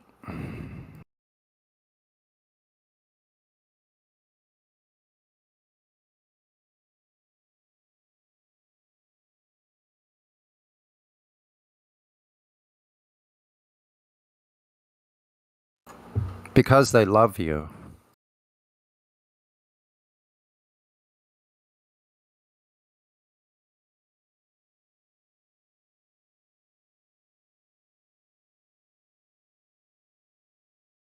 They love us so much. They love you so much, people. Think about how much they love you.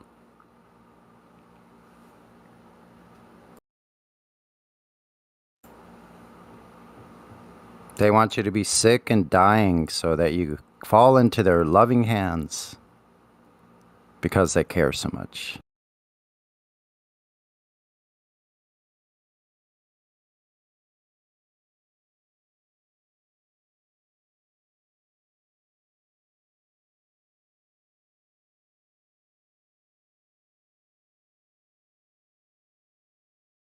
And I guess they've already convinced you that you can't do it without them.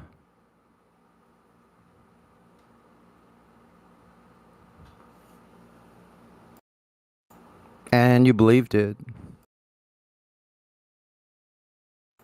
So you can't do it on your own. You have to rely on Big Daddy government.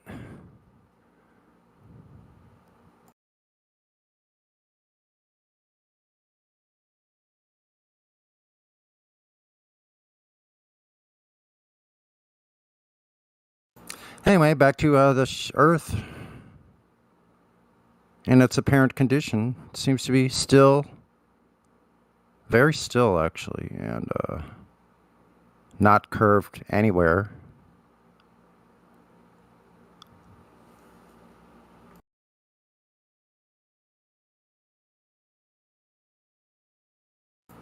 And I woke up this morning and I realized I was breathing gas pressure. Gas pressure's still here. So I guess we're all right. It's all good.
Hollywood is no place for kids.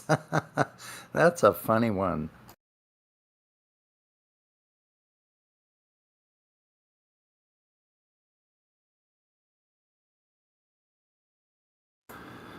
So that's really funny coming from that other side of those, the other side over there at that other anti-flat earther academy.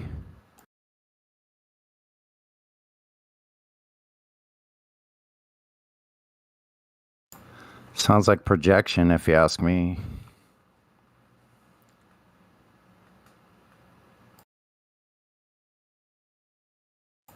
Don't worry if you don't know what I'm talking about. I'm having a conversation between myself and the voice text.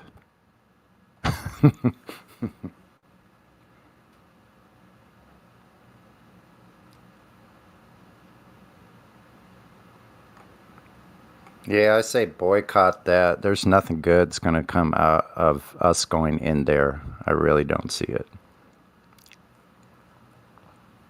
Space Force.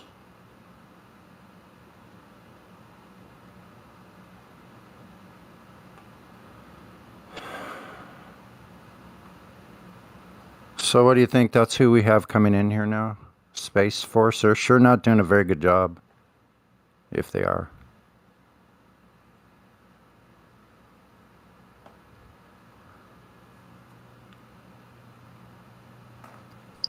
You heard? They're gonna allegedly launch 4 quote-unquote civilians tomorrow. They're going higher than the ISS. What? Mhm. More cartoons forthcoming. They are called the Inspiration 4. Fantastic Four, Inspiration 4. Okay. It's the third space flight by a billionaire in 2021.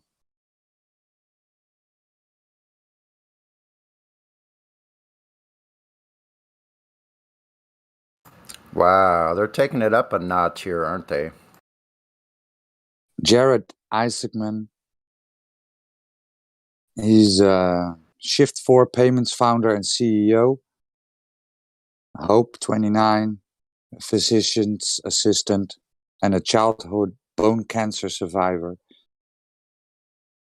Chris Sombrowski, 42, a data engineer for Lockheed Martin. Well, of course, Lockheed Martin. And then Cyan Proctor, geoscientist and science communication specialist. Who has participated in 4 space analog missions. What's a space analog mission? What's an analog mission? Wait, hold the presses.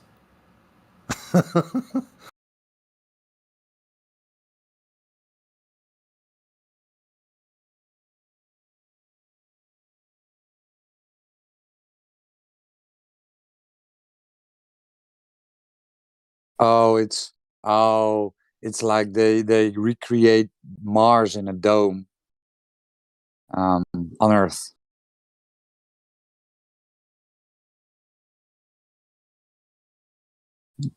You get it? So he's pretty well known with how they use the harnesses and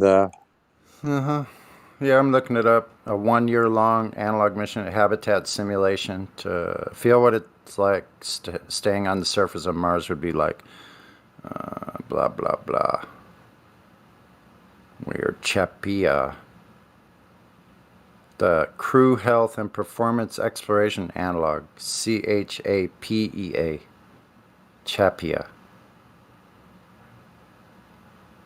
they're going further than the ISS, allegedly.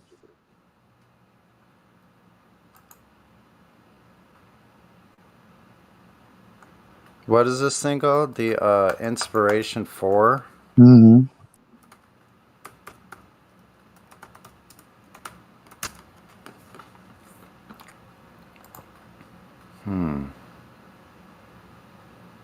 Visit spacecoast.com. Sorry, I didn't mean to laugh. Let's click clearly a legitimate organization. Okay, let's see. Space Coast, Florida. What? Hold on a second.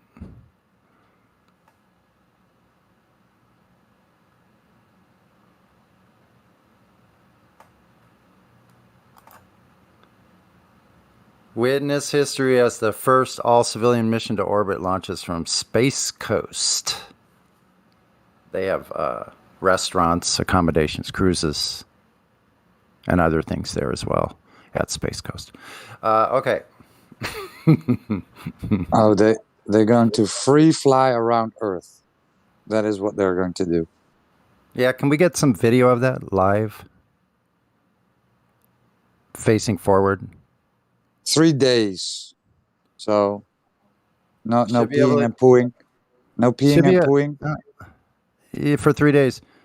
That should be healthy. So we need a camera, one down, one up, and then when it's going around, a live stream of the whole entire way. Should be no problem, right? All that technology, that video technology we have. We can't point a few cameras here and there. What is up, people? Are you We'll have not to wait. Are you not questioning these things? No. Just go along with it. Whatever they say is fine. Why does it matter? I don't hope. I don't hope, but it could be a great excuse, right? When it doesn't work. Well, space travel for civilians is still too dangerous. So you know how they blew up the space shuttle.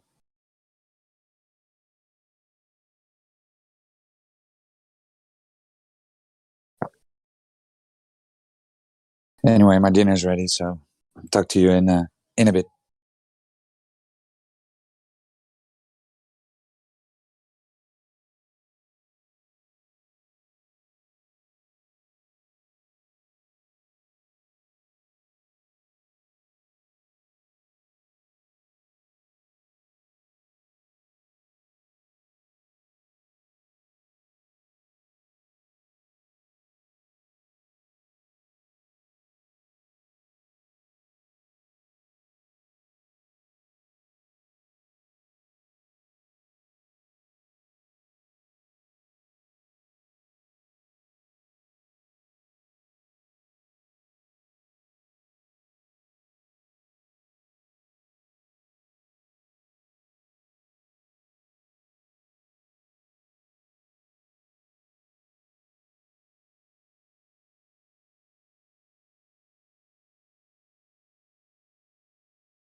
I think the people that buy all this stuff should not be allowed to breed. Well, I guess that's going to work out okay.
How about a numpty clip for the morning? Okay. Unless I hear any objections.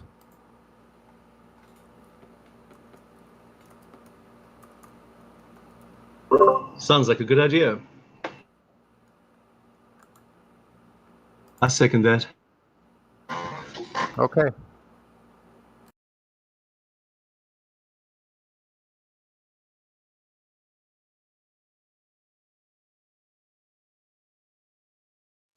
Should be on any second.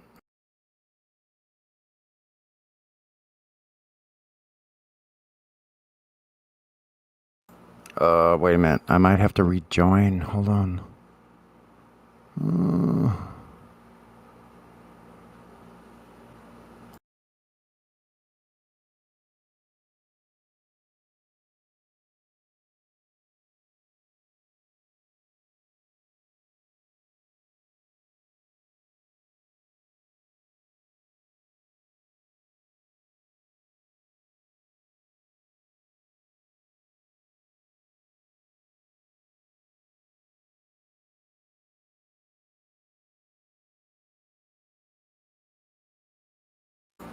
I don't see the bot in here. I wonder what's up.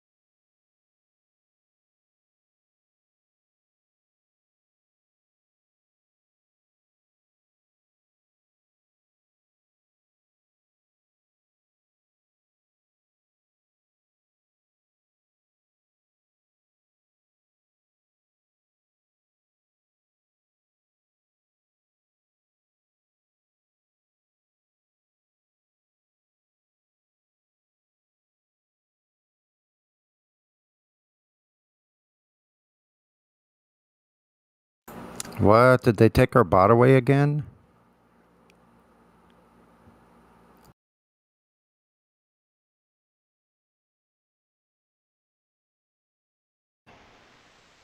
I know. You just paraphrase the whole numpty clip as you remember it, and see how well you remember it. Just kidding. I haven't heard it yet. That's the problem. I have other ways to deal with this though. I could play it through my speaker. Oh, that's good.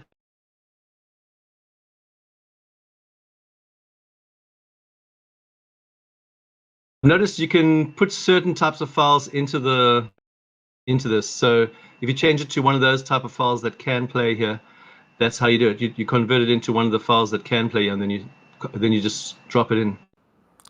So Yeah, notice certain files. Yeah, but we have a special program, a bot that was controlling the music, and now it's not anywhere to be seen. I don't know what happened.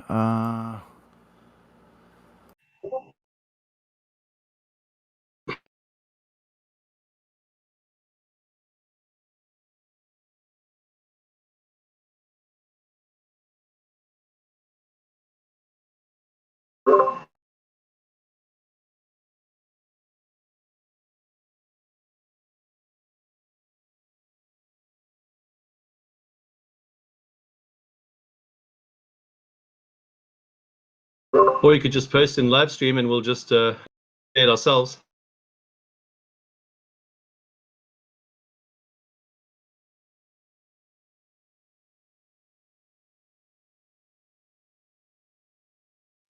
It's all right. I'll just wait till my AC. Can you hear that fan with my AC blowing?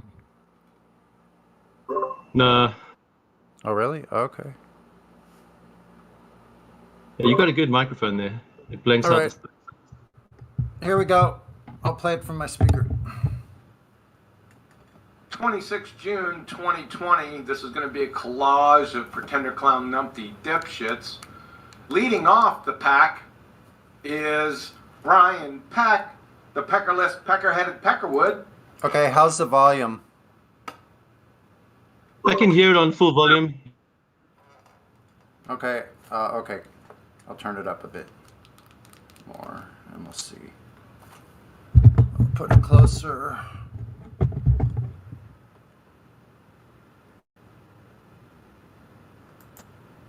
A self-professed internal medicine doc.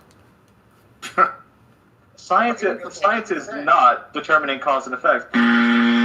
Science is the process by which you determine relationships. It doesn't have to be entirely causal. And you can build correlations. Correlations often are good enough.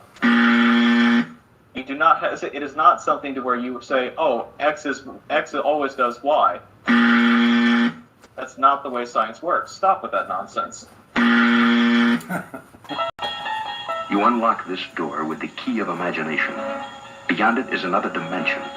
You're moving into a land of bullshittery. You just crossed over into the numpty zone. So, Peckerhead says, science is not cause and effect. Then he says, science doesn't have to be entirely causal. Number one, law of non-contradiction violation, Peckerhead. And number two, science is entirely and solely cause and effect. You want to know why? It's based on experiment, and experiment alone. And before you have an experiment, you have to have a hypothesis. From Nature.com, Sean Carroll arguing in The Edge that hypotheses aren't simply useful tools in some potentially outmoded vision of science. They are the whole point. From Lowell C., becoming a successful scientist, Cambridge University, a scientific hypothesis is based on cause and effect reasoning. Uh-oh! A scientific hypothesis does not merely state X and Y may be related, but explains why they are related. We'll get back to that one here shortly. From Drexel University, the scientific method is hypothesis-driven. One makes an educated guess to explain a cause and effect relationship. Uh-oh! From Chemistry About, Anne-Marie Helmstein, PhD, Biomedical Sciences, a hypothesis is an educated guess based on observation. It's a prediction of cause and effect. Fatality. Next, from Brian Peckerwood, the Peckerhead, correlations are good enough. Are you high right now? From Cornell University, epidemiological studies can never prove causation. That is, it cannot prove that a specific risk factor actually causes the disease being studied. Epidemiological evidence can only show that this risk factor is correlated with a higher incidence of disease in the population exposed to that risk factor. The higher the correlation, the more certain the association. But it cannot prove causation.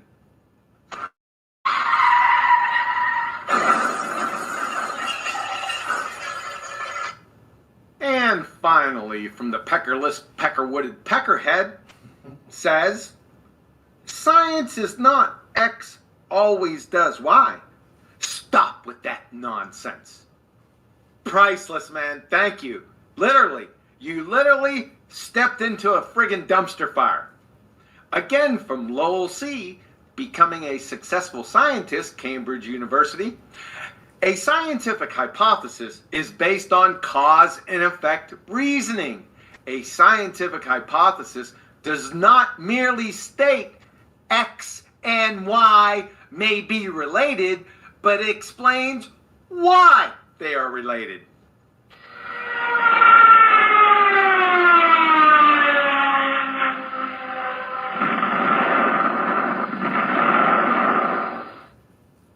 So, Peckerless, you'd fail 5th grade general science.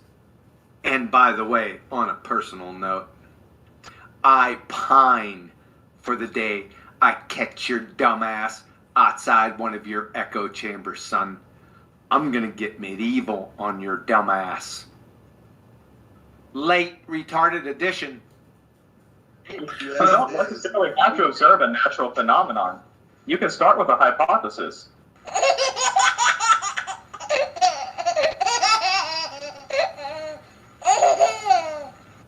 You can start with a hypothesis? Really? Where'd you get the dependent variable from? Your imagination, numpty. From the University of Rochester Physics Labs, the scientific method has 4 steps. Step number 1, observation and description of a phenomena or group of phenomena. Jimmy is saying it. You may hear him. Down goes Peckerhead. Down goes Peckerhead. From McClellan Christen, The Nature of Science and the Scientific Method, the first process in the scientific method involves the observation of a phenomenon.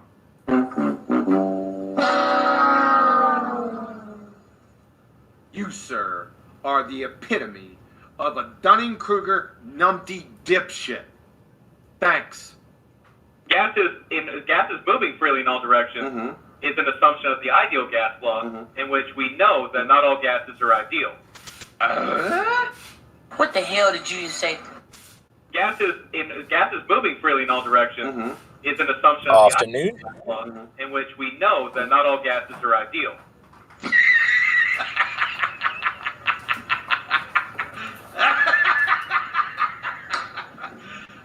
You serious? Yep, he is.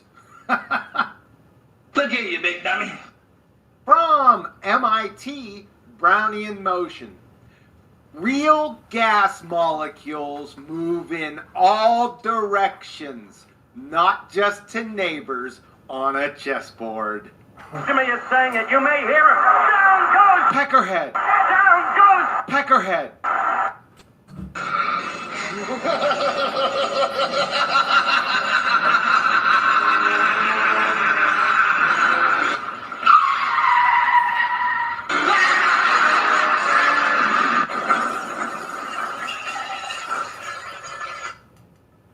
Hey.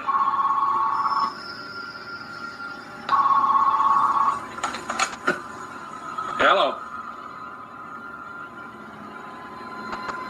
It's for you.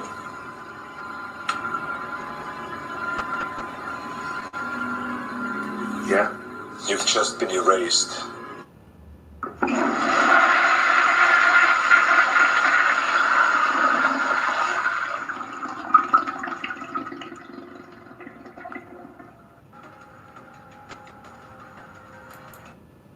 There we have it.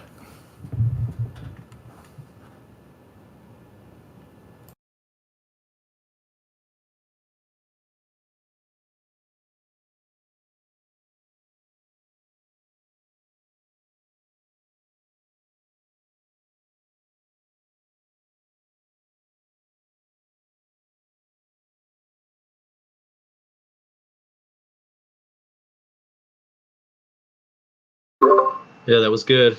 I mentioned QE the other day. I said, well, I think you should talk to QE about that theory. And then when I mentioned his name, they got really mad. They all started cursing and going crazy. It sounded like they all started manifesting demons.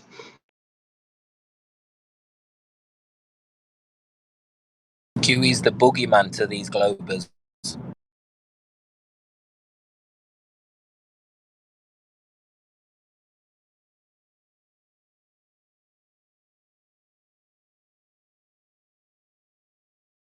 Their worst nightmare.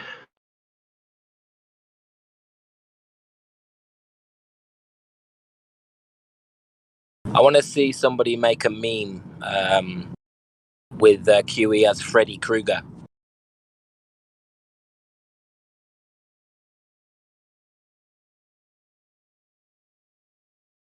Has anybody actually seen QE before?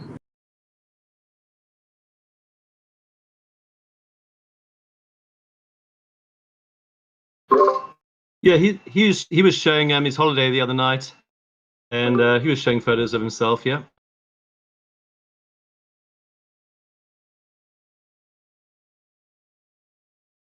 Ah, fair play.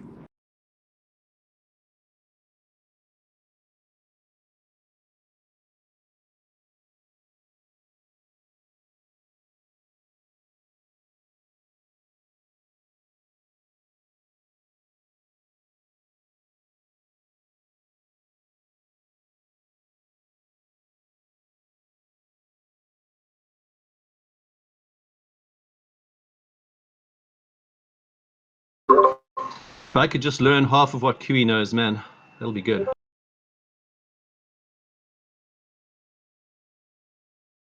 Yeah, I'm guessing he majored in physics or something at university or college. Yeah.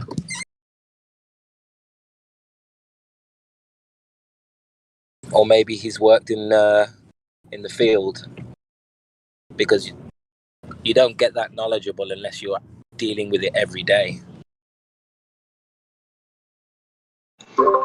He's definitely not slacking on the reading.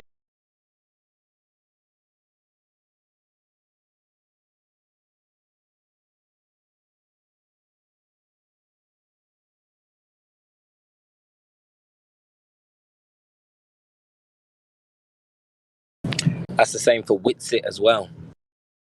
I've listened to Whitsitt talk. Sometimes he blows my mind. Whitsitt's got a like a photographic memory, kind of like super intelligent brain. I don't know what he does. I think he's on some really good vitamins or something. I need to get his vitamin regime.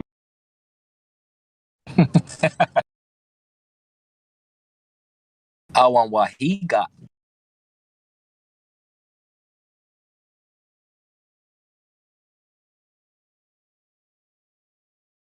I remember Whitsitt had a debate with Brian's Logic, and I was wondering how QE, what I was trying to find out what his opinion of that debate was, because I think Whitsitt was trying to argue the dielectric nature of the universe, and Brian was arguing against it. And I wanted to know QE's thoughts, but I never heard him speak about it. QE doesn't go into speculation. He sticks with hard, solid rock science. He doesn't stick with anything that's debatable, that's not proven with science, that isn't shown with actual text, with actual proven experiments. He won't even touch it. He'll stay far away from it. He's not into that. He's straight and narrow kind of guy. Just solid, real, proven science. If it's not proven, QE won't touch it. That's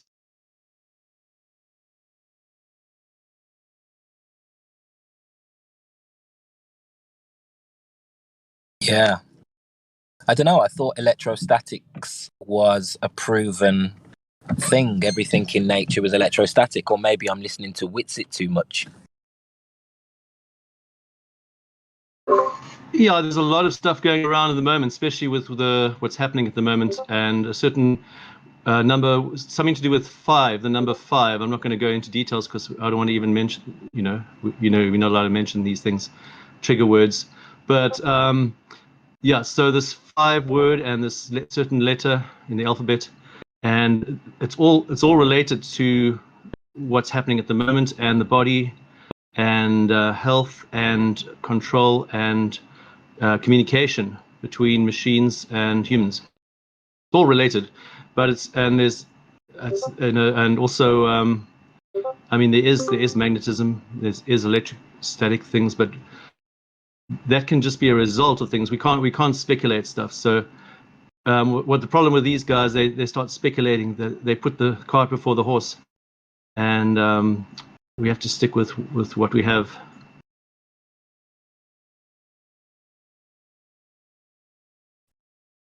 Yeah, I agree with that premise. It's just we don't have very much to go on. I feel like we have to speculate to see past the basics. Maybe I'm wrong. I mean, you got in science, you have to obviously put sometimes when you're pushing for new territory, you got to put theories out there and then see if and then test them to see if they're actually true or not with science. Yeah. So there's nothing wrong with having a hippopotamus, whatever.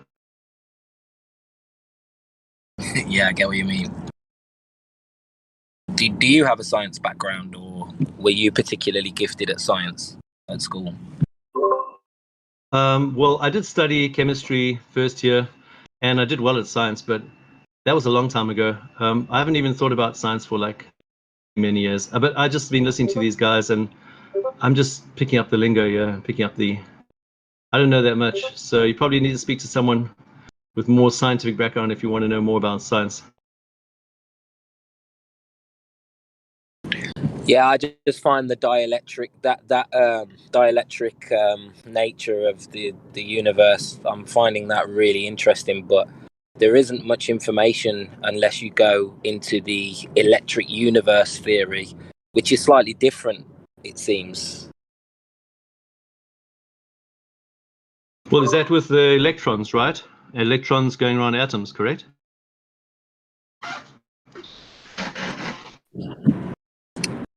Well, I don't know anymore because I've been listening to Eric Dollard, and his claim is that the electron is more of a movement than a physical thing.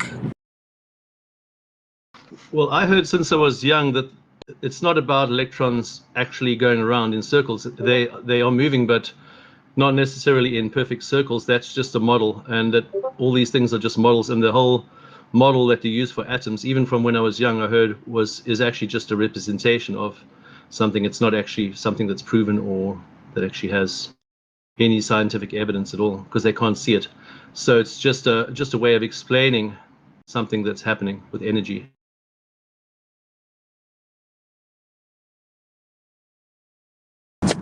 Yeah, Eric Dollard said there's a reaction that you can create, which we call the atom, but he says you can create a counter.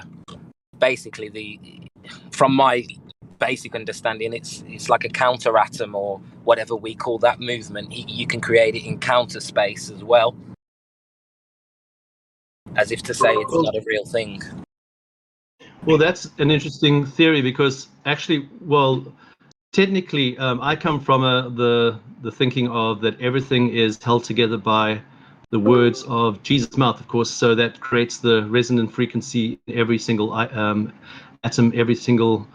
Well, I wouldn't say atom, every single particle in the world, and so sound being the resonant frequency, and it creates the very fiber of and the glue of the universe, but apart from that, and also the fact that the bonds of the human body are basically held together by a connection, which actually, if you add it up, it actually spells Yahweh, by the way.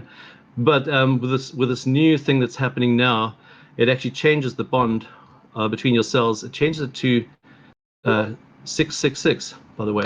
And also another thing with this new thing that they're doing right now on the world at the moment, and apparently that's what I heard. And then also talking about metaphysics mumble jumble, which I don't really believe in because I haven't seen any evidence of it. But as far as I know, these things, I don't really know that much about it. So you're probably going to have to get someone else who knows more about it. But these things definitely are affected by a spiritual realm, an unseen realm. I know about that. And the unseen realm is, Einstein said, much more is unseen than seen. So basically, you can never figure out all science because most of it's happening in an unseen realm that we don't even see. So how can we figure out something and see something with science that isn't even visible and it's not even attainable to us? We can't even get hold of it. Now I know CERN the whole CERN thing is actually owned by a bunch of witches who actually delve into this realm of the unseen realm. And that's their whole goal, is to get into the spiritual realm, open gates into hell, and summon demons into the earth. That's their goal of CERN. So I know that. But what I'm saying is they failed miserably. I mean, one person was turned to ash trying to do that. They just died and turned into ashes and came back like a ball of ashes. So they're not really succeeding with anything that they do there. But they're calling it all that stuff about dark matter, but meanwhile what they're doing really is actually just trying to open portals and summon demons. It's just witchcraft. Well, that actually makes a lot more sense than I thought it would, because I think what you're talking about is dimensions. I looked into dimensions and realized that there's interdimensionality to us. We exist on many levels. We've got the space in between. You've got the whole you, which is in the 3D, which is the you. But then if you go into the body, you've got more of a 2D setup, and there's space between your atoms, your germs, and your microbes, and that space in between is considered a dimension below. So you can see 3 dimensions within us below, and then you've got the spirit, which has been pretty much proven to be, of a higher dimension, almost proven. So I can actually really see that. You keep saying this number though. I know you don't want to say it, but are you talking about the new Wi-Fi, basically? Of course, and it's not just 5. It's gone 6, 7, 8. They've already got 8 and 9 and 10. On the 10, they're busy working. I think they got 8 already. They haven't brought it out yet. I think they brought out 5 under secretly, and they put the smart meters in every home last year. They just pushed them in without anyone knowing what's going on in the middle of all this. The whole setup is basically, it's like those Japanese anime movies. Basically, what they're doing is it's all true, and the whole thing with you see, it's all on a microscopic basis. They have microchips that are really small, mini microchips. They have these small particles, and they're dust microchips, and they can do a lot of things, the little microchips, and they in everything, in our food, in our chemtrails, in everything that happens around us. And they're basically trying to change the whole fabric of the earth, basically. But the thing is, they've forgotten one thing. There's the spiritual realm, but they only see the spiritual realm. There's different layers of the spiritual realm. They're all connected, and they're interconnected. The problem is, we're not just in a natural realm. Well, some people live very much in a natural realm, but certain people who believe in Jesus and the cross, that's the way into you become a multi-dimensional being. So when you're a multi-dimensional being, you living in 2 realms at once, multiple realms, because you can actually access the other realms too, and you see the devil has lesser realms as well. He can't access the higher heavens, he accesses the lower heavens. So the different heavens are the different realms, and so he can only access a certain level. He can't. Yeah. Are you talking? You say the different realms. Do you mean different? Do you interpret that as dimensional, like different dimensions? Could you just replace that word with dimensions? Yeah, heavens and dimensions is actually the same thing, and the people confuse them because heaven's not it's a place. There is a place, heaven, like with a throne there, but heaven's also where God is. So, and heavens is also speaks of the sky, but it also speaks of where the devil realms. He also works in different realms as well. He's got his own little passageways and things, but they're lesser than God's ones. God allows them for now. You see, the devil is God's ways and means for to obviously. It's not about the devil. It's not about. The issue isn't about evil. The issue is about God and love, and it's a love. The reason you're on this earth is a love story. It's not a fact story. It's not a science story. It's a love story at the end of the day. But so understanding all these things is actually pointless in a way either. But it's just fun. I mean, it's a lot of fun. And God doesn't mind if we like to explore what things that are going on around us. I mean, it's not offense to him. He's not offended by that, and it's fun, But what I'm saying is, understanding science from a merely science point of view is going to be hard to do if you don't have science in the other dimensions as well. You have to actually do science in those dimensions because there's a lot of things happening behind the scenes that we don't even know about.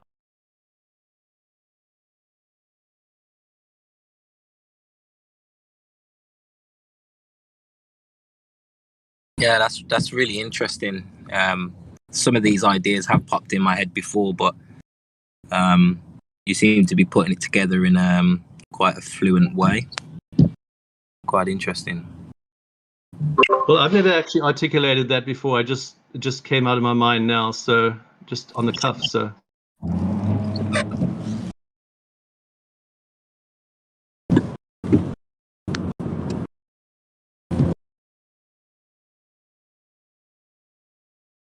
But there's definitely great value in science, and what QE is bringing forward here is some really good. And what he's doing is basically bringing forth common sense, because common sense is in great lack on the earth. It's not very common. So what he's doing is actually reigniting common sense in people's minds, just to look at things and actually prove things with real evidence, and that's great. So hooray for QE and his way of thinking. It's really bringing people to start thinking again, and stop being minions.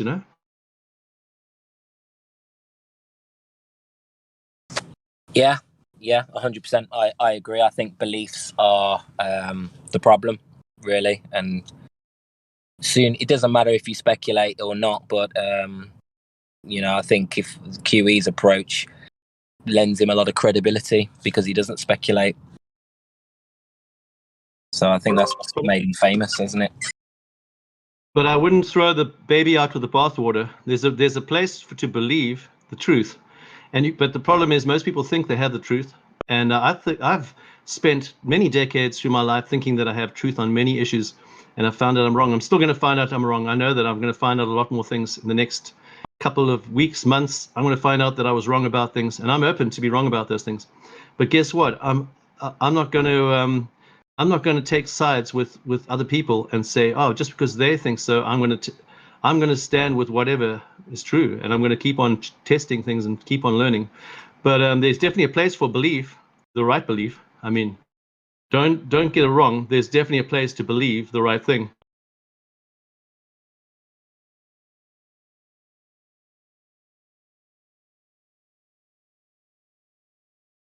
It's not like we're going to get this knowledge all of a sudden from our schooling or all of our education throughout our lives, that we're just going to get that and then we're done with it. We're supposed to be a work in progress. Every day we have another chance to see what the Creator has provided for us here. So yeah, it's never going to be over. If you think knowledge just stops at some point, then you've missed the boat. In my opinion. Well, it's about a relationship. A relationship never stops. It's ongoing. Yeah. And you can, like when you have a girlfriend, say you meet this girl and you like her, right?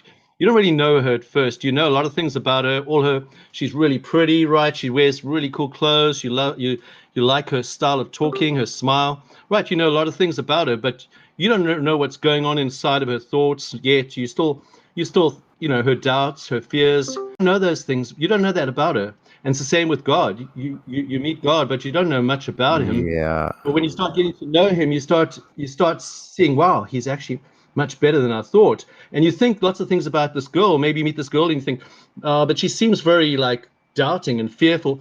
And maybe that's true, but maybe she's not that doubting and fearful. Maybe you just think you're projecting your doubt on her. So we relate to we others. can never know. We can never know like what's in another person. Because if most of what we experience here is undescribable to another person in the human language, then that's where we're at. But I was speaking mainly not on spiritual, completely unspiritual, but it does all tie back into the spiritual. But as far as knowledge itself goes, that's what I'm talking about. Like all the knowledge, if you think about truth or knowledge itself, that should be a never ending process of learning and throwing out what isn't working and taking a look at other things. There may be another piece to the puzzle, to not be closed-minded to all possibilities, to search it all out and make a determination. And of course, we're only human, so we all make mistakes, but thank God each day is different enough. For me, anyway, I'll just speak on, for myself. Like each day is different enough that God's given me time to reflect and to see what's around me and to just like experience that. Like take my time, because I never took my time. I thought I was always in a rush most of my life. Rush here, there, doing all these things that weren't really accomplishing anything, So I had to slow down, and I'm grateful that I've been allowed to be able to do this in this part of my life. And even though things are not perfect at all, but as most of us, the biggest challenges I have are internal, inside of myself. So that's who we have to live. And like when you meet, and when you meet a girl, for example, you can worship the ground she walks on and study the ground she walks on, and look at every aspect and dissect the ground she walks on. But that's not her. You're still looking at something separate from her. That's the ground she walks on. So you can worship the ground she walks on, but you got to actually. Life's about relational. At the end of the day, as you get older, you realize It's not about what you know, it's about who you know and about relationships. And relationships matter, and people and how people relate to each other really matters, and how you relate to each other as people. And as you get older, you start realizing that that's a sign of wisdom, when people start realizing that relationships really matter.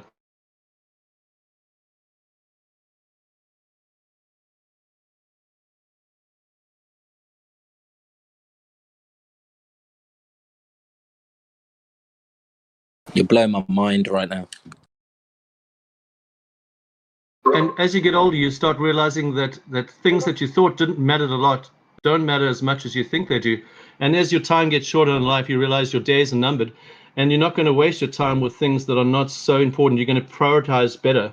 And that's what life is about. It's about prioritizing, seeing what's important, and putting aside what, hey, that PlayStation game is not really that important right now. I've got something else that's more important right now to do.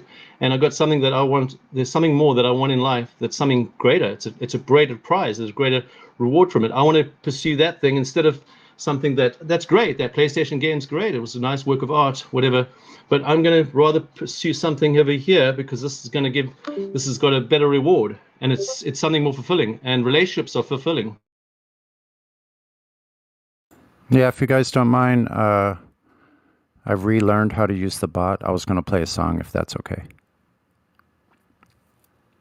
Sweet. Here's one by ODD.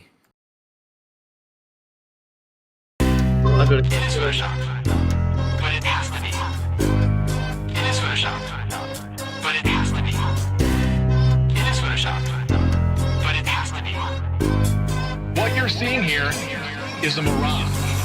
A lie is a lie, and it don't matter how many dumb sheeple believe it.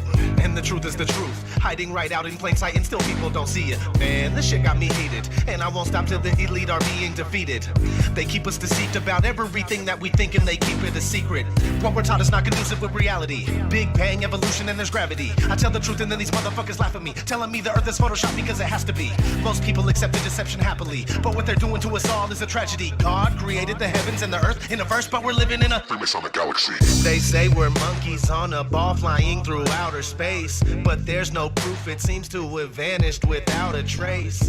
NASA and other agencies falling down from grace. You can take that bullshit pseudoscience and get out my face. I'm the antisocial type. You're a government prototype. That's why you make it a point to tell me that I'm crazy every time you're angry, cause you know I'm right. I'm standing outside the house of cards about to watch it fall. No more living on a cartoon ball. Horizon means horizontal. Indoctrination is awful because you're taught the globe model. Ever since y'all could crawl. We follow rapists and murderers, liars, thieves, and sun worshippers, saying we can't see curvature cause we're all too small. And though it's never been proven, they say we're ripping and shooting. The earth is spinning and moving. Oh no, no, not at all. It's a criminal enterprise where deception intensifies. Assholes got us all living life on a cartoon ball. It is for a shop, but it has to be. What you're seeing here is a mirage.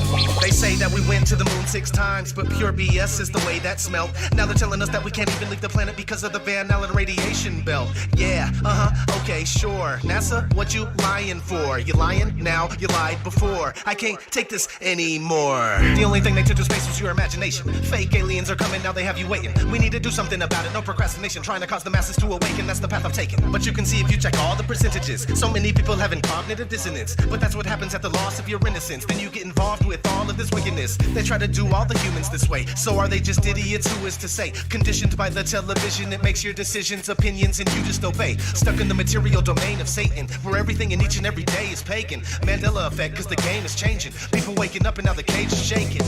The earth is flat, and that is a universal fact. If it isn't that, then tell me where the fuck the curve is at. They tell us that we can't see it because we're all too small. And now we're spinning on a cartoon ball. Horizon means horizontal. Indoctrination is awful because you're taught the globe model. Ever since y'all could crawl. We follow rapists and murderers, liars, thieves, and sun worshippers, saying we can't see curvature cause we're all too small. And though it's never been proven, they say we're ripping and shooting. The earth is spinning and moving. Oh no, no, not at all. It's a criminal enterprise where deception intensifies. Assholes got us all living life on a cartoon ball. It is the world that has been pulled over your eyes to blind you from the truth. Like everyone else, you were born into bondage, born into a prison for your mind.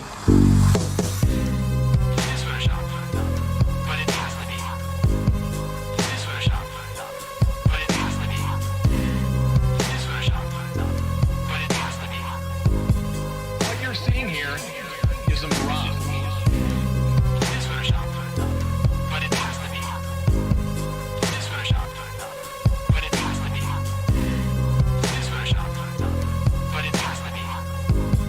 What you're seeing here is a mirage. We accept the reality of the world with which we're presented. It's as simple as that.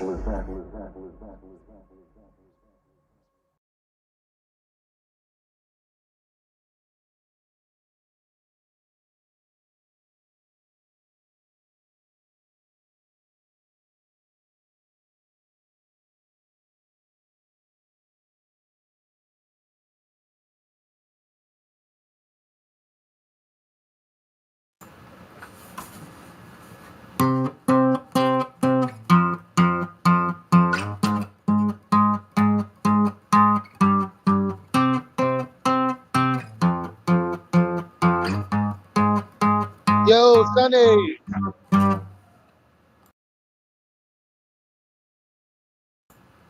I know. No, I'm saying, hey, what's up, brother?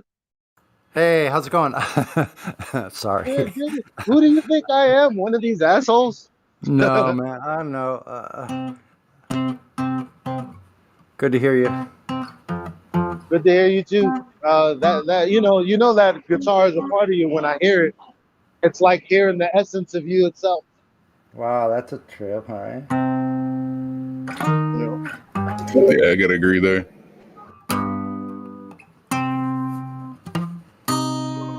Gotta appreciate the artist in our time, you know.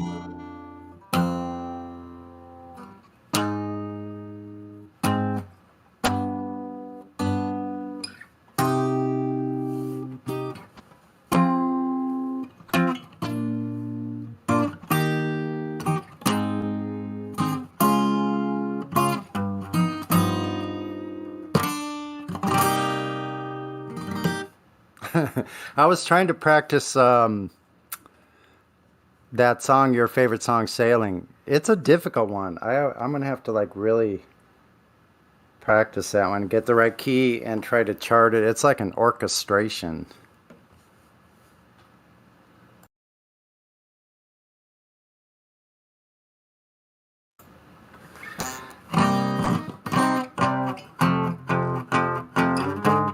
On a cartoon ball.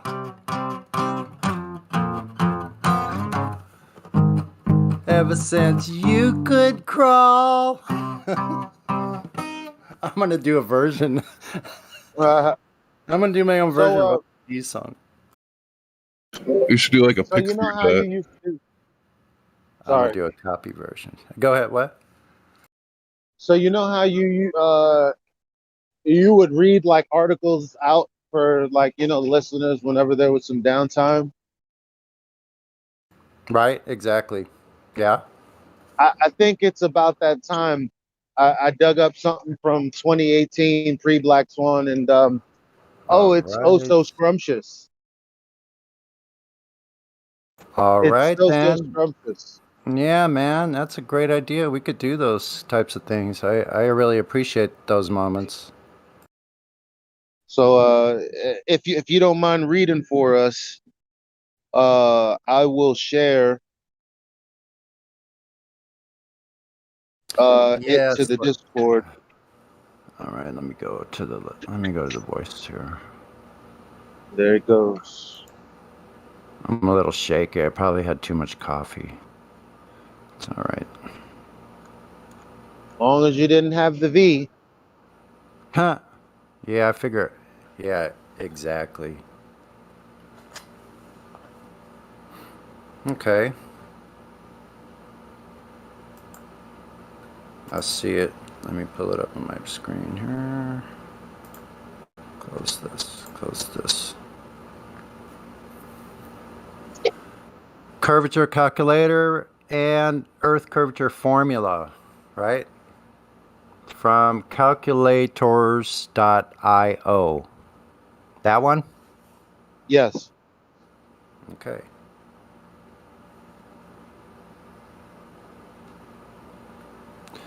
All right. Surveyors and maritime businesses deal with measurements involving Earth's curvature. Using formulas and surveying instruments, they can determine the part of a distant object which gets obscured by this curvature. This allows them to come up with a good estimate of the total height of an object that's partially hidden behind the horizon. In such case, this curvature calculator comes in handy for quick calculations. Okay, so I don't know. It's too bad I can't do visuals at the same time. No, it's all right. Just move past the calculator and keep reading. All right, so we've seen these calculators. What are we reading? Sorry. It's called calculators.io. Okay. Curvature. The link is in the voice text.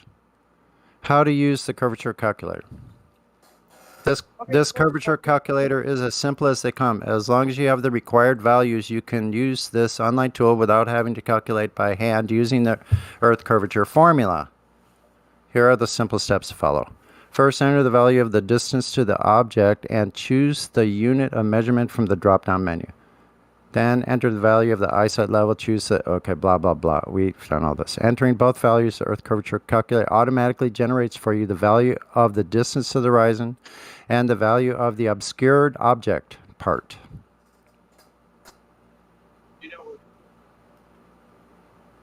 Okay. Imagine yourself looking far at an open sea where you see no land. Now stop only right the there. sea. Okay. Remember when they told us you can't do that over water? Yes. That's Yeah. interesting. Yeah. Interesting that they're saying, hey, this should be done. This can be done over water specifically. That's the example. Right. Very good point. Excellent.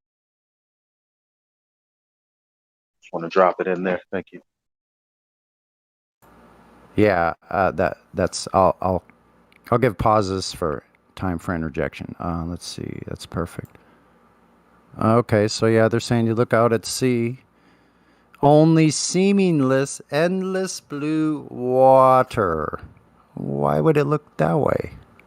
On clear days, you may see the horizon dividing the sky and the sea. Maybe by chance, you would also see a certain point on the horizon that starts to get bigger and bigger. Well, I guess so if you're moving or it's moving. As it draws closer, you discover that it's a ship, and the first thing you would notice is its sail. The closer it gets, and the more of the shape of the ship becomes distinct. Before you can make such a sighting, you can ask yourself the questions. Where was the ship before it made the gradual appearance? And was it concealed by the horizon?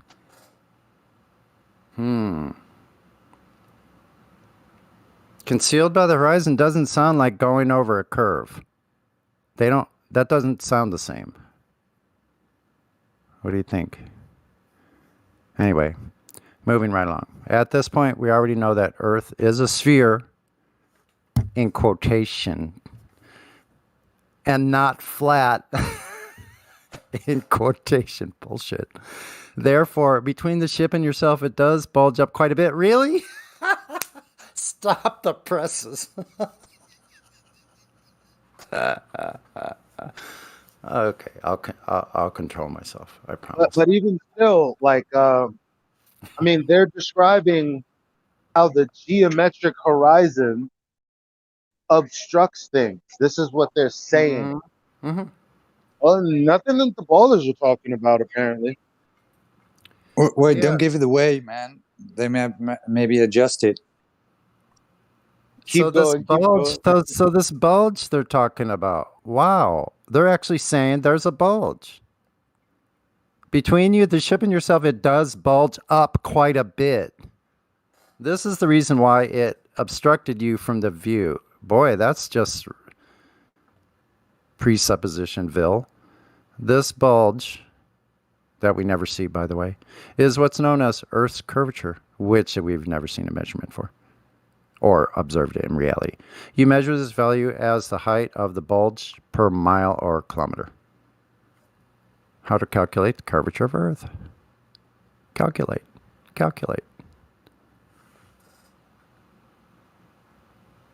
Okay, the degree of obstruction that we should have, that's my own. The obstruction of a distant object caused by the curvature of Earth is dependent on several factors, namely the object's distance, the observer's height, the object's height, the magnitude of Atmos. No, refraction. just read it as is. Just read it as The is. magnitude of atmospheric refraction. Flat earthers. Because they're going to go into detail about how this affects things. Yeah, so here they're We'll actually see. saying, flat earthers in quotations. Flat earthers, or those people who still believe the earth is flat. He said believe, okay, is flat, prefer using the visibility of faraway objects so they can prove the curvature of Earth is just a myth, which it is. Of course, there you would expect their theories fail because they don't take into account the observer's height and the atmospheric refraction. Really? Okay. Aside from these factors, they also make more mistakes like errors in unit conversion, errors in distance calculation, and so on. If only these flat earthers gave these due considerations and they tried to fix their mistakes, everything should turn out differently. They would then discover that we have a spherical Earth. Not taking into account the observer's height is the most common mistake when calculating Earth's curvature, whether using a curvature calculator or the Earth curvature formula. All that is usually done is to calculate the drop from a horizontal plane. Thank you very much. Even if you used a professional grade AutoCAD software, which is highly precise, the resulting numbers would still turn out incorrect if you made a mistake in geometry in the first place. Not accounting for atmospheric refraction is another very common mistake. Atmospheric refraction refers to the deviation of light from a straight line as it passes through the atmosphere due to the variation in air density as a function of height. Wow. In simple terms, atmospheric refraction usually bends light to follow Earth's curvature to a specific point. This causes an object to appear higher above the horizon than it actually is. Oh, so nothing about the horizon, huh? Oh, wow, that's odd. Huh. Can you read that again? Yeah, and how far back? Just the beginning of this paragraph. In simpler terms, atmospheric refraction usually bends light. Why usually? Bends light to follow the Earth's curvature to a specific point. Excuse me. Excuse me again. A specific point that is unspecified because the atmospheric results may vary. This causes an object to appear higher above the horizon than it actually is. It is also important to note that the atmospheric refraction is never a constant, as it would depend on weather conditions and how much refraction may vary in one day. Well, they got that part right. So why did they give us specific information on the Earth curve charts? There's no refraction involved. It's a geometric equation. This much drop, and they said horizontal plane, over this much distance on the horizontal plane. A ball has to have specific drop over distance. That's my own personal commentary. Okay, if you take all this information into consideration and you have corrected all mistakes, then you will be able to find the values you need through a simple process. Here is how to calculate for Earth's curvature without using a curvature calculator. For this example, let's assume the Earth has spherical shape with a radius of 3,963 miles. That's what they're using. If you point at P on the surface of Earth, then move to tangent the surface a distance of 1 mile in order to form a right triangle, then using the Pythagorean theorem, c squared equals a squared plus b squared, c squared equals parentheses 3,963 squared plus 1 to the second power. C squared equals 1,570. Oh, I'm sorry, 15705,370. Then take the square root of both sides of the equation.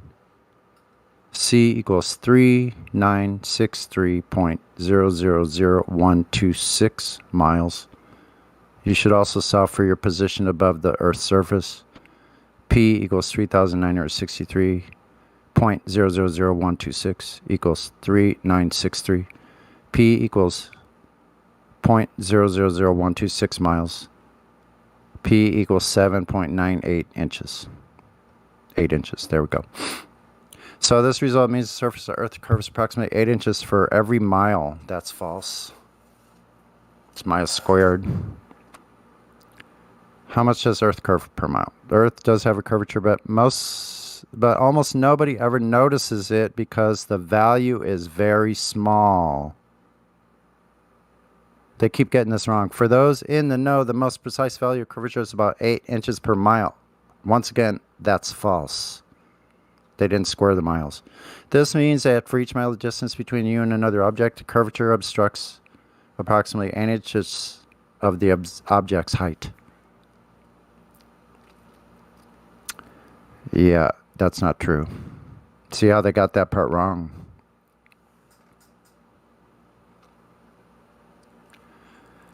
How far can you see Earth curvature? The Earth's curvature calculator yields the distance between yourself and the horizon. There are only two values needed to solve this, namely the level of your eyesight or the distance between the ground and your eyes and the Earth's radius. Enter these values into the curvature equation. A equals square root of... What the hell is that? I don't know. You guys have to look at this here. I'm not a math whiz, that's for sure. I would never claim. Here's this equation. I could have dropped all the equations in there, I guess. Anyway, so where A refers to the distance to the horizon, B refers to the level of your eyesight, R refers to the radius of Earth, which is 3,963 miles, they're saying. The equation itself comes from the Pythagorean theorem. You can even try deriving the equation yourself. It isn't that difficult. The end.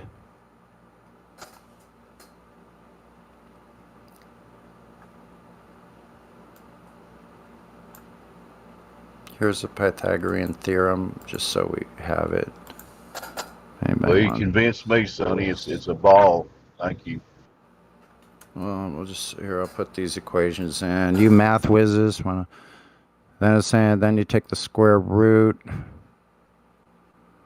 And here, let's just put all this. Oh.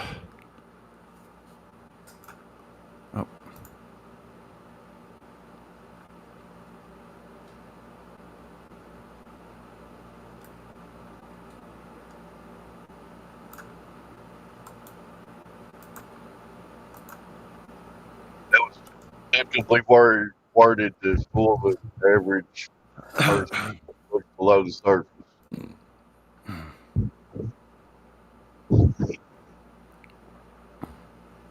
I'm not working.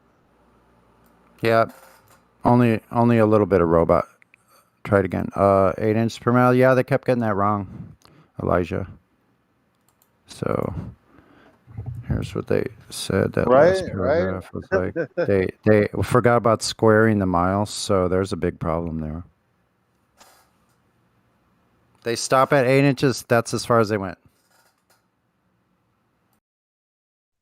Like they're saying any given mile has 8 inches of curvature in it if they don't take into account when you put the miles together. It doesn't make sense. It's only an incline. 8 inches per every mile is only an incline. That's for toilet paper rollers, I guess. No, it's not even that. How would you measure an incline in every direction? You'd be on top of a point. Oh, okay. I see what you're saying.